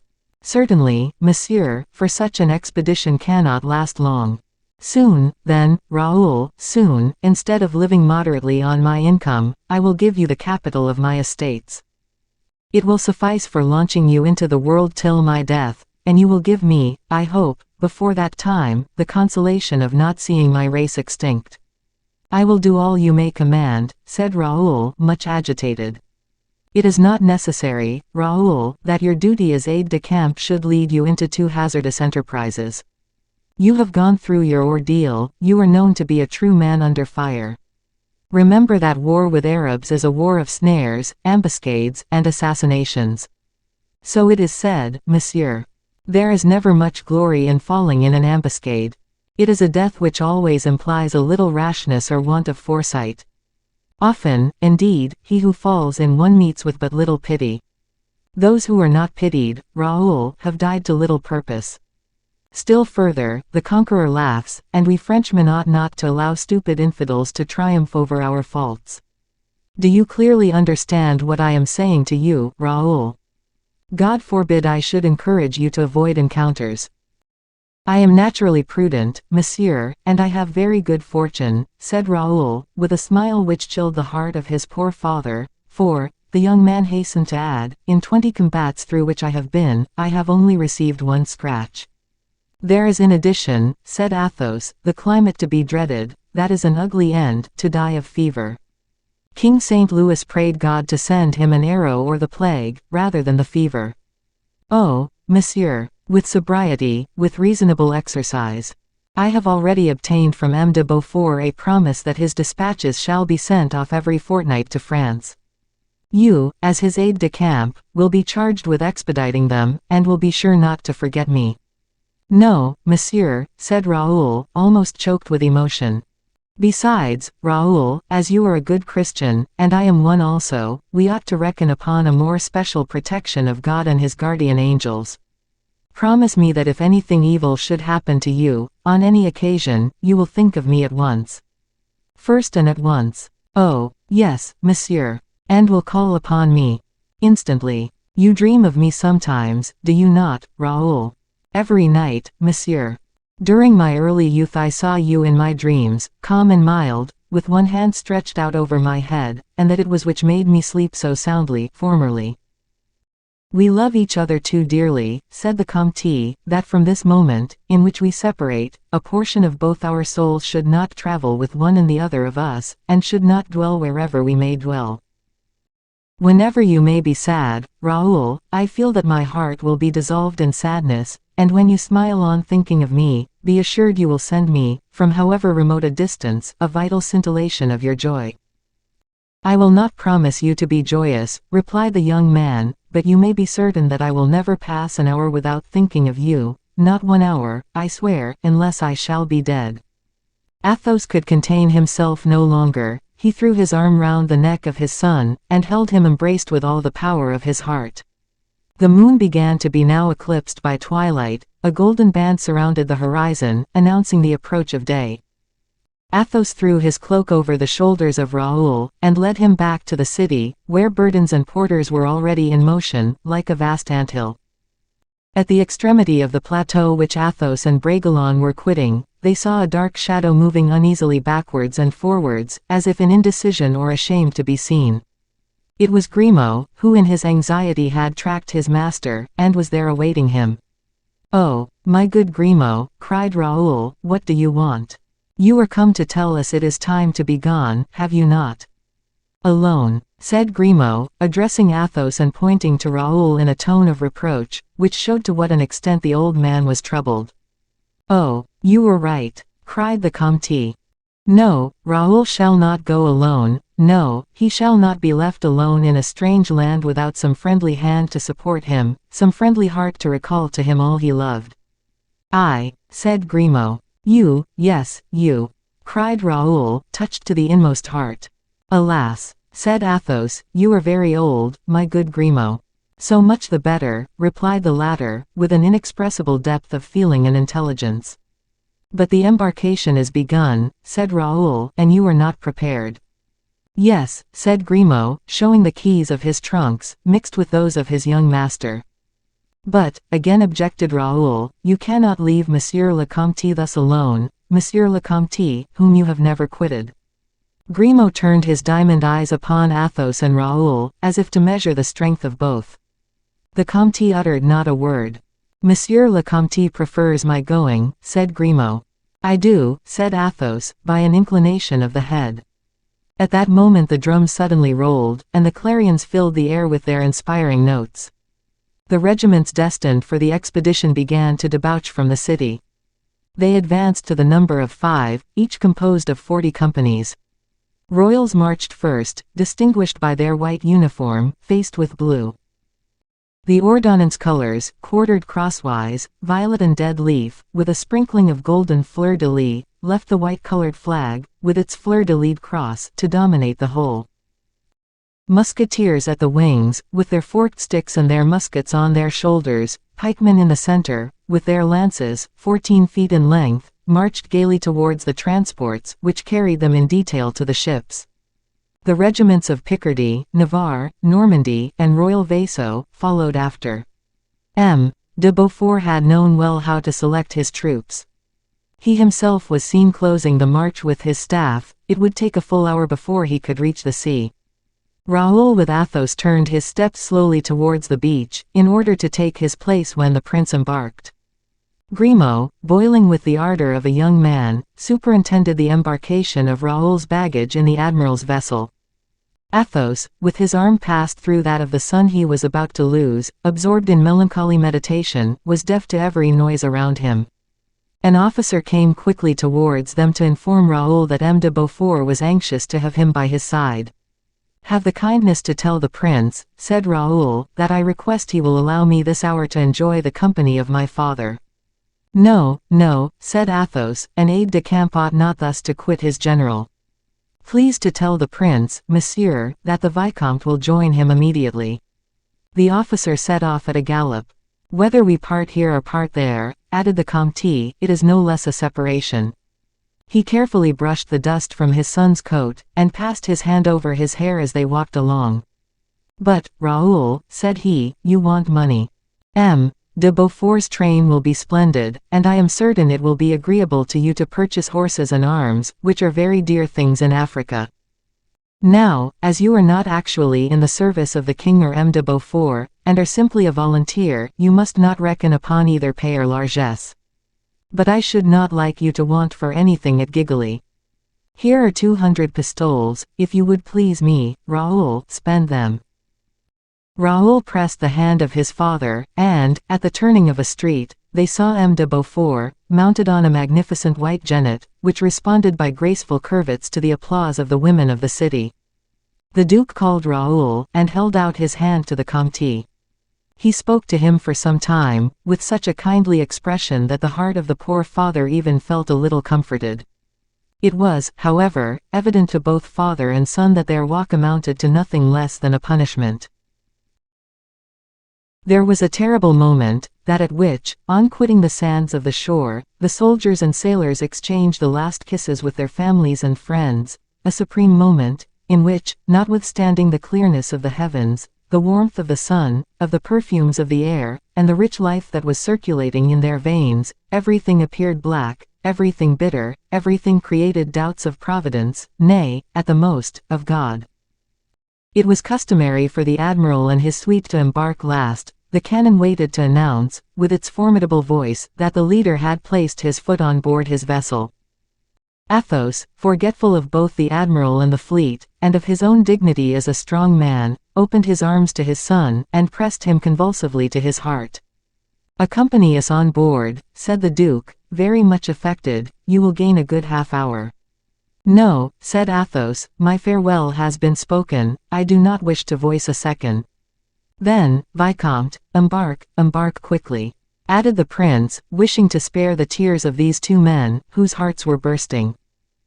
And paternally, tenderly, very much as Porthos might have done, he took Raoul in his arms and placed him in the boat, the oars of which, at a signal, immediately were dipped in the waves. He himself, forgetful of ceremony, jumped into his boat, and pushed it off with a vigorous foot. "Adieu," cried Raoul. Athos replied only by a sign, but he felt something burning on his hand. It was the respectful kiss of Grimaud, the last farewell of the faithful dog. This kiss given, Grimaud jumped from the step of the mole upon the stem of a two-oared yawl, which had just been taken in tow by a chaw land served by 12 galley oars. Athos seated himself on the mole, stunned, deaf, abandoned. Every instant took from him one of the features, one of the shades of the pale face of his son. With his arms hanging down, his eyes fixed, his mouth open, he remained confounded with Raoul, in one same look, in one same thought, in one same stupor.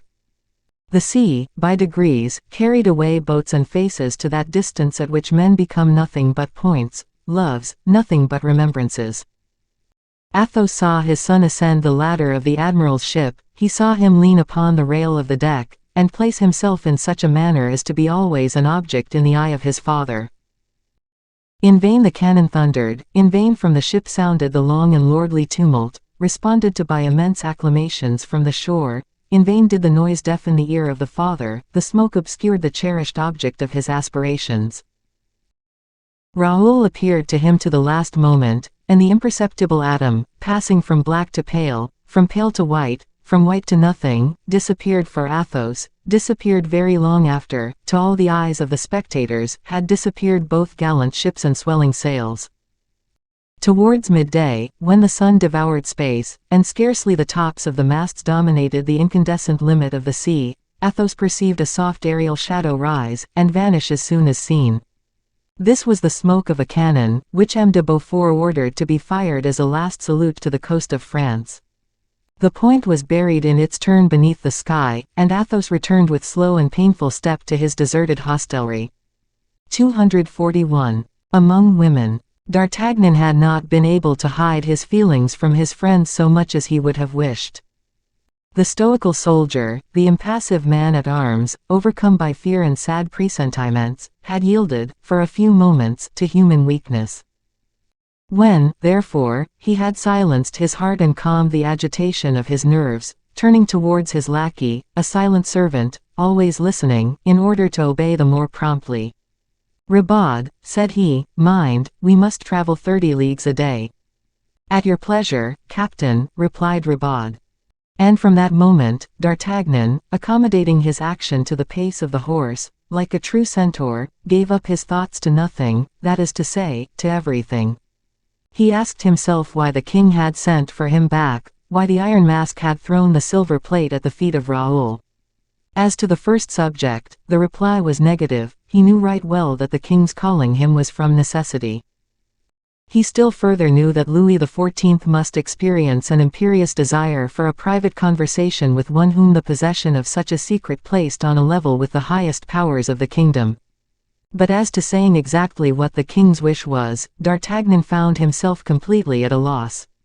The musketeer had no doubts, either, upon the reason which had urged the unfortunate Philippe to reveal his character and birth. Philippe, buried forever beneath a mask of steel, exiled to a country where the men seemed little more than slaves of the elements, Philippe, deprived even of the society of D'Artagnan, who had loaded him with honors and delicate attentions, had nothing more to see than odious spectres in this world, and, despair beginning to devour him, he poured himself forth in complaints, in the belief that his revelations would raise up some avenger for him. The manner in which the musketeer had been near killing his two best friends, the destiny which had so strangely brought Athos to participate in the great state secret, the farewell of Raoul, the obscurity of the future which threatened to end in a melancholy death, all this threw D'Artagnan incessantly back on lamentable predictions and forebodings, which the rapidity of his pace did not dissipate, as it used formerly to do. D'Artagnan passed from these considerations to the remembrance of the proscribed Porthos and Aramis. He saw them both, fugitives, tracked, ruined, laborious architects of fortunes they had lost, and as the king called for his man of execution in hours of vengeance and malice, D'Artagnan trembled at the idea of receiving some commission that would make his very soul bleed. Sometimes, ascending hills, when the winded horse breathed hard from his red nostrils, and heaved his flanks, the captain, left to more freedom of thought, reflected on the prodigious genius of Aramis, a genius of acumen and intrigue, a match to which the Fronde and the Civil War had produced but twice. Soldier, priest, diplomatist, gallant, avaricious, cunning, Aramis had never taken the good things of this life except as stepping stones to rise to giddier ends. Generous in spirit, if not lofty in heart, he never did ill but for the sake of shining even yet more brilliantly. Towards the end of his career, at the moment of reaching the goal, like the patrician Fuscus, he had made a false step upon a plank, and had fallen into the sea. But Porthos, good, harmless Porthos. To see Porthos hungry, to see Mousqueton without gold lace, imprisoned, perhaps, to see Pierrefonds, Bracieux, razed to the very stones, dishonored even to the timber, these were so many poignant griefs for D'Artagnan, and every time that one of these griefs struck him, he bounded like a horse at the sting of a gadfly beneath the vaults of foliage where he has sought shady shelter from the burning sun. Never was the man of spirit subjected to ennui, if his body was exposed to fatigue. Never did the man of healthy body fail to find life light, if he had something to engage his mind. D'Artagnan, riding fast, thinking as constantly, alighted from his horse in Paris, fresh and tender in his muscles as the athlete preparing for the gymnasium. The king did not expect him so soon, and had just departed for the chase towards Meudon. D'Artagnan, instead of riding after the king, as he would formerly have done, took off his boots, had a bath, and waited till his majesty should return dusty and tired. He occupied the interval of 5 hours in taking, as people say, the air of the house, and in arming himself against all ill chances. He learned that the king, during the last fortnight, had been gloomy, that the queen-mother was ill and much depressed, that Monsieur, the king's brother, was exhibiting a devotional turn, that Madame had the vapors, and that M. de Guiche was gone to one of his estates. He learned that M. Colbert was radiant, that M. Fouquet consulted a fresh physician every day, who still did not cure him, and that his principal complaint was one which physicians do not usually cure, unless they are political physicians. The king, D'Artagnan was told, behaved in the kindest manner to M. Fouquet, and did not allow him to be ever out of his sight, but the surintendant, touched to the heart, like one of those fine trees a worm has punctured, was declining daily, in spite of the royal smile, that son of court trees. D'Artagnan learned that Mademoiselle de la Vallière had become indispensable to the king, that the king, during his sporting excursions, if he did not take her with him, wrote to her frequently, no longer verses, but, which was much worse, prose, and that whole pages at a time.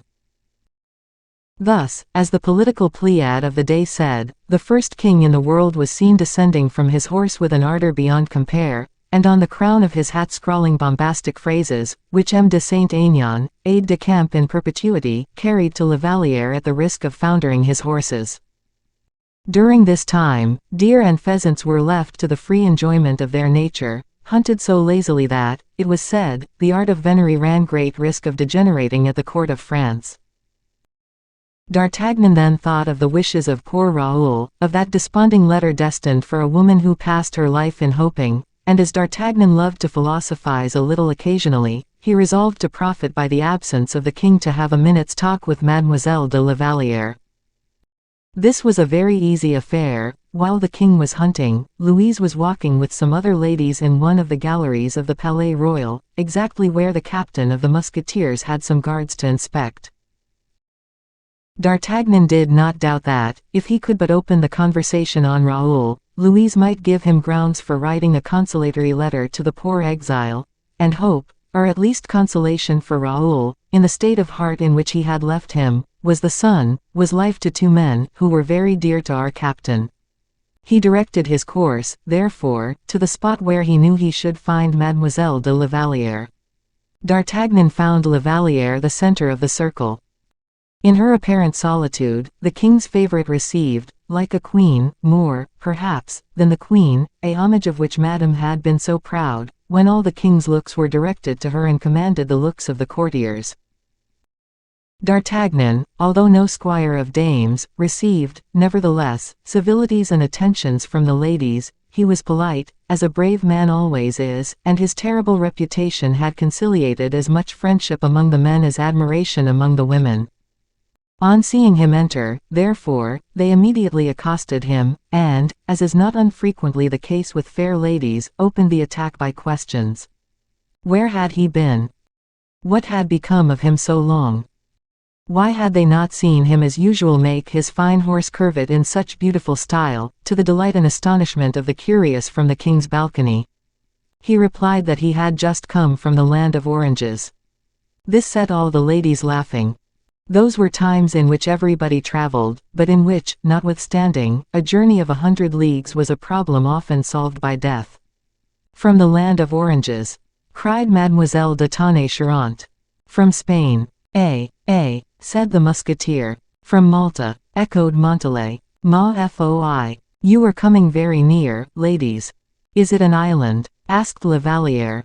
Mademoiselle, said D'Artagnan, I will not give you the trouble of seeking any further. I come from the country where M. de Beaufort is, at this moment, embarking for Algiers. Have you seen the army? Asked several warlike fair ones. As plainly as I see you, replied D'Artagnan. And the fleet? Yes, I saw everything. Have we any of us any friends there? Said Mademoiselle de Tonnay-Charente, coldly, but in a manner to attract attention to a question that was not without its calculated aim. Why, replied D'Artagnan, yes, there were M. de la Guillotière, M. de Manchy, M. de Bragelonne. La Vallière became pale. M. de Bragelonne, cried the perfidious Athenais. Eh, what, is he gone to the wars, he? Montalais trod on her toe, but all in vain. Do you know what my opinion is? Continued she, addressing D'Artagnan. No, mademoiselle, but I should like very much to know it. My opinion is, then, that all the men who go to this war are desperate, desponding men, whom love has treated ill, and who go to try if they cannot find jet-complexioned women more kind than fair ones have been. Some of the ladies laughed. La Vallière was evidently confused. Montalais coughed loud enough to waken the dead. Mademoiselle, interrupted D'Artagnan, you are in error when you speak of black women at Gigoli. The women there have not jet faces. It is true they are not white, they are yellow. Yellow, exclaimed the bevy of fair beauties. Do not disparage it. I have never seen a finer color to match with black eyes and a coral mouth. So much the better for M. de Bragelonne, said Mademoiselle de Tonnay-Charente, with persistent malice. He will make amends for his loss. Poor fellow. A profound silence followed these words, and D'Artagnan had time to observe and reflect that women, mild doves, treat each other more cruelly than tigers. But making La Vallière pale did not satisfy Athenais. She determined to make her blush likewise. Resuming the conversation without pause, do you know, Louise, said she, that there is a great sin on your conscience? What sin, mademoiselle? Stammered the unfortunate girl, looking round her for support, without finding it. Why, continued Athenais, the poor young man was affianced to you, he loved you, you cast him off. Well, that is a right which every honest woman has, said Montalais, in an affected tone. When we know we cannot constitute the happiness of a man, it is much better to cast him off. Cast him off. Or refuse him, that's all very well, said Athenais, but that is not the sin Mademoiselle de la Vallière has to reproach herself with. The actual sin is sending poor Bragelonne to the wars, and to wars in which death is so very likely to be met with. Louise pressed her hand over her icy brow. And if he dies, continued her pitiless tormentor, you will have killed him. That is the sin. Louise, half dead, caught at the arm of the captain of the musketeers, whose face betrayed unusual emotion. You wished to speak with me, Monsieur d'Artagnan, said she, in a voice broken by anger and pain. What had you to say to me? D'Artagnan made several steps along the gallery, holding Louise on his arm. Then, when they were far enough removed from the others, what I had to say to you, mademoiselle, replied he, Mademoiselle de Tonnay-Charente has just expressed, roughly and unkindly, it is true, but still in its entirety. She uttered a faint cry, pierced to the heart by this new wound. She went her way, like one of those poor birds which, struck unto death, seek the shade of the thicket in which to die. She disappeared at one door, at the moment the king was entering by another. The first glance of the king was directed towards the empty seat of his mistress. Not perceiving La Vallière, a frown came over his brow, but as soon as he saw D'Artagnan, who bowed to him, "Ah, monsieur," cried he, "you have been diligent. I am much pleased with you." This was the superlative expression of royal satisfaction. Many men would have been ready to lay down their lives for such a speech from the king. The maids of honor and the courtiers, who had formed a respectful circle round the king on his entrance, drew back, on observing he wished to speak privately with his captain of the musketeers. The king led the way out of the gallery, after having again, with his eyes, sought everywhere for La Vallière, whose absence he could not account for. The moment they were out of the reach of curious ears, "Well, Monsieur d'Artagnan," said he, "the prisoner is in his prison, sire." "What did he say on the road?" "Nothing, sire." "What did he do?" There was a moment at which the fisherman, who took me in his boat to Sainte Marguerite, revolted, and did his best to kill me. The prisoner defended me instead of attempting to fly. The king became pale. Enough, said he, and D'Artagnan bowed. Louis walked about his cabinet with hasty steps. Were you at Antibes, said he, when Monsieur de Beaufort came there? No, sire, I was setting off when Monsieur le Duc arrived. Ah, which was followed by a fresh silence. Whom did you see there? A great many persons, said D'Artagnan, coolly. The king perceived he was unwilling to speak. I have sent for you, Monsieur le Capitaine, to desire you to go and prepare my lodgings at Nantes. At Nantes, cried D'Artagnan. In Bretagne. Yes, sire, it is in Bretagne. Will your majesty make so long a journey as to Nantes? The states are assembled there, replied the king. I have 2 demands to make of them. I wish to be there. When shall I set out? Said the captain. This evening, tomorrow evening, for you must stand in need of rest. I have rested, sire. That is well. Then between this and tomorrow evening, when you please. D'Artagnan bowed as if to take his leave, but, perceiving the king very much embarrassed, will your majesty, said he, stepping 2 paces forward, take the court with you? Certainly I shall. Then your majesty will, doubtless, want the musketeers. And the eye of the king sank beneath the penetrating glance of the captain. Take a brigade of them, replied Louis. Is that all? Has your majesty no other orders to give me? No, yes. I am all attention, sire. At the castle of Nantes, which I hear is very ill arranged, you will adopt the practice of placing musketeers at the door of each of the principal dignitaries I shall take with me. Of the principal? Yes. For instance, at the door of M. de Lyon? Yes. And that of M. Letelier? Yes. Of M. de Brienne? Yes. And of Monsieur le Surintendant? Without doubt. Very well, sire. By tomorrow I shall have set out. Oh, yes, but one more word, Monsieur d'Artagnan. At Nantes you will meet with M. le Duc de Gesvres, captain of the guards. Be sure that your musketeers are placed before his guards arrive.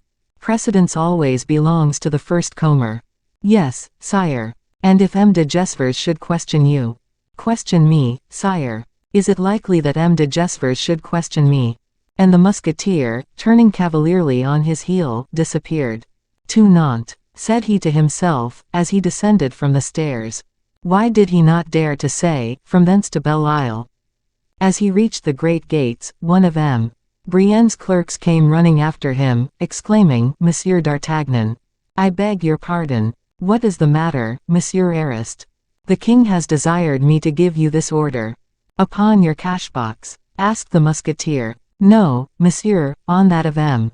Fouquet. D'Artagnan was surprised, but he took the order, which was in the king's own writing, and was for 200 pistoles. What, thought he, after having politely thanked M. Brienne's clerk, M. Fouquet is to pay for the journey, then. Mordioux, that is a bit of pure Louis XI. Why was not this order on the chest of M. Colbert? He would have paid it with such joy. And D'Artagnan, faithful to his principle of never letting an order at sight get cold, went straight to the house of M. Fouquet, to receive his 200 pistoles. 242. The Last Supper. The superintendent had no doubt received advice of the approaching departure, for he was giving a farewell dinner to his friends. From the bottom to the top of the house, the hurry of the servants bearing dishes, and the diligence of the registers, denoted an approaching change in offices and kitchen. D'Artagnan, with his order in his hand, presented himself at the offices. When he was told it was too late to pay cash, the chest was closed. He only replied, on the king's service. The clerk, a little put out by the serious air of the captain, replied, that was a very respectable reason, but that the customs of the house were respectable likewise, and that, in consequence, he begged the bearer to call again next day. D'Artagnan asked if he could not see M. Fouquet. The clerk replied that M. le Surintendant did not interfere with such details, and rudely closed the outer door in the captain's face. But the latter had foreseen this stroke, and placed his boot between the door and the door case, so that the lock did not catch, and the clerk was still nose to nose with his interlocutor. This made him change his tone, and say, with terrified politeness, if Monsieur wishes to speak to M. le Surintendant, he must go to the antechambers, these are the offices, where Monseigneur never comes. Oh, very well. Where are they? Replied D'Artagnan. On the other side of the court, said the clerk, delighted to be free. D'Artagnan crossed the court, and fell in with a crowd of servants. Monseigneur sees nobody at this hour, he was answered by a fellow carrying a vermeil dish, in which were 3 pheasants and 12 quails. Tell him, said the captain, laying hold of the servant by the end of his dish, that I am M. d'Artagnan, captain of His Majesty's Musketeers. The fellow uttered a cry of surprise, and disappeared, D'Artagnan following him slowly. He arrived just in time to meet M. Pelisson in the antechamber. The latter, a little pale, came hastily out of the dining room to learn what was the matter.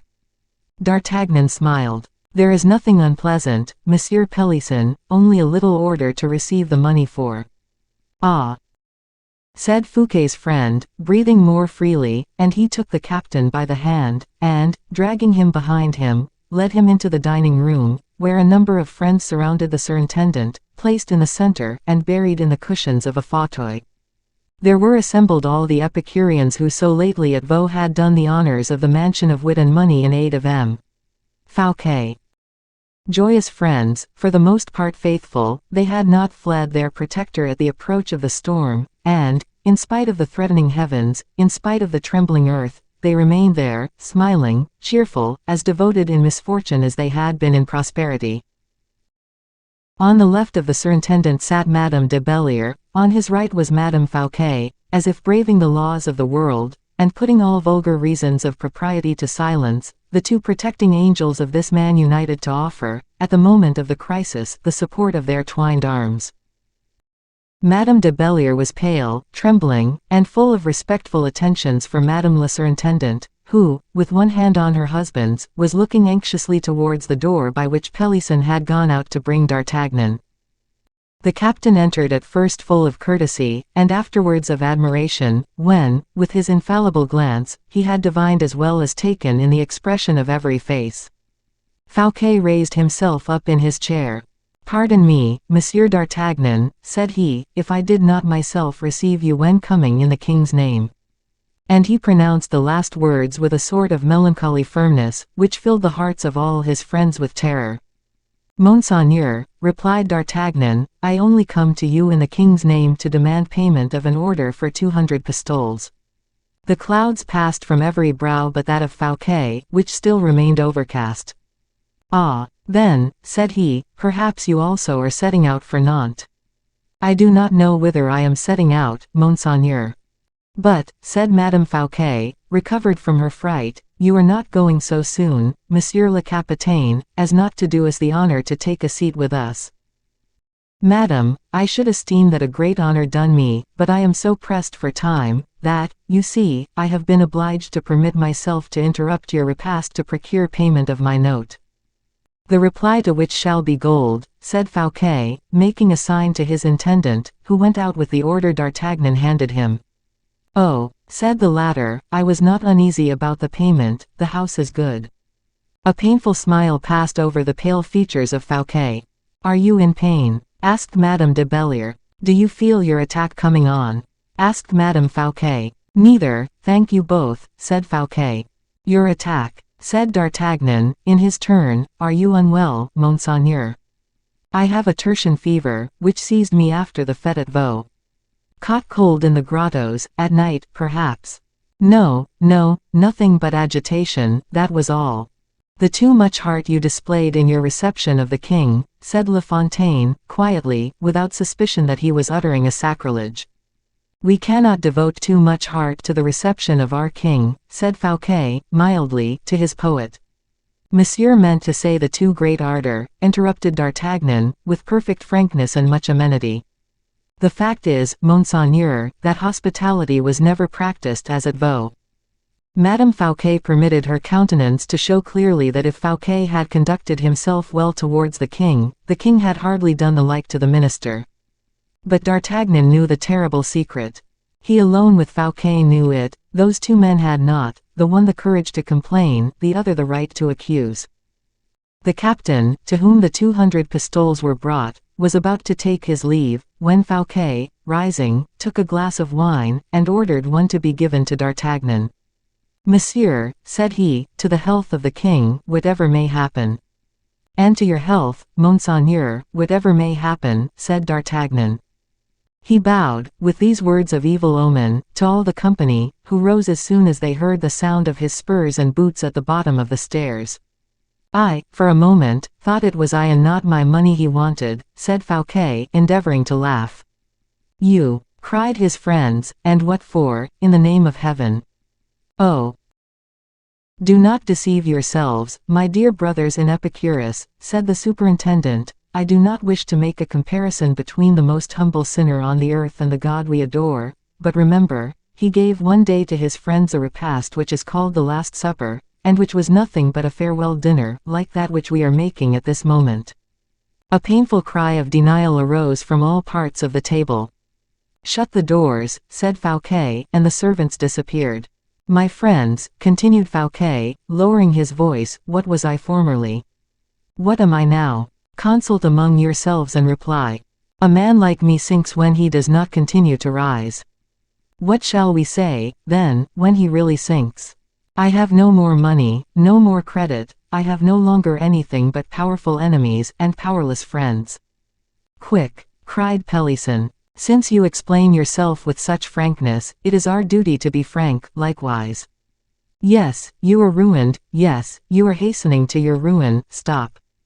And, in the first place, what money have we left?" 700,000 livres, said the intendant. "Bread," murmured Madame Fouquet.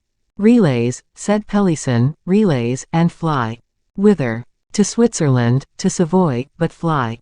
"If Monseigneur flies," said Madame Bellier, "it will be said that he was guilty, was afraid.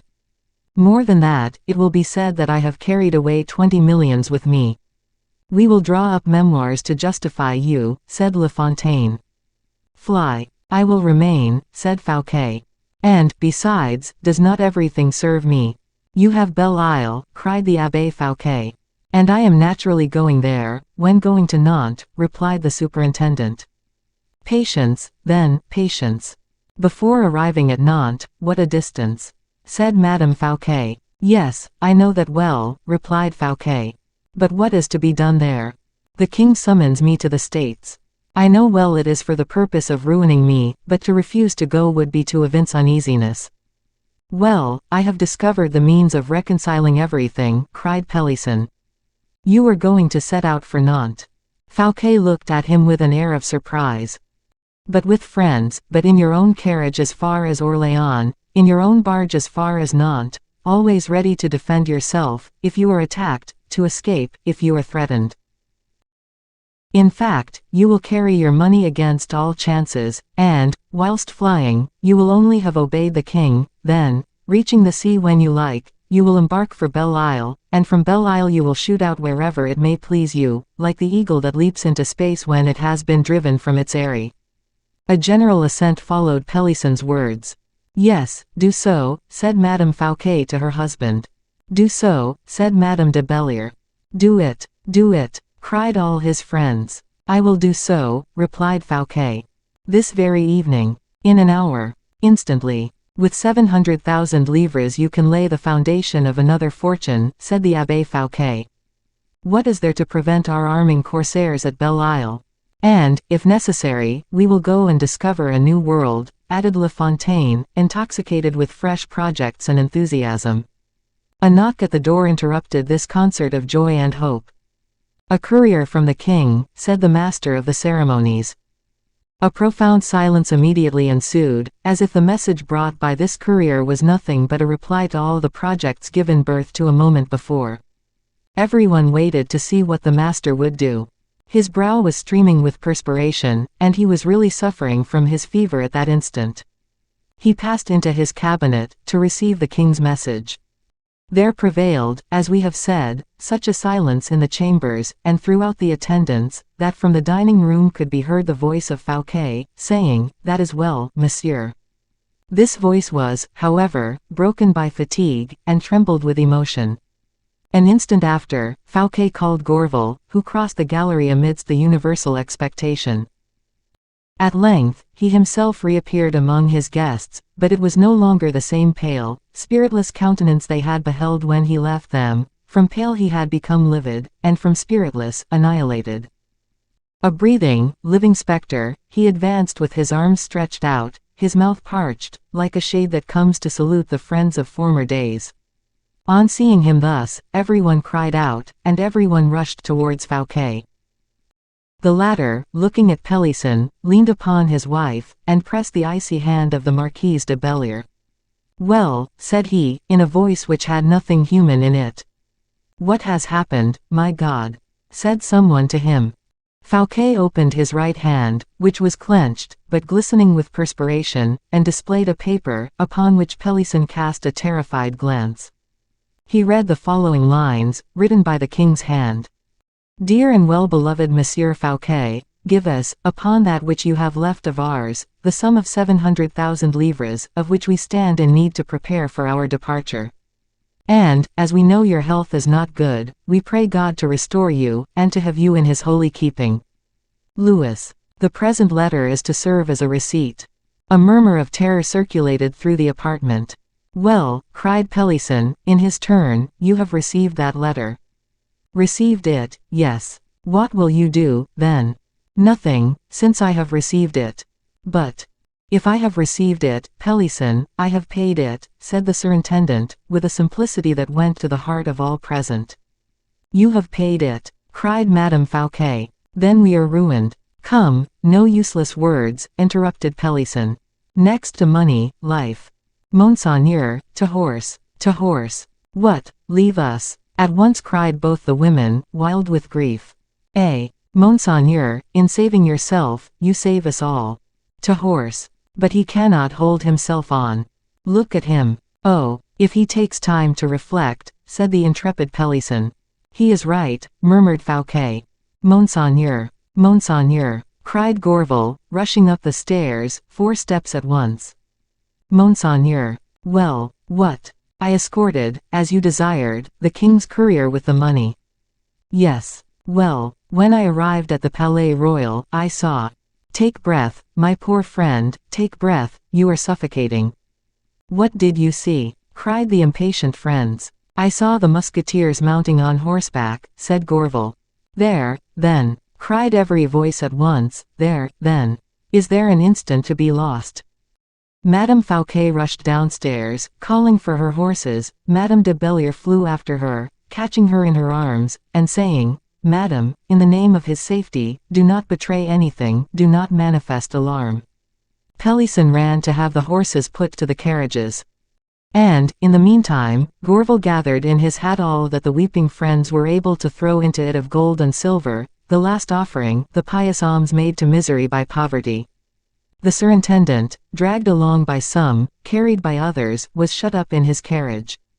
Gourville took the reins, and mounted the box. Pelisson supported Madame Fouquet, who had fainted. Madame de Bellier had more strength, and was well paid for it. She received Fouquet's last kiss.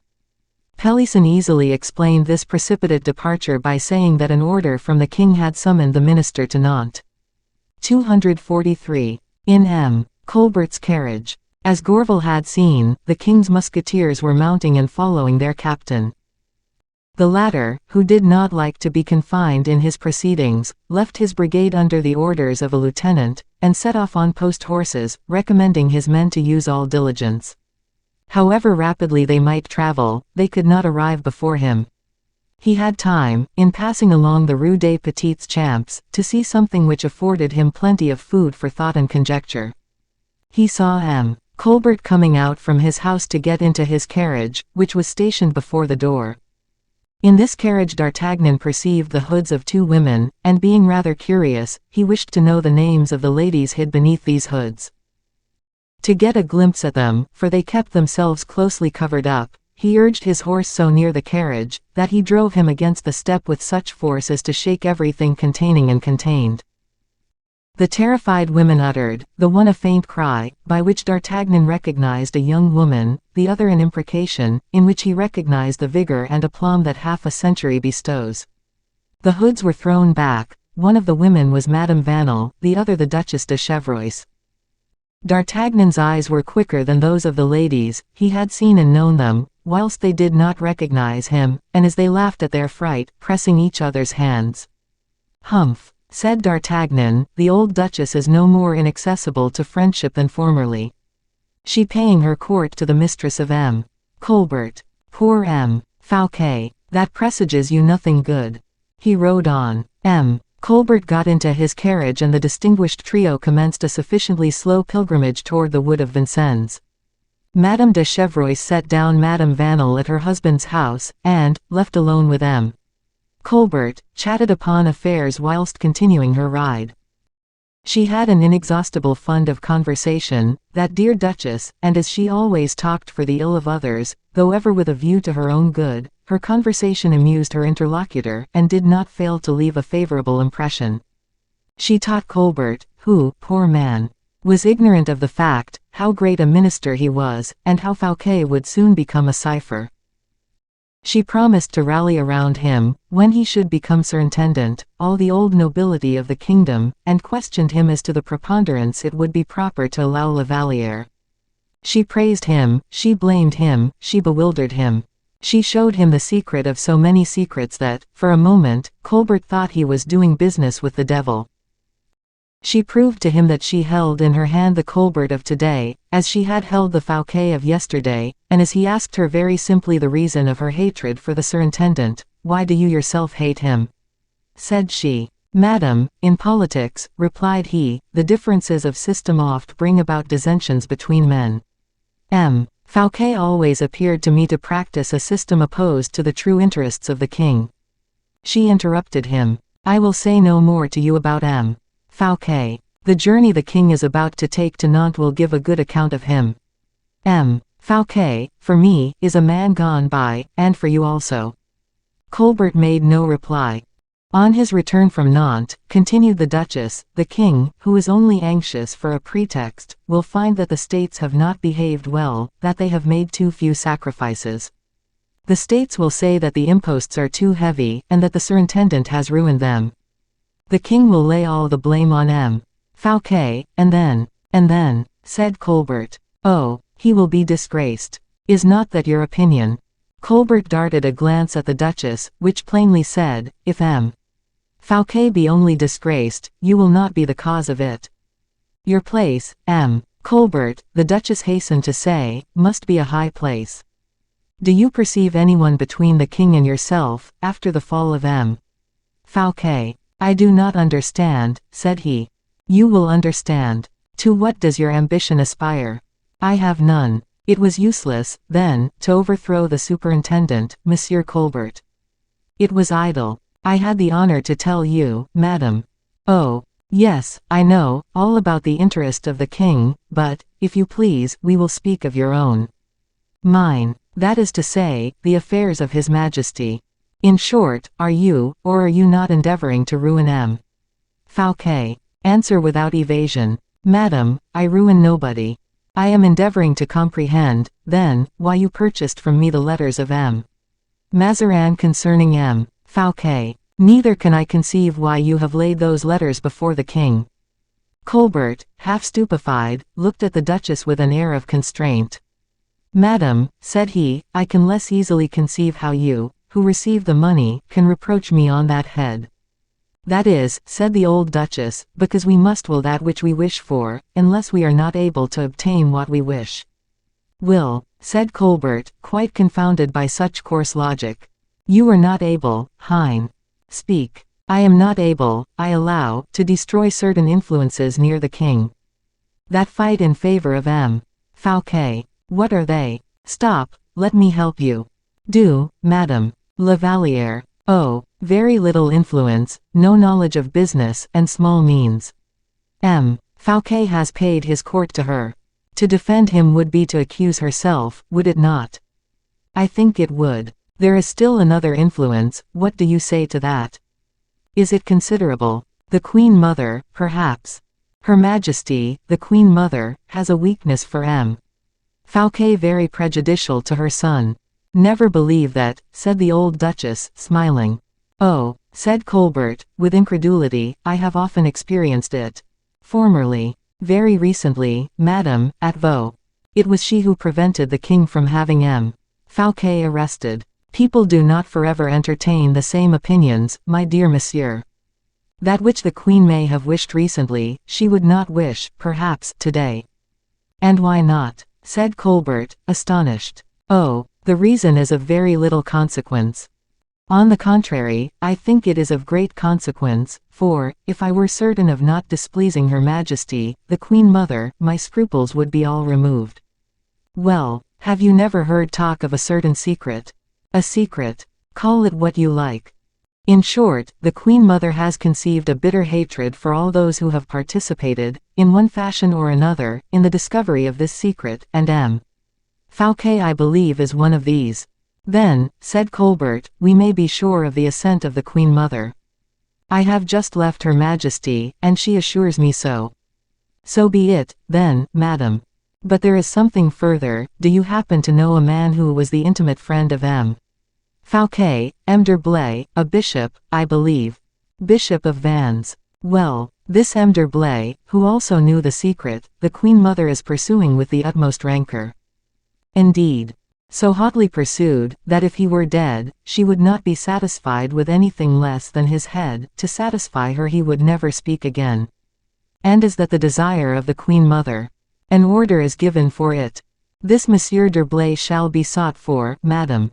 Oh, it is well known where he is. Colbert looked at the Duchess. Say where, madam. He is at Belle-Île-en-Mer. At the residence of M. Fouquet. At the residence of M. Fouquet. He shall be taken. It was now the Duchess's turn to smile. Do not fancy the capture so easy, said she, do not promise it so lightly. Why not, madam? Because M. d'Herblay is not one of those people who can be taken when and where you please. He is a rebel, then. Oh, Monsieur Colbert, we have passed all our lives in making rebels, and yet you see plainly, that so far from being taken, we take others. Colbert fixed upon the old Duchess one of those fierce looks of which no words can convey the expression, accompanied by a firmness not altogether wanting in grandeur. The times are gone, said he, in which subjects gained duchies by making war against the King of France. If M. d'Herblay conspires, he will perish on the scaffold. That will give, or will not give, pleasure to his enemies, a matter, by the way, of little importance to us. And this is, a strange word in the mouth of Colbert, made the Duchess thoughtful for a moment. She caught herself reckoning inwardly with this man. Colbert had regained his superiority in the conversation, and he meant to keep it. You ask me, madam, he said, to have this M. d'Herblay arrested. I ask you nothing of the kind. I thought you did, madam. But as I have been mistaken, we will leave him alone. The king has said nothing about him. The Duchess bit her nails. Besides, continued Colbert, what a poor capture would this bishop be? A bishop game for a king. Oh, no, no, I will not even take the slightest notice of him. The hatred of the Duchess now discovered itself. Game for a woman, said she. Is not the queen a woman? If she wishes M. d'Herblay arrested, she has her reasons. Besides, is not M. d'Herblay the friend of him who is doomed to fall? Oh, never mind that, said Colbert. This man shall be spared, if he is not the enemy of the king. Is that displeasing to you? I say nothing. Yes, you wish to see him in prison, in the Bastille, for instance. I believe a secret better concealed behind the walls of the Bastille than behind those of Belle-Isle. I will speak to the king about it, he will clear up the point. And whilst waiting for that enlightenment, Monsieur l'Évêque de Vannes will have escaped. I would do so. Escaped. He. And whither should he escape? Europe is ours, in will, if not in fact. He will always find an asylum, monsieur. It is evident you know nothing of the man you have to do with. You do not know d'Herblay, you do not know Aramis. He was one of those 4 musketeers who, under the late king, made Cardinal de Richelieu tremble, and who, during the Regency, gave so much trouble to Monseigneur Mazarin. But, madam, what can he do, unless he has a kingdom to back him? He has one, monsieur. A kingdom, he. What, Monsieur d'Herblay? I repeat to you, monsieur, that if he wants a kingdom, he either has it or will have it. Well, as you are so earnest that this rebel should not escape, madam, I promise you he shall not escape. Belle Isle is fortified, M. Colbert, and fortified by him. If Belle Isle were also defended by him, Belle Isle is not impregnable, and if Monsieur l'Évêque de Vannes is shut up in Belle Isle, well, madam, the place shall be besieged, and he will be taken. You may be very certain, monsieur, that the zeal you display in the interest of the Queen Mother will please Her Majesty mightily, and you will be magnificently rewarded, but what shall I tell her of your projects respecting this man? That when once taken, he shall be shut up in a fortress from which her secret shall never escape. Very well, Monsieur Colbert, and we may say, that, dating from this instant, we have formed a solid alliance, that is, you and that I am absolutely at your service. It is I, madam, who place myself at yours. This Chevalier d'Herblay is a kind of Spanish spy, is he not? Much more. A secret ambassador. Higher still. Stop, King Philip III of Spain is a bigot. He is, perhaps, the confessor of Philip III. You must go higher even than that. Mordieu! Cried Colbert, who forgot himself so far as to swear in the presence of this great lady, of this old friend of the Queen Mother. He must then be the general of the Jesuits. I believe you have guessed it at last, replied the Duchess. Ah, then, madam, this man will ruin us all if we do not ruin him, and we must make haste, too.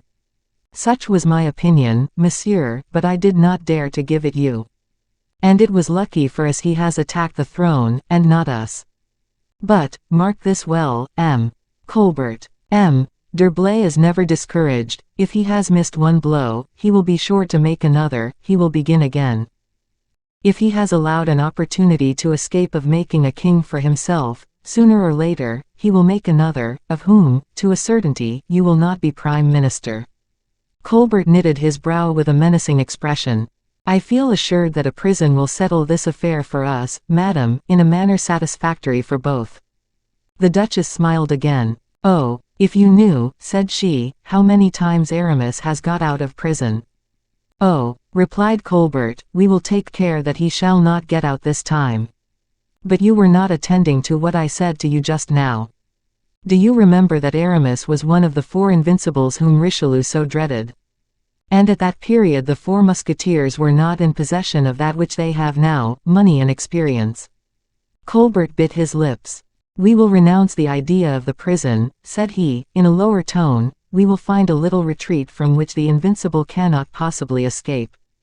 That was well spoken, our ally, replied the Duchess. But it is getting late, had we not better return? The more willingly, madam, from my having my preparations to make for setting out with the king. To Paris, cried the Duchess to the coachman. And the carriage returned towards the Faubourg Saint-Antoine, after the conclusion of the treaty that gave to death the last friend of Fouquet, the last defender of Belle Isle, the former friend of Marie Michon, the new foe of the old Duchess. 244. The 2 lighters. D'Artagnan had set off, Fouquet likewise was gone, and with a rapidity which doubled the tender interest of his friends. The first moments of this journey, or better say, this flight, were troubled by a ceaseless dread of every horse and carriage to be seen behind the fugitive. It was not natural, in fact, if Louis XIV was determined to seize this prey, that he should allow it to escape. The young lion was already accustomed to the chase, and he had bloodhounds sufficiently clever to be trusted. But insensibly all fears were dispersed. The surintendant, by hard traveling, placed such a distance between himself and his persecutors, that no one of them could reasonably be expected to overtake him. As to his position, his friends had made it excellent for him. Was he not traveling to join the king at Nantes, and what did the rapidity prove but his zeal to obey? He arrived, fatigued, but reassured, at Orléans, where he found, thanks to the care of a courier who had preceded him, a handsome lighter of 8 oars. These lighters, in the shape of gondolas, somewhat wide and heavy, containing a small chamber, covered by the deck, and a chamber in the poop, formed by a tent, then acted as passage boats from Orléans to Nantes, by the Loire, and this passage, a long one in our days, appeared then more easy and convenient than the high road, with its post-hacks and its ill-hung carriages. Fouquet went on board this lighter, which set out immediately. The rowers, knowing they had the honor of conveying the surintendant of the finances, pulled with all their strength, and that magic word, the finances, promised them a liberal gratification, of which they wished to prove themselves worthy. The lighter seemed to leap the mimic waves of the Loire. Magnificent weather, a sunrise that empurpled all the landscape, displayed the river in all its limpid serenity. The current and the rowers carried Fouquet along as wings carry a bird, and he arrived before Bougaincy without the slightest accident having signalized the voyage. Fouquet hoped to be the first to arrive at Nantes. There he would see the notables and gain support among the principal members of the states. He would make himself necessary, a thing very easy for a man of his merit, and would delay the catastrophe if he did not succeed in avoiding it entirely.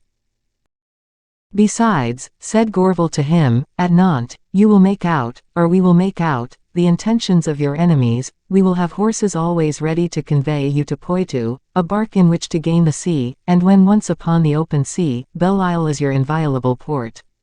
You see, besides, that no one is watching you, no one is following. He had scarcely finished when they discovered at a distance, behind an elbow formed by the river, the masts of a huge lighter coming down. The rowers of Fouquet's boat uttered a cry of surprise on seeing this galley. "What is the matter?" asked Fouquet. "The matter is, Monseigneur," replied the patron of the bark, "that it is a truly remarkable thing, that lighter comes along like a hurricane."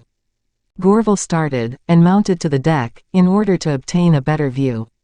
Fouquet did not go up with him, but said to Gourville, with restrained mistrust, "See what it is, dear friend." The lighter had just passed the elbow. It came on so fast, that behind it might be plainly seen the white wake illumined with the fires of the day. "How they go," repeated the skipper, "how they go. They must be well paid. I did not think," he added, "that oars of wood could behave better than ours, but yonder oarsmen prove the contrary." "Well they may," said one of the rowers, "they are 12, and we but 8. 12 rowers," replied Gourville, 12. Impossible. The number of 8 rowers for a lighter had never been exceeded, even for the king. This honor had been paid to Monsieur le Surintendant, more for the sake of haste than of respect. "What does it mean?" said Gourville, endeavoring to distinguish beneath the tent, which was already apparent, travelers which the most piercing eye could not yet have succeeded in discovering. "They must be in a hurry, for it is not the king," said the patron. Fouquet shuddered. "By what sign do you know that it is not the king?" said Gourville. "In the first place, because there is no white flag with fleur-de-lis, which the royal lighter always carries." "And then," said Fouquet, "because it is impossible it should be the king, Gourville, as the king was still in Paris yesterday." Gourville replied to the surintendant by a look which said, "You were there yourself yesterday. And by what sign do you make out they are in such haste?" added he, for the sake of gaining time. "By this, monsieur," said the patron, "these people must have set out a long while after us, and they have already nearly overtaken us." "Bah," said Gourville, "who told you that they do not come from Bougaincy or from Moit even? We have seen no lighter of that shape, except at Orléans. It comes from Orléans, monsieur, and makes great haste." Fouquet and Gourville exchanged a glance. The captain remarked their uneasiness, and, to mislead him, Gourville immediately said, "Some friend, who has laid a wager he would catch us. Let us win the wager, and not allow him to come up with us." The patron opened his mouth to say that it was quite impossible, but Fouquet said with much hauteur, "If it is anyone who wishes to overtake us, let him come." "We can try, Monseigneur," said the man, timidly. "Come, you fellows, put out your strength, row, row." "No," said Fouquet, "on the contrary, stop short." "Monseigneur, what folly!" interrupted Gourville, stooping towards his ear. "Pull up," repeated Fouquet. The 8 oars stopped, and resisting the water, created a retrograde motion. It stopped. The 12 rowers in the other did not, at first, perceive this maneuver, for they continued to urge on their boat so vigorously that it arrived quickly within musket shot. Fouquet was short-sighted, Gourville was annoyed by the sun, now full in his eyes. The skipper alone, with that habit and clearness which are acquired by a constant struggle with the elements, perceived distinctly the travelers in the neighboring lighter. "I can see them," cried he, "there are 2. I can see nothing, said Gorval. You will not be long before you distinguish them, in 20 strokes of their oars they will be within 10 paces of us. But what the patron announced was not realized. The lighter imitated the movement commanded by Fouquet, and instead of coming to join its pretended friends, it stopped short in the middle of the river. I cannot comprehend this, said the captain. Nor I, cried Gorval. You who can see so plainly the people in that lighter, resumed Fouquet, try to describe them to us, before we are too far off. I thought I saw two, replied the boatman. I can only see one now, under the tent. What sort of man is he? He is a dark man, broad-shouldered, bull-necked. A little cloud at that moment passed across the azure, darkening the sun. Gorval, who was still looking, with one hand over his eyes, became able to see what he sought, and all at once, jumping from the deck into the chamber where Fouquet awaited him, "Colbert," said he, in a voice broken by emotion. "Colbert," repeated Fouquet. "Too strange. But no, it is impossible. I tell you I recognized him, and he, at the same time, so plainly recognized me, that he has just gone into the chamber on the poop. Perhaps the king has sent him on our track. In that case he would join us, instead of lying by. What is he doing there? He is watching us, without a doubt. I do not like uncertainty," said Fouquet. "Let us go straight up to him." "Oh, Monseigneur, do not do that, the lighter is full of armed men." "He wishes to arrest me, then, Gorval. Why does he not come on?" "Monseigneur, it is not consistent with your dignity to go to meet even your ruin. But to allow them to watch me like a malefactor. Nothing yet proves that they are watching you, Monseigneur, be patient." "What is to be done, then?" "Do not stop, you were only going so fast to appear to obey the king's order with zeal. Redouble the speed. He who lives will see. That is better. Come," cried Fouquet, "since they remain stock still yonder, let us go on." The captain gave the signal, and Fouquet's rowers resumed their task with all the success that could be looked for from men who had rested. Scarcely had the lighter made 100 fathoms, than the other, that with the 12 rowers, resumed its rapid course. This position lasted all day, without any increase or diminution of distance between the two vessels. Towards evening Fouquet wished to try the intentions of his persecutor. He ordered his rowers to pull towards the shore, as if to effect a landing. Colbert's lighter imitated this maneuver, and steered towards the shore in a slanting direction. By the merest chance, at the spot where Fouquet pretended to wish to land, a stableman, from the chateau of Langes, was following the flowery banks leading 3 horses in halters. Without doubt the people of the 12-oared lighter fancied that Fouquet was directing his course to these horses ready for flight, for 4 or 5 men, armed with muskets, jumped from the lighter onto the shore, and marched along the banks, as if to gain ground on the horsemen. Fouquet, satisfied of having forced the enemy to a demonstration, considered his intention evident, and put his boat in motion again. Colbert's people returned likewise to theirs, and the course of the 2 vessels was resumed with fresh perseverance. Upon seeing this, Fouquet felt himself threatened closely, and in a prophetic voice, "Well, Gorval," said he, whisperingly, "what did I say at our last repast, at my house? Am I going, or not, to my ruin? Oh, Monseigneur, these 2 boats, which follow each other with so much emulation, as if we were disputing M.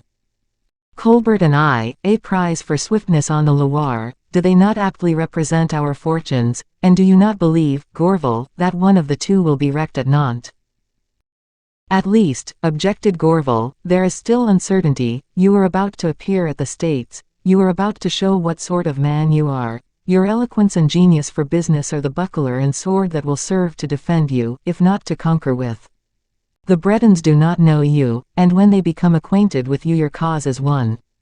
Oh, let them. Colbert looked it well, for his lighter is as much exposed as yours to being upset. Both go quickly, his faster than yours, it is true, we shall see which will be wrecked first." Fouquet, taking Gorval's hand, "My friend," said he, "everything considered, remember the proverb, first come, first served. Well, M. Colbert takes care not to pass me. He is a prudent man as M. Colbert." He was right. The 2 lighters held their course as far as Nantes, watching each other. When the surintendant landed, Gourville hoped he should be able to seek refuge at once, and have the relays prepared. But, at the landing, the second lighter joined the first, and Colbert, approaching Fouquet, saluted him on the quay with marks of the profoundest respect, marks so significant, so public, that their result was the bringing of the whole population upon La Fosse. Fouquet was completely self-possessed. He felt that in his last moments of greatness he had obligations towards himself. He wished to fall from such a height that his fall should crush some of his enemies. Colbert was there, so much the worse for Colbert. The surintendant, therefore, coming up to him, replied, with that arrogant semi-closure of the eyes peculiar to him, "What? Is that you, M. Colbert?" "To offer you my respects, Monseigneur," said the latter.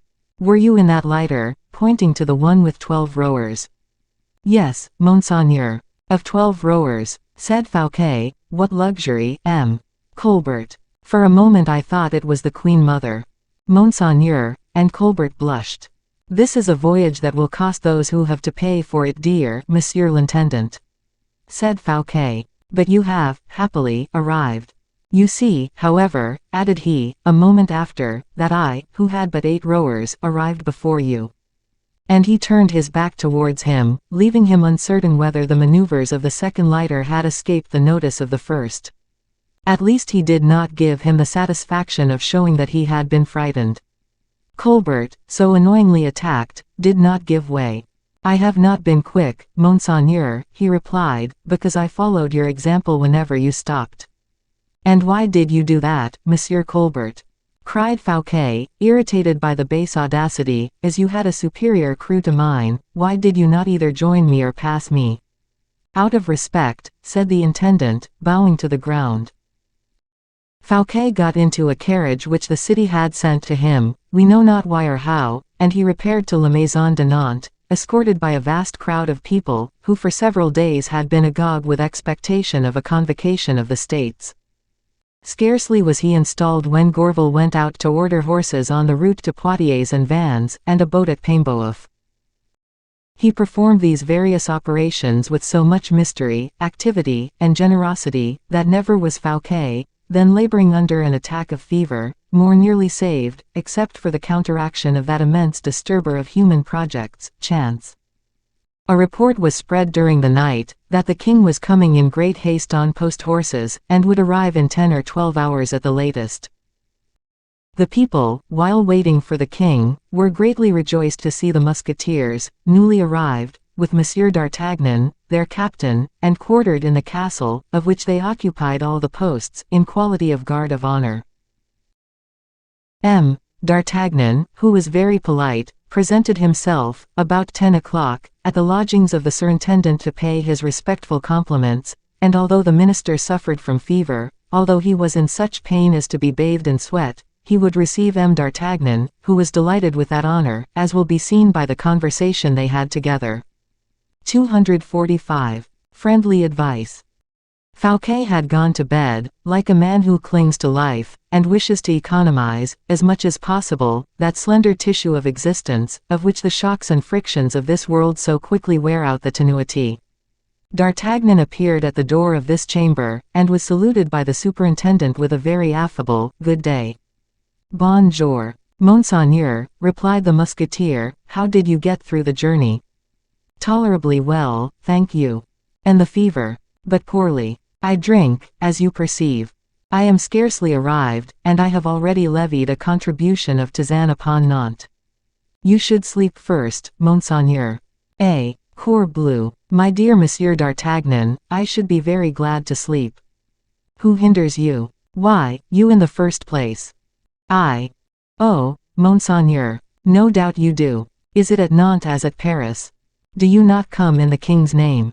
"For heaven's sake, Monseigneur," replied the captain, "leave the king alone."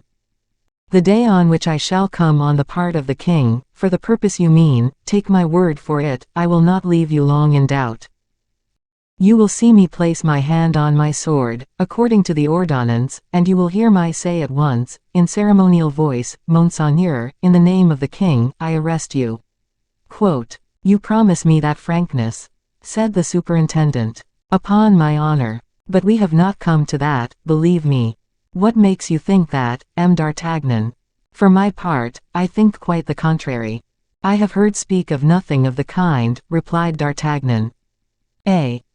Said Fouquet. Indeed, no. You are an agreeable man, in spite of your fever.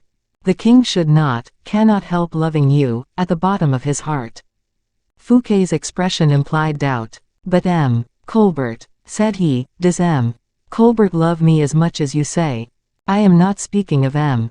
Colbert, replied D'Artagnan. He is an exceptional man. He does not love you, so much is very possible, but, mordio. The squirrel can guard himself against the adder with very little trouble. Do you know that you are speaking to me quite as a friend? Replied Fouquet, and that, upon my life, I have never met with a man of your intelligence and heart. You are pleased to say so, replied D'Artagnan. Why did you wait till today to pay me such a compliment? Blind that we are, murmured Fouquet. Your voice is getting hoarse, said D'Artagnan. Drink, Monseigneur, drink. And he offered him a cup of tisane, with the most friendly cordiality. Fouquet took it, and thanked him by a gentle smile. Such things only happen to me, said the musketeer. I have passed 10 years under your very beard, while you were rolling about tons of gold. You were clearing an annual pension of 4 millions, you never observed me, and you find out there is such a person in the world, just at the moment I am about to fall, interrupted Fouquet. That is true, my dear Monsieur d'Artagnan. I did not say so. But you thought so, and that is the same thing. Well, if I fall, take my word as truth, I shall not pass a single day without saying to myself, as I strike my brow, fool. Fool, stupid mortal. You had a Monsieur d'Artagnan under your eye and hand, and you did not employ him, you did not enrich him. Quote, you overwhelm me, said the captain. I esteem you greatly. There exists another man, then, who does not think as M. Colbert thinks, said the surintendant. How this M. Colbert looms up in your imagination. He is worse than fever. Oh, I have good cause, said Fouquet. Judge for yourself. And he related the details of the course of the lighters and the hypocritical persecution of Colbert. Is not this a clear sign of my ruin? D'Artagnan became very serious. That is true, he said. Yes, it has an unsavory odor, as M. de Tréville used to say. And he fixed on M. Fouquet his intelligent and significant look. Am I not clearly designated in that, Captain? Is not the king bringing me to Nantes to get me away from Paris, where I have so many creatures, and to possess himself of Belle Isle? Where M. d'Herblay is, added D'Artagnan. Fouquet raised his head. As for me, Monseigneur, continued D'Artagnan, I can assure you the king has said nothing to me against you. Indeed. The king commanded me to set out for Nantes, it is true, and to say nothing about it to M. de Gesvres. My friend. To M. de Gesvres, yes, Monseigneur, continued the musketeer, whose eyes did not cease to speak a language different from the language of his lips. The king, moreover, commanded me to take a brigade of musketeers, which is apparently superfluous, as the country is quite quiet. A brigade, said Fouquet, raising himself upon his elbow. 96 horsemen, yes, Monseigneur. The same number as were employed in arresting M. de Chalais, de Cinq-Mars, and Montmorency. Fouquet pricked up his ears at these words, pronounced without apparent value. And what else? Said he. Oh, nothing but insignificant orders, such as guarding the castle, guarding every lodging, allowing none of M. de Gesvres's guards to occupy a single post. And as to myself, cried Fouquet, what orders had you? As to you, Monseigneur, not the smallest word. Monsieur d'Artagnan, my safety, my honor, perhaps my life are at stake. You would not deceive me. I, to what end? Are you threatened? Only there really is an order with respect to carriages and boats. An order? Yes, but it cannot concern you, a simple measure of police. What is it, Captain, what is it? To forbid all horses or boats to leave Nantes, without a pass, signed by the king. Great God! But, D'Artagnan began to laugh. All that is not to be put into execution before the arrival of the king at Nantes. So that you see plainly, Monseigneur, the order in nowise concerns you. Fouquet became thoughtful, and D'Artagnan feigned not to observe his preoccupation. It is evident, by my thus confiding to you the orders which have been given to me, that I am friendly towards you, and that I am trying to prove to you that none of them are directed against you. Without doubt, said Fouquet, still absent. Let us recapitulate, said the captain, his glance beaming with earnestness. A special guard about the castle, in which your lodging is to be, is it not? Do you know the castle? Ah, Monseigneur, a regular prison. The absence of M. de Gesvres, who has the honor of being one of your friends. The closing of the gates of the city, and of the river without a pass, but, only when the king shall have arrived. Please to observe, Monsieur Fouquet, that if, instead of speaking to a man like you, who are one of the first in the kingdom, I were speaking to a troubled, uneasy conscience, I should compromise myself forever. What a fine opportunity for anyone who wished to be free. No police, no guards, no orders, the water free, the roads free, Monsieur d'Artagnan obliged to lend his horses, if required. All this ought to reassure you, Monsieur Fouquet, for the king would not have left me thus independent, if he had any sinister designs.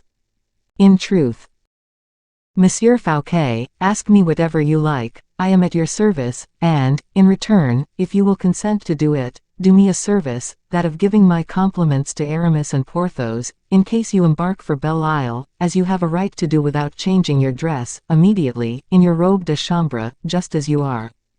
Saying these words, and with a profound bow, the musketeer, whose looks had lost none of their intelligent kindness, left the apartment. He had not reached the steps of the vestibule, when Fouquet, quite beside himself, hung to the bell rope, and shouted, "My horses, my lighter." But nobody answered. The surintendant dressed himself with everything that came to hand. "Gourvel, Gourvel," cried he, while slipping his watch into his pocket. And the bell sounded again, whilst Fouquet repeated, "Gourvel, Gourvel." Gourvel at length appeared, breathless and pale. "Let us be gone, let us be gone," cried Fouquet, as soon as he saw him. "It is too late," said the surintendant's poor friend. "Too late, why? Listen." And they heard the sounds of trumpets and drums in front of the castle. "What does that mean, Gourvel?" "It means the king is come, Monseigneur. The king, who has ridden double stages, who has killed horses, and who is 8 hours in advance of all our calculations." "We are lost," murmured Fouquet. "Brave D'Artagnan, all is over, thou hast spoken to me too late." The king, in fact, was entering the city, which soon resounded with the cannon from the ramparts, and from a vessel which replied from the lower parts of the river. Fouquet's brow darkened, he called his valets de chambre and dressed in ceremonial costume.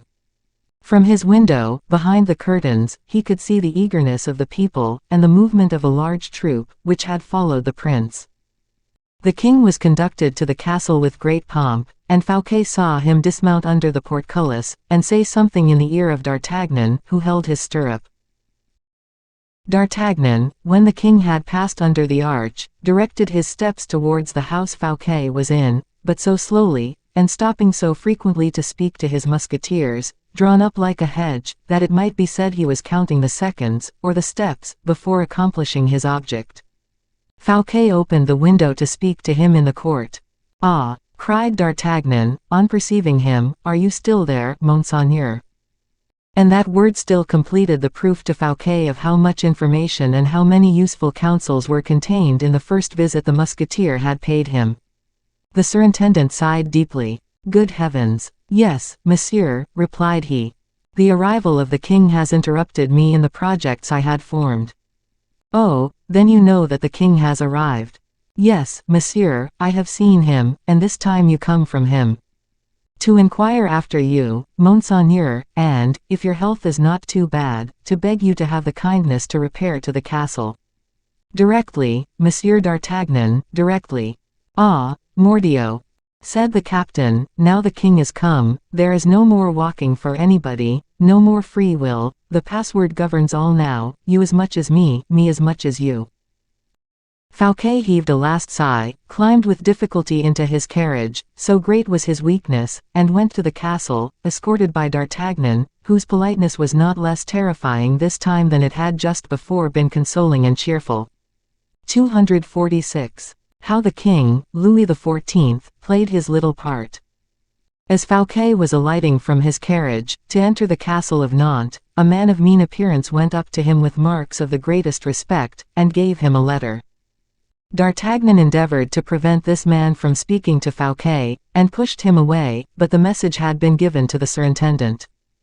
Fouquet opened the letter and read it, and instantly a vague terror, which D'Artagnan did not fail to penetrate, was painted on the countenance of the first minister. Fouquet put the paper into the portfolio which he had under his arm, and passed on towards the king's apartments. D'Artagnan, through the small windows made at every landing of the donjon stairs, saw, as he went up behind Fouquet, the man who had delivered the note, looking round him on the place and making signs to several persons, who disappeared in the adjacent streets, after having themselves repeated the signals. Fouquet was made to wait for a moment on the terrace of which we have spoken, a terrace which abutted on the little corridor, at the end of which the cabinet of the king was located. Here D'Artagnan passed on before the surintendant, whom, till that time, he had respectfully accompanied, and entered the royal cabinet. "Well?" asked Louis XIV, who, on perceiving him, threw onto the table covered with papers a large green cloth. "The order is executed, sire." "And Fouquet?" "Monsieur le surintendant follows me," said D'Artagnan. "In 10 minutes let him be introduced," said the king, dismissing D'Artagnan again with a gesture. The latter retired, but had scarcely reached the corridor at the extremity of which Fouquet was waiting for him, when he was recalled by the king's bell. "Did he not appear astonished?" asked the king. "Who, sire?" "Fouquet," replied the king, without saying monsieur, a peculiarity which confirmed the captain of the musketeers in his suspicions. "No, sire," replied he. "That's well." And a second time Louis dismissed D'Artagnan. Fouquet had not quitted the terrace where he had been left by his guide. He reperused his note, conceived thus: "Something is being contrived against you. Perhaps they will not dare to carry it out at the castle, it will be on your return home. The house is already surrounded by musketeers. Do not enter. A white horse is in waiting for you behind the esplanade." Fouquet recognized the writing and zeal of Gourville. Not being willing that, if any evil happened to himself, this paper should compromise a faithful friend, the surintendant was busy tearing it into 1,000 morsels, spread about by the wind from the balustrade of the terrace. D'Artagnan found him watching the snowflake fluttering of the last scraps in space. "Monsieur," said he, "the king awaits you." Fouquet walked with a deliberate step along the little corridor, where de Brienne and Rose were at work, whilst the Duc de Saint-Aignan, seated on a chair, likewise in the corridor, appeared to be waiting for orders, with feverish impatience, his sword between his legs. It appeared strange to Fouquet that Brienne, Rose, and de Saint-Aignan, in general so attentive and obsequious, should scarcely take the least notice, as he, the surintendant, passed. But how could he expect to find it otherwise among courtiers, he whom the king no longer called anything but Fouquet? He raised his head, determined to look everyone and everything bravely in the face, and entered the king's apartment, where a little bell, which we already know, had already announced him to his majesty. The king, without rising, nodded to him, and with interest. "Well? How are you, Monsieur Fouquet?" said he. "I am in a high fever," replied the surintendant, "but I am at the king's service." "That is well, the states assemble tomorrow, have you a speech ready?" Fouquet looked at the king with astonishment. "I have not, sire," replied he, "but I will improvise one. I am too well acquainted with affairs to feel any embarrassment. I have only one question to ask, will your majesty permit me?" "Certainly. Ask it. Why did not your majesty do his first minister the honor of giving him notice of this in Paris? You were ill, I was not willing to fatigue you. Never did a labor, never did an explanation fatigue me, sire, and since the moment is come for me to demand an explanation of my king." "Oh, Monsieur Fouquet, an explanation. An explanation, pray, of what?" "Of your majesty's intentions with respect to myself." The king blushed. "I have been calumniated," continued Fouquet, warmly, "and I feel called upon to adjure the justice of the king to make inquiries. You say all this to me very uselessly, Monsieur Fouquet, I know what I know." Your Majesty can only know the things that have been told to you, and I, on my part, have said nothing to you, whilst others have spoken many, many times. What do you wish to say? Said the king, impatient to put an end to this embarrassing conversation. I will go straight to the facts, sire, and I accuse a certain man of having injured me in your Majesty's opinion. Nobody has injured you, Monsieur Fouquet. That reply proves to me, sire, that I am right. Monsieur Fouquet, I do not like people to be accused. Not when one is accused. We have already spoken too much about this affair.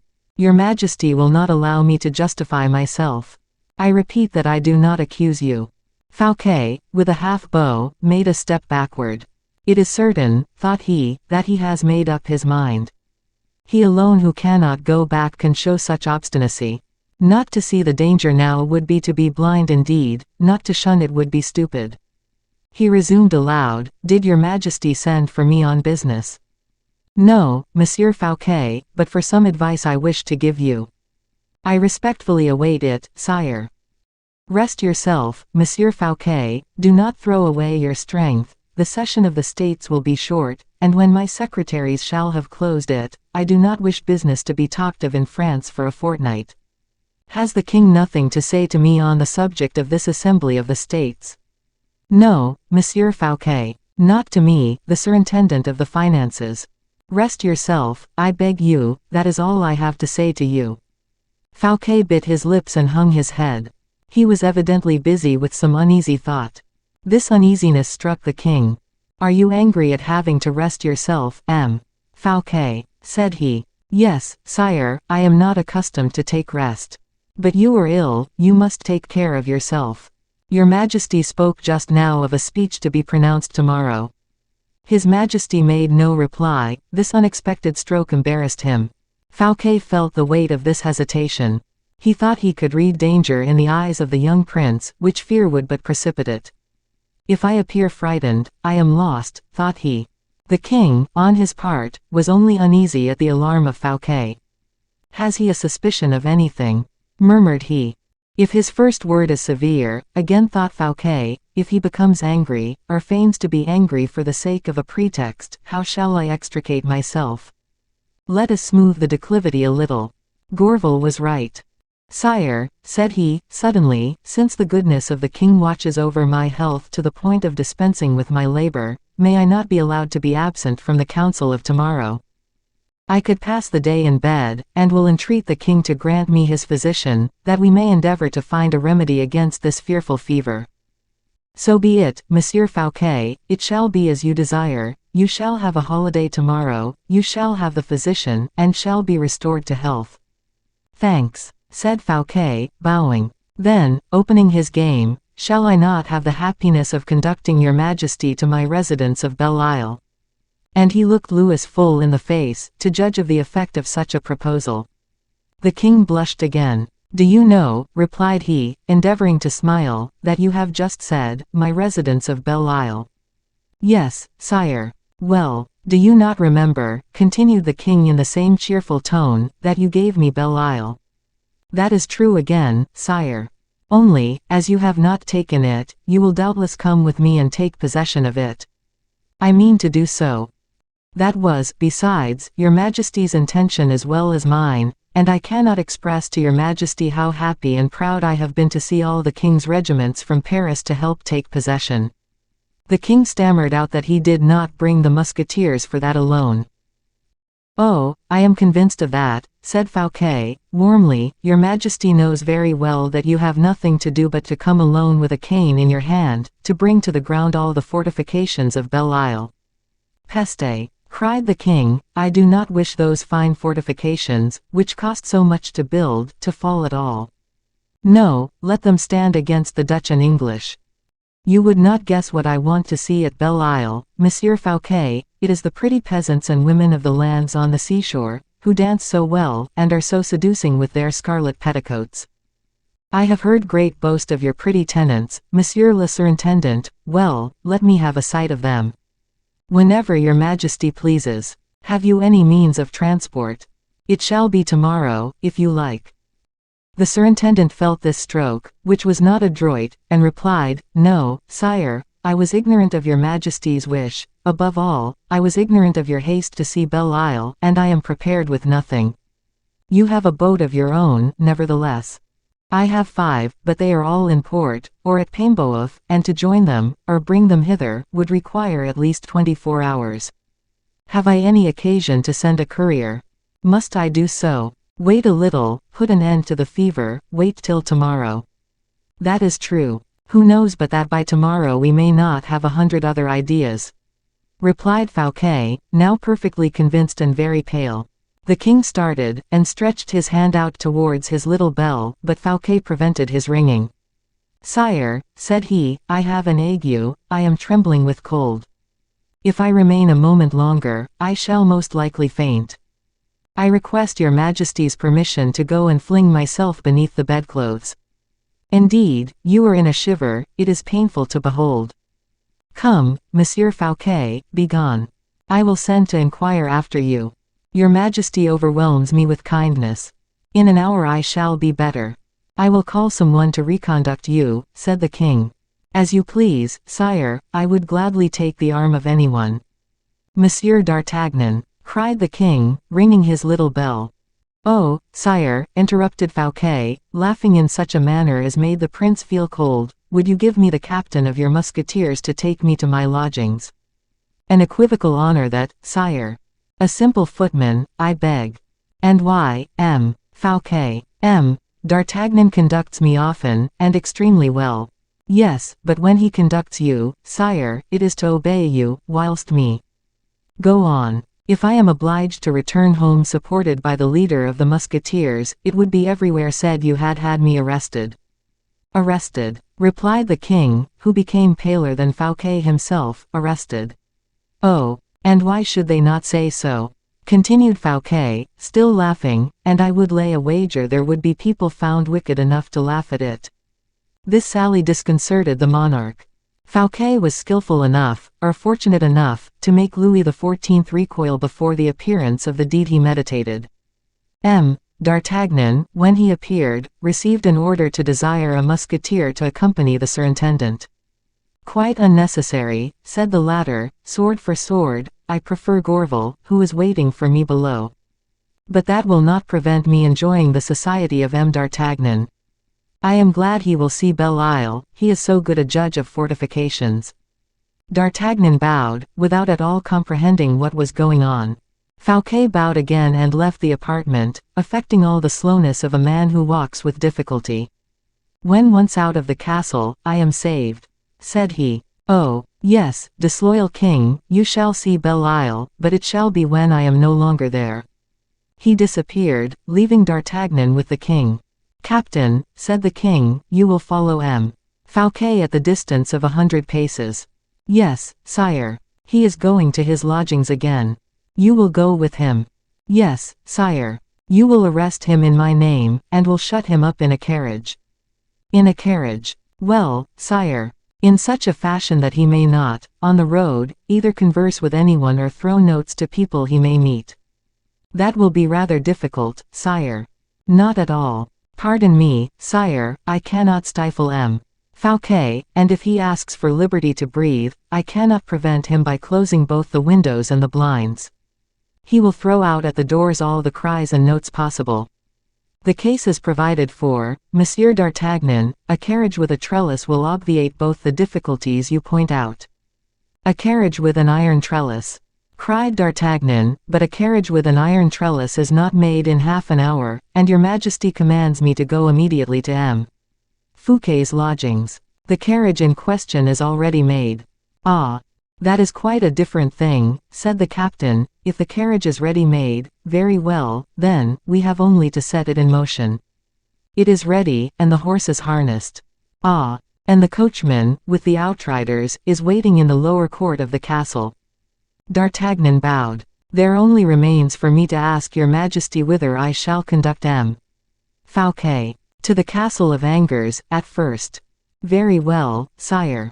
Afterwards we will see." "Yes, sire. Monsieur d'Artagnan, one last word. You have remarked that, for making this capture of Fouquet, I have not employed my guards, on which account M. de Gesvres will be furious. Your Majesty does not employ your guards, said the captain, a little humiliated, because you mistrust M. de Gesvres, that is all. That is to say, monsieur, that I have more confidence in you. I know that very well, sire. And it is of no use to make so much of it. It is only for the sake of arriving at this, monsieur, that if, from this moment, it should happen that by any chance whatever M. Fouquet should escape, such chances have been, monsieur. Oh, very often, sire, but for others, not for me. And why not with you? Because I, sire, have, for an instant, wished to save M. Fouquet. The king started. Because, continued the captain, I had then a right to do so, having guessed your Majesty's plan, without you having spoken to me of it, and that I took an interest in M. Fouquet. Now, was I not at liberty to show my interest in this man? In truth, monsieur, you do not reassure me with regard to your services. If I had saved him then, I should have been perfectly innocent. I will say more, I should have done well, for M. Fouquet is not a bad man. But he was not willing, his destiny prevailed, he let the hour of liberty slip by. So much the worse. Now I have orders, I will obey those orders, and M. Fouquet you may consider as a man arrested. He is at the castle of Angers, this very M. Fouquet. Oh, you have not got him yet, captain. That concerns me, everyone to his trade, sire, only, once more, reflect. Do you seriously give me orders to arrest M. Fouquet, sire? Yes, 1,000 times, yes. In writing, sire, then. Here is the order. D'Artagnan read it, bowed to the king, and left the room. From the height of the terrace he perceived Gourville, who went by with a joyous air towards the lodgings of M. Fouquet. 247. The White Horse and the Black Horse. That is rather surprising, said D'Artagnan, Gourville running about the streets so gaily, when he is almost certain that M. Fouquet is in danger, when it is almost equally certain that it was Gourville who warned M. Fouquet just now by the note which was torn into 1,000 pieces upon the terrace, and given to the winds by Monsieur le Surintendant. Gourville is rubbing his hands, that is because he has done something clever. Whence comes M. Gourville? Gourville is coming from the Rue aux Herbes. Whither does the Rue aux Herbes lead? And D'Artagnan followed, along the tops of the houses of Nantes, dominated by the castle, the line traced by the streets, as he would have done upon a topographical plan, only, instead of the dead, flat paper, the living chart rose in relief with the cries, the movements, and the shadows of men and things. Beyond the enclosure of the city, the great verdant plains stretched out, bordering the Loire, and appeared to run towards the pink horizon, which was cut by the azure of the waters and the dark green of the marshes. Immediately outside the gates of Nantes 2 white roads were seen diverging like separate fingers of a gigantic hand. D'Artagnan, who had taken in all the panorama at a glance by crossing the terrace, was led by the line of the Rue aux Herbes to the mouth of one of those roads which took its rise under the gates of Nantes. One step more, and he was about to descend the stairs, take his trellised carriage, and go towards the lodgings of M. Fouquet. But chance decreed at the moment of plunging into the staircase that he was attracted by a moving point then gaining ground upon that road. What is that? Said the musketeer to himself, a horse galloping, a runaway horse, no doubt. What a rate he is going at. The moving point became detached from the road, and entered into the fields. A white horse, continued the captain, who had just observed the color thrown luminously against the dark ground, and he is mounted, it must be some boy whose horse is thirsty and has run away with him. These reflections, rapid as lightning, simultaneous with visual perception, D'Artagnan had already forgotten when he descended the first steps of the staircase. Some morsels of paper were spread over the stairs, and shone out white against the dirty stones. Said the captain to himself, here are some of the fragments of the note torn by M. Fouquet. Poor man. He has given his secret to the wind will have no more to do with it, and brings it back to the king. Decidedly, Fouquet, you play with misfortune. The game is not a fair one, fortune is against you. The star of Louis XIV obscures yours, the adder is stronger and more cunning than the squirrel. D'Artagnan picked up one of these morsels of paper as he descended. "Gourville's pretty little hand," cried he, whilst examining one of the fragments of the note. "I was not mistaken." And he read the word, horse. "Stop," said he, and he examined another, upon which there was not a letter traced. Upon a third he read the word, white horse, repeated he, like a child that is spelling. "Ah, mordio," cried the suspicious spirit, "a white horse." And, like that grain of powder which, burning, dilates into 10,000 times its volume, D'Artagnan, enlightened by ideas and suspicions, rapidly reascended the stairs towards the terrace. The white horse was still galloping in the direction of the Loire, at the extremity of which, melting into the vapors of the water, a little sail appeared, wave-balanced like a water butterfly. "Oh!" cried the musketeer, "only a man who wants to fly would go at that pace across ploughed lands. There is but one Fouquet, a financier, to ride thus in open day upon a white horse. There is no one but the Lord of Belle Isle who would make his escape towards the sea, while there are such thick forests on land, and there is but one D'Artagnan in the world to catch M. Fouquet, who has half an hour's start, and who will have gained his boat within an hour." This being said, the musketeer gave orders that the carriage with the iron trellis should be taken immediately to a thicket situated just outside the city. He selected his best horse, jumped upon his back, galloped along the Rue aux Herbes, taking, not the road Fouquet had taken, but the bank itself of the Loire, certain that he should gain 10 minutes upon the total distance, and, at the intersection of the two lines, come up with the fugitive, who could have no suspicion of being pursued in that direction. In the rapidity of the pursuit, and with the impatience of the avenger, animating himself as in war, D'Artagnan, so mild, so kind towards Fouquet, was surprised to find himself become ferocious, almost sanguinary. For a long time he galloped without catching sight of the white horse. His rage assumed fury, he doubted himself, he suspected that Fouquet had buried himself in some subterranean road, or that he had changed the white horse for one of those famous black ones, as swift as the wind, which D'Artagnan, at Saint-Mandé, had so frequently admired and envied for their vigor and their fleetness. At such moments, when the wind cut his eyes so as to make the tears spring from them, when the saddle had become burning hot, when the golden spurred horse reared with pain, and threw behind him a shower of dust and stones, D'Artagnan, raising himself in his stirrups, and seeing nothing on the waters, nothing beneath the trees, looked up into the air like a madman. He was losing his senses. In the paroxysms of eagerness he dreamt of aerial ways, the discovery of following century, he called to his mind Daedalus and the vast wings that had saved him from the prisons of Crete. A hoarse sigh broke from his lips, as he repeated, devoured by the fear of ridicule, I, duped by a Gourville, they will say that I am growing old, they will say I have received 1,000,000 to allow Fouquet to escape. And he again dug his spurs into the sides of his horse, he had ridden astonishingly fast. Suddenly, at the extremity of some open pasture ground, behind the hedges, he saw a white form which showed itself, disappeared, and at last remained distinctly visible against the rising ground. D'Artagnan's heart leapt with joy. He wiped the streaming sweat from his brow, relaxed the tension of his knees, by which the horse breathed more freely, and, gathering up his reins, moderated the speed of the vigorous animal, his active accomplice on this manhunt. He had then time to study the direction of the road, and his position with regard to Fouquet. The superintendent had completely winded his horse by crossing the soft ground. He felt the necessity of gaining a firmer footing, and turned towards the road by the shortest secant line.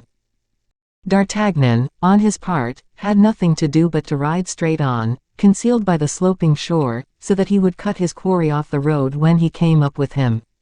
Then the real race would begin, then the struggle would be in earnest. D'Artagnan gave his horse good breathing time. He observed that the superintendent had relaxed into a trot, which was to say, he, too, was favoring his horse. But both of them were too much pressed for time to allow them to continue long at that pace.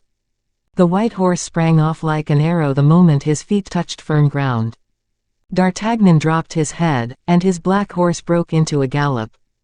Both followed the same route, the quadruple echoes of this new racecourse were confounded. Fouquet had not yet perceived D'Artagnan. But on issuing from the slope, a single echo struck the air. It was that of the steps of D'Artagnan's horse, which rolled along like thunder. Fouquet turned round, and saw behind him, within 100 paces, his enemy bent over the neck of his horse. There could be no doubt, the shining baldric, the red cassock, it was a musketeer. Fouquet slackened his hand likewise, and the white horse placed 20 feet more between his adversary and himself. Oh, but, thought D'Artagnan, becoming very anxious, that is not a common horse. Fouquet is a pawn, let us see. And he attentively examined with his infallible eye the shape and capabilities of the courser. Round full quarters, a thin long tail, large hocks, thin legs, as dry as bars of steel, hoofs hard as marble. He spurred his own, but the distance between the two remained the same. D'Artagnan listened attentively. Not a breath of the horse reached him, and yet he seemed to cut the air. The black horse, on the contrary, began to puff like any blacksmith's bellows. I must overtake him, if I kill my horse, thought the musketeer, and he began to saw the mouth of the poor animal, whilst he buried the rowels of his merciless spurs into his sides. The maddened horse gained 20 toises, and came up within pistol shot of Fouquet. Courage, said the musketeer to himself, courage. The white horse will perhaps grow weaker, and if the horse does not fall, the master must pull up at last. But horse and rider remained upright together, gaining ground by difficult degrees. D'Artagnan uttered a wild cry, which made Fouquet turn round, and added speed to the white horse. A famous horse, a mad rider, growled the captain. Hola, mordio, Monsieur Fouquet, stop, in the king's name. Fouquet made no reply. Do you hear me? Shouted D'Artagnan, whose horse had just stumbled. Pardieu, replied Fouquet, laconically, and rode on faster. D'Artagnan was nearly mad, the blood rushed boiling to his temples and his eyes. In the king's name, cried he again, stop, or I will bring you down with a pistol shot. Do, replied Fouquet, without relaxing his speed. D'Artagnan seized a pistol and cocked it, hoping that the double click of the spring would stop his enemy. You have pistols likewise, said he, turn and defend yourself. Fouquet did turn round at the noise, and looking D'Artagnan full in the face, opened, with his right hand, the part of his dress which concealed his body, but he did not even touch his holsters. There were not more than 20 paces between the two. Mordio, said D'Artagnan, I will not assassinate you, if you will not fire upon me. Surrender. What is a prison? I would rather die, replied Fouquet, I shall suffer less. D'Artagnan, drunk with despair, hurled his pistol to the ground. I will take you alive, said he, and by a prodigy of skill which this incomparable horseman alone was capable, he threw his horse forward to within 10 paces of the white horse. Already his hand was stretched out to seize his prey. Kill me, cried Fouquet, 'twould be more humane. No, alive, murmured the captain. At this moment his horse made a false step for the second time, and Fouquet's again took the lead. It was an unheard of spectacle, this race between two horses which now only kept alive by the will of their riders. It might be said that D'Artagnan rode, carrying his horse along between his knees. To the furious gallop had succeeded the fast trot, and that had sunk to what might be scarcely called a trot at all. But the chase appeared equally warm in the two fatigued athletes.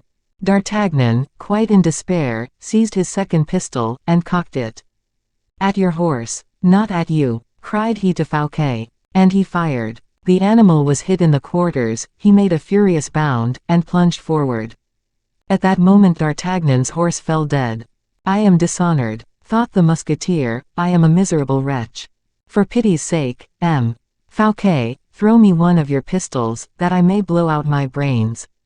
But Fouquet rode away. For mercy's sake, cried D'Artagnan, that which you will not do at this moment, I myself will do within an hour, but here, upon this road, I should die bravely, I should die esteemed, do me that service, Fouquet. Fouquet made no reply, but continued to trot on. D'Artagnan began to run after his enemy. Successively he threw away his hat, his coat, which embarrassed him, and then the sheath of his sword, which got between his legs as he was running. The sword in his hand itself became too heavy, and he threw it after the sheath. The white horse began to rattle in its throat. D'Artagnan gained upon him. From a trot the exhausted animal sunk to a staggering walk, the foam from his mouth was mixed with blood. D'Artagnan made a desperate effort, sprang towards Fouquet, and seized him by the leg, saying in a broken, breathless voice, "I arrest you in the king's name. Blow my brains out, if you like, we have both done our duty."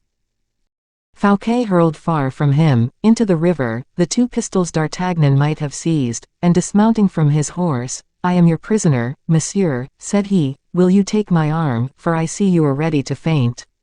"Thanks," murmured D'Artagnan, who, in fact, felt the earth sliding from under his feet, and the light of day turning to blackness around him. Then he rolled upon the sand, without breath or strength. Fouquet hastened to the brink of the river, dipped some water in his hat, with which he bathed the temples of the musketeer, and introduced a few drops between his lips. D'Artagnan raised himself with difficulty, and looked about him with a wandering eye. He beheld Fouquet on his knees, with his wet hat in his hand, smiling upon him with ineffable sweetness. "You were not off, then?" cried he. "Oh, monsieur! The true king of royalty, in heart, in soul, is not Louis of the Louvre, or Philippe of Sainte Marguerite, it is you, proscribed, condemned. I, who this day am ruined by a single error, am D'Artagnan. What, in the name of heaven, is that? I should have had you for a friend. But how shall we return to Nantes? We are a great way from it." "That is true," said D'Artagnan, gloomily. "The white horse will recover, perhaps, he is a good horse. Mount, Monsieur D'Artagnan, I will walk till you have rested a little." "Poor beast! And wounded, too," said the musketeer. "He will go, I tell you, I know him, but we can do better still, let us both get up, and ride slowly." "We can try," said the captain. But they had scarcely charged the animal with this double load, when he began to stagger, and then with a great effort walked a few minutes, then staggered again, and sank down dead by the side of the black horse, which he had just managed to come up to. "We will go on foot, destiny wills it so, the walk will be pleasant," said Fouquet, passing his arm through that of D'Artagnan. "Mordioux!" cried the latter, with a fixed eye, a contracted brow, and a swelling heart, "what a disgraceful day." They walked slowly the 4 leagues which separated them from the little wood behind which the carriage and escort were in waiting. When Fouquet perceived that sinister machine, he said to D'Artagnan, who cast down his eyes, ashamed of Louis XIV, "There is an idea that did not emanate from a brave man, Captain D'Artagnan, it is not yours." "What are these gratings for?" said he. "To prevent your throwing letters out." "Ingenious. But you can speak, if you cannot write," said D'Artagnan. "Can I speak to you?" "Why, certainly, if you wish to do so." Fouquet reflected for a moment, then looking the captain full in the face, "One single word," said he, "will you remember it?" "I will not forget it." "Will you speak it to whom I wish?" "I will." "Saint Mande," articulated Fouquet, in a low voice. "Well, and for whom?" "For Madame de Bellier or Pelisson." "It shall be done." The carriage rolled through Nantes, and took the route to Angers. 248. In which the squirrel falls, in which the adder flies. It was 2 o'clock in the afternoon. The king, full of impatience, went to his cabinet on the terrace, and kept opening the door of the corridor, to see what his secretaries were doing. M. Colbert, seated in the same place M. de Saint-Aignan had so long occupied in the morning, was chatting in a low voice with M. de Brienne. The king opened the door suddenly, and addressed them. "What is it you are saying?" "We were speaking of the first sitting of the States," said M. de Brienne, rising. "Very well," replied the king, and returned to his room.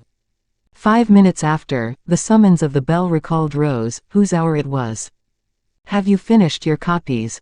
asked the king. "Not yet, sire." "See if M. d'Artagnan has returned." "Not yet, sire." "It is very strange," murmured the king. "Call M. Colbert." Colbert entered. He had been expecting this all the morning. "Monsieur Colbert," said the king, very sharply, "you must ascertain what has become of M. d'Artagnan." Colbert in his calm voice replied, "Where does your majesty desire him to be sought for?"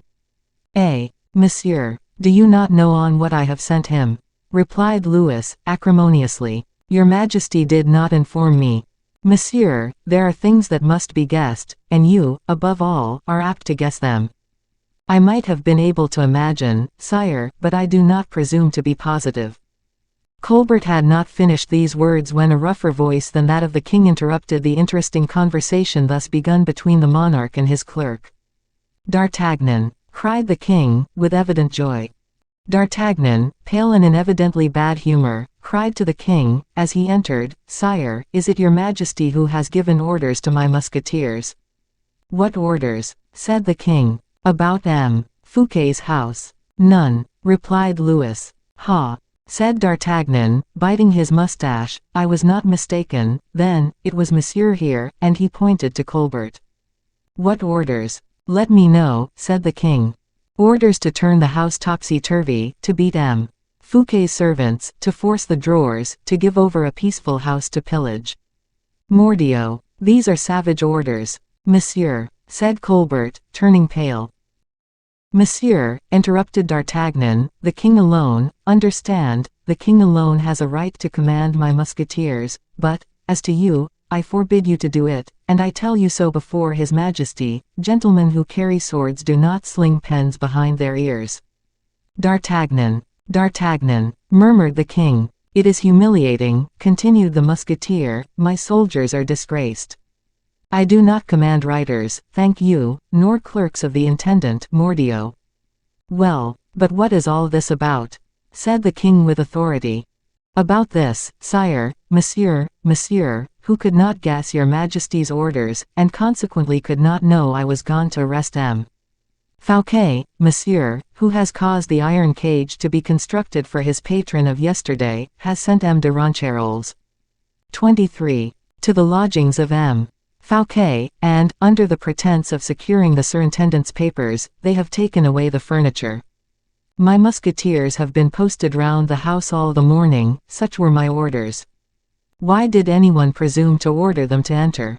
Why, by forcing them to assist in this pillage, have they been made accomplices in it? Mordioux! We serve the king, we do, but we do not serve M. Colbert. Monsieur d'Artagnan, said the king, sternly, take care, it is not in my presence that such explanations, and made in such a tone, should take place. I have acted for the good of the king, said Colbert, in a faltering voice. It is hard to be so treated by one of your majesty's officers, and that without redress, on account of the respect I owe the king. The respect you owe the king, cried D'Artagnan, his eyes flashing fire, consists, in the first place, in making his authority respected, and his person beloved. Every agent of a power without control represents that power, and when people curse the hand which strikes them, it is the royal hand that God reproaches, do you hear? Must a soldier, hardened by 40 years of wounds and blood, give you this lesson, monsieur? Must mercy be on my side, and ferocity on yours? You have caused the innocent to be arrested, bound, and imprisoned. Accomplices, perhaps, of M. Fouquet, said Colbert. Who told you M. Fouquet had accomplices, or even that he was guilty? The king alone knows that, his justice is not blind. When he says, arrest and imprison, such and such a man, he is obeyed. Do not talk to me, then, any more of the respect you owe the king, and be careful of your words, that they may not chance to convey the slightest menace, for the king will not allow those to be threatened who do him service by others who do him disservice, and if in case I should have, which God forbid, a master so ungrateful, I would make myself respected. Thus saying, D'Artagnan took his station haughtily in the king's cabinet, his eyes flashing, his hand on his sword, his lips trembling, affecting much more anger than he really felt. Colbert, humiliated and devoured with rage, bowed to the king as if to ask his permission to leave the room. The king, thwarted alike in pride and in curiosity, knew not which part to take. D'Artagnan saw him hesitate. To remain longer would have been a mistake. It was necessary to score a triumph over Colbert, and the only method was to touch the king so near the quick, that his majesty would have no other means of extrication but choosing between the two antagonists. D'Artagnan bowed as Colbert had done, but the king, who, in preference to everything else, was anxious to have all the exact details of the arrest of the surintendant of the finances from him who had made him tremble for a moment, the king, perceiving that the ill humor of D'Artagnan would put off for half an hour at least the details he was burning to be acquainted with. Louis, we say, forgot Colbert, who had nothing new to tell him, and recalled his captain of the musketeers. In the first place, said he, let me see the result of your commission. Monsieur, you may rest yourself hereafter. D'Artagnan, who was just passing through the doorway, stopped at the voice of the king, retraced his steps, and Colbert was forced to leave the closet. His countenance assumed almost a purple hue, his black and threatening eyes shone with a dark fire beneath their thick brows. He stepped out, bowed before the king, half drew himself up in passing D'Artagnan, and went away with death in his heart. D'Artagnan, on being left alone with the king, softened immediately, and composing his countenance, "Sire," said he, "you are a young king. It is by the dawn that people judge whether the day will be fine or dull. How, sire, will the people, whom the hand of God has placed under your law, argue of your reign, if between them and you allow angry and violent ministers to interpose their mischief? But let us speak of myself, sire, let us leave a discussion that may appear idle, and perhaps inconvenient to you. Let us speak of myself. I have arrested M. Fouquet. You took plenty of time about it," said the king, sharply. D'Artagnan looked at the king. "I perceive that I have expressed myself badly. I announced to your majesty that I had arrested Monsieur Fouquet. You did, and what then? Well, I ought to have told your majesty that M. Fouquet had arrested me, that would have been more just. I re-establish the truth, then, I have been arrested by M. Fouquet." It was now the turn of Louis XIV to be surprised. His Majesty was astonished in his turn. D'Artagnan, with his quick glance, appreciated what was passing in the heart of his master. He did not allow him time to put any questions. He related, with that poetry, that picturesqueness, which perhaps he alone possessed at that period, the escape of Fouquet, the pursuit, the furious race, and, lastly, the inimitable generosity of the surintendant, who might have fled 10 times over, who might have killed the adversary in the pursuit, but who had preferred imprisonment, perhaps worse, to the humiliation of one who wished to rob him of his liberty. In proportion as the tale advanced, the king became agitated, devouring the narrator's words, and drumming with his fingernails upon the table. "It results from all this, sire, in my eyes, at least, that the man who conducts himself thus is a gallant man, and cannot be an enemy to the king. That is my opinion, and I repeat it to your majesty. I know what the king will say to me, and I bow to it, reasons of state. So be it. To my ears that sounds highly respectable. But I am a soldier, and I have received my orders are executed, very unwillingly on my part, it is true, but they are executed. I say no more." "Where is M. Fouquet at this moment?" asked Louis, after a short silence. "M. Fouquet, sire," replied D'Artagnan, "is in the iron cage that M. Colbert had prepared for him, and is galloping as fast as 4 strong horses can drag him, towards Angers." "Why did you leave him on the road?" "Because your majesty did not tell me to go to Angers. The proof, the best proof of what I advance, is that the king desired me to be sought for but this minute. And then I had another reason." "What is that?" "Whilst I was with him, poor M. Fouquet would never attempt to escape." "Well," cried the king, astonished. "Your majesty ought to understand, and does understand, certainly, that my warmest wish is to know that M. Fouquet is at liberty. I have given him one of my brigadiers, the most stupid I could find among my musketeers, in order that the prisoner might have a chance of escaping." "Are you mad, Monsieur d'Artagnan?" cried the king, crossing his arms on his breast. "Do people utter such enormities, even when they have the misfortune to think them? Ah, sire, you cannot expect that I should be an enemy to M. Fouquet, after what he has just done for you and me. No, no, if you desire that he should remain under your lock and bolt, never give him in charge to me. However closely wired might be the cage, the bird would, in the end, take wing." "I am surprised," said the king, in his sternest tone, "you did not follow the fortunes of the man M. Fouquet wished to place upon my throne. You had in him all you want, affection, gratitude. In my service, monsieur, you will only find a master. If M. Fouquet had not gone to seek you in the Bastille, sire, replied D'Artagnan, with a deeply impressive manner. One single man would have gone there, and I should have been that man. You know that right well, sire. The king was brought to a pause.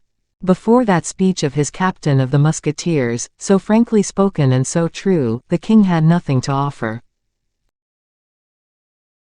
On hearing D'Artagnan, Louis remembered the D'Artagnan of former times, him who, at the Palais Royal, held himself concealed behind the curtains of his bed, when the people of Paris, led by Cardinal de Retz, came to assure themselves of the presence of the king, the D'Artagnan whom he saluted with his hand at the door of his carriage, when repairing to Notre Dame on his return to Paris, the soldier who had quitted his service at Blois, the lieutenant he had recalled to be beside his person when the death of Mazarin restored his power, the man he had always found loyal, courageous, devoted. Louis advanced towards the door and called Colbert. Colbert had not left the corridor where the secretaries were at work. He reappeared. Colbert, did you make a perquisition on the house of M. Fouquet? Yes, sire. What has it produced? M. de Ronquerolles, who was sent with your Majesty's musketeers, has remitted me some papers, replied Colbert. I will look at them. Give me your hand. My hand, sire. Yes, that I may place it in that of M. d'Artagnan. In fact, M. d'Artagnan, added he, with a smile, turning towards the soldier, who, at sight of the clerk, had resumed his haughty attitude, you do not know this man, make his acquaintance. And he pointed to Colbert. He has been made but a moderately valuable servant in subaltern positions, but he will be a great man if I raise him to the foremost rank. Sire, stammered Colbert, confused with pleasure and fear. I always understood why, murmured D'Artagnan in the king's ear, he was jealous. Precisely, and his jealousy confined his wings. He will henceforward be a winged serpent, grumbled the musketeer, with a remnant of hatred against his recent adversary. But Colbert, approaching him, offered to his eyes a physiognomy so different from that which he had been accustomed to see him wear. He appeared so good, so mild, so easy, his eyes took the expression of an intelligence so noble, that D'Artagnan, a connoisseur in physiognomies, was moved, and almost changed in his convictions. Colbert pressed his hand. That which the king has just told you, monsieur, proves how well his majesty is acquainted with men. The inveterate opposition I have displayed, up to this day, against abuses and not against men, proves that I had it in view to prepare for my king a glorious reign, for my country a great blessing. I have many ideas, M. d'Artagnan. You will see them expand in the sun of public peace, and if I have not the good fortune to conquer the friendship of honest men, I am at least certain, monsieur, that I shall obtain their esteem. For their admiration, monsieur, I would give my life. This change, this sudden elevation, this mute approbation of the king, gave the musketeer matter for profound reflection. He bowed civilly to Colbert, who did not take his eyes off him. The king, when he saw they were reconciled, dismissed them. They left the room together. As soon as they were out of the cabinet, the new minister, stopping the captain, said, Is it possible, M. d'Artagnan, that with such an eye as yours, you did not, at the first glance, at the first impression, discover what sort of man I am? Monsieur Colbert, replied the musketeer, a ray of the sun in our eyes prevents us from seeing the most vivid flame. The man in power radiates, you know, and since you are there, why should you continue to persecute him who had just fallen into disgrace, and fallen from such a height? I, monsieur, said Colbert, oh, monsieur, I would never persecute him. I wished to administer the finances and to administer them alone, because I am ambitious, and, above all, because I have the most entire confidence in my own merit, because I know that all the gold of this country will ebb and flow beneath my eyes, and I love to look at the king's gold, because, if I live 30 years, in 30 years not a denier of it will remain in my hands, because, with that gold, I will build granaries, castles, cities, and harbors, because I will create a marine, I will equip navies that shall waft the name of France to the most distant people, because I will create libraries and academies, because I will make France the first country in the world, and the wealthiest. These are the motives for my animosity against M. Fouquet, who prevented my acting. And then, when I shall be great and strong, when France is great and strong, in my turn, then, will I cry, mercy. Mercy, did you say? Then ask his liberty of the king. The king is only crushing him on your account. Colbert again raised his head. Monsieur, said he, you know that is not so, and that the king has his own personal animosity against M. Fouquet. It is not for me to teach you that. But the king will grow tired, he will forget. The king never forgets, M. d'Artagnan. Hark! The king calls. He is going to issue an order. I have not influenced him, have I? Listen. The king, in fact, was calling his secretaries. Monsieur d'Artagnan, said he. I am here, sire. Give 20 of your musketeers to M. de Saint-Aignan, to form a guard for M. Fouquet. D'Artagnan and Colbert exchanged looks. And from Angers, continued the king, they will conduct the prisoner to the Bastille, in Paris. You were right, said the captain to the minister. Saint-Aignan, continued the king, you will have anyone shot who shall attempt to speak privately with M. Fouquet, during the journey. But myself, sire, said the duke. You, monsieur, you will only speak to him in the presence of the musketeers. The duke bowed and departed to execute his commission. D'Artagnan was about to retire likewise, but the king stopped him. Monsieur, said he, you will go immediately, and take possession of the Isle and fief of Belle-Île-en-Mer. Yes, sire. Alone. You will take a sufficient number of troops to prevent delay, in case the place should be contumacious. A murmur of courtly incredulity rose from the group of courtiers. That shall be done, said D'Artagnan. I saw the place in my infancy, resumed the king, and I do not wish to see it again. You have heard me. Go, monsieur, and do not return without the keys. Colbert went up to D'Artagnan. A commission which, if you carry it out well, said he, will be worth a maréchal's baton to you. Why do you employ the words, if you carry it out well? Because it is difficult. Ah, in what respect? You have friends in Belle-Isle, Monsieur d'Artagnan, and it is not an easy thing for men like you to march over the bodies of their friends to obtain success. D'Artagnan hung his head in deepest thought, whilst Colbert returned to the king. A quarter of an hour after, the captain received the written order from the king, to blow up the fortress of Belle-Isle, in case of resistance, with power of life and death over all the inhabitants or refugees, and an injunction not to allow one to escape. Colbert was right, thought D'Artagnan, for me the baton of a Maréchal of France will cost the lives of my two friends. Only they seem to forget that my friends are not more stupid than the birds, and that they will not wait for the hand of the fowler to extend over their wings. I will show them that hand so plainly, that they will have quite time enough to see it. Poor Porthos. Poor Aramis. No, my fortune shall not cost your wings a feather. Having thus determined, D'Artagnan assembled the royal army, embarked it at Paimboeuf, and set sail, without the loss of an unnecessary minute. 249. Belle-Île-en-Mer. At the extremity of the mole, against which the furious sea beats at the evening tide, two men, holding each other by the arm, were conversing in an animated and expansive tone, without the possibility of any other human being hearing their words, borne away, as they were, one, by the gusts of wind, with the white foam swept from the crests of the waves. The sun had just gone down in the vast sheet of the crimsoned ocean, like a gigantic crucible. From time to time, one of these men, turning towards the east, cast an anxious, inquiring look over the sea. The other, interrogating the features of his companion, seemed to seek for information in his looks. Then, both silent, busied with dismal thoughts, they resumed their walk. Everyone has already perceived that these two men were our proscribed heroes, Porthos and Aramis, who had taken refuge in Belle-Isle, since the ruin of their hopes, since the discomfiture of the colossal schemes of M. d'Herblay. If is of no use your saying anything to the contrary, my dear Aramis, repeated Porthos, inhaling vigorously the salt breeze with which he charged his massive chest. It is of no use, Aramis. The disappearance of all the fishing boats that went out 2 days ago is not an ordinary circumstance. There has been no storm at sea, the weather has been constantly calm, not even the lightest gale, and even if we had had a tempest, all our boats would not have foundered.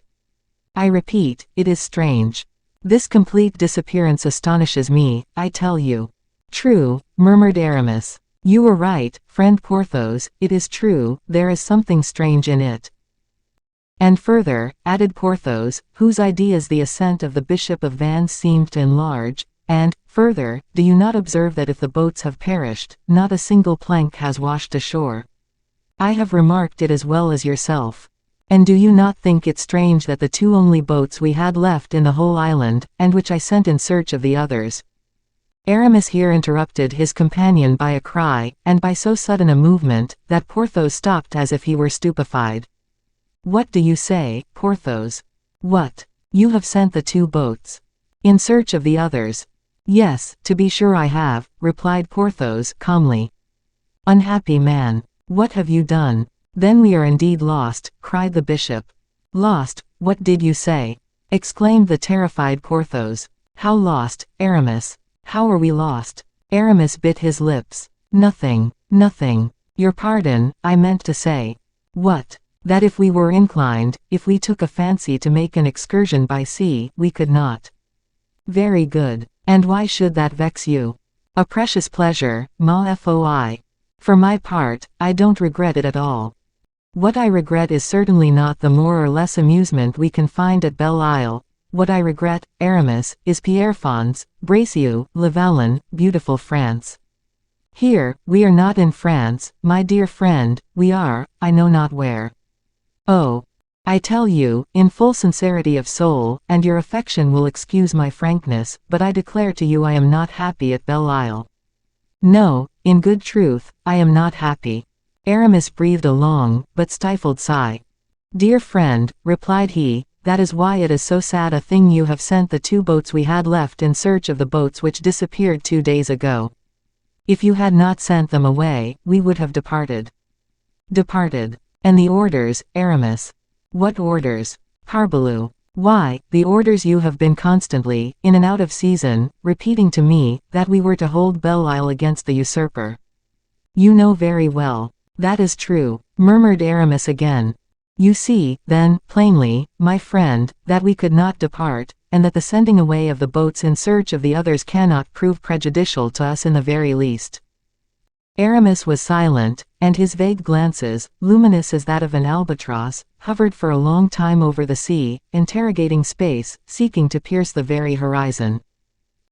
"With all that, Aramis," continued Porthos, who adhered to his idea, and that the more closely from the bishop having apparently endorsed it, "with all that, you give me no explanation about what can have happened to these unfortunate boats. I am assailed by cries and complaints whichever way I go. The children cry to see the desolation of the women, as if I could restore the absent husbands and fathers. What do you suppose, my friend, and how ought I to answer them? Think all you like, my good Porthos, and say nothing." This reply did not satisfy Porthos at all. He turned away grumbling something in ill humor. Aramis stopped the valiant musketeer. "Do you remember," said he, in a melancholy tone, kneading the two hands of the giant between his own with affectionate cordiality, "do you remember, my friend, that in the glorious days of youth, do you remember, Porthos, when we were all strong and valiant, we, and the other two, if we had then had an inclination to return to France, do you think this sheet of salt water would have stopped us?" "Oh," said Porthos, "but 6 leagues. If you had seen me get astride of a plank, would you have remained on land, Porthos?" "No, pardieu. No, Aramis. But, nowadays, what sort of a plank should we want, my friend?" "I, in particular." And the Seigneur de Bracieux cast a profound glance over his colossal rotundity with a loud laugh. "And do you mean seriously to say you are not tired of Belle Isle a little, and that you would not prefer the comforts of your dwelling, of your episcopal palace, at Vannes? Come, confess." "No," replied Aramis, without daring to look at Porthos. "Let us stay where we are, then," said his friend, with a sigh, which, in spite of the efforts he made to restrain it, escaped his echoing breast. "Let us remain, let us remain. And yet," added he, "and yet, if we seriously wished, but that decidedly, if we had a fixed idea, one firmly taken, to return to France, and there were not boats. Have you remarked another thing, my friend, that is, since the disappearance of our barks, During the last 2 days' absence of fishermen, not a single small boat has landed on the shores of the isle. Yes, certainly, you were right. I, too, have remarked it, and the observation was the more naturally made, for, before the last 2 fatal days, barks and shallops were as plentiful as shrimps. I must inquire, said Aramis, suddenly, and with great agitation. And then, if we had a raft constructed. But there are some canoes, my friend, shall I board one? A canoe, a canoe. Can you think of such a thing, Porthos? A canoe to be upset in. No, no, said the Bishop of Vannes, it is not our trade to ride upon the waves. We will wait, we will wait. And Aramis continued walking about with increased agitation. Porthos, who grew tired of following all the feverish movements of his friend, Porthos, who in his faith and calmness understood nothing of the sort of exasperation which was betrayed by his companion's continual convulsive starts, Porthos stopped him. Let us sit down upon this rock, said he. Place yourself there, close to me, Aramis, and I conjure you, for the last time, to explain to me in a manner I can comprehend, explain to me what we are doing here. Porthos, said Aramis, much embarrassed. I know that the false king wished to dethrone the true king. That is a fact, that I understand. Well, yes, said Aramis. I know that the false king formed the project of selling Belle Isle to the English. I understand that, too. Yes. I know that we engineers and captains came and threw ourselves into Belle Isle to take direction of the works, and the command of 10 companies levied and paid by M. Fouquet, or rather the 10 companies of his son-in-law. All that is plain. Aramis rose in a state of great impatience. He might be said to be a lion importuned by a gnat. Porthos held him by the arm. But what I cannot understand, what, in spite of all the efforts of my mind, and all my reflections, I cannot comprehend, and never shall comprehend, is, that instead of sending us troops, instead of sending us reinforcements of men, munitions, provisions, they leave us without boats, they leave Belle Isle without arrivals, without help. It is that instead of establishing with us a correspondence, whether by signals, or written or verbal communications, all relations with the shore are intercepted. Tell me, Aramis, answer me, or rather, before answering me, will you allow me to tell you what I have thought? Will you hear what my idea is, the plan I have conceived? The bishop raised his head. Well, Aramis, continued Porthos, I have dreamed, I have imagined that an event has taken place in France. I dreamt of M. Fouquet all the night, of lifeless fish, of broken eggs, of chambers badly furnished, meanly kept. Villainous dreams, my dear D'Herblay, very unlucky, such dreams. Porthos, what is that yonder? Interrupted Aramis, rising suddenly, and pointing out to his friend a black spot upon the empurpled line of the water. A bark, said Porthos, yes, it is a bark. Ah, we shall have some news at last. There are 2, cried the bishop, on discovering another mast, 2, 3, 4, 5, said Porthos, in his turn. 6, 7, ah, mon Dieu, it is a fleet. Our boats returning, probably, said Aramis, very uneasily, in spite of the assurance he affected. They are very large for fishing boats, observed Porthos, and do you not remark, my friend, that they come from the Loire? They come from the Loire, yes. And look, everybody here sees them as well as ourselves, look, women and children are beginning to crowd the jetty. An old fisherman passed. Are those our barks, yonder? Asked Aramis. The old man looked steadily into the eye of the horizon. No, Monseigneur, replied he, they are lighter boats, boats in the king's service. Boats in the royal service, replied Aramis, starting. How do you know that? Said he. By the flag. But, said Porthos, the boat is scarcely visible, how the devil, my friend, can you distinguish the flag? I see there is one, replied the old man, our boats, trade lighters, do not carry any. That sort of craft is generally used for transport of troops. Ah, groaned Aramis. Vivat, cried Porthos, they are sending us reinforcements, don't you think they are, Aramis? Probably. Unless it is the English coming. By the Loire. That would have an evil look, Porthos, for they must have come through Paris. You were right, they are reinforcements, decidedly, or provisions. Aramis leaned his head upon his hands, and made no reply. Then, all at once, Porthos, said he, have the alarm sounded. The alarm. Do you imagine such a thing? Yes, and let the cannoneers mount their batteries, the artillerymen be at their pieces, and be particularly watchful of the coast batteries. Porthos opened his eyes to their widest extent. He looked attentively at his friend, to convince himself he was in his proper senses. I will do it, my dear Porthos, continued Aramis, in his blandest tone, I will go and have these orders executed myself, if you do not go, my friend. Well, I will, instantly, said Porthos, who went to execute the orders, casting all the while looks behind him, to see if the Bishop of Vannes were not deceived, and if, on recovering more rational ideas, he would not recall him. The alarm was sounded, trumpets brayed, drums rolled, the great bronze bell swung in horror from its lofty belfry. The dikes and moles were quickly filled with the curious and soldiers, matches sparkled in the hands of the artillerymen, placed behind the large cannon bedded in their stone carriages. When every man was at his post, when all the preparations for defense were made, permit me, Aramis, to try to comprehend, whispered Porthos, timidly, in Aramis's ear. My dear friend, you will comprehend but too soon, murmured M. d'Herblay, in reply to this question of his lieutenant. The fleet which is coming yonder, with sails unfurled, straight towards the port of Belle Isle, is a royal fleet, is it not? But as there are 2 kings in France, Porthos, to which of these 2 kings does this fleet belong? Oh, you open my eyes, replied the giant, stunned by the insinuation. And Porthos, whose eyes this reply of his friend's had at last opened, or rather thickened the bandage which covered his sight, went with his best speed to the batteries to overlook his people, and exhort everyone to do his duty. In the meantime, Aramis, with his eye fixed on the horizon, saw the ships continually drawing nearer. The people and the soldiers, perched on the summits of the rocks, could distinguish the masts, then the lower sails, and at last the hulls of the lighters, bearing at the masthead the royal flag of France. It was night when one of these vessels, which had created such a sensation among the inhabitants of Belle Isle, dropped anchor within cannon shot of the place.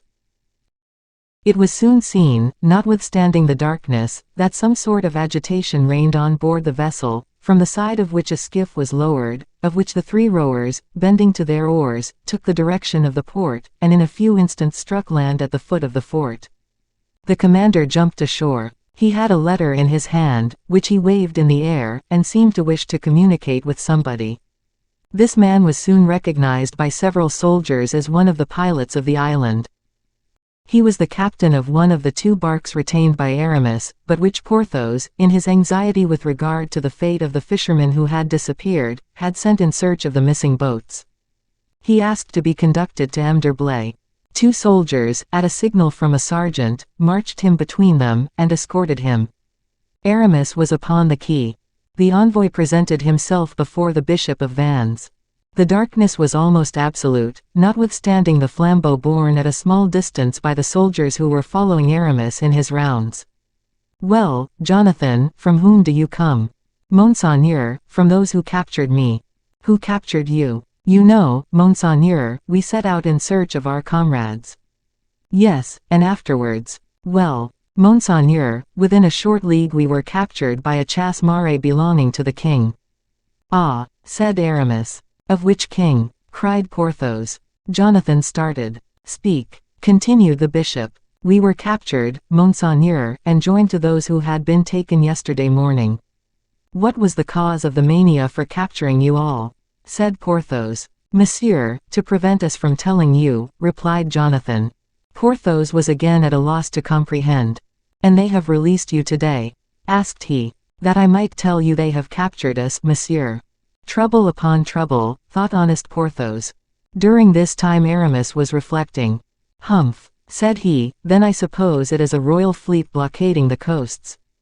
Yes, Monseigneur. Who commands it? The captain of the king's musketeers. D'Artagnan. D'Artagnan, exclaimed Porthos. I believe that is the name. And did he give you this letter? Yes, Monseigneur. Bring the torches nearer. It is his writing, said Porthos. Aramis eagerly read the following lines. Order of the king to take Belle Isle, or to put the garrison to the sword, if they resist, order to make prisoners of all the men of the garrison, signed. D'Artagnan, who, the day before yesterday, arrested M. Fouquet, for the purpose of his being sent to the Bastille. Aramis turned pale, and crushed the paper in his hands. What is it? Asked Porthos. Nothing, my friend, nothing. Tell me, Jonathan. Monseigneur. Did you speak to M. d'Artagnan? Yes, Monseigneur. What did he say to you? That for ampler information, he would speak with Monseigneur. Where? On board his own vessel. On board his vessel. And Porthos repeated, on board his vessel. M. Le Mousquetaire, continued Jonathan, told me to take you both on board my canoe, and bring you to him. Let us go at once, exclaimed Porthos. Dear D'Artagnan. But Aramis stopped him. Are you mad? Cried he. Who knows that it is not a snare? Of the other kings, said Porthos, mysteriously. A snare, in fact. That's what it is, my friend. Very possibly. What is to be done, then? If D'Artagnan sends for us. Who assures you that D'Artagnan sends for us? Well, but his writing. Writing is easily counterfeited. This looks counterfeited, unsteady. You are always right, but, in the meantime, we know nothing. Aramis was silent. It is true, said the good Porthos, we do not want to know anything. What shall I do? Asked Jonathan. You will return on board this captain's vessel. Yes, Monseigneur. And will tell him that we beg he will himself come into the island. Ah, I comprehend, said Porthos. Yes, Monseigneur, replied Jonathan, but if the captain should refuse to come to Belle Isle. If he refuses, as we have cannon, we will make use of them. What? Against D'Artagnan? If it is D'Artagnan, Porthos, he will come. Go, Jonathan, go. Ma foi. I no longer comprehend anything, murmured Porthos. I will make you comprehend it all, my dear friend, the time for it has come. Sit down upon this gun carriage, open your ears, and listen well to me. Oh, pardieu. I will listen, no fear of that. May I depart, Monseigneur? Cried Jonathan. Yes, begone, and bring back an answer. Allow the canoe to pass, you men there. And the canoe pushed off to regain the fleet. Aramis took Porthos by the hand, and commenced his explanations. 250. Explanations by Aramis. What I have to say to you, friend Porthos, will probably surprise you, but it may prove instructive. I like to be surprised, said Porthos, in a kindly tone. Do not spare me, therefore, I beg. I am hardened against emotions, don't fear, speak out. It is difficult, Porthos, difficult, for, in truth, I warn you a second time, I have very strange things, very extraordinary things, to tell you. Oh, you speak so well, my friend, that I could listen to you for days together. Speak, then, I beg, and, stop, I have an idea. I will, to make your task more easy, I will, to assist you in telling me such things, question you. I shall be pleased at your doing so. What are we going to fight for, Aramis? If you ask me many such questions as that, if you would render my task the easier by interrupting my revelations thus, Porthos, you will not help me at all. So far, on the contrary, that is the very Gordian knot. But, my friend, with a man like you, good, generous, and devoted, the confession must be bravely made. I have deceived you, my worthy friend. You have deceived me. Good heavens. Yes. Was it for my good, Aramis?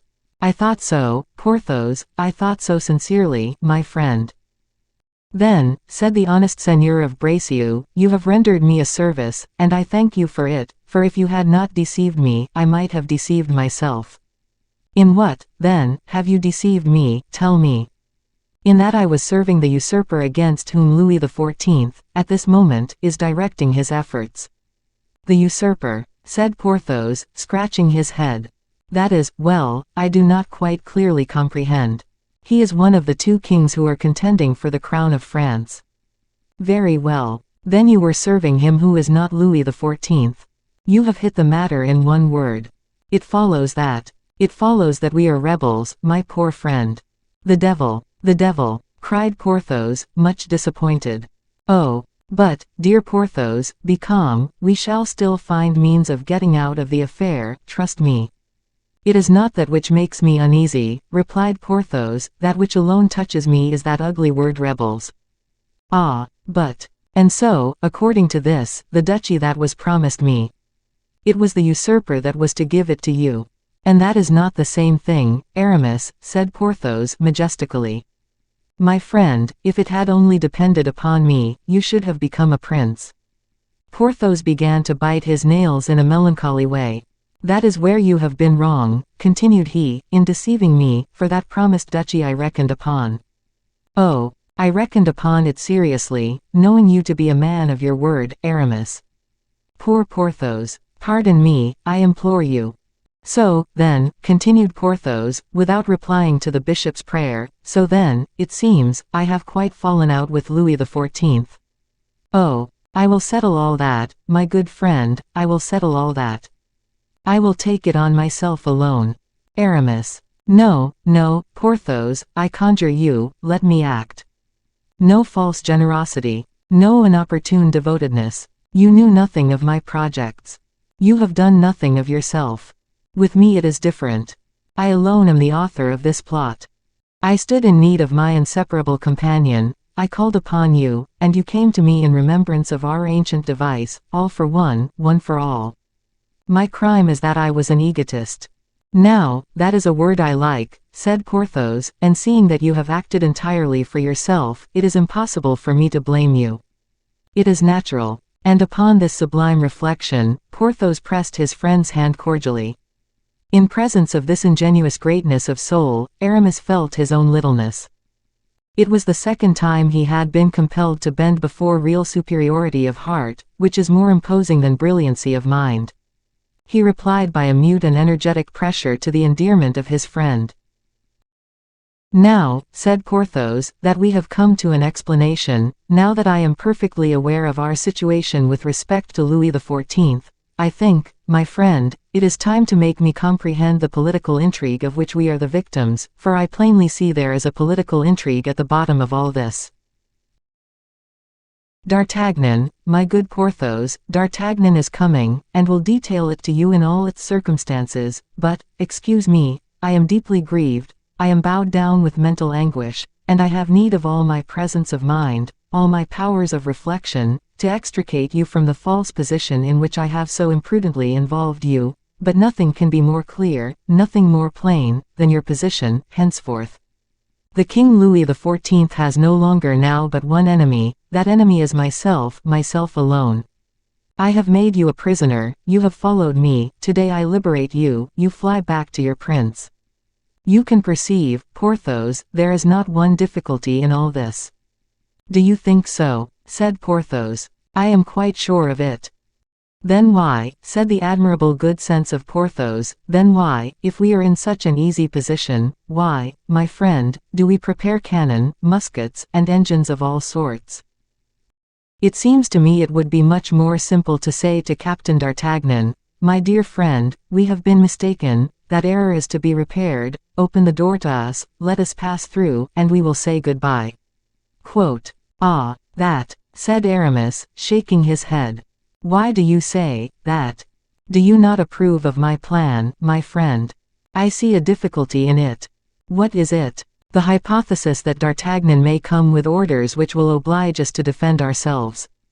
What? Defend ourselves against D'Artagnan? Folly. Against the good D'Artagnan. Aramis once more replied by shaking his head. Porthos, at length said he, if I have had the matches lighted and the guns pointed, if I have had the signal of alarm sounded, if I have called every man to his post upon the ramparts, those good ramparts of Belle Isle which you have so well fortified, it was not for nothing. Wait to judge, or rather, no, do not wait. What can I do? If I knew, my friend, I would have told you.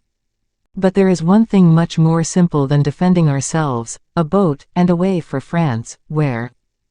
My dear friend, said Aramis, smiling with a strong shade of sadness, do not let us reason like children, let us be men in council and in execution. But, hark! I hear a hail for landing at the port. Attention, Porthos, serious attention. "It is D'Artagnan, no doubt," said Porthos, in a voice of thunder, approaching the parapet. "Yes, it is I," replied the captain of the musketeers, running lightly up the steps of the mole, and gaining rapidly the little esplanade on which his two friends waited for him. As soon as he came towards them, Porthos and Aramis observed an officer who followed D'Artagnan, treading apparently in his very steps. The captain stopped upon the stairs of the mole, when halfway up. His companion imitated him. "Make your men draw back," cried D'Artagnan to Porthos and Aramis, "let them retire out of hearing." This order, given by Porthos, was executed immediately.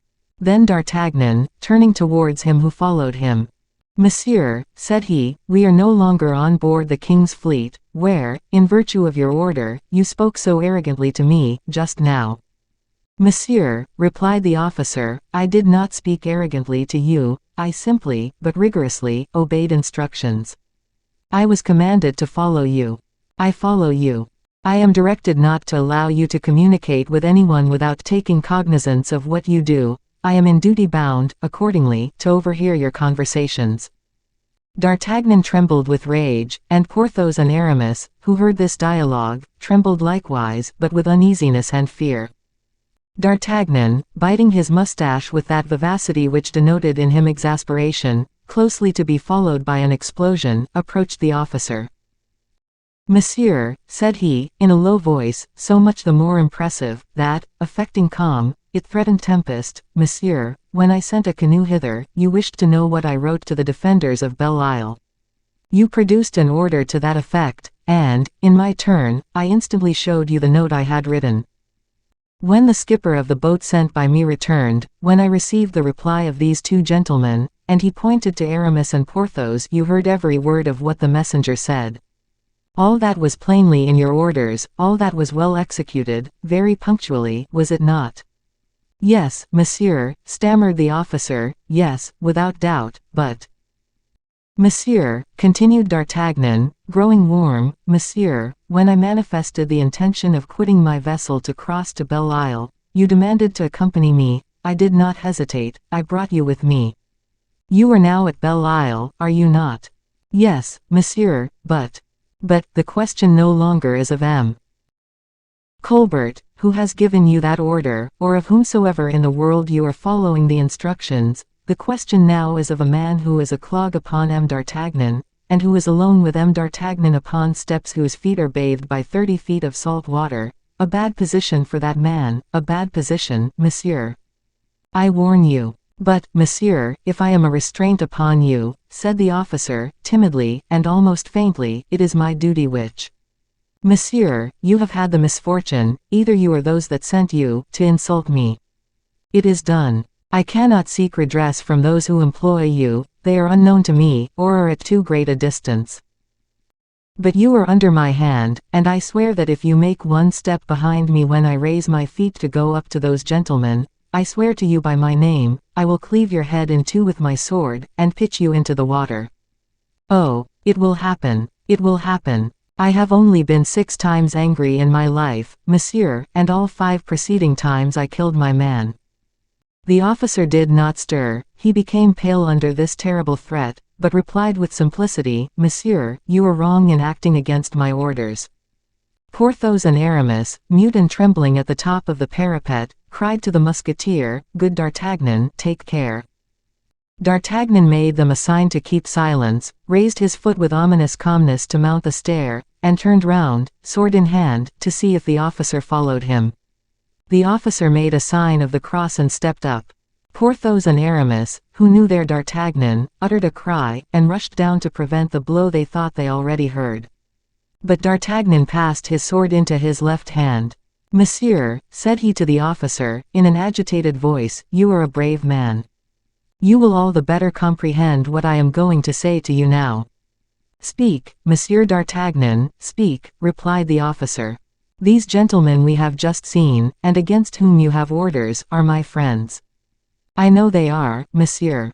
You can understand whether or not I ought to act towards them as your instructions prescribe. I understand your reserve. Very well, permit me, then, to converse with them without a witness." Monsieur d'Artagnan, if I yield to your request, if I do that which you beg me, I break my word, but if I do not do it, I disoblige you. I prefer the one dilemma to the other. Converse with your friends, and do not despise me, monsieur, for doing this for your sake, whom I esteem and honor. Do not despise me for committing for you, and you alone, an unworthy act. D'Artagnan, much agitated, threw his arm round the neck of the young man, and then went up to his friends.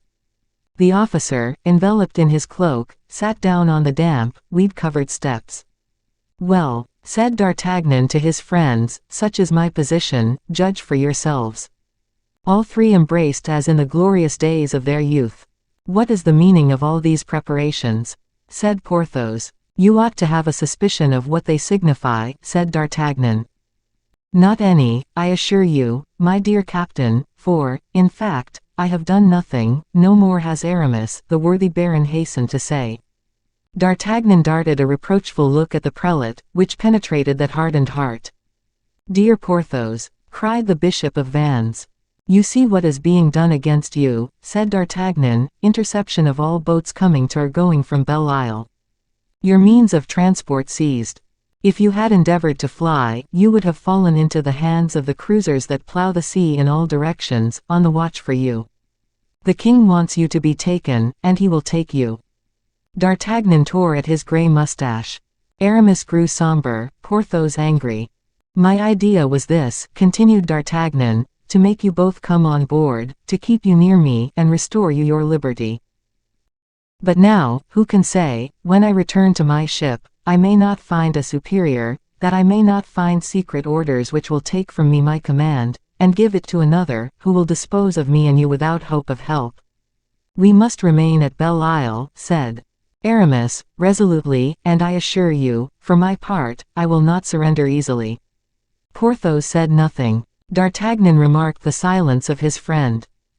"I have another trial to make of this officer, of this brave fellow who accompanies me, and whose courageous resistance makes me very happy, for it denotes an honest man, who, though an enemy, is 1,000 times better than a complaisant coward. Let us try to learn from him what his instructions are, and what his orders permit or forbid." "Let us try," said Aramis. D'Artagnan went to the parapet, leaned over towards the steps of the mole, and called the officer, who immediately came up. "Monsieur," said D'Artagnan, after having exchanged the cordial courtesies natural between gentlemen who know and appreciate each other, "Monsieur, if I wished to take away these gentlemen from here, what would you do?" "I should not oppose it, monsieur, but having direct explicit orders to put them under guard, I should detain them." "Ah," said D'Artagnan. "That's all over," said Aramis, gloomily. Porthos did not stir. "But still take Porthos," said the Bishop of Vannes. "He can prove to the king, and I will help him do so, and you too, Monsieur d'Artagnan, that he had nothing to do with this affair." "Hum," said D'Artagnan. "Will you come? Will you follow me, Porthos? The king is merciful." "I want time for reflection," said Porthos. "You will remain here, then." "Until fresh orders," said Aramis, with vivacity. "Until we have an idea," resumed D'Artagnan, "and I now believe that will not be long, for I have one already." "Let us say adieu, then," said Aramis, "but in truth, my good Porthos, you ought to go." "No," said the latter, laconically. "As you please," replied Aramis, a little wounded in his susceptibilities at the morose tone of his companion. "Only I am reassured by the promise of an idea from D'Artagnan, an idea I fancy I have divined." "Let us see," said the musketeer, placing his ear near Aramis's mouth. The latter spoke several words rapidly, to which D'Artagnan replied, "That is it, precisely." "Infallible," cried Aramis. "During the first emotion this resolution will cause, take care of yourself, Aramis." "Oh, don't be afraid." "Now, monsieur," said D'Artagnan to the officer, "thanks, 1,000 thanks. You have made yourself 3 friends for life." "Yes," added Aramis. Porthos alone said nothing, but merely bowed. D'Artagnan, having tenderly embraced his 2 old friends, left Belle Isle with the inseparable companion with whom M. Colbert had saddled him. Thus, with the exception of the explanation with which the worthy Porthos had been willing to be satisfied, nothing had changed in appearance in the fate of one or the other, only, said Aramis, there is D'Artagnan's idea. D'Artagnan did not return on board without profoundly analyzing the idea he had discovered. Now, we know that whatever D'Artagnan did examine, according to custom, daylight was certain to illuminate. As to the officer, now grown mute again, he had full time for meditation. Therefore, on putting his foot on board his vessel, moored within cannon shot of the island, the captain of the musketeers had already got together all his means, offensive and defensive. He immediately assembled his council, which consisted of the officers serving under his orders. These were 8 in number, a chief of the maritime forces, a major directing the artillery, an engineer, the officer we are acquainted with, and 4 lieutenants. Having assembled them, D'Artagnan arose, took off his hat, and addressed them thus. Gentlemen, I have been to reconnoitre Belle-Île-en-Mer, and I have found in it a good and solid garrison. Moreover, preparations are made for a defense that may prove troublesome. I therefore intend to send for 2 of the principal officers of the place, that we may converse with them. Having separated them from their troops and cannon, we shall be better able to deal with them, particularly by reasoning with them. Is not this your opinion, gentlemen? The major of artillery rose. Monsieur, said he, with respect, but firmness, I have heard you say that the place is preparing to make a troublesome defense. The place is then, as you know, determined on rebellion. D'Artagnan was visibly put out by this reply, but he was not the man to allow himself to be subdued by a trifle, and resumed. Monsieur, said he, your reply is just. But you are ignorant that Belle-Isle is a fief of M. Fouquet's, and that former monarchs gave the right to the seigneurs of Belle-Isle to arm their people. The major made a movement. Oh, do not interrupt me, continued D'Artagnan. You are going to tell me that that right to arm themselves against the English was not a right to arm themselves against their king. But it is not M.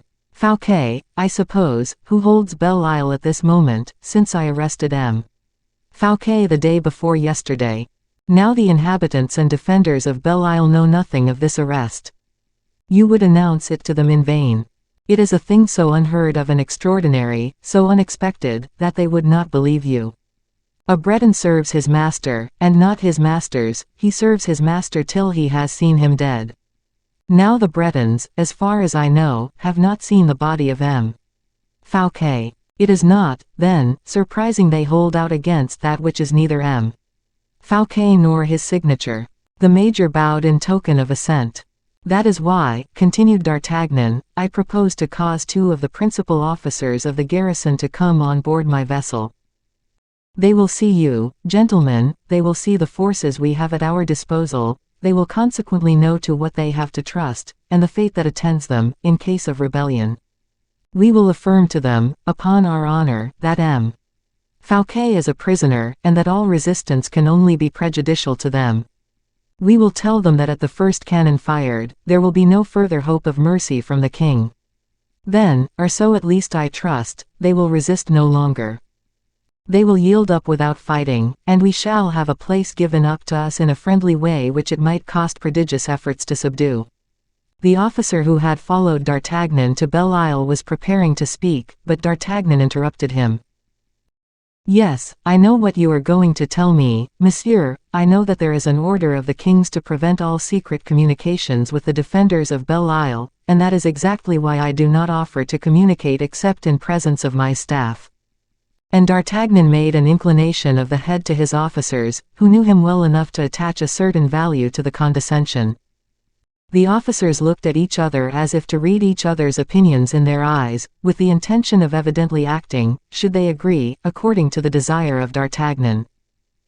And already the latter saw with joy that the result of their consent would be sending a bark to Porthos and Aramis, when the king's officer drew from a pocket a folded paper, which he placed in the hands of D'Artagnan. This paper bore upon its superscription the number 1. What, more? Murmured the surprised captain. Read, monsieur, said the officer, with a courtesy that was not free from sadness. D'Artagnan, full of mistrust, unfolded the paper, and read these words. Prohibition to M. D'Artagnan to assemble any council whatever, or to deliberate in any way before Belle-Isle be surrendered and the prisoners shot. Signed, Louis. D'Artagnan repressed the quiver of impatience that ran through his whole body, and with a gracious smile. "That is well, monsieur," said he, "the king's orders shall be complied with."